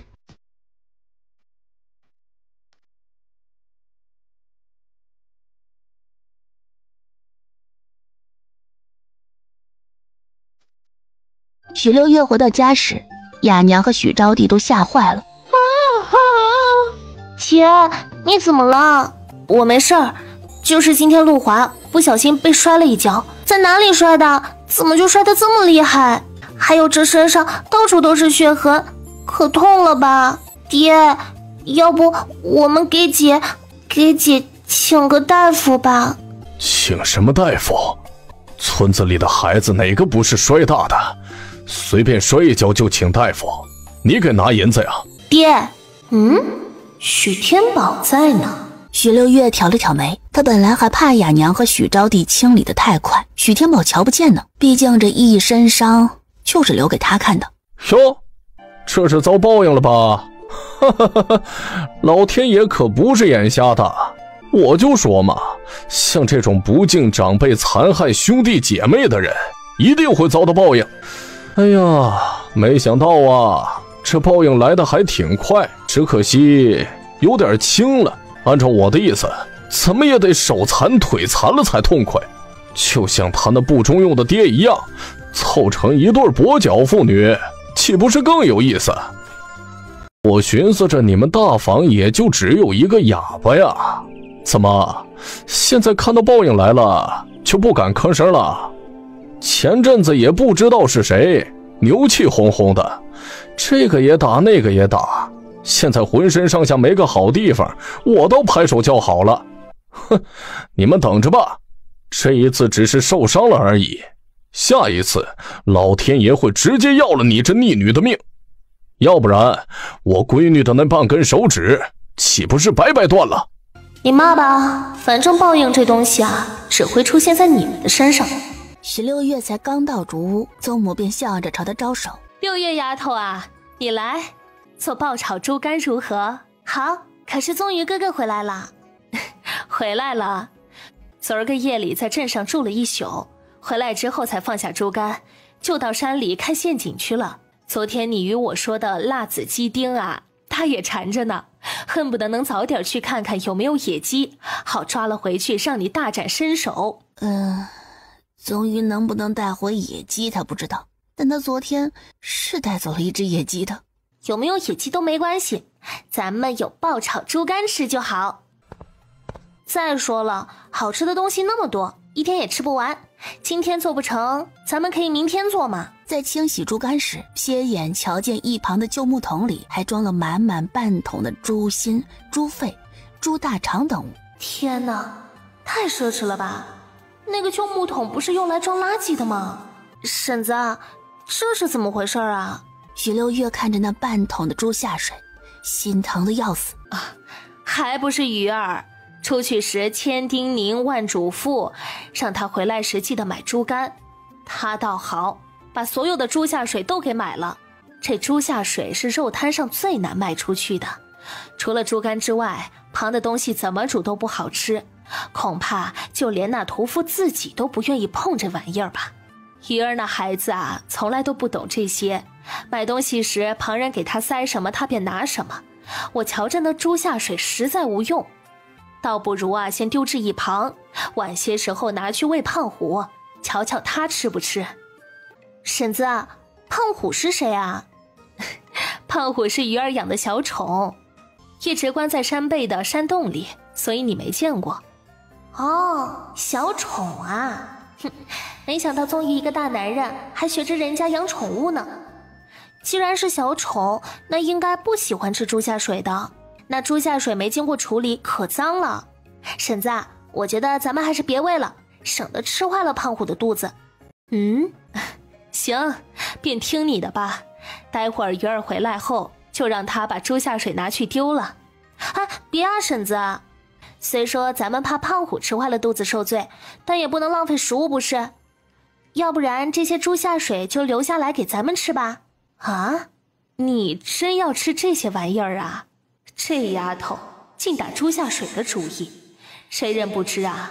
猪下水是最难处理、最难吃的东西，光是一个猪肝能做好就已经很不易了，旁的东西恐怕……哎呀，可吃不坏您。那猪肚可以用来做猪肚鸡，味儿可好了。大肠、小肠除了拿来煮鲜汤之外，还可以做腊肠呢。猪肝、猪心都可以爆炒的。还有那个猪肺，猪肺也是好东西，用来煮汤的话，可以补肺虚、止咳嗽、健脾胃。总之啊，有好处没坏处的。说话间，宗瑜已经回来了，左手一只大肥鹅，右手一只小野鸡，收获还不错。他才回到主屋，就看到许六月兴致勃勃的模样，一时间竟觉得家里很是温暖，仿佛那个冰冷而没有温度的家早已消失得干干净净。娘，六月妹妹，陷阱里只有一只小野鸡，我怕不够，又是在河坝边逮了一只野鹅回来，这只野鹅可肥了，一定够吃。哇，宗瑜哥哥好厉害啊！怎么我每次去河坝都没看到有大肥鹅呢？婶子啊，是不是大肥鹅也看脸呢？他们觉得宗瑜哥哥生得俊俏，就总是让宗瑜哥哥逮到，觉得我面黄肌瘦，就离我远远的。你这丫头，待会儿吃饱了饭，自个儿回屋去寻面同进。说到容貌，你定是不差的。奇怪，难道我与那野鹅当真没缘？可能这野鹅都知道你的刀工好，所以怕了你吧。六月妹妹想吃野鹅，我去抓就是了。几个意思啊？渐渐骂我泼辣，连野鹅都怕了我呗。宗瑜哥哥，你快来做饭。许六月不敢当着宗母的面调戏宗瑜，只得公报私仇。一来她到底是个姑娘家，言行不能太过失了分寸；二来宗瑜在宗母面前扮孩子变得极其辛苦，若她跟宗瑜认真了，只怕宗母会疑心。交代完宗瑜后，许六月便加快手中的速度。中午的汤就简单些吧，猪肺汤要想炖得好喝，怎么也得炖1个时辰，午饭是来不及了。没关系的，六月妹妹。宗瑜撑着下巴，只要是你做的菜，我们都喜欢吃，没有汤也没事的。明明宗瑜的动作看起来像个孩子，就连语气也稚嫩得很，可偏偏他看向许六月的眼神却带着一股别样的意味。自从上次在独角山山脚他们二人牵小手被村里的人发现后，他总觉得宗瑜看向他的眼神带着几分暧昧。不是吧，只是牵个小手而已，不至于要我负责吧？没汤怎么行啊？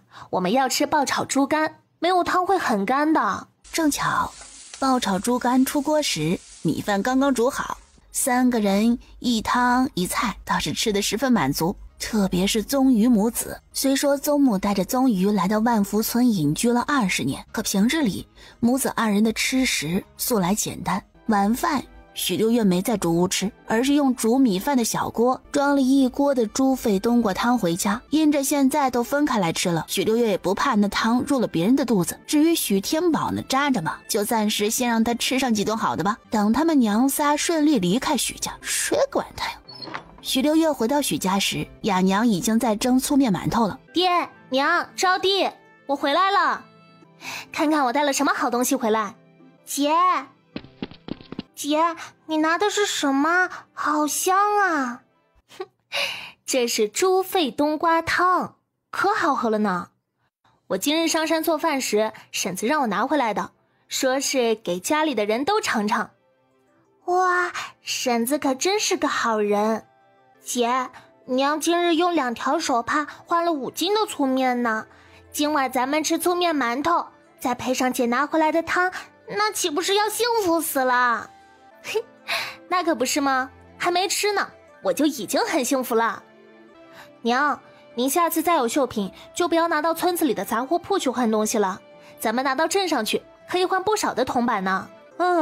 粗面馒头早就蒸上了，一共做了12个。雅娘的意思是打算靠着12个粗面馒头吃2顿。后来瞧见了许六月拿了汤回来，便觉得12个馒头就着汤能吃2天了。可谁知这馒头才刚上桌，许老头和许刘氏几个人就回来了。才跨入院门，许元宝那兔崽子便喊饿，闻着大房这头有香味，便像个野孩子般跑到屋子门口探了探。这一探不要紧，一探便探出了馋虫来。爷奶，快来呀！大伯他们家又背着咱们吃好东西了，好多的馒头，还有肉汤呢。我要吃馒头，我要喝肉汤。哎呦，我的小祖宗哟，这孩子恐怕是在外头野了1天，累花了眼吧。这老大一家什么德行他还不清楚啊？离了他们还能吃得起肉，吃得起馒头，简直是开玩笑嘛！可万万没想到的是，当他走到门口时，一阵香味便迎面扑来。再定睛一瞧，好家伙，果真是馒头和肉汤啊！好你个老大！一看到肉汤和粗面馒头，许刘氏那老钱婆也挪不动脚了。老娘在家时你就天天吃猪食，一副活不下去的样子。老娘出去1天再回来，你们就开始吃馒头和肉汤了。说，你们大房究竟背着老娘藏了多少好东西？娘出去了1天，饿了吧？这里还有些馒头和肉汤，您跟爹来吃点吧。也好，正巧我今日在镇上走动了1天，又累又饿。既然你心里还有我和你爹，我们就给你一个面子。眼瞧着许刘氏那老钱婆的脏手就要伸到盘子里了，在外1天的他也不知道接触了多少邋遢的东西，一双手黑乎乎的，看了都让人反胃。许六月拿着筷子狠狠地朝那双手打去。哎呦，你这个死赔钱货，竟然敢打老娘！你个龟儿子，我还道你有孝心呢，合着是跟着贱骨头一起耍老娘是吧？没，娘，我没有。许六月，我看你是想死是吧？哎呀，原来是奶啊！奶不是去镇上找小姑了吗？这么早就回来了，小姑也没留你在城里住1宿啊！真是对不住啊，奶！你看看你，怎么把手弄得这么脏啊？我一看有一只手黑乎乎的伸过来，还以为是哪个上门讨饭的呢。这死丫头是故意膈应我呢。老娘回自己的家，怎么就成讨饭的啦？你个爱欠刀的，看看你生的好女儿，竟然敢把老娘当成要饭的！怎么，老娘生你养你，还吃不得你几个馒头啦？我呸！我可告诉你，别以为你们自己另起炉灶就可以不孝敬老娘。莫说我们还没分家，就是分家了，也没有儿子看着老娘挨饿的道理。你要是这样不会当别人的儿子，别说是我告到李正那里，就是告到关老爷那里，你们也不在理。娘，您莫恼，他一个赔钱货知道什么？这馒头您拿着回去吃，不够啊，就再让这臭婆娘做。这肉汤味道也不错嘞，娘可要带走？丫的，许天宝你个渣渣！老娘要不是还想靠着你分家，想带着我娘和我妹妹全身而退，就你个乌龟王八蛋，早就被我打成肉饼了。咋的？自己没付出劳动就能吃上的东西，格外不值钱呗？哼，人家开口要，你就点头给一个两个不算多，还要连盘子跟锅都一起给啊！我娘熬了那么多天，才换来5斤的粗面粉，辛辛苦苦做几个馒头，就想着让一家人吃点好的。哼，我天天上山下山的去给人家当小厨娘，炖点汤还惦记着家里。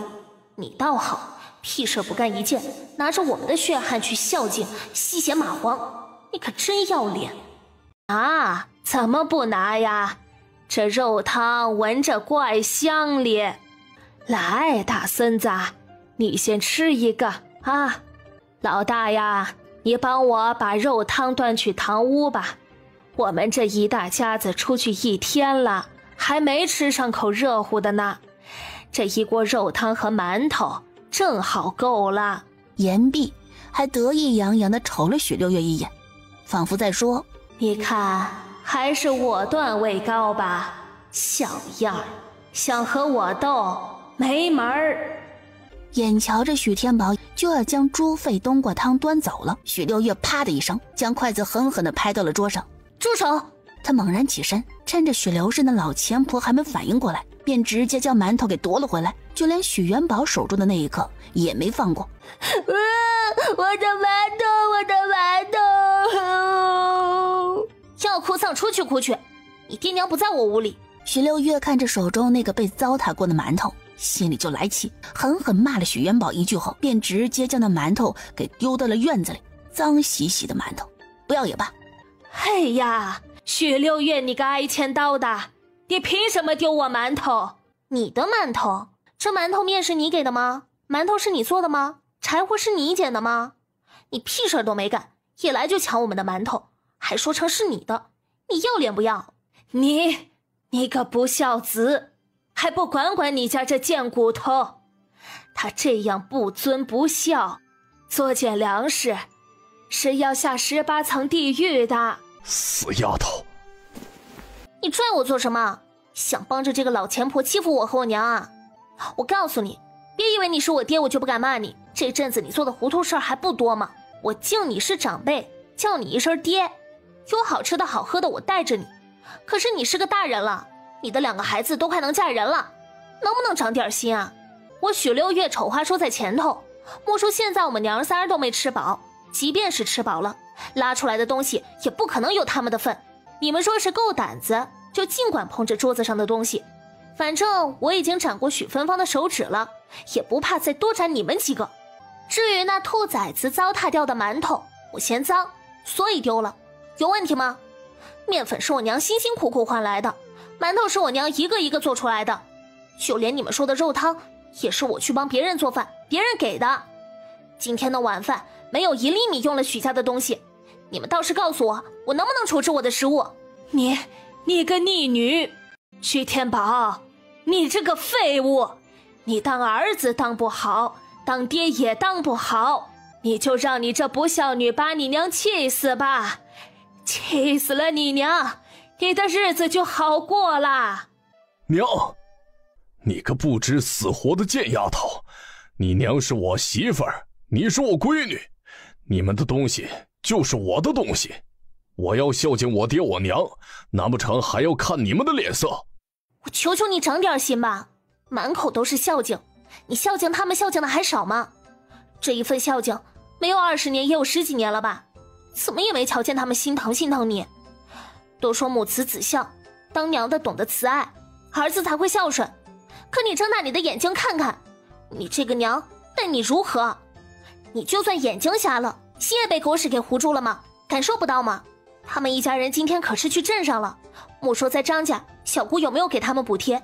就说这镇上有那么多的好东西吃，他们难道没买吗？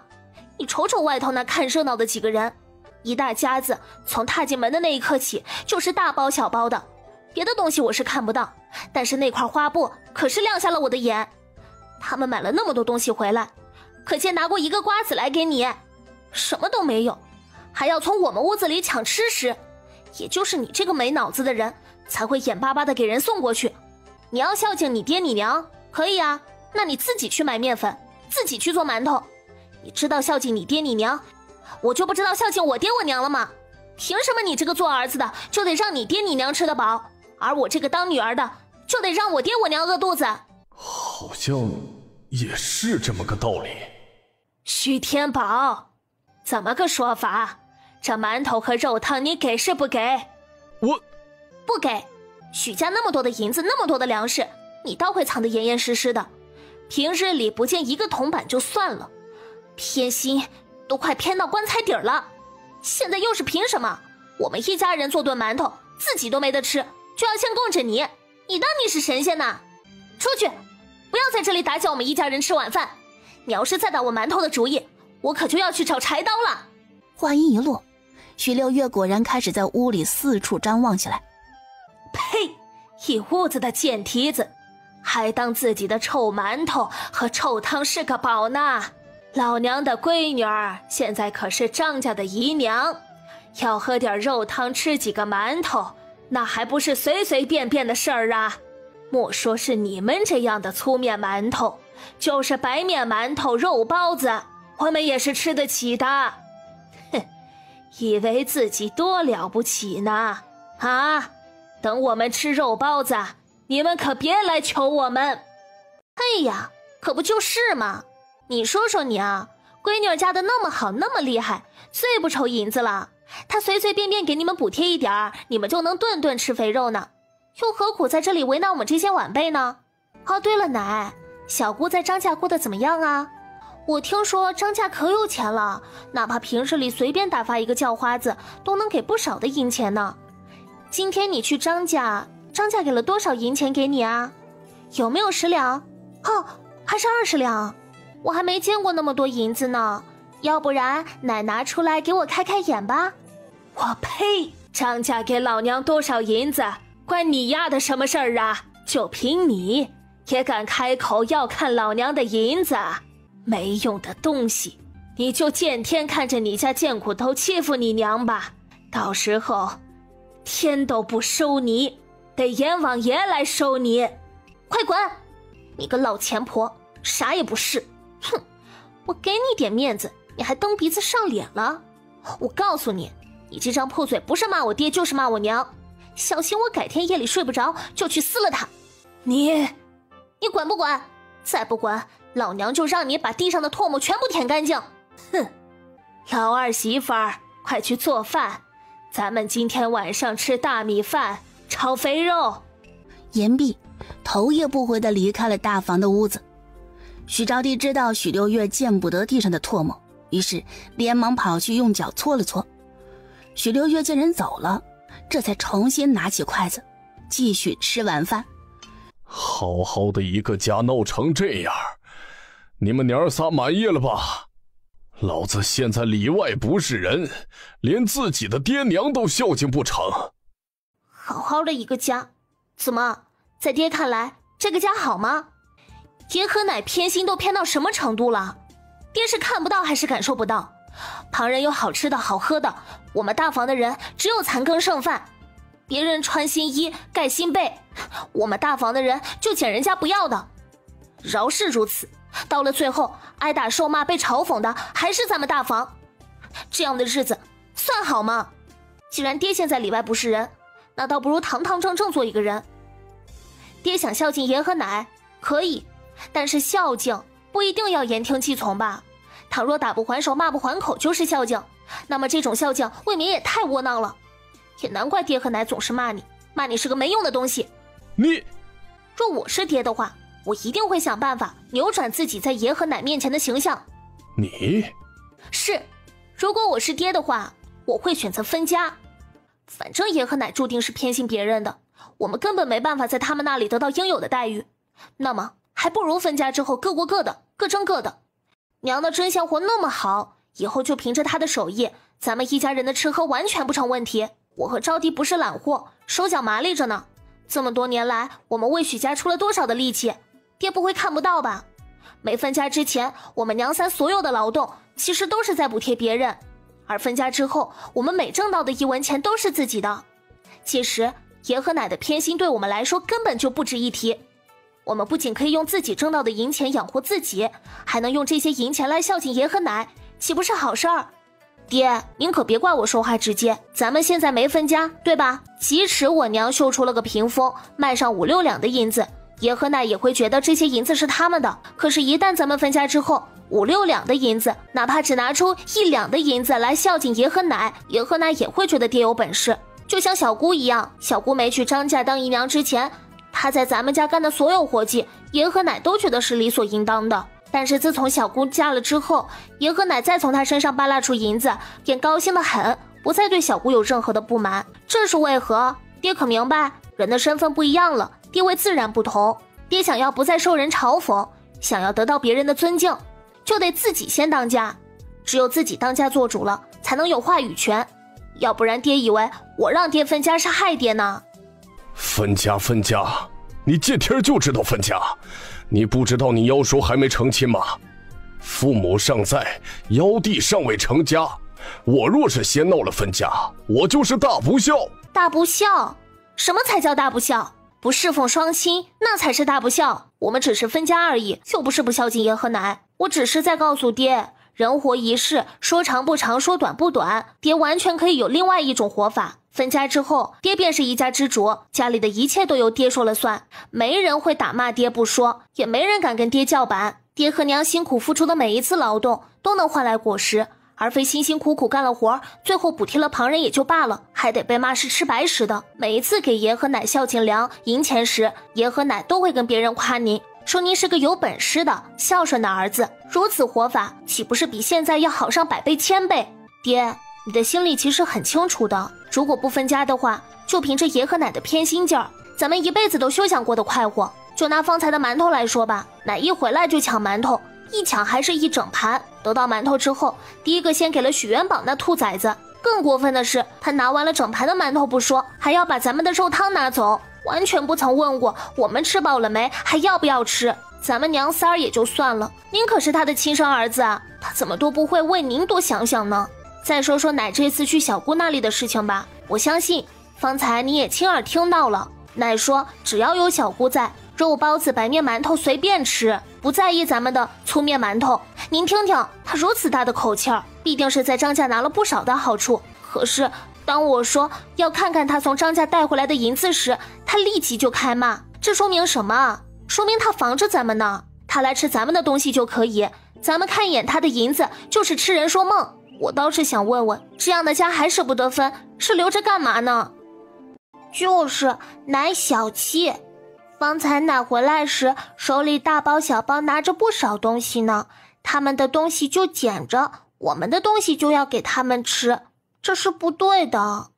那不就是了？这么浅显的道理，连招娣都懂，爹不会不懂吧？再说了，奶离开咱们屋子时说的什么话，爹还记得吗？他让二婶做大米饭炒肥肉吃呢，可见他们今日的收获不小。但是爹可曾看到他们有拿过1粒瓜子过来没？现在没有，以前也没有，这有什么奇怪的？家里的东西不都是你爷和奶收着的吗？他们当家愿意怎么样就怎么样，做别人的晚辈就要有做晚辈的样子。再说了，现在这个家被你这死丫头搅和的还不够吗？吃喝再另起炉灶了，跟分家有什么区别？也是，其实咱们现在跟爷和奶二叔他们跟没分家没多大的区别，唯一的区别就是我们一家4口窝在一间屋子里，而二叔和2个小姑那边占了咱们大房的2间屋子，不给我们用罢了。哦，还有啊，咱们吃的喝的都是自己挣的，没开口问爷和奶要半斤粮，但这不代表着爷和奶会放过我们，不开口问咱们要粮，毕竟没分家嘛。咱们连拉泡屎尿都是爷和奶的。话说到这儿，我们大房就有点吃亏了，不分家就不分家嘛。那凭什么我们辛苦挣来的东西要上交供给全家老小吃，而原本属于全家老小的东西我们却什么也捞不着呢？屋子捞不着，粮食捞不着，就连银子别说捞了，看都看不见。唉，算了，我就是个赔钱货，以后总是要嫁出去的。关于分家这些话，我也只是为了爹着想而已。既然爹自己也说了分家不分家没区别，而爹呢也已经习惯了爷和奶没什么东西留给咱们，我身为您闺女儿，就算再心疼您，也只能按照您的意思来办，不是吗？只不过咱们家没有的东西，别人也没有的话，那倒还好。偏偏呢，我们家得不到的，却源源不断的进了二叔他们的口袋，我这心里怎么想都不爽快。您说要只吃大米饭和肥猪肉这种东西，那咱们就算了，不计较。但是银子，唉，爷和奶也真是的，偏心要书就算了，要书毕竟是要念书，多花些银子是应该的，可是偷偷把银子塞给二叔他们，却唯独不给咱们，这又是为什么呢？你胡说什么？什么银子不银子的？你给我把话说清楚，别小小年纪就会在这瞎说八道。我哪里胡说八道了？这可是我亲耳听到的。我爷和我奶啊，平日里不仅把银子拿给妖叔念书用，还私底下补贴了不少给二叔二婶呢。那天你们都出去了，我在院子里扫地，二叔和二婶连房门都不关，就在屋子里头数钱呢。一边数着还一边说什么这是粮食爹和娘给的，这几两是偷偷存的。亲耳听到的？哼，就你这耳朵，你能听到什么？不是吧爹，您还以为我是个聋子呢？难道您没发现方才您和我说话的时候，我都没看您嘴型吗？什么意思？我没看嘴型就能知道您在说什么，您说这是什么意思啊？我耳朵好了爹，你还记得上次吗？就是我在独角山摔跤的那一次。那次摔跤我脑袋不是受伤了吗？说来也奇怪，我是因祸得福了。虽说那一跤摔得挺疼的，可是回来之后我就发现我的耳朵能听到声音了，而且日子越久，我听到的声音就越清晰。所以啊，我现在根本就不是聋子了。之所以在他们面前还装聋，那是因为我知道他们不安好心。爷和奶不是已经将小姑给卖去张家了吗？这些日子，二叔和二婶又开始游说爷和奶把我给卖了，说是我生得好看，就算耳朵聋了也能值不少银子，还说我脾气不太好，不能卖去正经人家做媳妇儿，得将我卖去勾栏院里做了勾栏院的姑娘，这样不仅价钱能卖得高些，还不用等到我及笄。因为勾栏院那头买了姑娘后还要调教几年。爹，二叔和二婶在跟爷奶说这件事情的时候，我耳朵才刚刚好，一听到这些话，立刻就不敢说自己不耳聋了，只怕将自己耳朵好的事情说出口之后，二叔和二婶便会立即将我给卖了。我不想去勾栏院。再说了，就算是真的被卖了，那也该是爹和娘将我卖了才是，哪里轮得到二叔啊？所以我继续装聋是有苦衷的。但是让我万万没有想到的是，我这装聋还装对了。二叔和二婶在说话时完全没将我这个聋子放在心上，以为只要我看不到他们的嘴型，就不知道他们的秘密。我真的听到了，爷和奶私底下给二叔二婶补贴了不少银子呢，少说也有20两吧。要是爹不信的话，大可让爷奶还有二叔二婶出来对质，我绝对没有扯谎。你说的可都是真的？爹，我都不怕对峙了，难道还会骗你不成？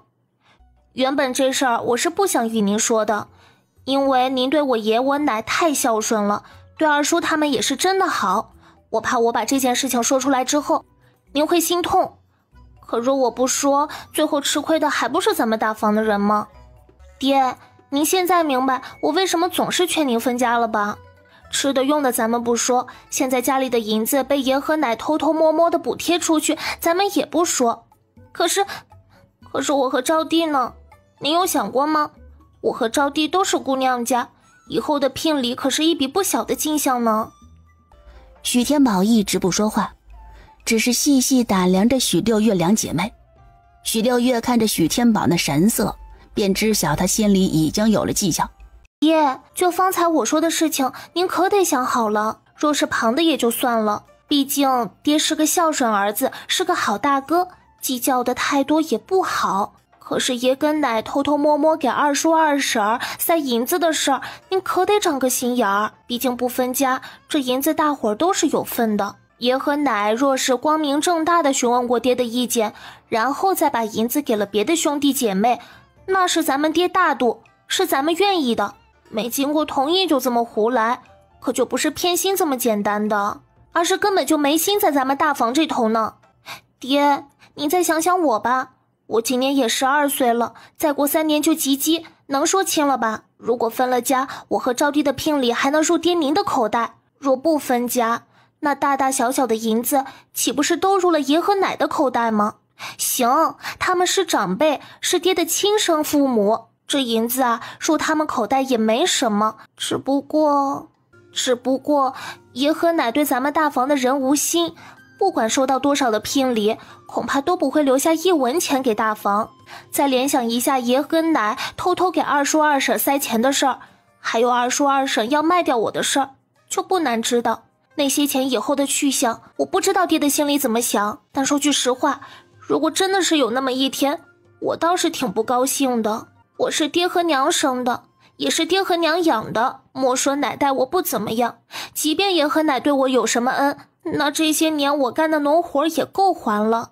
我及笄之后，是嫁的一个如意郎君也好，是被卖给谁做妾也罢，那些银子都该进爹和娘的口袋。待爹娘收了我的聘礼之后，愿意拿出多少来孝敬爷和奶，那也是爹娘的意思，总好过被爷和奶偷偷塞给二叔要好吧。二叔是怎么待咱们的，先不说娘和我们姐妹2人，就说他带爹吧，谁家弟弟会这样羞辱大哥的？说罢，许六月又提起了许芬芳。您且看看许芬芳，她比我还大上1岁呢。等到许芬芳出嫁时，那些聘礼您能占到几分？凭什么她女儿的好处您占不到，咱们大房的好处她暗地里都占了？我都开始怀疑，前阵子我被奶打死的事情是不是跟二叔有关？奶虽说不喜欢我，没少对我打骂，可是再怎么打骂也没有必要狠到要我的命啊。打死我之后才多久，立马就为我的尸体找到了好去处，20两的银子呢。没想到我死了还能那么值钱。爹，您说我死了都有20两银子，那以后等我说了亲事儿，您得收多少的聘礼啊？爹，我耳朵好的事情您可别给捅出去啊，要不然二叔那头指不定立马就把我卖了换钱呢。他敢？老子的闺女，他说卖就卖，做他的春秋大梦。行，只要有你这话，本姑娘也就放心了。夜里大家伙都睡着了，许六月想起许久没见着初八，便进了一趟随身空间。空间里水笋长得极好，就连那芦苇也高出了不少。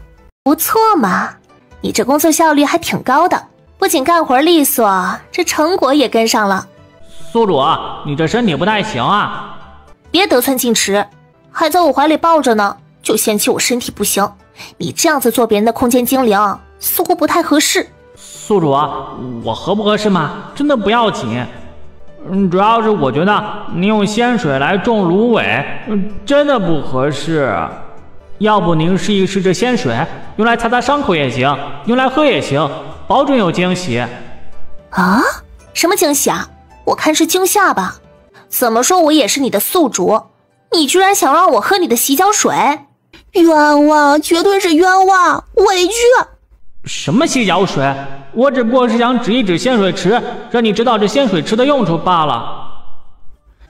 本来我也不想啰嗦，多交代一次，但看着宿主您身上的伤那么久还没好，这不是心疼吗？咱们的仙水用处那么广，您放着不喝，拿来养鱼、养虾、养芦苇，岂不是浪费啊？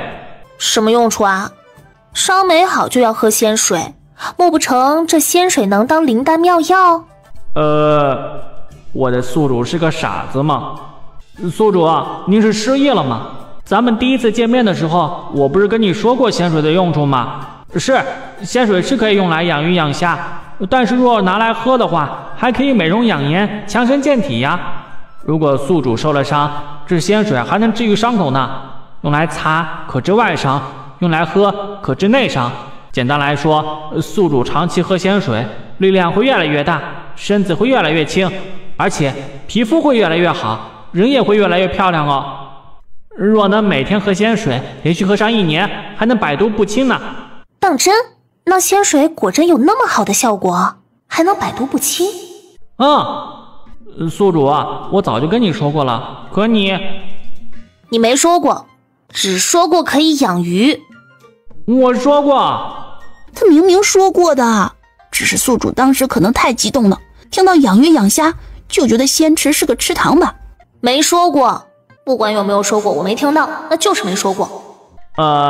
行吧，您说我没说过，我就是没说过，谁让你是宿主呢？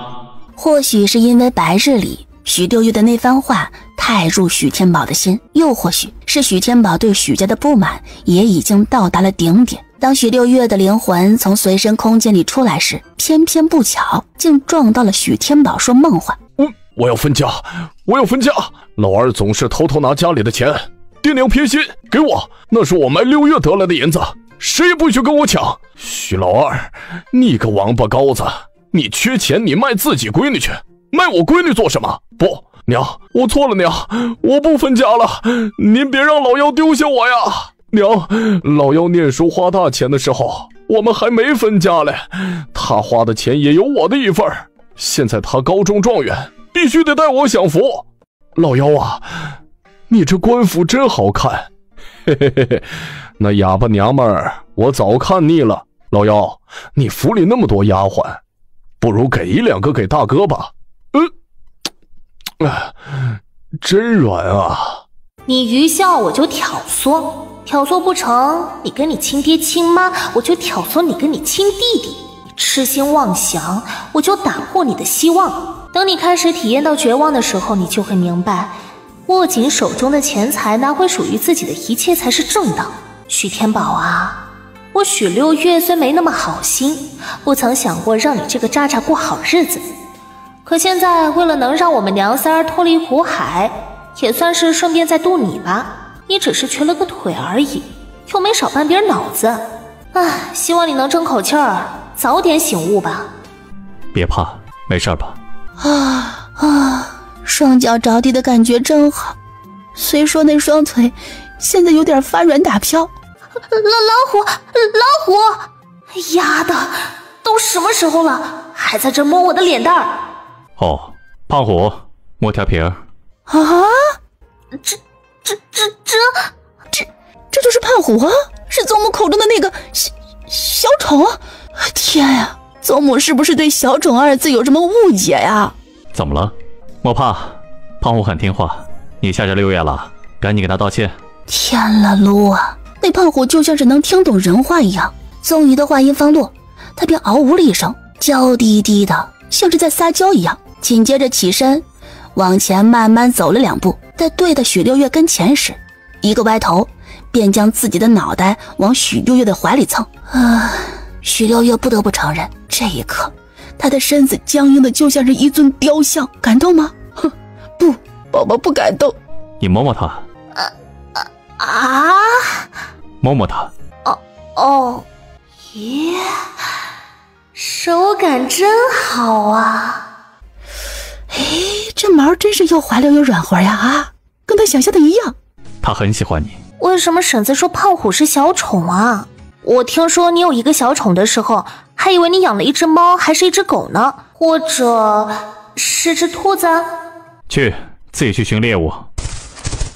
我们救下胖虎时，他还是个没睁开眼的小奶虎。那年万福村破天荒下了一场很久的大雪，我和我母亲意外遇到了胖虎，生怕他被冻死，便先带回了家。那时候没想过要养他，只是给他一个地方避寒，给他一口肉吃罢了，所以便也没取名字。一开始只是随意叫他大虫，后来觉得不好听，又叫小宠。因为在我母亲的眼里，胖虎成日都挂在我身上，跟一个粘人的小宠没什么区别。后来胖虎跟你们待得久了，便离不开你们了。跟在身边久了，依赖的地方就多了。我和我母亲也曾送他去过更深的山里，希望他能过回正常老虎的日子。可后来我们发现，不管我们送得多远，他总是能找回来。一来二去的，我们就不送了，给他取了个名字，在山背那头的大山洞里给他安了个窝，平常他自己住着。花豹也是我们养的。什么？花豹也是你们养的？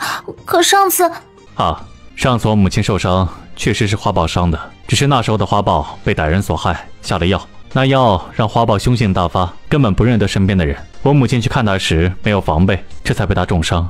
那现在呢？已经无碍了。花豹的名字叫花花，她和胖虎是好姐妹，就住在一起。这阵子你上山没能看到胖虎，便是因为我让胖虎在山洞里看着花花。我与你说这些是想告诉你，若你下次一个人在山上再遇到胖虎和花花时，不必惊慌，你叫他们的名字就好了，他们能听得懂。你确定？这世上没几个人知道他们的名字，但凡知道他们名字的都不会害他们。行吧，若下次有机会啊，我尽管试一试。倘若不成功，你就来给我收尸吧。哦，对了，你下次什么时候能去镇上啊？想吃什么？我在你眼里除了吃就不能干点别的啦？我这可是要办正事儿的。你要去镇上？要，不去，就是想问你什么时候去，给我办件事儿。何事儿？我家中的那个妖叔许青天，不知你可见过？未曾见过，不过如果有什么事情需要我去办，我应当也不会认错人。那是的，也不看看我们宗瑜哥哥是什么人，怎么会认错人呢？我家那妖叔啊，在镇上读书，你若去镇上的话，就劳烦你想办法寻到他，然后许六月踮起脚尖，凑近了宗瑜的耳朵，一字一句将自己的计划告诉了宗瑜。面对着许六月突如其来的靠近，宗瑜脸颊微微发热。每当许六月吐出一个字儿时，宗瑜便觉得自己的耳垂像是被喷洒了雾气一样，又温热又潮湿，还带着些许的痒。明白了吗？这孩子莫不是傻了？明白了。明白什么啦？镇上许青天，接近他勾栏院花柳病。差不多吧，反正你得上点心，我能不能摆脱许家就看你喽。婶子，我来啦。你放心，我一定会让你早日离开许家。嘿，马哥，怎么呢？这才出来多大会儿的功夫，就想嫂子了？瞧你这满脸不开心的，还离不开啊？我现在愁着我家儿子的事呢，哪里有功夫想那娘们儿？怎么呢？你家儿子不是打算今年考童生吗？你上次才说过的，就是因为他要考童生，我才着急嘛。我家儿子不是逐鹿学院的正式生，你是知道的。这些年他一直都跟其他的同窗一起住在镇上，可最近呢，跟他同屋的那个同窗，真是要了命啊！到底怎么了，马哥？你倒是说清楚啊！咱们那么多人在这里，你和我们说说，究竟发生了什么事情？看我们能不能给你出个主意。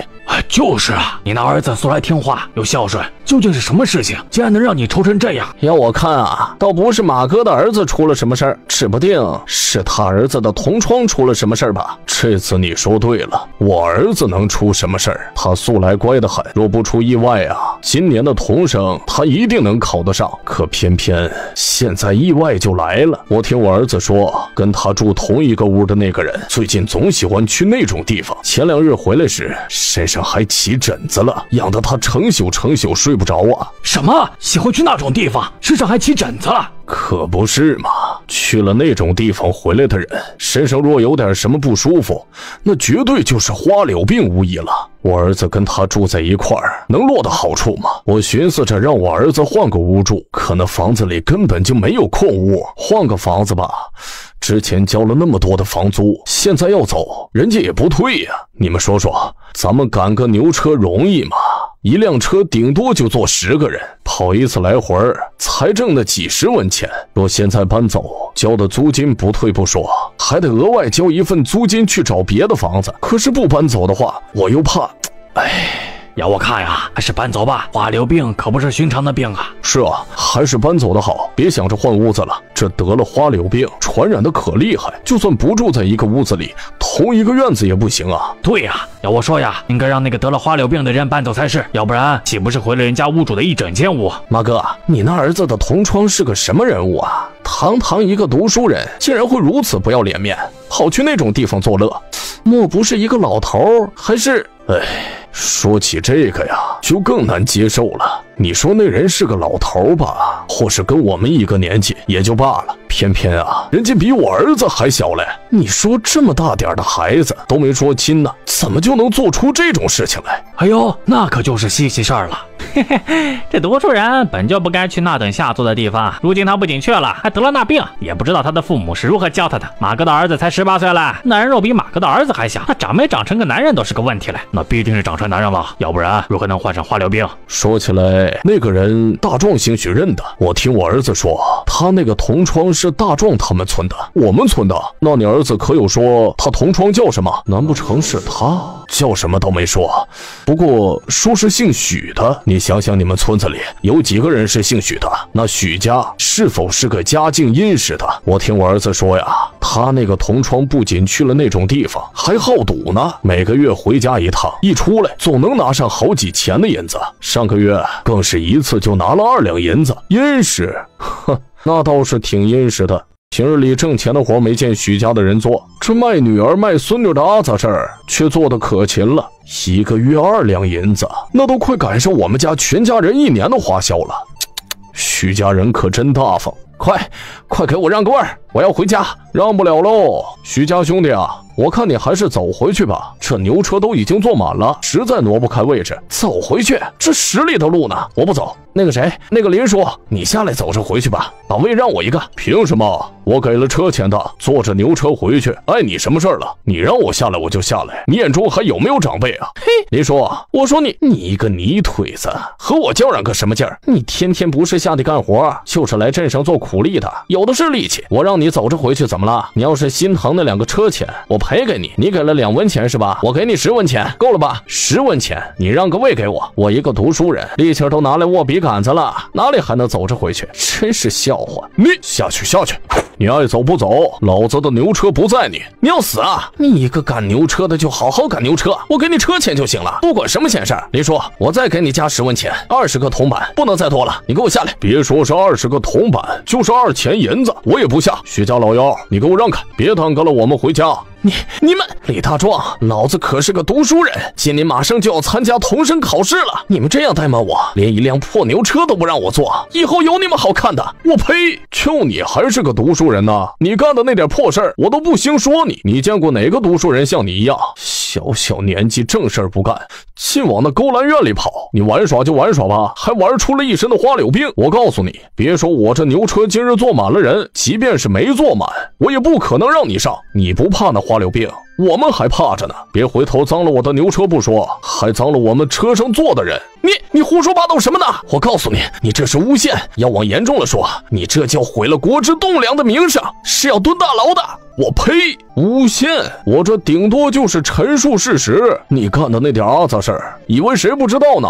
就你这样的，算哪门子的读书人，还敢说自己是国之栋梁，也不撒泡尿照照自己，看看自己是个什么德行。你这点龌龊事儿，我本来都不打算捅穿你，好给你们老许家留点脸。可你现在拦着我不让我走，我也不能闲得慌，是不是？大壮啊，你说的不会是真的吧？这许家老妖当真得了花柳病啊？哎呀，我就说我没看花眼嘛！上次赶集，我和我男人来镇上，路过那地方时啊，瞧见一个人的背影特别像许家老妖，我还和我男人说呢，这许家老妖怎么会去勾栏院？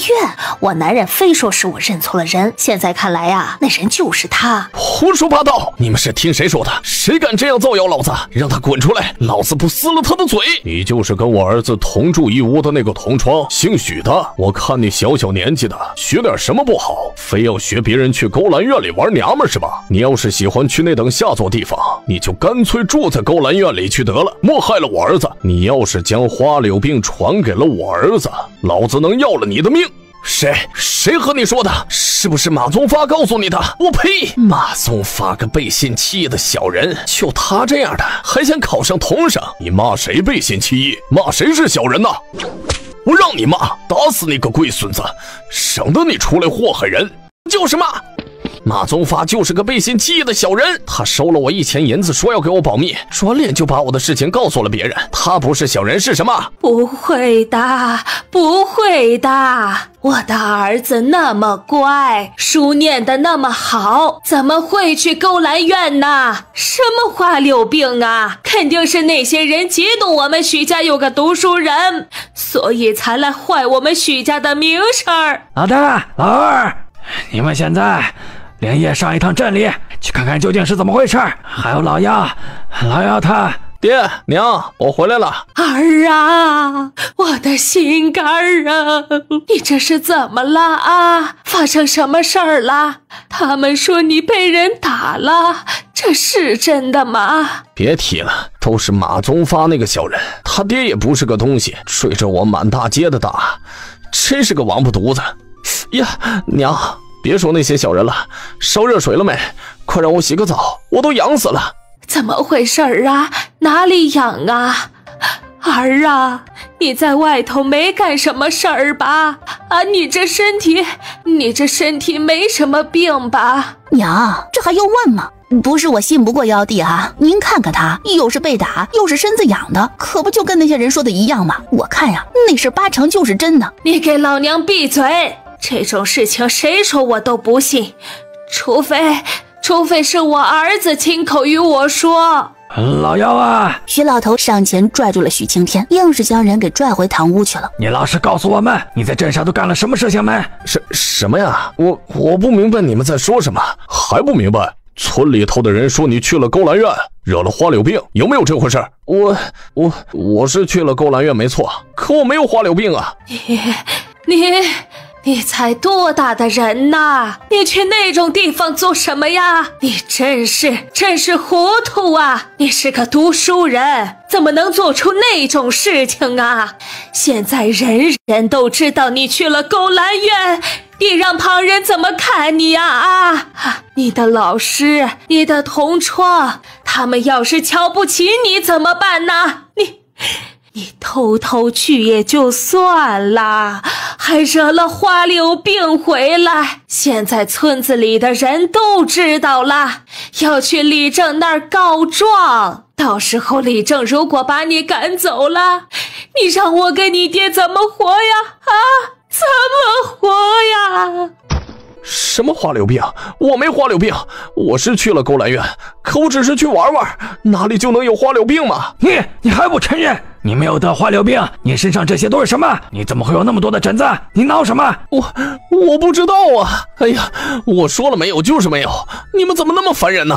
我要热水，我要洗澡，我说我难受，你们耳朵都聋了是不是？你们是不是想我死啊？那个哑巴呢？死哪里去了？还不快出来给老子打热水，老子要洗澡！叫什么叫？你还嫌自己不够丢人是不是？元宝他娘愣着做什么？还不快去给妖帝打热水！爹娘，我先去郑家走一趟，请郑叔来给妖帝看看。哼，瞧着吧，老大和老二谁更有用处，更懂得为这个家付出，一看便知。娘，你们在做什么？这都什么时候了，你们还给妖帝挠背？你们知不知道这花柳病有多厉害？传染上了以后是会死人的呀！你们都不要命了？别胡说八道，老妖说了，他没得花柳病。没得花柳病？哼，没得花柳病，他身上的疹子是怎么回事？你让他自己说清楚。就因为他这事儿，我去郑家请郑叔的时候，人家硬是没让我进门，怕我将花柳病过给他家，就连药钱都不收了，给了1瓶药膏，说是能止痒，你就大口吃吧，噎不死你。你吃完了以后赶紧把药上了，连夜去镇上寻个大夫，一家人省吃俭用的供你读书，你别弄一身的病回来，再连累了全家人跟你一起死。你这王八犊子说什么呢？老妖好不容易回来一次，还受了那么大的委屈，你不帮他就算了，说的都是什么话呀？有你这样给人当哥哥的吗？啊！你要是怕死，你就给老娘滚，滚得远远的！你杵着干什么呀？等着给老娘收尸啊！啊！还不快去给你妖弟上药！疯了，都疯了！我不跟你们疯，我孩子还小呢。爹，你快过来，快！娘，我先回去看看。他娘的，这些儿子是白养了，家里出了事儿，一个跑得比一个快。你们怕死，老娘不怕，老娘自己给老妖上药。等我们老妖好了，再考取了功名，我看你们这些做兄长、做嫂嫂的脸红不红啊？爹，你是不是傻呀？那可是花柳病，人家二叔二婶都知道，躲回屋子里，你还在那里傻站着。要不是我去叫你，你是不是真得给那个败家子上药啊？你不要命啊？好端端的，怎么就得了花柳病呢？什么叫好端端的？要真是好端端的，他能得那病吗？你没听那败家子说啊？他去了勾栏院，我一个尚未及笄还没出阁的姑娘都知道勾栏院是什么地方，那种地方如此肮脏，去了还能有好吗？不染病才怪呢。再说了，这事儿他自己都承认了，难不成还有假？要我看呢，他在家估计也待不了多久。之前同村的那些叔婶说的话，爹听到了没？他们要去找李正，让李正来将妖叔赶出去呢。妖叔得了花柳病，是不可能再在村子里住下去的。他去那种地方做什么？他上这里是去念书的，怎么就进了那种地方呢？念书？我的好爹爹呀，你不会还以为你那个弟弟是个读书的料吧？咱们村里读书的人虽说不多，可你也不是见不到。李正家的那个儿子不也是在镇上读书吗？你看看人家是什么样子，我见过好几次呢，每一次都是衣衫整洁，发冠整齐，待人和善，斯斯文文，哪里像我们家的这个，张嘴闭嘴不是老子就是骂娘，耍起赖来比咱们村里的老赖还要嚣张呢。他除了会拼命问家里头的人要银子，别的一样不会，这要起银子来也够大胆的，不是1两就是2两，好像家里头就他一个人是爷和奶的儿子一样，要银子就要银子吧，你好歹给点心思好好读书是不是？银子拿了之后就去勾栏院，最后还惹了一身的花柳病回来，这不是瞎扯吗？说起银子的事情，许天马的心里又不平衡了。爹，我以前一直觉得奇怪呢，虽说读书吧是挺费银子的，可是我瞧着李正家的那位，书读的比妖书还好呢，怎么人家问家里头的人要钱就没要那么多呢？反而是咱们的妖叔一开口就是1两2两的，难不成是花到了勾栏院去了？你一个姑娘家打听那么清楚干什么？是啊，银子恐怕都花到勾栏院里去了吧。爹，咱们分家吧，我是实在不愿意再让别的人来占咱们大房的便宜了。爹，你看看，爷和奶总说咱们大房的人这也不全那也不全，都是残的，不像二叔能去镇上做工给家里头挣钱。可是你自己想想，出去做工是挣钱，难道在家做农活就不是挣钱了吗？猪不喂会自己大吗？田不耕会自己长谷子吗？如果咱们家没有谷子没有菜，爷和奶拿什么来填饱肚子啊？还不是得花银子去外头买。所以啊，咱们大房也是在挣钱的，只不过呢，二叔挣回来的是看得见的钱，咱们大房的所有劳动力都是实打实的，所以爷跟奶看不见。不过他们看不见是他们的事情，不代表咱们没有为许家出一份力啊。既然许家的钱多多少少有我们的一份，那凭什么爷和奶要偷偷摸摸的将银子补贴给二叔家？又凭什么要给妖叔那么多的银子，让他去勾栏院玩耍？咱们现在一家4口的吃食都是靠娘做女工换来的，没用爷和奶手里的1文钱呢。就凭着爷和奶的脾气儿，就算现在咱们跟他们一起吃喝，他们估计也不愿意吧。既然如此，我们为什么还不分家？我们吃自己的喝自己的，最后还要让一家4口憋屈在一间屋子里，然后看看二叔和妖叔他们花我们的那一份钱，吃我们的那一份粮，凭什么？难道我们缺心眼吗？爹，您瞧瞧我，您仔细瞧瞧您的大闺女，她看着我的脸，你问自己一句：你愿意将我以后出嫁得来的聘金拿去给二叔一家吗？或者拿去给妖叔逛勾栏院？你要是愿意的话，我没话说，反正我是你闺女，你自己都没意见，我又操的什么心呢？但是丑话我说在前头了，以前我没脾气时，我们大房过的是什么日子？你和我娘多久才能吃上一顿肉？现如今呢，我们大房是不是比以前好过了不少？至少咱们2、3天呢就能吃上一顿荤的，对吧？如果咱们现在分家了，不仅能够多分一间屋子出来，大家伙住的舒服，就连爷和奶手里还剩下的银子，咱们也能分出一部分。往后呢，咱们大房挣的银子，大房自己花，再也不用担心爷和奶拿去补贴了谁，也不用去管妖叔的花柳病了。待我和招娣出嫁时，聘金也是大房自己收着，你也别怪我一个姑娘家说话没得轻重。我洗衣裳时看着河水里的自己，都觉得还蛮好看的呢。还有招娣的容貌也不差，等我们吉吉能说清了，指不定还可以给你和娘挣一大笔的聘金呢。到时候你和娘拿着聘金吃香的喝辣的，好好养着身子，等身子养好了再生个弟弟，就算是不生了那也无碍。光凭着我和招娣的聘金，再加上娘的绣品，也够你们2个人享福到老了。何必再跟现在一样，天天被爷和奶骂不说，还要看二叔他们的脸色？自己的钱自己花不着一个铜板，都让妖叔拿去勾栏院给那些女人了。这事儿啊，我不知道爹是怎么想的，反正我自己想着都觉得憋屈呢。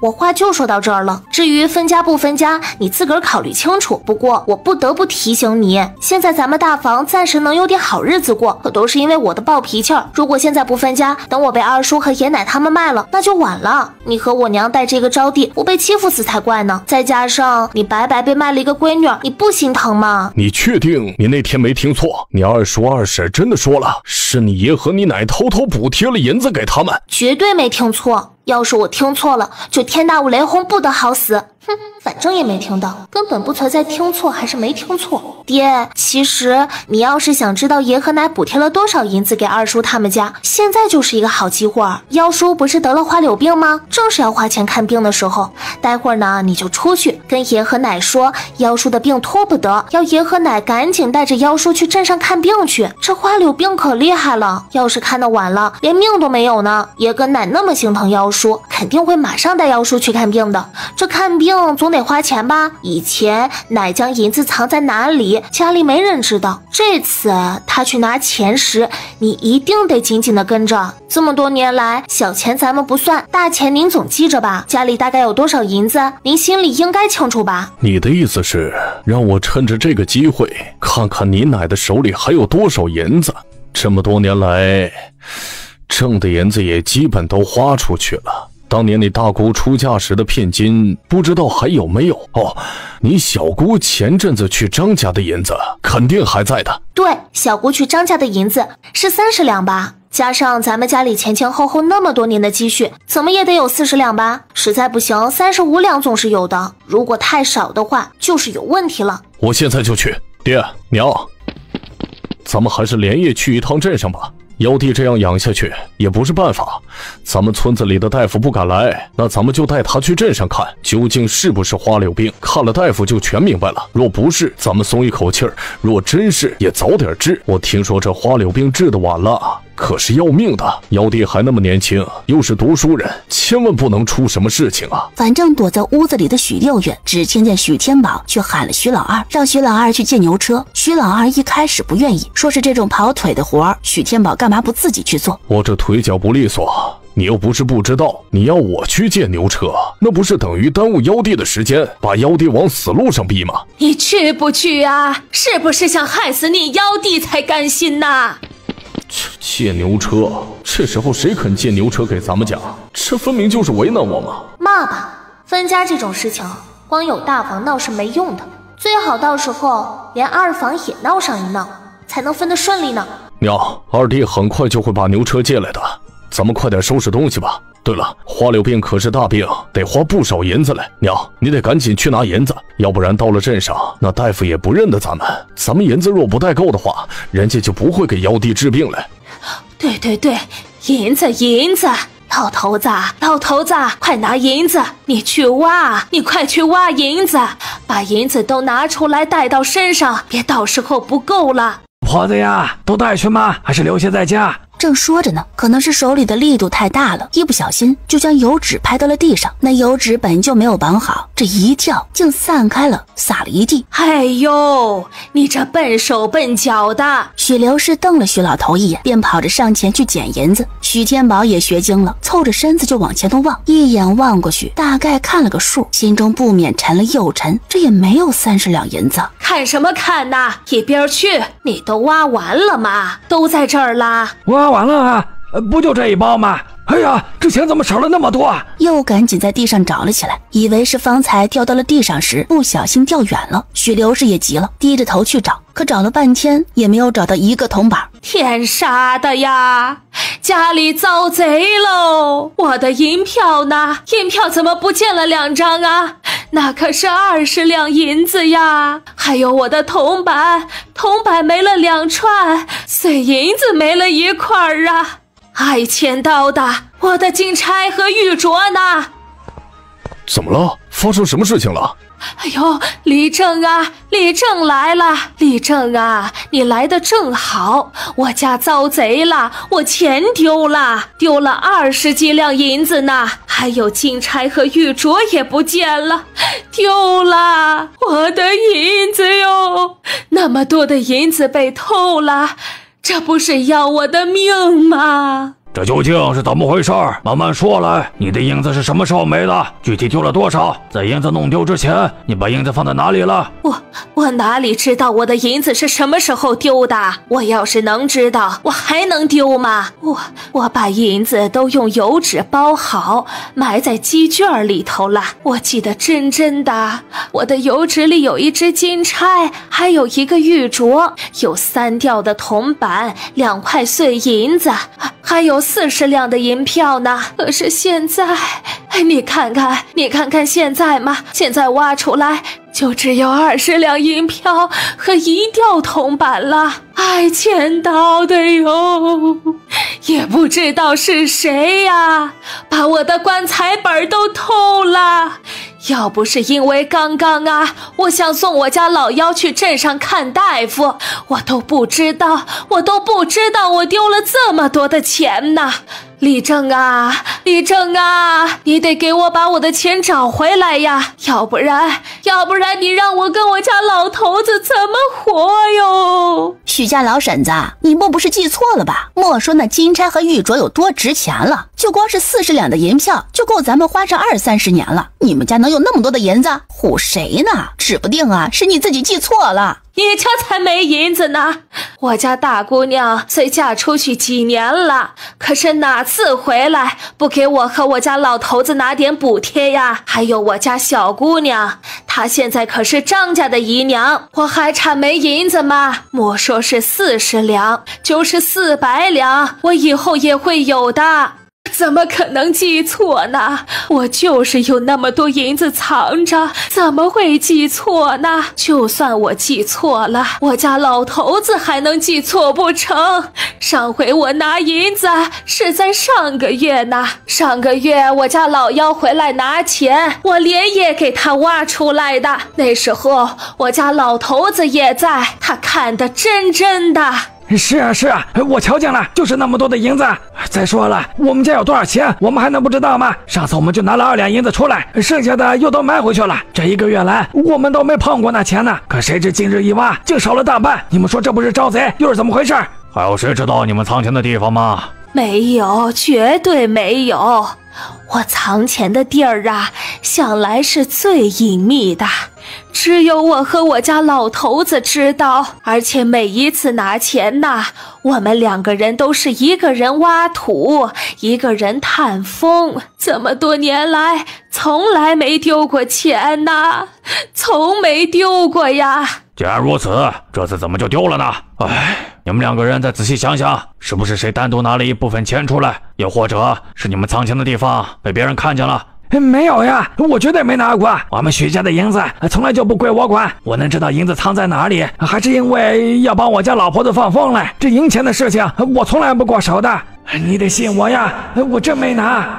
我也不可能自己拿呀，我要是自己拿了钱走，就不会在这四处找钱了。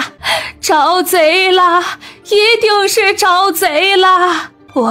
不对，咱们家白天夜里都有人在的，如果有贼人进来，我们不可能不知道啊。那银子就藏在鸡圈里，这么隐秘的地方，即便是贼人来了也找不到吧？是啊，退一万步来讲，就算有人知道我们将银子藏在鸡圈，那鸡也会叫啊。可我们就没听到鸡叫声，就连半点动静也没有。难不成是熟人？我知道了，一定是他。我们家白天夜里都有人，如果有外人进来的话，我们不可能不知道。更何况现在不见的还是我藏在鸡圈里的银票和首饰，唯一的可能就是家贼，因为家贼最难防，是家贼呀。对，一定是家贼。我家老婆子说的没错，外面的人如果进了我们家，我们绝对是知道的。再说了，我们家的银子都藏在鸡圈里，如果外人要去挖鸡圈的话，肯定是会惊动到里头的鸡呀。只有我们家里人在院子里随便走动，才不会被怀疑。而且鸡跟家里人也熟，所以不会叫。可是会是谁呢？还用问吗？一定是那个贱丫头。咱们家除了这个贱人外，还有谁能生出这样的胆子呀？啊！敢偷老娘的银子！许六月，你个贱骨头的，你给老娘出来！许六月依旧装成聋子，待许刘氏骂到屋子里，才缓缓来到院子。发生什么事儿了？爹，你不是说要送妖叔去镇上治病吗？怎么还不走啊？李生伯伯，你怎么也来了？咦，家里怎么那么热闹啊？许刘氏一把拽过许六月的手臂，让许六月正对着自己。你少他娘的给我在这儿装！我的金钗玉镯呢？我的银票呢？你给我吐出来！哎，你说什么呢？我说什么你心里不清楚吗？你偷了我的首饰和银票，你还想不承认呢？你把钱还给我！够了！我想你是想钱想疯了吧？满嘴胡说八道什么呢？什么钱呐首饰啊？我不懂。前阵子不是才卖完我小姑吗？张家给了你30两呢，怎么这么快就花完了？要来讹我吗？我像是有银子给你讹的人吗？你少给我把话题扯开，这个家除了你，没人敢动我的钱。倒是你呀，你现在胆子大得很呐。这一阵子又唆使着你爹你娘另起炉灶，不跟我们一起吃喝。你说这钱不是你偷的，还能有谁呀？李正啊，今天既然你来了，就一定要帮我把这事儿弄清楚啊！要不然你们一走，我可干不过这个孽障啊！你们是不知道现在的许六月有多混账。他不仅敢顶撞长辈，还时时刻刻拿着一把刀威胁我们，要我们的性命呢。我家芬芳可怜呐，前阵子才被他砍断一根手指，现在若是没有你们做主，我们许家谁也不敢惹他呀。我敢保证，我的银票一定是他拿的，除了他呀，再没有别人。你们知道吧？他们一家4口现在可是另起炉灶，自己做吃的呢。我倒说呢，这么久了也没见来找我要银子，更没见找我要粮食。可他们家4口从早到晚，那伙食好的不得了喽，不是饺子就是包子馒头，要不然就是肉汤。他们一家4口瘸的瘸，哑的哑，聋的聋，没有了我们帮衬，哪能活呀？现在总算是真相大白了，他们呐，有的吃有的喝，根本就是因为偷了我的银票。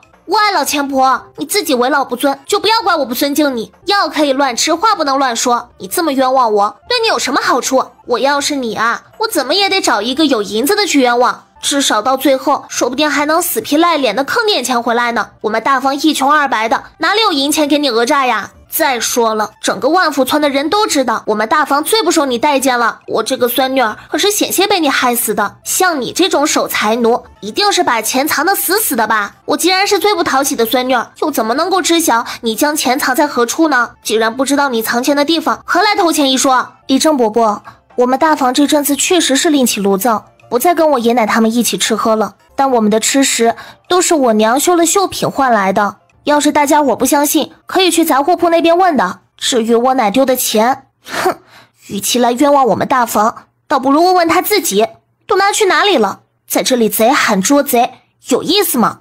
我能作证，这阵子雅娘确实总拿绣品去我的杂货铺换东西，有时候我给她几斤粗面粉，有时候也给一些马铃薯和红薯。你作证顶个屁用啊！你给了他们面粉和马铃薯又能怎么样啊？能证明他们没拿我的银票吗？丢银票的不是你，你不心疼是吧？有空回家给你男人生个儿子，在这里管我家闲事儿，操蛋的东西！你他娘的说什么话呢？我只是说实情而已。方才不是你这个老钱婆说雅娘和6月没问你拿钱，也没问你要粮食的，是不是你冤枉人家？说人家另起炉灶还有的吃喝，就是因为偷了你的银票。老娘不过是说了个实话，告诉大家伙雅娘的粮食是在我这里换的而已。怎么碍着你的事情了？只许你冤枉别人，就不许别人解释吗？就是啊，方才明明是你自己说的，说人家雅娘一家没拿你的东西，却又没饿死，所以你怀疑人家偷了你的银子。现在有人为他们证明，他们的吃食都是有来路的，你又骂人家多管闲事了。我看啊，分明就是你看不起你们老大一家，故意冤枉人家的。你们都是多管闲事儿。我说这钱是许6月他们偷的，就是他们偷的。我们许家除了他们娘3外，就没人敢动我的东西。老大，你出来说句话，别给老娘当哑巴。你告诉我们，你媳妇儿就算会些针线活儿，她的针线活儿又能换几个钱呢？啊，那些钱够你们一家人喝肉汤吃包子吗？你给老娘老老实实的说给那些多管闲事儿的人听。老钱婆，不错呀，你总算没让我失望。我就怕你今日不主动找你大儿子问话呢。你说不找他质问，如何能燃起他心中的愤怒之火？你知道吗？为了挑起你大儿子心里的那团火，我可没少费心思呢。娘，你究竟想做什么？你就那么不待见我们大房吗？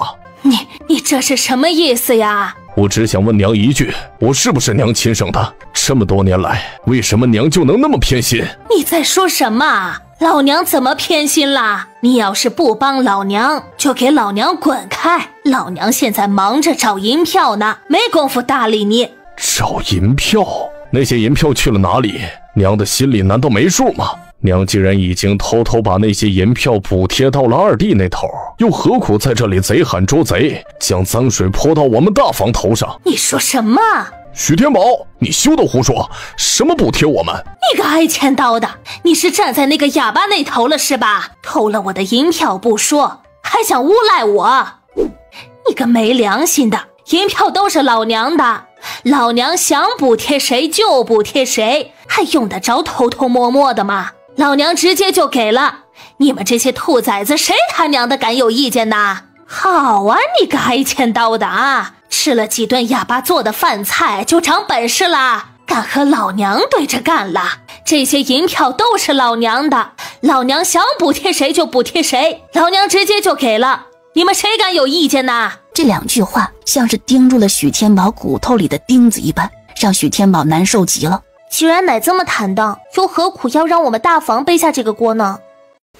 是，家里的银钱和粮食都是你一手抓的，你想要补贴谁银子，也确实没人敢有意见。可是你既然补贴了，就承认，不就是给了20几两的银子给二儿子，再把剩下的钱拿来给小儿子念书，偏偏就没有大儿子的份吗？没有就没有呗，反正你素来不喜欢我们大房，你不给我们也没话说，可你不能偏心偏到这种程度，最后还要我们担罪。我们大房是什么条件，全村人都知道，你现在如此污蔑我们，要我们去哪里拿那么多的钱来赔啊？就连我一个孩子都知道偷钱是个什么罪，哪怕只偷了1个铜板，若是告到官府那里也得挨1顿板子，更别提现在你所说的数额，前前后后加起来有几十两那么多。奶啊，同样都是你的儿子，你怎么就能这么偏心呢？你自己拿银子补贴了二叔，却要将这种大罪摁到我们头上，我娘和我们姐妹要么是弱女子，要么是小孩，最后真正受罚的不就是我爹一个人吗？哎呀，好像是这个道理啊。我国的律法严明，弱女子和孩子可以从宽处理，若男人若犯了罪就一定得从严处罚。这许家的老婆娘还真是歹毒啊，偏心偏到这等地步。可不是嘛，哪怕不算上他说的金钗玉镯，光是那20两银子都够许老大将牢底坐穿了。应该不会吧？许老大再怎么说也是许家老婆娘的儿子嘛。你看会不会这许家老婆娘向来偏心？要不然呢，许家大房的日子也不会那么难过。许老大那好吃懒做的，平时恨不能躺着就不坐着，雅娘带着孩子也辛苦，哪里能有钱哟？这许家老婆娘啊，不就是想要人家的命吗？哎呦，那可是他的儿子嘞！儿子又怎么样？前阵子为了20两，不也要害死孙女吗？许家老婶子，你这是要干什么？杀人可是犯法的嘞！我管他什么法，外头的那些杂碎，他们那么爱说三道四的，有本事就站出来，让老娘割掉他们的舌头！许天宝，你个龟儿子，老娘10月怀胎把你生下来，养那么大，你不孝敬老娘就算了啊，你还敢这样顶嘴，还污蔑老娘！你有本事你就出来，别躲在那些杂碎的身后，我倒要看看是你老娘我厉害还是你厉害！别在这有本事没本事的叫了。你说你的银票是我们大房偷的，没凭没据的。我们大房说那些银票是你偷偷摸摸补贴给了二房的，你又不承认。既然如此，不如就搜一搜好了。趁着李正伯伯和各位叔婶都在，咱们就把这个家翻过来。反正你丢银子时间应该也不算长吧？这么多的银子，一时间也花不了。就算花了，也该有些实物吧？我就不信了，掘地3尺还找不出你那点破银票。对，搜一搜。反正我们大房没拿过那些银票，不心虚，就不知道某些人现在慌不慌了。搜就搜，今日要不搜出点什么东西，我还不甘心呢。说什么爹和娘偷偷摸摸补贴我们家几10两银子，好啊，我倒要看看那些补贴在哪里。搜，不搜是龟孙子，搜一定要搜出东西来。这东西藏得可深啊！许金氏看到那大坛子后，险些昏了过去。娘的，藏得那么紧都被挖出来了，那老娘辛辛苦苦存的2两银子，岂不是要被没收？我们这边没什么收获。我们这搜出了一个奇怪的大坛子，摆在床底最里头的角落里，开过盖子来看了，黑乎乎的，瞧不清楚，里头也没什么味道，不知道装的是什么。那不过就是一些布头罢了。许金氏于是连忙上前，想将坛子夺过来，可谁知许六月比他快了一步。想知道里头是什么还不简单吗？直接把坛子打碎就好了。你敢？我里面就只装了一些布头，你要是打碎了我的坛子，你得给我赔啊！什么布头啊，那么宝贝，不仅要装到坛子里，还要埋到床底下，好轻哦，也不重嘛。双手一松，哎呀，那是不是银票啊？还有铜板和碎银子呢。银票，是我的银票。许刘氏反应过来，急忙冲上前去，要将银票捡起来。许金氏也反应过来了，管他的呢，银票出现在自己的坛子里就是自己的了，他也一个箭步上前去抢银票。老二媳妇儿，你个挨千刀的，你想死啊？你赶紧把我的银票还给我！什么你的银票呀？这是我的银票！你这个不要脸的贱骨头！我还以为偷银票的人是那哑巴呢，没想到啊，竟然是你！你个不得好死的贱人！你居然敢偷我的银票啊！我没偷啊，这是我的银票，不是你丢的那些。哎，你说句话呀，这银票是咱们的。你还想不想送元宝念书了？娘，您搞错了，这些银子是我和我媳妇儿存的，不是你弄丢的那些。你们乃不是丢了个玉镯吗？怎么这么巧啊？二婶的坛子里也有一个玉镯呢。是我的玉镯，就是我的玉镯。你个假贼，你偷了我的银票，可以说是自己的，那这个玉镯呢？你怎么解释啊？玉镯是我的陪嫁，你还给我，还给我！我呸！你的陪嫁？你嫁过来的时候家里穷得叮当响，有个屁的陪嫁呀！李正啊，你得给我做主啊！我这家里呀是出了贼了。许金氏一口咬定，钱和玉镯都是自己的，跟许刘氏无关，不可能归还。最后骂战变成了干架，李正几个人拦也拦不住，干脆不拦了。这银票你是给也得给，不给也得给，我不管你是偷的还是你自己的，我们还没分家呢，你们挣到的每一个铜板都得交给我。你们自己藏私房钱就是不孝，这件事情拿到哪儿去说都是我有理。你随你怎么说，大不了今天趁着李正在，我们就把这个家分了。你说什么分家？哼，你想得倒美。爹，是时候了。我爹说了，分家这个提议好，我们也要分家。分就分吧，既然二弟和二弟妹也有这个想法，我们不如就趁着李正他们在，把家分了。你个龟儿子，你说什么？你有种再说一遍！老娘和你爹还没死呢，你就想着分家呀？你这不孝的狗犊子，你怎么不去死呢？老大，快和你娘认错！徐天宝站着不说话，虽没再提分家的事情，也没开口认错。快认错呀！你跟你娘认个错，你娘就当这件事情从没发生过。认错？认什么错啊？我爹又没错，凭什么要他认错？再说了，分家的事情又不是我爹一个人的意思，二叔和二婶现在不也想分家吗？你个贱骨头，这里没你说话的份儿，你给老娘闭嘴！想分家，哼，没门儿！自古以来就没有父母还活着，兄弟就开始分家的道理。那你们去死呗！如果一定要等你们死了才能分家，那我诅咒你们今天晚上就死，死得越快越好。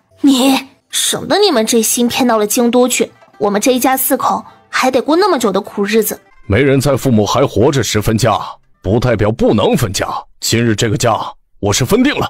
就是这个家我们分定了。还有啊，你们也不用在这演戏，说什么银票是二婶偷的，什么二婶藏了私房钱，好笑不好笑啊？那些银票本就是你们二老补贴给二叔二婶的，我都亲眼瞧见了。做人长辈嘛，就要有做人长辈的样子，要么光明正大的补贴，我们大房也不会说什么。既然你们偏心，选择了偷偷摸摸的给，那么现在事情败露，不承认也就算了。哼，哪里还有问别人拿回来的道理啊？你们给了就给了呗，就让二婶拿着呗，偏偏你们还问人家拿回来，真是不要脸。娘，事情闹到了这个地步，我也不瞒了，再继续瞒下去，只怕我的名声都毁了。这些银票明明就是你私下给我的，你说要我拿着银票私底下给元宝买些好吃的，毕竟你就只有元宝这么一个孙子。你给我银票时我还挺高兴呢，觉得你是个好婆母，可现在你怎么能这么对待我呢？你给都给了，总不能因为大哥他们发现了银票不见就来问我要回去吧？你就给我扯犊子吧，我什么时候补贴过你了？娘，我要分家。你分什么家呀？分个王八犊子的家！你要是不想在这个家待了，就赶紧带着你的赔钱货和哑巴滚！少在这里跟我提什么分家。要我走可以，该分的东西得分给我。莫大哥，我爹娘这么多年来是怎么待我们大房的？村子里的人都知晓，爹娘瞧不起我们大房。好，我们大房也不碍着他们眼，分家就是。分家以后，我只拿属于我们大房的东西，爹娘爱补贴谁就补贴谁，喜欢花多少的银子送幺弟去逛窑子，我都没有意见。你他娘说的是人话吗？你幺弟都已经成这样了，你还嫌他不够丢人是不是？还要说出这样的话来羞辱他？够了！你这么打你的儿子，你不心疼，我们心疼。毕竟他是我娘的丈夫，是我们的爹。这个家，今天你分也得分，不分也得分。就算是当着众人的面将我们打死了，我们也是要分家的。反正你都已经这么偏心了，对我们大方如此不待见，那还拖着我们做什么？还不如把家给分了，大家伙都痛快。再说了，我爹是个孝顺的，即便是分家以后，也不会对你不管不顾。你们二老就放心吧。放你丫的狗屁心！分家不分家的，老娘说了算。你个赔钱货算什么东西啊？嘿，不巧了，这一次我说了算。奶啊，虽说你也一大把年纪了，但是记性应该也不至于那么差吧？方才你当着大家伙的面是如何诬陷我们大房来着？说我们大房偷银票的人是你吧？可结果呢？银票却是你私底下补贴给二叔二婶的。哦，对了，当二婶的银票被搜到之后，好像也是你为了保全自己的脸面，诬陷二婶偷了你的银票吧？你想说什么？有屁就赶紧放，少在这儿阴阳怪气的。没什么，只是觉得诬陷罪好像也不轻吧？你一连诬陷了2房的人，这可如何是好啊？偏巧我们还有这么多人证在呢。你说这些人证我们要是不用的话，岂不是很可惜吗？你别磨叽了，分家吧。既然我爹和二叔二婶都有这个意思，你倒不如爽快些，将家分了。反正分家之后也都还是你的儿子，别把关系闹得那么僵，以后他们还能养着你呢。但是若你不答应分家，那我和二婶就明儿就去城里走一趟喽，看看官府那头对诬陷这事儿是怎么看的。你个逆女！哎呦，这下有好戏看了。要我说呀，分家也不吃亏，至少以后你补贴谁都没有人能说你了呢。可不是嘛，分了家好呀，分家以后呀，再偏心也没人敢有意见了。最主要的是，分家后不用去官老爷面前解释诬陷一事呀。这当娘的诬陷自己的儿子，传出去都好笑。老婆子呀，要不算了吧，儿大不由娘。既然他们想分家，分了就是了。咱们还要带老幺去镇上治病呢，你看看老幺现在多辛苦啊！分，行了吧？你们满意了吧？爱欠刀的，热闹看够了没？看够了就给老娘滚！老娘要带我儿子去看病，没工夫搭理你们。狗犊子，是你们要分的家，你们可别后悔。等老娘给老幺治好病了，就回来跟你们分家。到时候就算你们跪下来求老娘，老娘都不多看你们一眼。别呀，奶，分家很快的，耽搁不了多少时间，用不着等你回来再分，就现在分吧。趁着李正伯伯他们也在，方便着呢。把家分了再带妖叔去看病，也迟不了多久。省得呀，你还得提心吊胆的，担心我们会反悔呢。开玩笑，分家这种事情能等吗？别等着，你个老钱婆又后悔了。分，现在就分。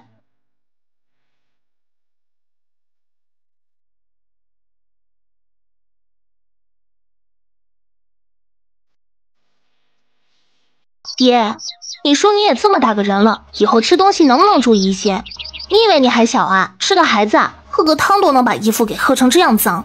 不用你洗衣服你就不心疼是吧？我天天给你洗脏衣服都洗到吐了，下次要是还把衣服弄这么脏，你自己洗去。哎呦，我说某人啊，还是认命吧，他天生就没有当家做主的福气儿。大家伙同样都是分家，我这家分出来后就是一家之主了，媳妇儿跟孩子没有一个是不听话的。可某些人的家分了以后，还不如不分呢，至少没分家前是被爹和娘骂，爹娘骂的再凶，到底是自己的亲生父母，也不丢人，哪里像现在竟然3天2头被一个赔钱货骂。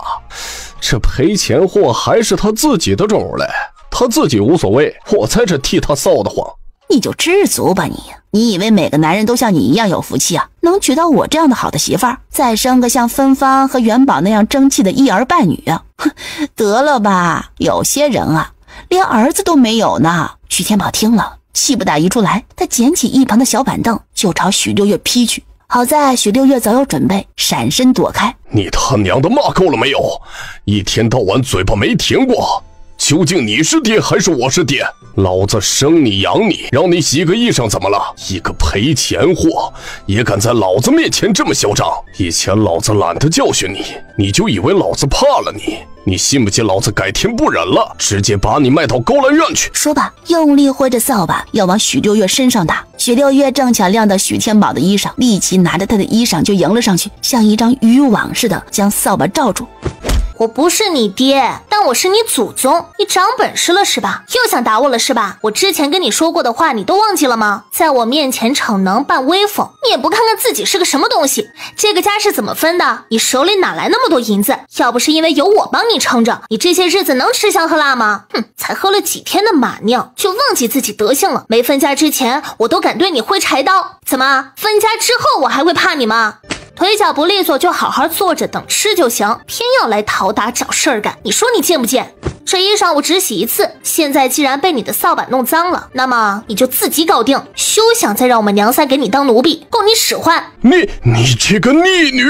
逆女就逆女呗，我不在乎。就你这人，即便是我处处顺着你，你也不会让我们娘仨好过的。顺着你的事儿，我又不是没试过。前些日子刚分家的时候，我本是想着你不招惹我，我不招惹你，一家人好好过日子。可是你呢，你总是让我不爽快。既然如此，我今日话就放在这儿了。你是当家的没错，但是你当的只能是你自己一个人的家，只要有我在，你就休想做我们娘三的主。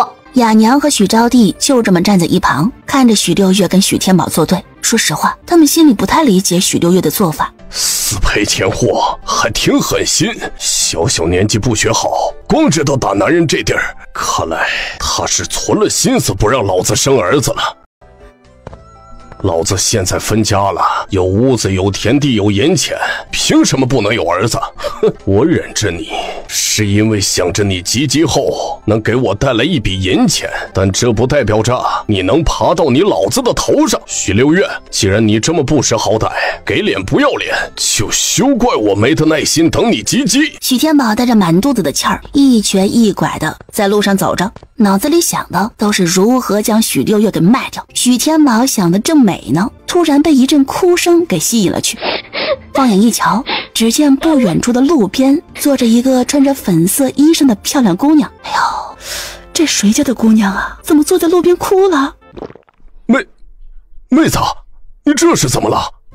哥，大哥，你能不能救救我呀？我好怕呀！哥，这位大哥哥，求求你了，求求你救救我吧，我会报答你的。妹子，你这是怎么了？我要怎么救你啊？大哥，人家好痛啊！他看了看四周，确认无人之后，才掀开了裙子，露出自己的大腿。大腿内侧一块血淋淋的伤口，竟有巴掌那么大。大哥，人家的腿受伤了，走不动路，你能不能背我走呀？去哪里都行，只要不在这里待着。我实在害怕那些劫匪会找过来。我是跟我娘出来走亲戚的，可是路过身后这座山时，也不知道从哪里出来了几个劫匪，他们看我生得好看，就要糟蹋我。我娘为了救我，先将劫匪引到另一头去了。我在逃下山时不小心摔了一跤，这腿是被山上的树杈刺伤的。我现在没有力气走路了，衣裳也被树枝划了，我娘又不知道去了哪里，我好害怕。妹子，你大哥，这附近我也不熟，现在我一个人也不知道该怎么办。我在这里等了好久，就只看到你一个人，你能不能救救我呀？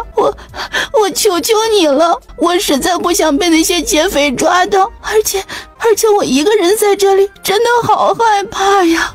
你救救我吗？救救我吗？大哥，求求你了，只要是你救了我，我一定会报答你的。你想要我怎么报答都行，我家就我一个女儿，你只要救了我爹一定会给你银子的。还有，我尚未成亲，你若想要我以身相许，我也可以的。只要你别丢下我一个人在这里，我真的害怕那些劫匪，我不想被抓去山里被他们糟蹋了。大哥，你也别说那么多了，我看你是个可怜人，你要是不嫌弃的话，我先背你回我家，再给你请个大夫来，等你伤养好了，咱们再说别的事情。你看怎么样？大哥，你真是好人，你对莹儿真好。来，我背你。大哥，我怎么称呼你呀？你现在都救了我了，我总不能不知道你叫什么吧？我姓许，叫许天宝。许天宝，这名字真好听。那我是叫你许大哥呢，还是叫你天宝哥呢？你喜欢怎么叫就怎么叫。还是叫天宝哥吧。天宝哥听起来比较亲切。天宝哥，莹儿沉不沉啊？不沉。你叫什么？叫莹儿吗？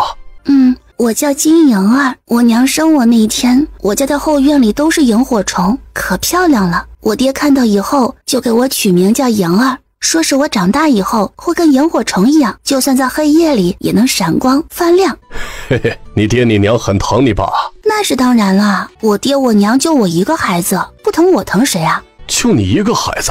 你没有兄弟啊？没有，我爹我娘就生了我一个。虽说我是个姑娘家，但是我爹我娘都很疼爱我的，疼爱到我今年都22岁了，还舍不得我嫁人呢。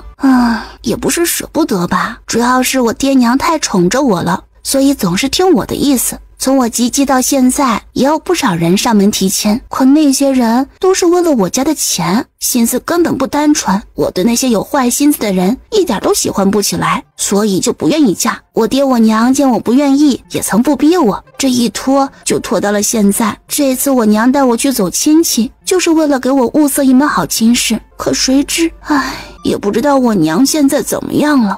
你放心吧，你娘会没事的。天宝哥啊，我瞧着你不错，你今日救了我，是我的救命恩人，在我心里你是个大好人，我要嫁的话就得嫁你这样的。徐天宝嘿嘿笑了2声，没搭话。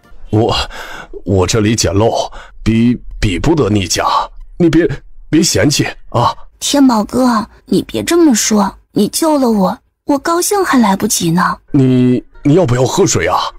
我不渴，就是这腿疼得很。那怎么办？我给你吹吹。天宝哥，你讨厌死了。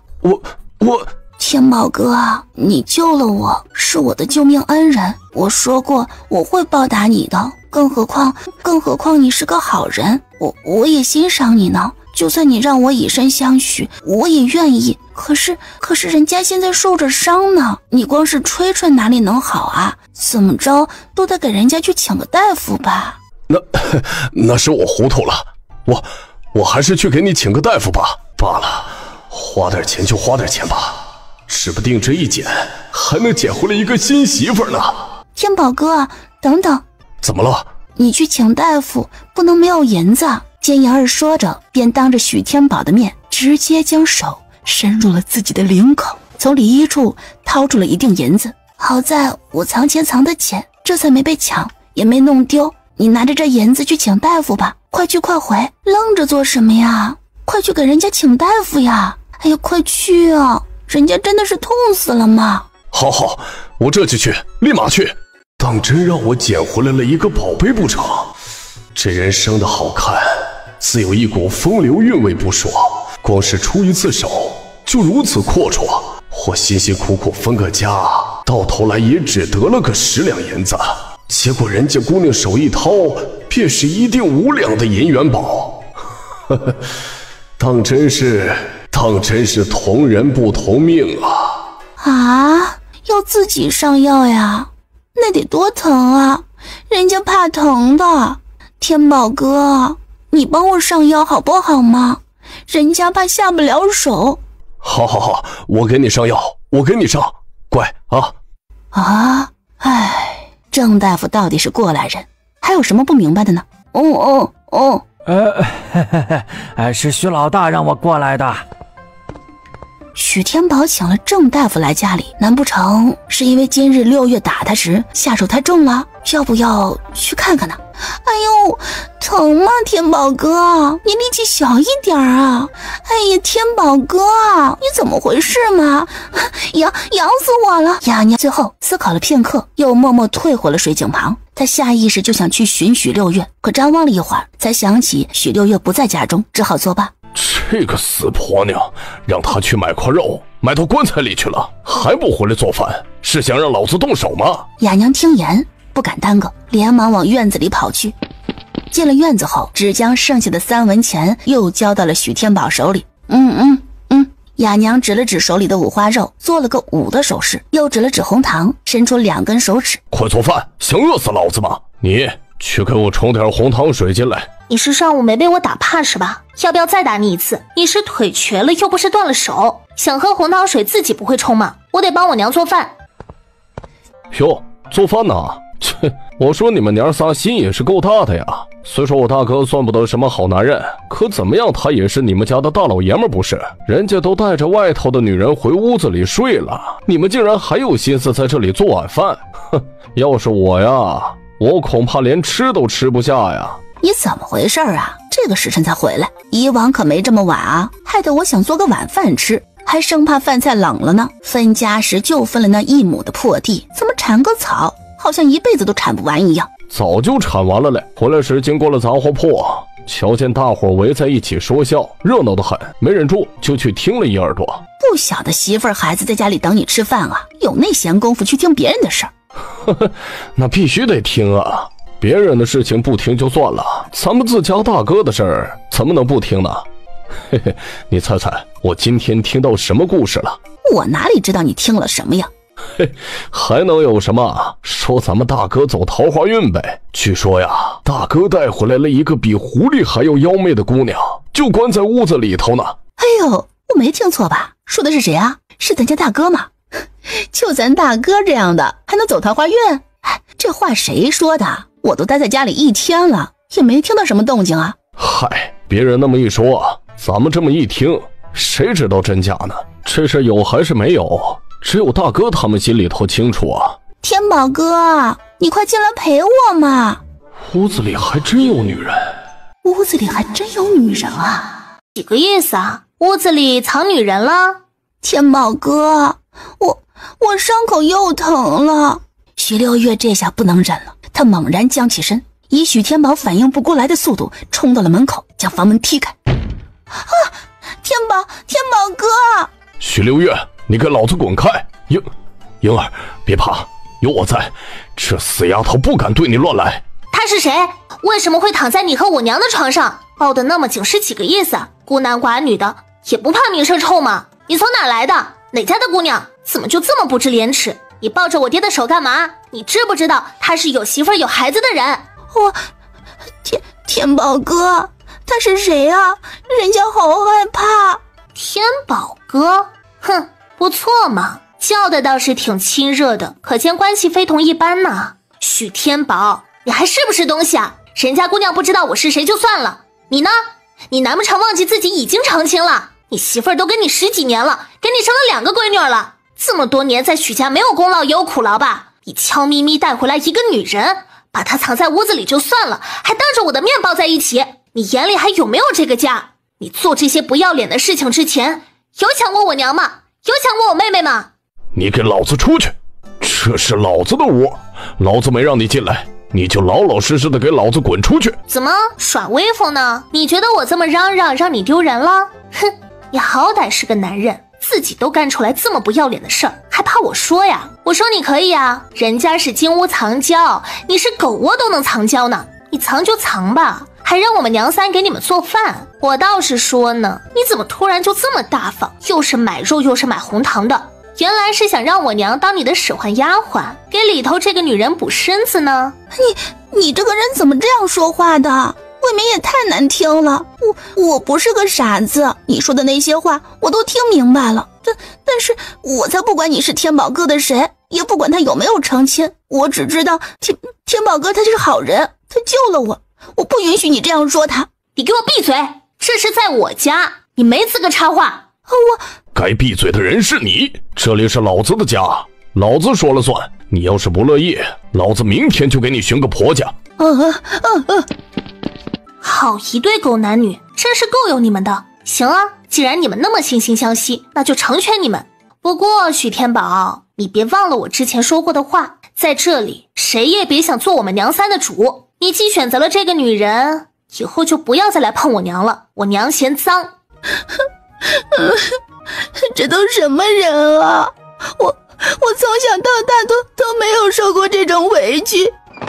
别哭啊，莹儿，都是我的错，是我没教好那丫头片子。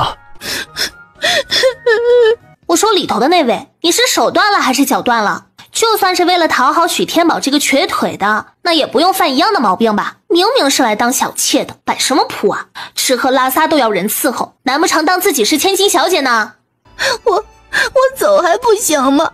我是真心喜欢天宝哥的。天宝哥，你救过我，我说过会报答你。原本我是想着先在天宝哥这里住一下，等我爹和我娘寻来了，再让他们给你一笔银子。然后，可是现在天宝哥你也看到了，你家闺女对我的成见实在是太大了。我怎么说也是一个清白姑娘，实在是受不了她这气。我身上就只剩下这么些银子了，你先收着吧。这几天你为了照顾我，什么活也没干，着实是辛苦了。莹儿，你别走啊！你一个弱女子能去哪里？这村子附近都是山，别到头来遇到什么流氓匪寇，再将你害了去。我那闺女嘴巴虽说毒了一点儿，但这个家还是我做主的，你放心，她骂你的事儿，我跟她没完。就你呀，你还能跟她没完呢？我瞧了好几日，也算是瞧明白了，你们家根本就是那个丫头辫子做主。她骂我的时候，你看着是在帮我，可事实上压根就起不到震慑的作用。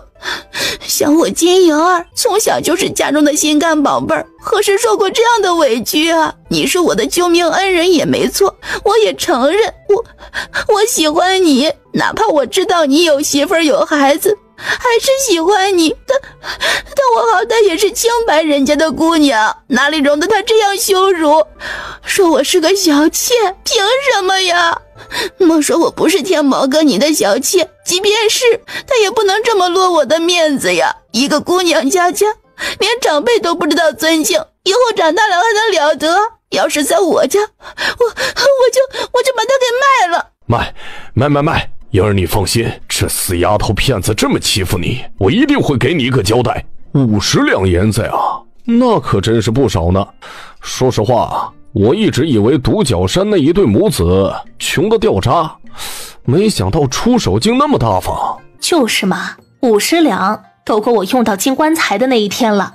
哎呀，可惜啊，我没闺女儿，要不然我一定会将我闺女嫁过去。得了吧，要我说呀，即便是有闺女，那也不能嫁到独角山去啊！你们忘了那对母子有多邪门了？能住在独角山上这么多年还活着的人，阴气儿一定比鬼还重呢。把自家闺女嫁过去啊，那不是白白让自家闺女去送命吗？你们在说什么呀？什么50两？什么嫁闺女的？谁家儿子要娶媳妇儿啊？能给那么多聘礼？那座山上呢？那座山上不是住了一对母子吗？这么多年过去，那小子年纪也不小了。前2天那个女魔头放出来消息，说是想给他家儿子娶个媳妇儿，谁家有闺女愿意嫁的话，他就给50两的聘礼呢。50两？竟能给那么多？可不是嘛，50两啊！如果不挥霍的话，都够我全家老小吃30年的了。哎，对了，你家6月不是经常去独角山吗？上次我们还在独角山山脚接过他呢。他看起来跟那女魔头的儿子关系不错呀。怎么，那女魔头没找你家说亲去啊？你们这问的是什么问题？那女魔头是要找儿媳妇，又不是找闺女。6月丫头今年才12岁，还不能嫁人嘞，脑子里怎么想的，还能扯到6月丫头身上？还有一个人的位啊，咱们再等等，待会儿若还没有人来，就出发了。哎，我还是先不去了吧，突然想起来家里还有事嘞，下次再去赶集吧。哼，开玩笑呢嘛，现在不走，更待何时？哟，这许家老大怎么来了？他家也没有姑娘能说亲呐，难不成是因为这几天的那个流言？也不对呀，人人都说许家老大带回来一个漂亮姑娘，就藏在自己屋子里。可就算是如此，这纳妾也不需要走什么说媒的程序吧？又不是大户人家。李婶儿，忙着嘞。哎呦，6月他爹呀，有事儿啊？哎，有个事儿想跟你打听一下。许天宝自己寻了个矮板凳坐下，便直奔主题，说了自己的来意。6月他爹，你可想清楚了，这独角山可不是什么好地方，你我都这把年纪了，那山上的事儿看的还少吗？再说了，那对母子啊，我前几天是见过的，周身的冰冷之气啊，都险些把我吓死喽。他家的聘礼是给的多，但也不是谁都能拿的。你瞧瞧，这么多天过去了，愣是没一个敢把闺女送去的。我家6月不一样，他福气儿啊大着呢。你瞧他不仅能死而复生，就连进出独角山都能平安回来的。6月才12岁，还没及笄呢。别瞧着他年纪小，但是长得俊呐。你再留几年，等他慢慢长开了，大把的好亲事等着呢。到时候莫说是聘礼了，就是每年过年回娘家，都能给你带不少好东西呢。你瞧瞧立春的丫头，长得还没咱们家6月好呢。还不是嫁的如意郎君？每年过年呐，那鸡鸭鱼肉哪样少给他爹娘带啦？他爹娘啊，那是享不尽的福哟。你放心，6月那丫头不错，我以后啊一定给她说门好亲事，不管嫁给谁呀，都比上独角山好，不是？进了那座山，能不能活都说不准呢，哪还有往后的福气啊？嗨，你说的我都明白，但我家6月呢，真跟别人家姑娘不一样，她福气厚，而且性子也暴，就得有人治她。寻常的人家跟她不搭嘎。我说李婶啊，你也别管那么多了，给我搭桥牵线就成。事成了以后，好处少不了你的。这你可想好了？我若真的将你的意思传达给了山上那户人家，那你们就没有反悔的余地了。想清楚了，你尽管去办吧。那行，那这事儿啊，我就给你问问。不过这能不能成啊，我也不能保证，毕竟人家是要给儿子娶媳妇儿的。你家6月才12岁，这年纪也忒小了些。对于许天宝的决定，雅娘痛心极了。不明就里的她在许天宝屋外跪了好几个时辰，膝盖都跪破了。莹儿，你放心，我们很快就能将那个丫头骗子给弄走了。到时候，这个家就是我说了，不，就是你说了算。天宝哥可真是说笑，就算那丫头骗子走了，不也还有嫂子在吗？如何就能轮到我做主了？再说了，我只是借住在天宝哥家里的客人，哪里就能由我说了算呀？莹儿，我的心思你还不明白吗？从见到你的第一眼起，我这心里就再放不下别人了。你在说什么呢？我可是个清白之家的姑娘，容不得你这样调戏。虽说我这心里头有你，但你已经有嫂子了，我不能对不起嫂子的。儿，我说的都是真的，我喜欢你，我想和你过日子，只要你愿意跟我，不嫌弃我丑，不嫌弃我穷，那咱们家就都由你说了算。至于那哑巴，你不用在意，你高兴了就给他一口吃的，不高兴就让他给你端洗脚水，只要是你说的话，他必须得听，他要是敢不听，我就收拾他。天宝哥，你待莹儿真好，我会一辈子都待你好，只要你跟我，莹儿，只要你跟我，好吃的都给你吃，好穿的都给你穿，一辈子不用你干活，我让那哑巴伺候你，让招娣孝顺你，然后咱们再生个大胖小子，我什么都听你的，所有的事情都由你做主。我才不要那哑巴伺候我，我们金家又不是没有钱，随便买几个奴仆来伺候咱们，那还不是简简单单的事儿，我干嘛要一个哑巴来伺候啊？骂他几句，他还不会求饶呢。天宝哥啊，我问你几句话，你可得老实回答我，你是不是真的想跟我过日子？是不是真的喜欢我？是不是真的会对我好？是，我说的都是真的，绝不骗你。为了我，你是不是什么都愿意做呀？是，你要我做什么我就做什么，你叫我往东，我绝对不往西。那好，等你将那丫头片子卖了以后，就把哑巴给休了。休了做什么？留着他也不碍事儿，还能给咱家干点活呢。我就知道你不是真心喜欢我，你心里头还有他。哎呦，我的祖宗啊！你家莫不是没有镜子，所以你不知道自己有多美。他那个哑巴跟个木头似的，哪里能跟你比？我自然是喜欢你的。那你就是想左拥右抱，舍不得他。我是心疼你，是怕赶走了他以后没人伺候你吗？我都说了不要他伺候，天宝哥喜欢我，我喜欢天宝哥，咱们也算两情相悦了。两情相悦的人本就该在一起的，容不得有多余的女人在。我家的情况我也跟你说了，我父母就我一个女儿，顿不会让我去做小妾的。你若不休了她，如何娶我呀？你不娶我，就让我这么不清不白的跟你过日子，我不宜。这天宝哥，我都想好了，等你把许6月卖了，就立马休掉那哑巴。我的伤也好的差不多了，咱们一道回家去见我爹。我爹就我一个宝贝姑娘，等我们成亲了，他能给我一大笔的嫁妆呢。到时候你若喜欢我家，我们就住我家；你若想回来这里，那咱们就再回来建一座院子。等院子建好了，再买上几个奴仆，你当你的老爷，我当我的夫人。家里的事情都安排好之后，咱们再看看有没有什么买卖可以做，总不能坐吃山空啊。做买卖的同时，再生几个孩子，那咱们这个家就完整了。天宝哥，你说好不好啊？好，休，那哑巴一定要休。娘，发生什么事儿了？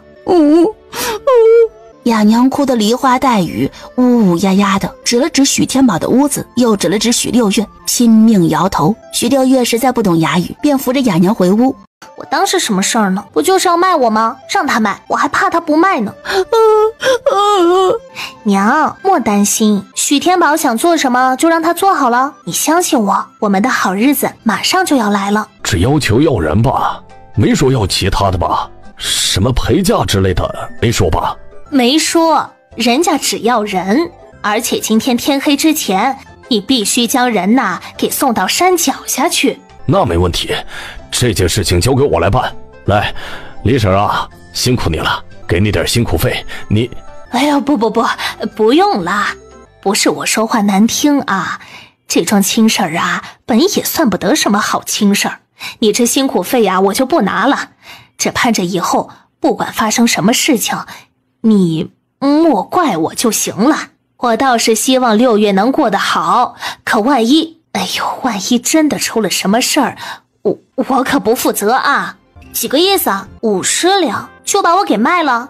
我这是为了你好，人家肯花50两银子娶你，可见对你重视的很。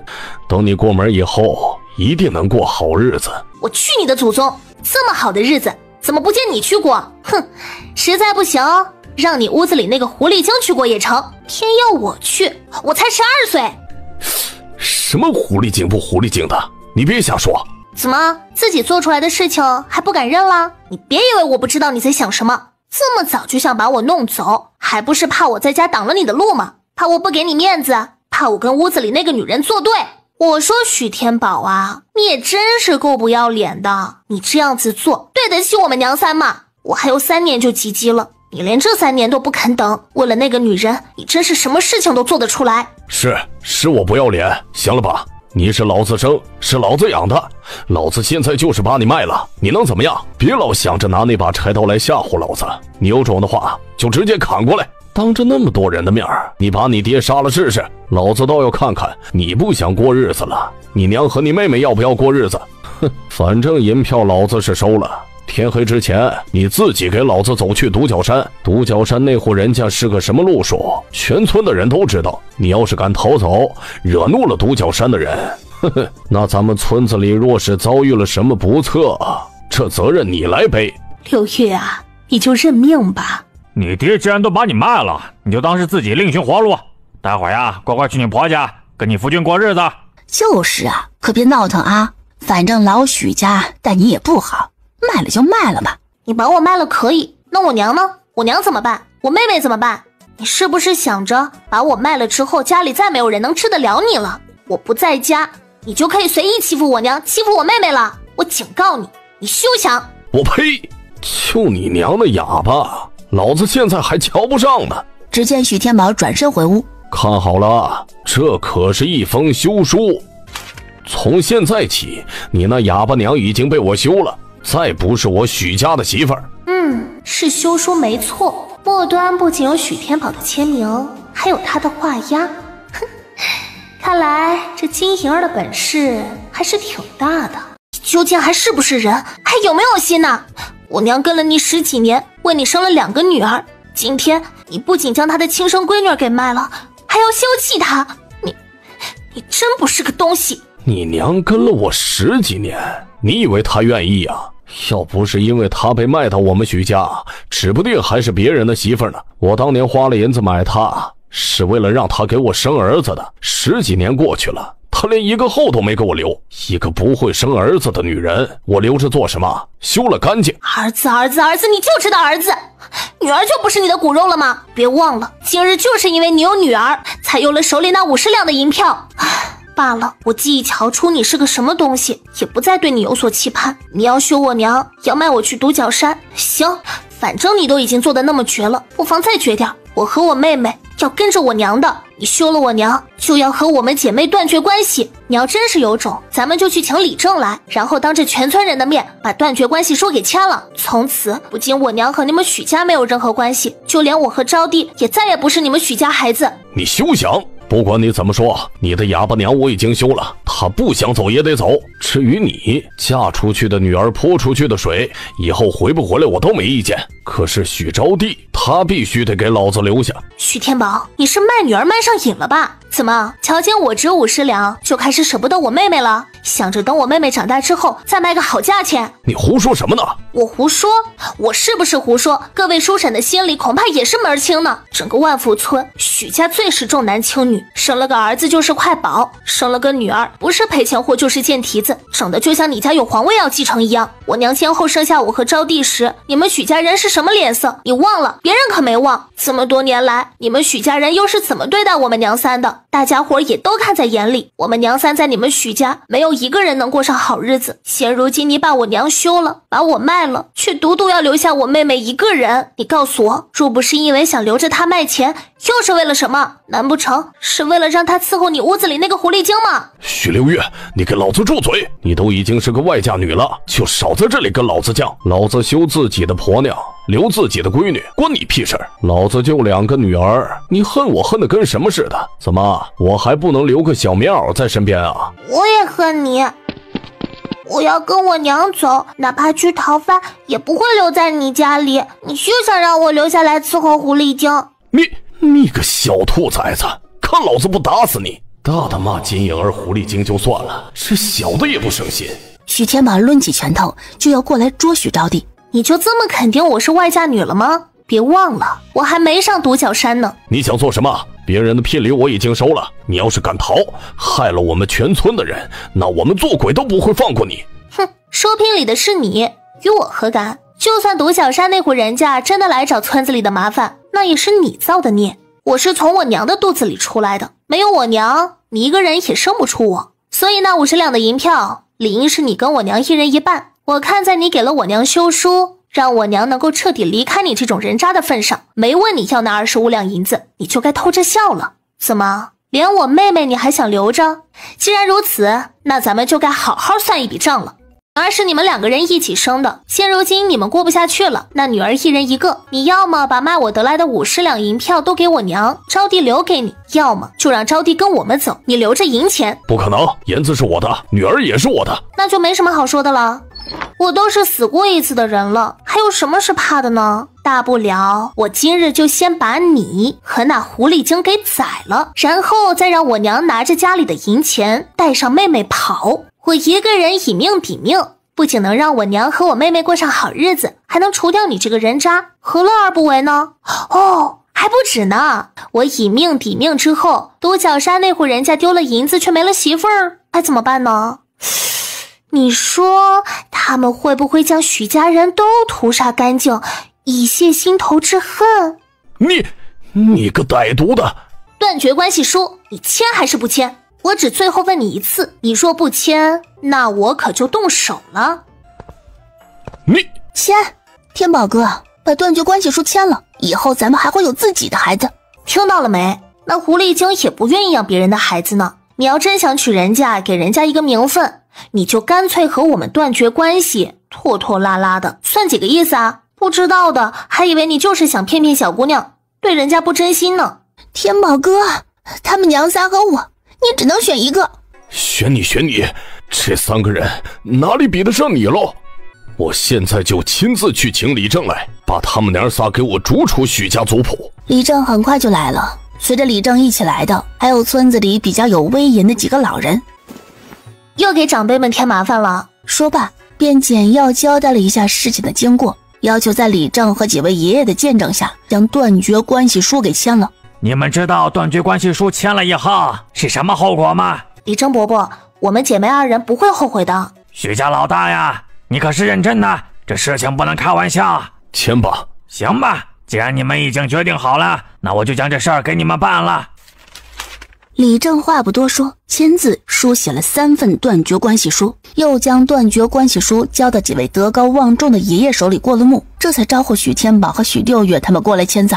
许六月写完了自己的名字后，右手把手交着许招娣把名字写了，然后一一摁了手印。许天宝是不识字的，拿着那3份断绝关系书就进了屋，让金莹儿代替他签。3份断绝关系书，许家一份，许六月一份，李正那里一份。断绝关系书签完后，又开始画族谱。做完了一切后，趁着李正几个人没走，许六月又拿出了许天宝给雅娘的休书，要求把休书换成和离书。理由很简单，雅娘自来到万福村之后，任劳任怨，没有任何过错，即便要离开许家，也只能是和离，不能被人休弃。许天宝一开始还挺不乐意的，可后来在许六月的眼神威胁下，终究还是重新签了一份和离书。辛苦各位叔伯婶子们了，今日都做了一个见证。我许六月和我娘我妹妹从今日起跟许家人再没有任何关系，以后不管我们的日子过得是好是歹，都是我们自己的命数。而许家无论是富贵还是潦倒，跟我们娘仨儿也扯不上关系。六月啊，那你们以后打算怎么办呢？要不先搬到我家来住吧。谢谢您，菜花婶子，我打算带着我娘和我妹妹一道上独角山去，您的好意我们就心领了。什么？天哪，这六月丫头莫不是疯了？可不是嘛，她自己去送死就算了，还要带上她娘和她妹妹。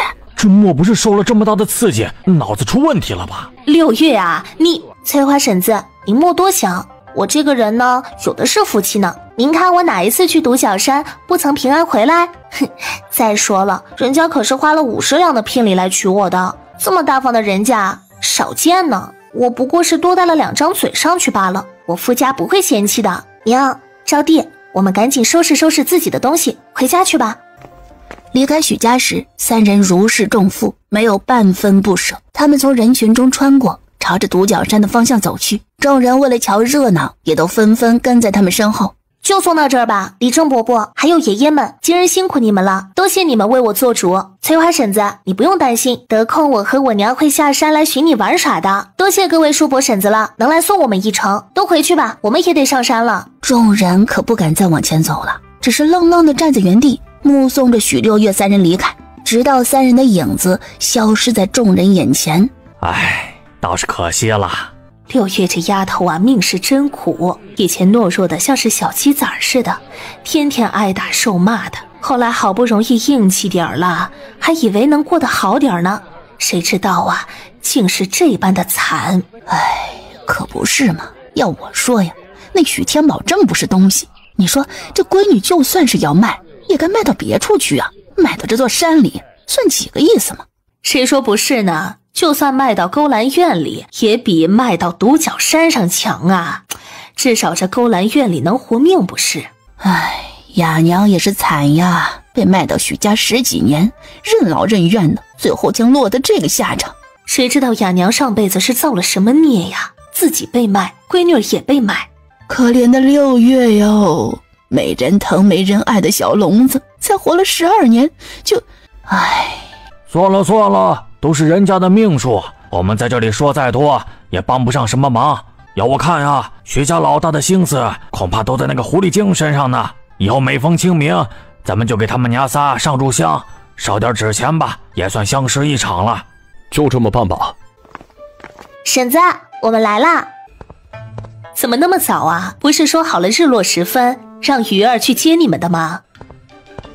来了就好，以后啊，咱们一家人好好过。六月娘，你今年多大了？我瞧着你比我小，六月也才12岁，以后啊，我就管你叫妹妹吧。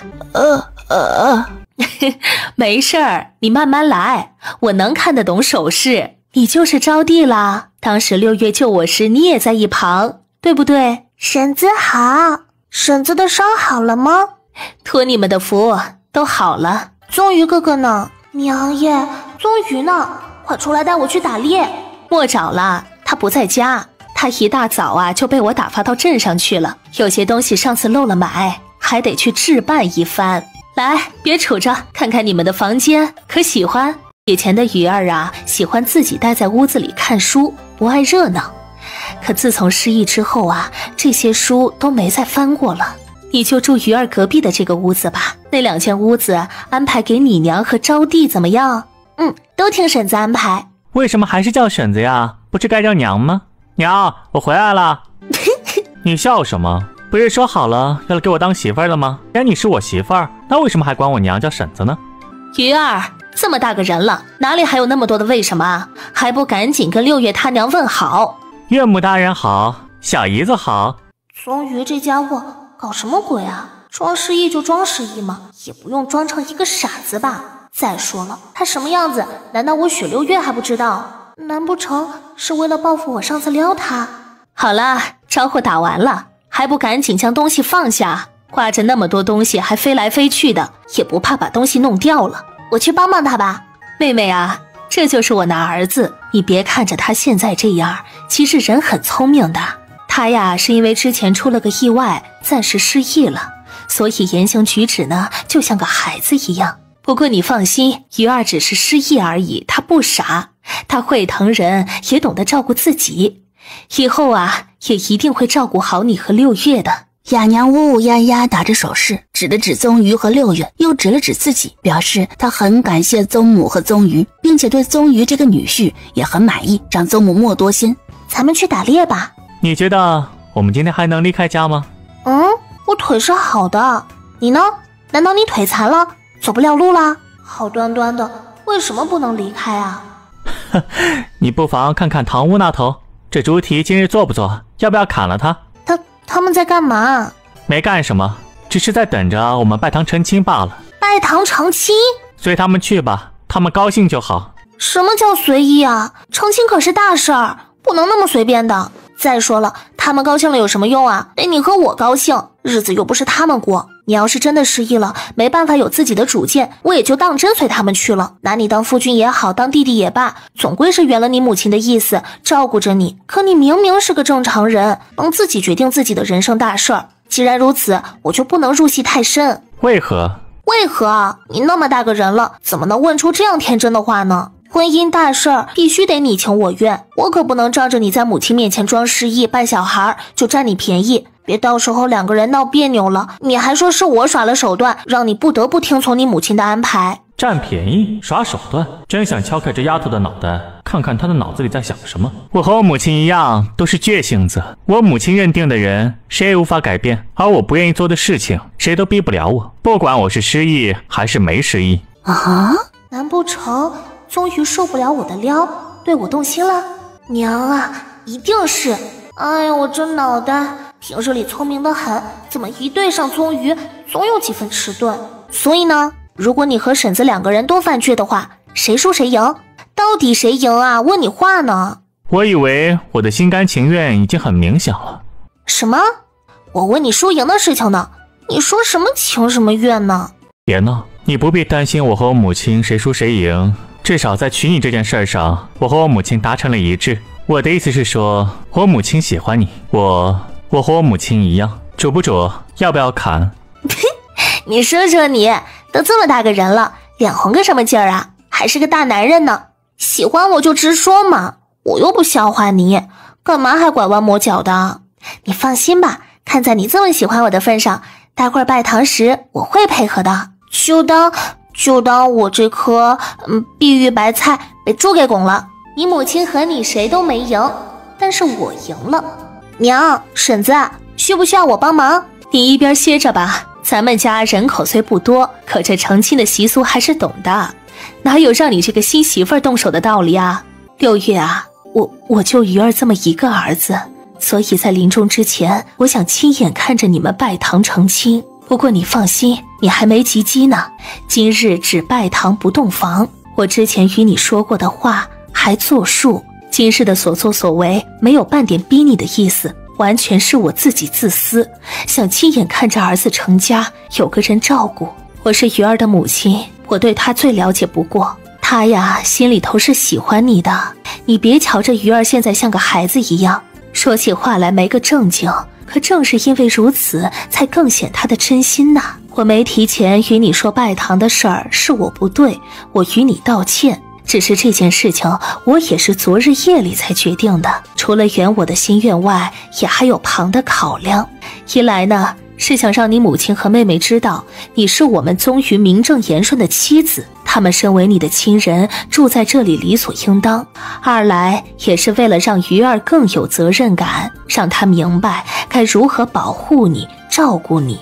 娘，说话嘛，好好说就是，别动不动就流眼泪。您看看，这屋子上下都布置的差不多了，我和宗瑜哥哥呢，也马上要拜堂成亲了。这大喜的日子，不许说那些时日不多的胡话，也不兴掉眼泪。哎，好孩子，娘不哭，娘不哭。招娣还小，让她给你梳头就好。这妆啊，还是我先给你上吧。不用了吧，娘，这怪麻烦的。娘，这胭脂水粉都是新的吧？还能退不？好端端的买这玩意儿做什么？平白浪费了银子。你这孩子，还是新媳妇儿呢，就操心着老母亲该操心的事儿了。这些胭脂水粉呐，可是鱼儿给你买回来的，还说呀，你的肤色最配这桃花红。若让她知晓你要将她买的胭脂水粉都退了，她不得睡不着觉啊。再说了，你看看哪个女人在成亲时是素面朝天的啊？不行，明天就开始挣钱。山里那么多的东西都挖了，卖掉，还要去打猎。哦，对了，空间里还有一条蛇和蛇胆呢，水笋呐、鹅蛋呐都可以卖吧。一梳梳到头，富贵不用愁；二梳梳到头，无病又无忧；三梳梳到头，多子又多寿；再梳梳到尾，举案又齐眉；二梳梳到尾，比翼共双飞；三梳梳到尾，永结同心配；有头又有尾，此生共富贵。邹母和雅娘已端坐在堂屋的上位。心动啊，糟糕，眼神躲不掉，像是就想要逃跑。我与你就好像彗星与地球正在相撞，在这满天粉色的季节，除了樱花和爱情。姐夫，你们别看了，就算没有红盖头，可以大大方方的看，那也不用这样盯着看吧。姐夫就算了，姐，你是个姑娘，娇羞一些成不？你们还没有拜堂呢。闭嘴！闭嘴！我才7岁，还是个孩子，所以我究竟是造了什么孽，要来招惹他们呢？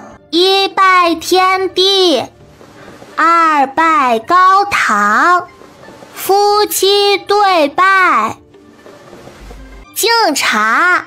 岳母大人，岳母大人放心，从今天起，六月妹妹就是我媳妇了，我会好好待她，和她一起孝敬您的。娘，您喝茶。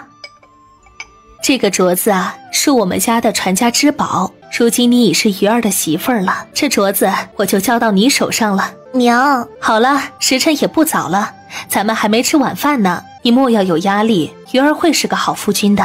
李成，开饭喽！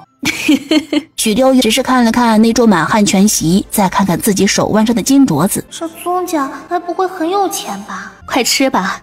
谢谢婶子。招娣，咱们换个名字怎么样？姐，换什么名字？当然是换个好听的啦。招娣，招什么娣啊？这是什么破名字？许家人也能想得出来，好像给姑娘取了这个名字，就真的能招来一个儿子似的。迂腐。就是，姐说的对，我们不需要弟弟，也不需要这个破名字。那我叫什么好呢？姐，你可给我想好名字了，让娘来取吧。娘，你好好想想，该给妹妹换什么名字啊？咱们已经不在许家的族谱里了，得自己另立门户。我寻思着，待会儿吃过早饭之后就下山一趟，找李正伯伯给我们将这事儿给办了。要不然咱们连证明身份的人牌都没有，以后怕是进不了城。六月啊，你待会儿不是要去办人牌吗？建族谱办人牌都是需要银子的，这里头呢有82两的银子，是我们家所有的家当，你拿去。娘，我身上还有些银钱呢，不过就是办个人牌罢了，用不着这么多。不仅仅是办人牌，你娘我呢想偷个懒还不行啊。如今你既是我们家的媳妇儿，那么这个家就得由你来当，以后家里的柴米油盐酱醋茶，还有一应所需的置办，就得你来操心了。我呀，总算可以清闲些了。瞧见了没？以后这个家就是你媳妇儿当家了。你打猎挣到的银钱，回来之后得交到你媳妇儿手里。自己去镇上需要买点什么吃的，就得向你媳妇儿要钱。哦，以后银钱归媳妇儿管，娘不管了。媳妇儿，我疼你，我也给你钱。徐六月好奇地打开荷包，发现荷包里装满了铜板，身家近100两。天哪，这是什么概念呢？要知道，在这个世界5个铜板能买1斤猪肉，4个铜板买1斤红糖，20两银子就能够一家人简单开支过上10年。手上的80多两，再加上随身空间里我存的银子，妥妥的上100两啊！即便是一家人什么都不干，光吃喝拉撒的也能过半辈子了。要不要这样啊？娘的，昨晚是我的新婚之夜呀，我大半宿没睡觉，连摆地摊时该怎么吆喝都想好了。结果天下第一好婆母突然给我整出来几10万块钱，我姐夫不是太激动，脑子坏掉了吧？这姐姐也真是的，一下子给6月那么多银子，她哪里扛得住啊？即便是新媳妇要当家，那也还是个12岁的孩子呀。这丫头大概是在想怎么当好这个家吧。我家小媳妇太可怜了，都长到12岁了，看到这点银子还能傻掉，可见她以前的日子过得实在是惨。为了能让她早日适应日后多金多银的生活，看来我得多加努力，往她手里交钱才是。怎么了？都盯着我做什么？哦，眼馋。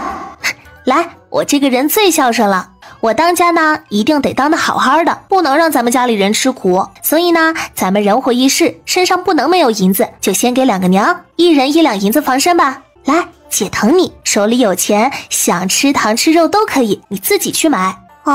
我也疼你，2钱银子给你当零花了。男人嘛，身上更不能没钱了。爷，你说我的名字真的能改吗？待会儿我们去了李正伯伯家，李正伯伯会不会说我的名字是许家人起的，所以不能改呀？当然能改了。咱们现在虽然还姓许，但是已经不是村口许家的人了，咱们自立门户，想叫什么名字就叫什么名字，关他们什么事儿啊？再说了，许微香这名字多好听啊，李正伯伯一定也喜欢，他一席话不就给你改了吗？娘啊，这是人还是鬼啊？是鬼吧？不是鬼的话，哪里有穿得这么鲜艳的？不会吧？现在的日头虽不烈，可也是日头呀，鬼哪里敢站在日头下的？鬼呀！不得了了！许六月和许招娣变成厉鬼回来报仇了！你这丫头干得漂亮！那是，谁让这些长舌妇那样没眼光？我好不容易穿件花衣裳呢，不夸我漂亮就算了，还将我当成鬼，看我不吓死他们！对，吓死他们！六月、招娣是你们吗？菜花婶子，我不叫许招娣了，我改名字了，现在叫许微香。我和我姐马上就要去李正伯伯家改名字，上人牌了。以后菜花婶子要是见了我，不许再叫我以前的名字了。哎，好，微香是吗？这名字真好听。你们怎么样啊？你娘还好吗？独角山上，没人欺负你们吧？翠花婶子就放心吧，没人欺负我们呢。我娘现在也很好，婶子跟我姐夫可都是好人。翠花婶子，你看，我和我姐身上穿的都是新衣裳呢，还是成衣呢。我娘也有一套，这些呀都是我姐夫给买的，还买了很多的花布，说是再做几身呢。我们昨晚吃了好多好东西，有鸡啦、鸭啦、鱼啦，吃得我肚子都圆鼓鼓的。唉，不过也有不好的地方，新家实在是太大了，我和我娘他们每个人能单独住一间屋子呢。昨晚上我一个人睡，我都有点怕怕的。不过新被子又软又暖和，也就那样吧。婶子，我们家情况比较特殊，就不宴请你吃喜酒了。谢谢你这么多年来对我们娘三的照顾，这是我的喜糖喜饼，你拿着。赔钱货，我要吃红鸡蛋和糖饼，给我。这年头养条狗都得仔细看着呢，谁家的孩子啊也不知道看好。你什么意思啊？骂我弟弟是狗，那你是什么呀？再怎么说你也是他堂姐，难不成你自己就是一条狗吗？哎呦，可惜了，好端端的一个姑娘家，脑子不好就算了，说起话来还这样刻薄，也不知道几季之后能不能嫁得出去哦。还有啊，你也没瞎吧？没认错人吧？什么堂弟不堂弟的，莫不是看到我日子好过，你就上来乱攀亲戚？你是谁啊？我认识你吗？你这个忘本的人，别以为自己嫁了，说了一些断绝关系的话，就真的能不承认自己的身份。你再怎么断绝关系，身体里还是流着我们许家的血。你之前少了一根手指，不够对称，想再少一根？还是觉得当初你娘的誓言是开玩笑的，所以想验证一下会不会实现？你什么叫做忘本？什么叫做断绝关系书？你懂吗？你若是不懂，就回去请教一下你家那终日读书的妖叔，说他还是如此不知死活，那就再废他一根手指。哎呦，芬芳呀，儿子呀，家里的汤还没喝完呢啊，不想喝汤了啊？在这胡扯什么劲儿啊？娘，这个赔钱货的太过分了！你要说的治花柳病治好了吗？人回来了没啊？他若命大回来的话，你记得问问他。断绝关系书是什么意思？你没文化我不怪你，可是你没文化还出来丢人，就是你的不对了。还有啊，别一口一个赔钱货的叫我，往上数一数，认真算一算，大家都是姑娘，你娘和你还有你奶奶才是赔钱货。就是你们才是赔钱货呢。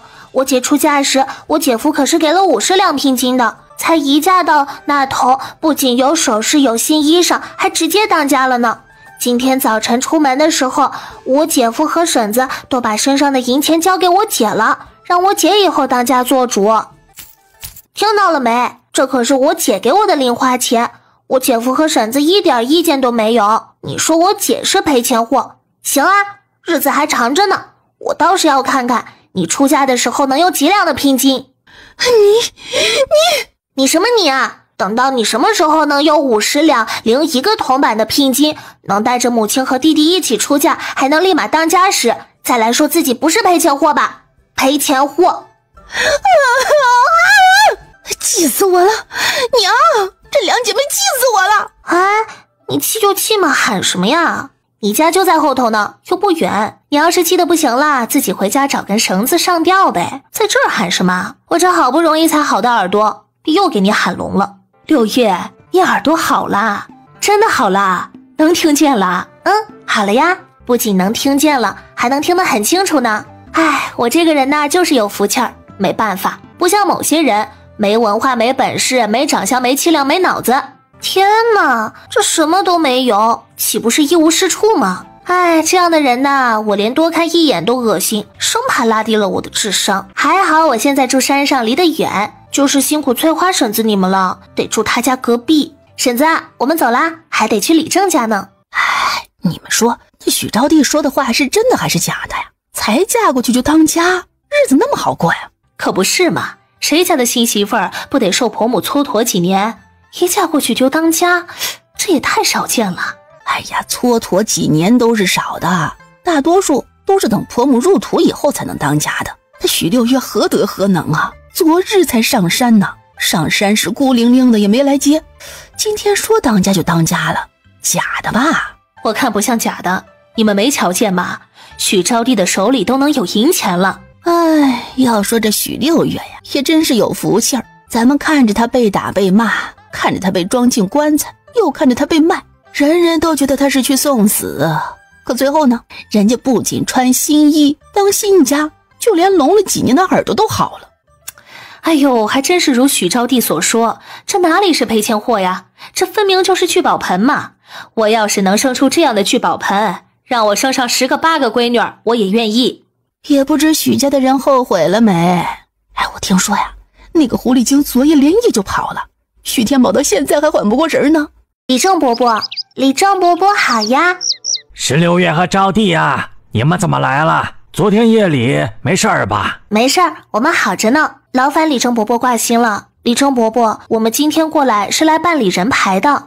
还有我妹妹，她要改名字了，所以也得过来签个字儿。哦，是该要办人牌了。招娣要换名字吗？换什么名字呀？微香哦，许微香。我的新名字好听吧，李正伯伯？好听好听。来，跟我进来，我们把该签的东西都签了。咱们国家还是以孝道为先的，哪怕你们现在跟许家断绝了关系，以后再没往来，但说到底，你们还是许家的骨肉，名字可以改，门户可以立，许家那些人可以当作不认识，但是这姓氏是绝对改不了的，这一点你们可知悉？知道了，李正伯伯，我们不改姓。那好，那我现在就给你们登记族谱的信息。咱们村子里已有一个许氏了，所以你们这族谱的首页就写小许氏族谱吧。不，写宗氏族谱。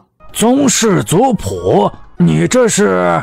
李正伯伯，我夫君姓宗，我嫁到了宗家，自然是宗氏的媳妇儿。再加上现在家里我当家做主，以宗的姓氏建个族谱，应该没问题吧？难不成这丫头当真如此有福气，每一次都能逢凶化吉？你若一定要以夫家的姓氏来建族谱，也不是不行，只不过这族谱里必须得带上你夫家的人，单是你们娘仨的话，上头是不会给族谱盖章的。我知道，所以这次来，我不仅仅要办我们娘三的人牌，还得顺带将我婆母和我夫君的人牌给办了。将他们的也给办了。刘月，你可莫诓我。刘月呀，不是我不想给你夫家建族谱办人牌，而是扯上他们的话，事情就会稍微麻烦一些。你们娘仨呢，虽说已经跟许家断绝了关系，但到底还是我们万福村的人。若以你们为主建族谱办人牌，那么便能省下不少的开支，只需缴纳建族谱的费用，还有每个人的人牌费就成。可你夫家那头，我不知道你知晓多少。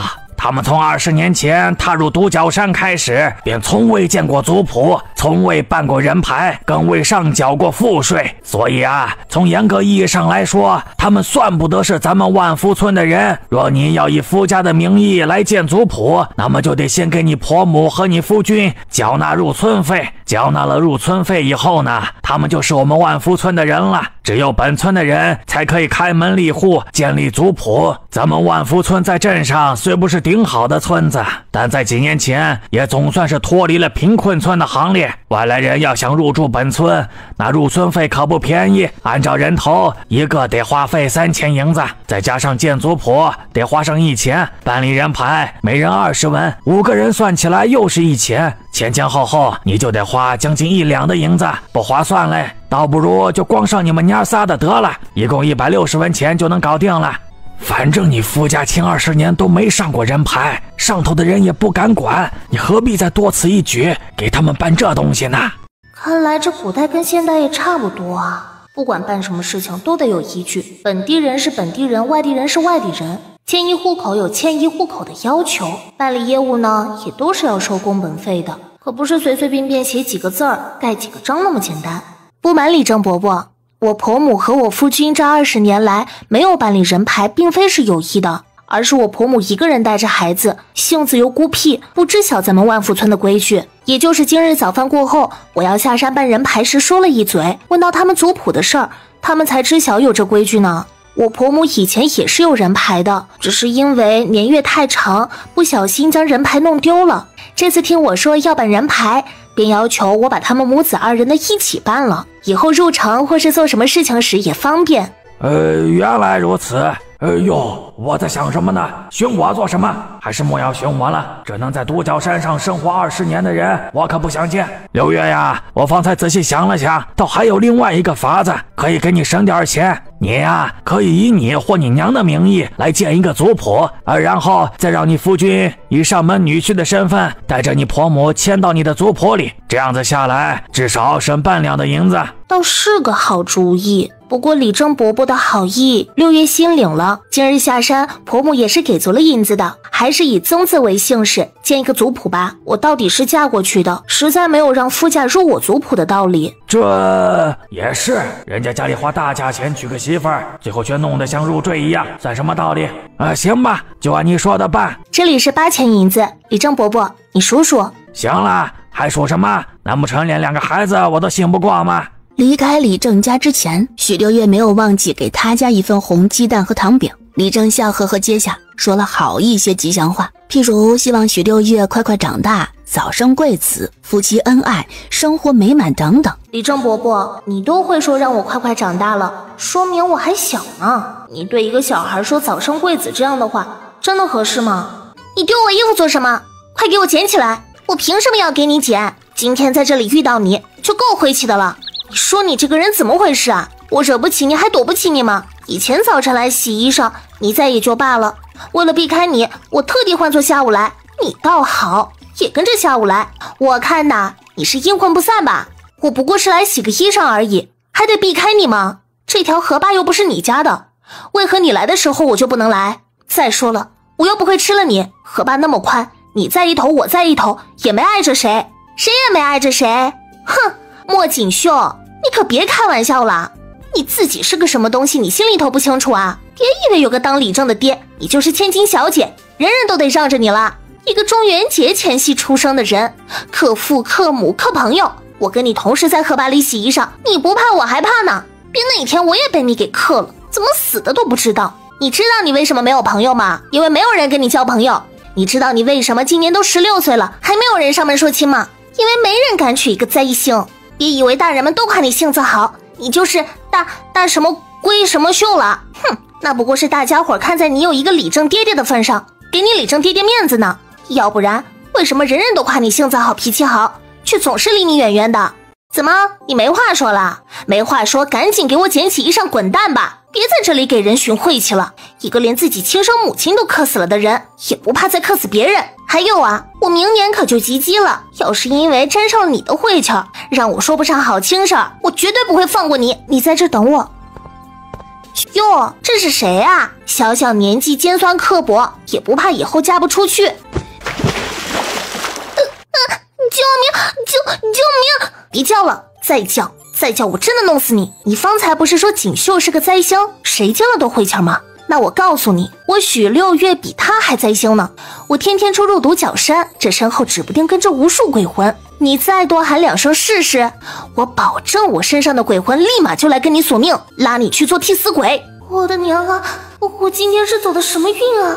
见到一个灾星就算了，还见到一个恶鬼媳妇儿。娘，我害怕。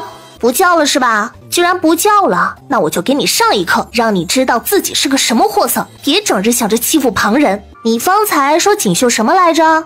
说他克父克母克朋友对吧？因为他是个灾星，所以你才不想跟他一起在河坝洗衣裳呗，怕他克你喽。来，你别动，你让这河面平静一下，低头看看你自己，看看你自己是个什么熊样，心里头有点数行吗？莫说人家锦绣没有克父克母克朋友，就算真克了，关你什么事儿啊？你算是哪根葱啊？人家克朋友又不克你，就你这样的，多看你一眼我们都嫌辣眼睛，还能当你是朋友，然后克一克你？哦对了，你方才好像还说我们家锦绣晦气是吧？怕沾惹上了他之后，你就说不上好亲事了。哎呦我去，我说你年纪也不小了，怎么脑子还这么蠢呢？行吧，我允许你做人没有脑子，毕竟脑子这东西不是生而为人的标配，但你好歹来这世上走一遭，哪里还能没有自知之明？你看看你，身材瘦小的跟小豆芽似的，14岁了吧？明年要及笄了吧？这该凹的地方不凹，该凸的地方不凸，难搞。还有你的脸，黄的都要发黑了，油腻腻的，就连方才扎进水里也没能给你洗干净啊！脸上的疙瘩这么多，一坑一洼的，比人家的脚丫子还糙呢。就你这样的，我一个姑娘家看着都吃不下饭了，就更别提谁家的男二郎了，好吧？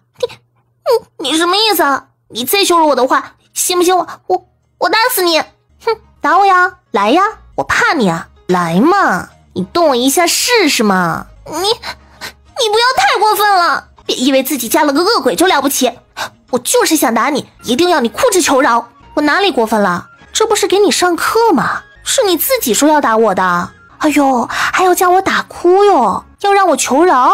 我说田小田，一日为师，终生为父，我怎么说也是在给你上课呢，就算半个老师了吧。按照咱们国家的礼仪，你还得叫我一声娘呢。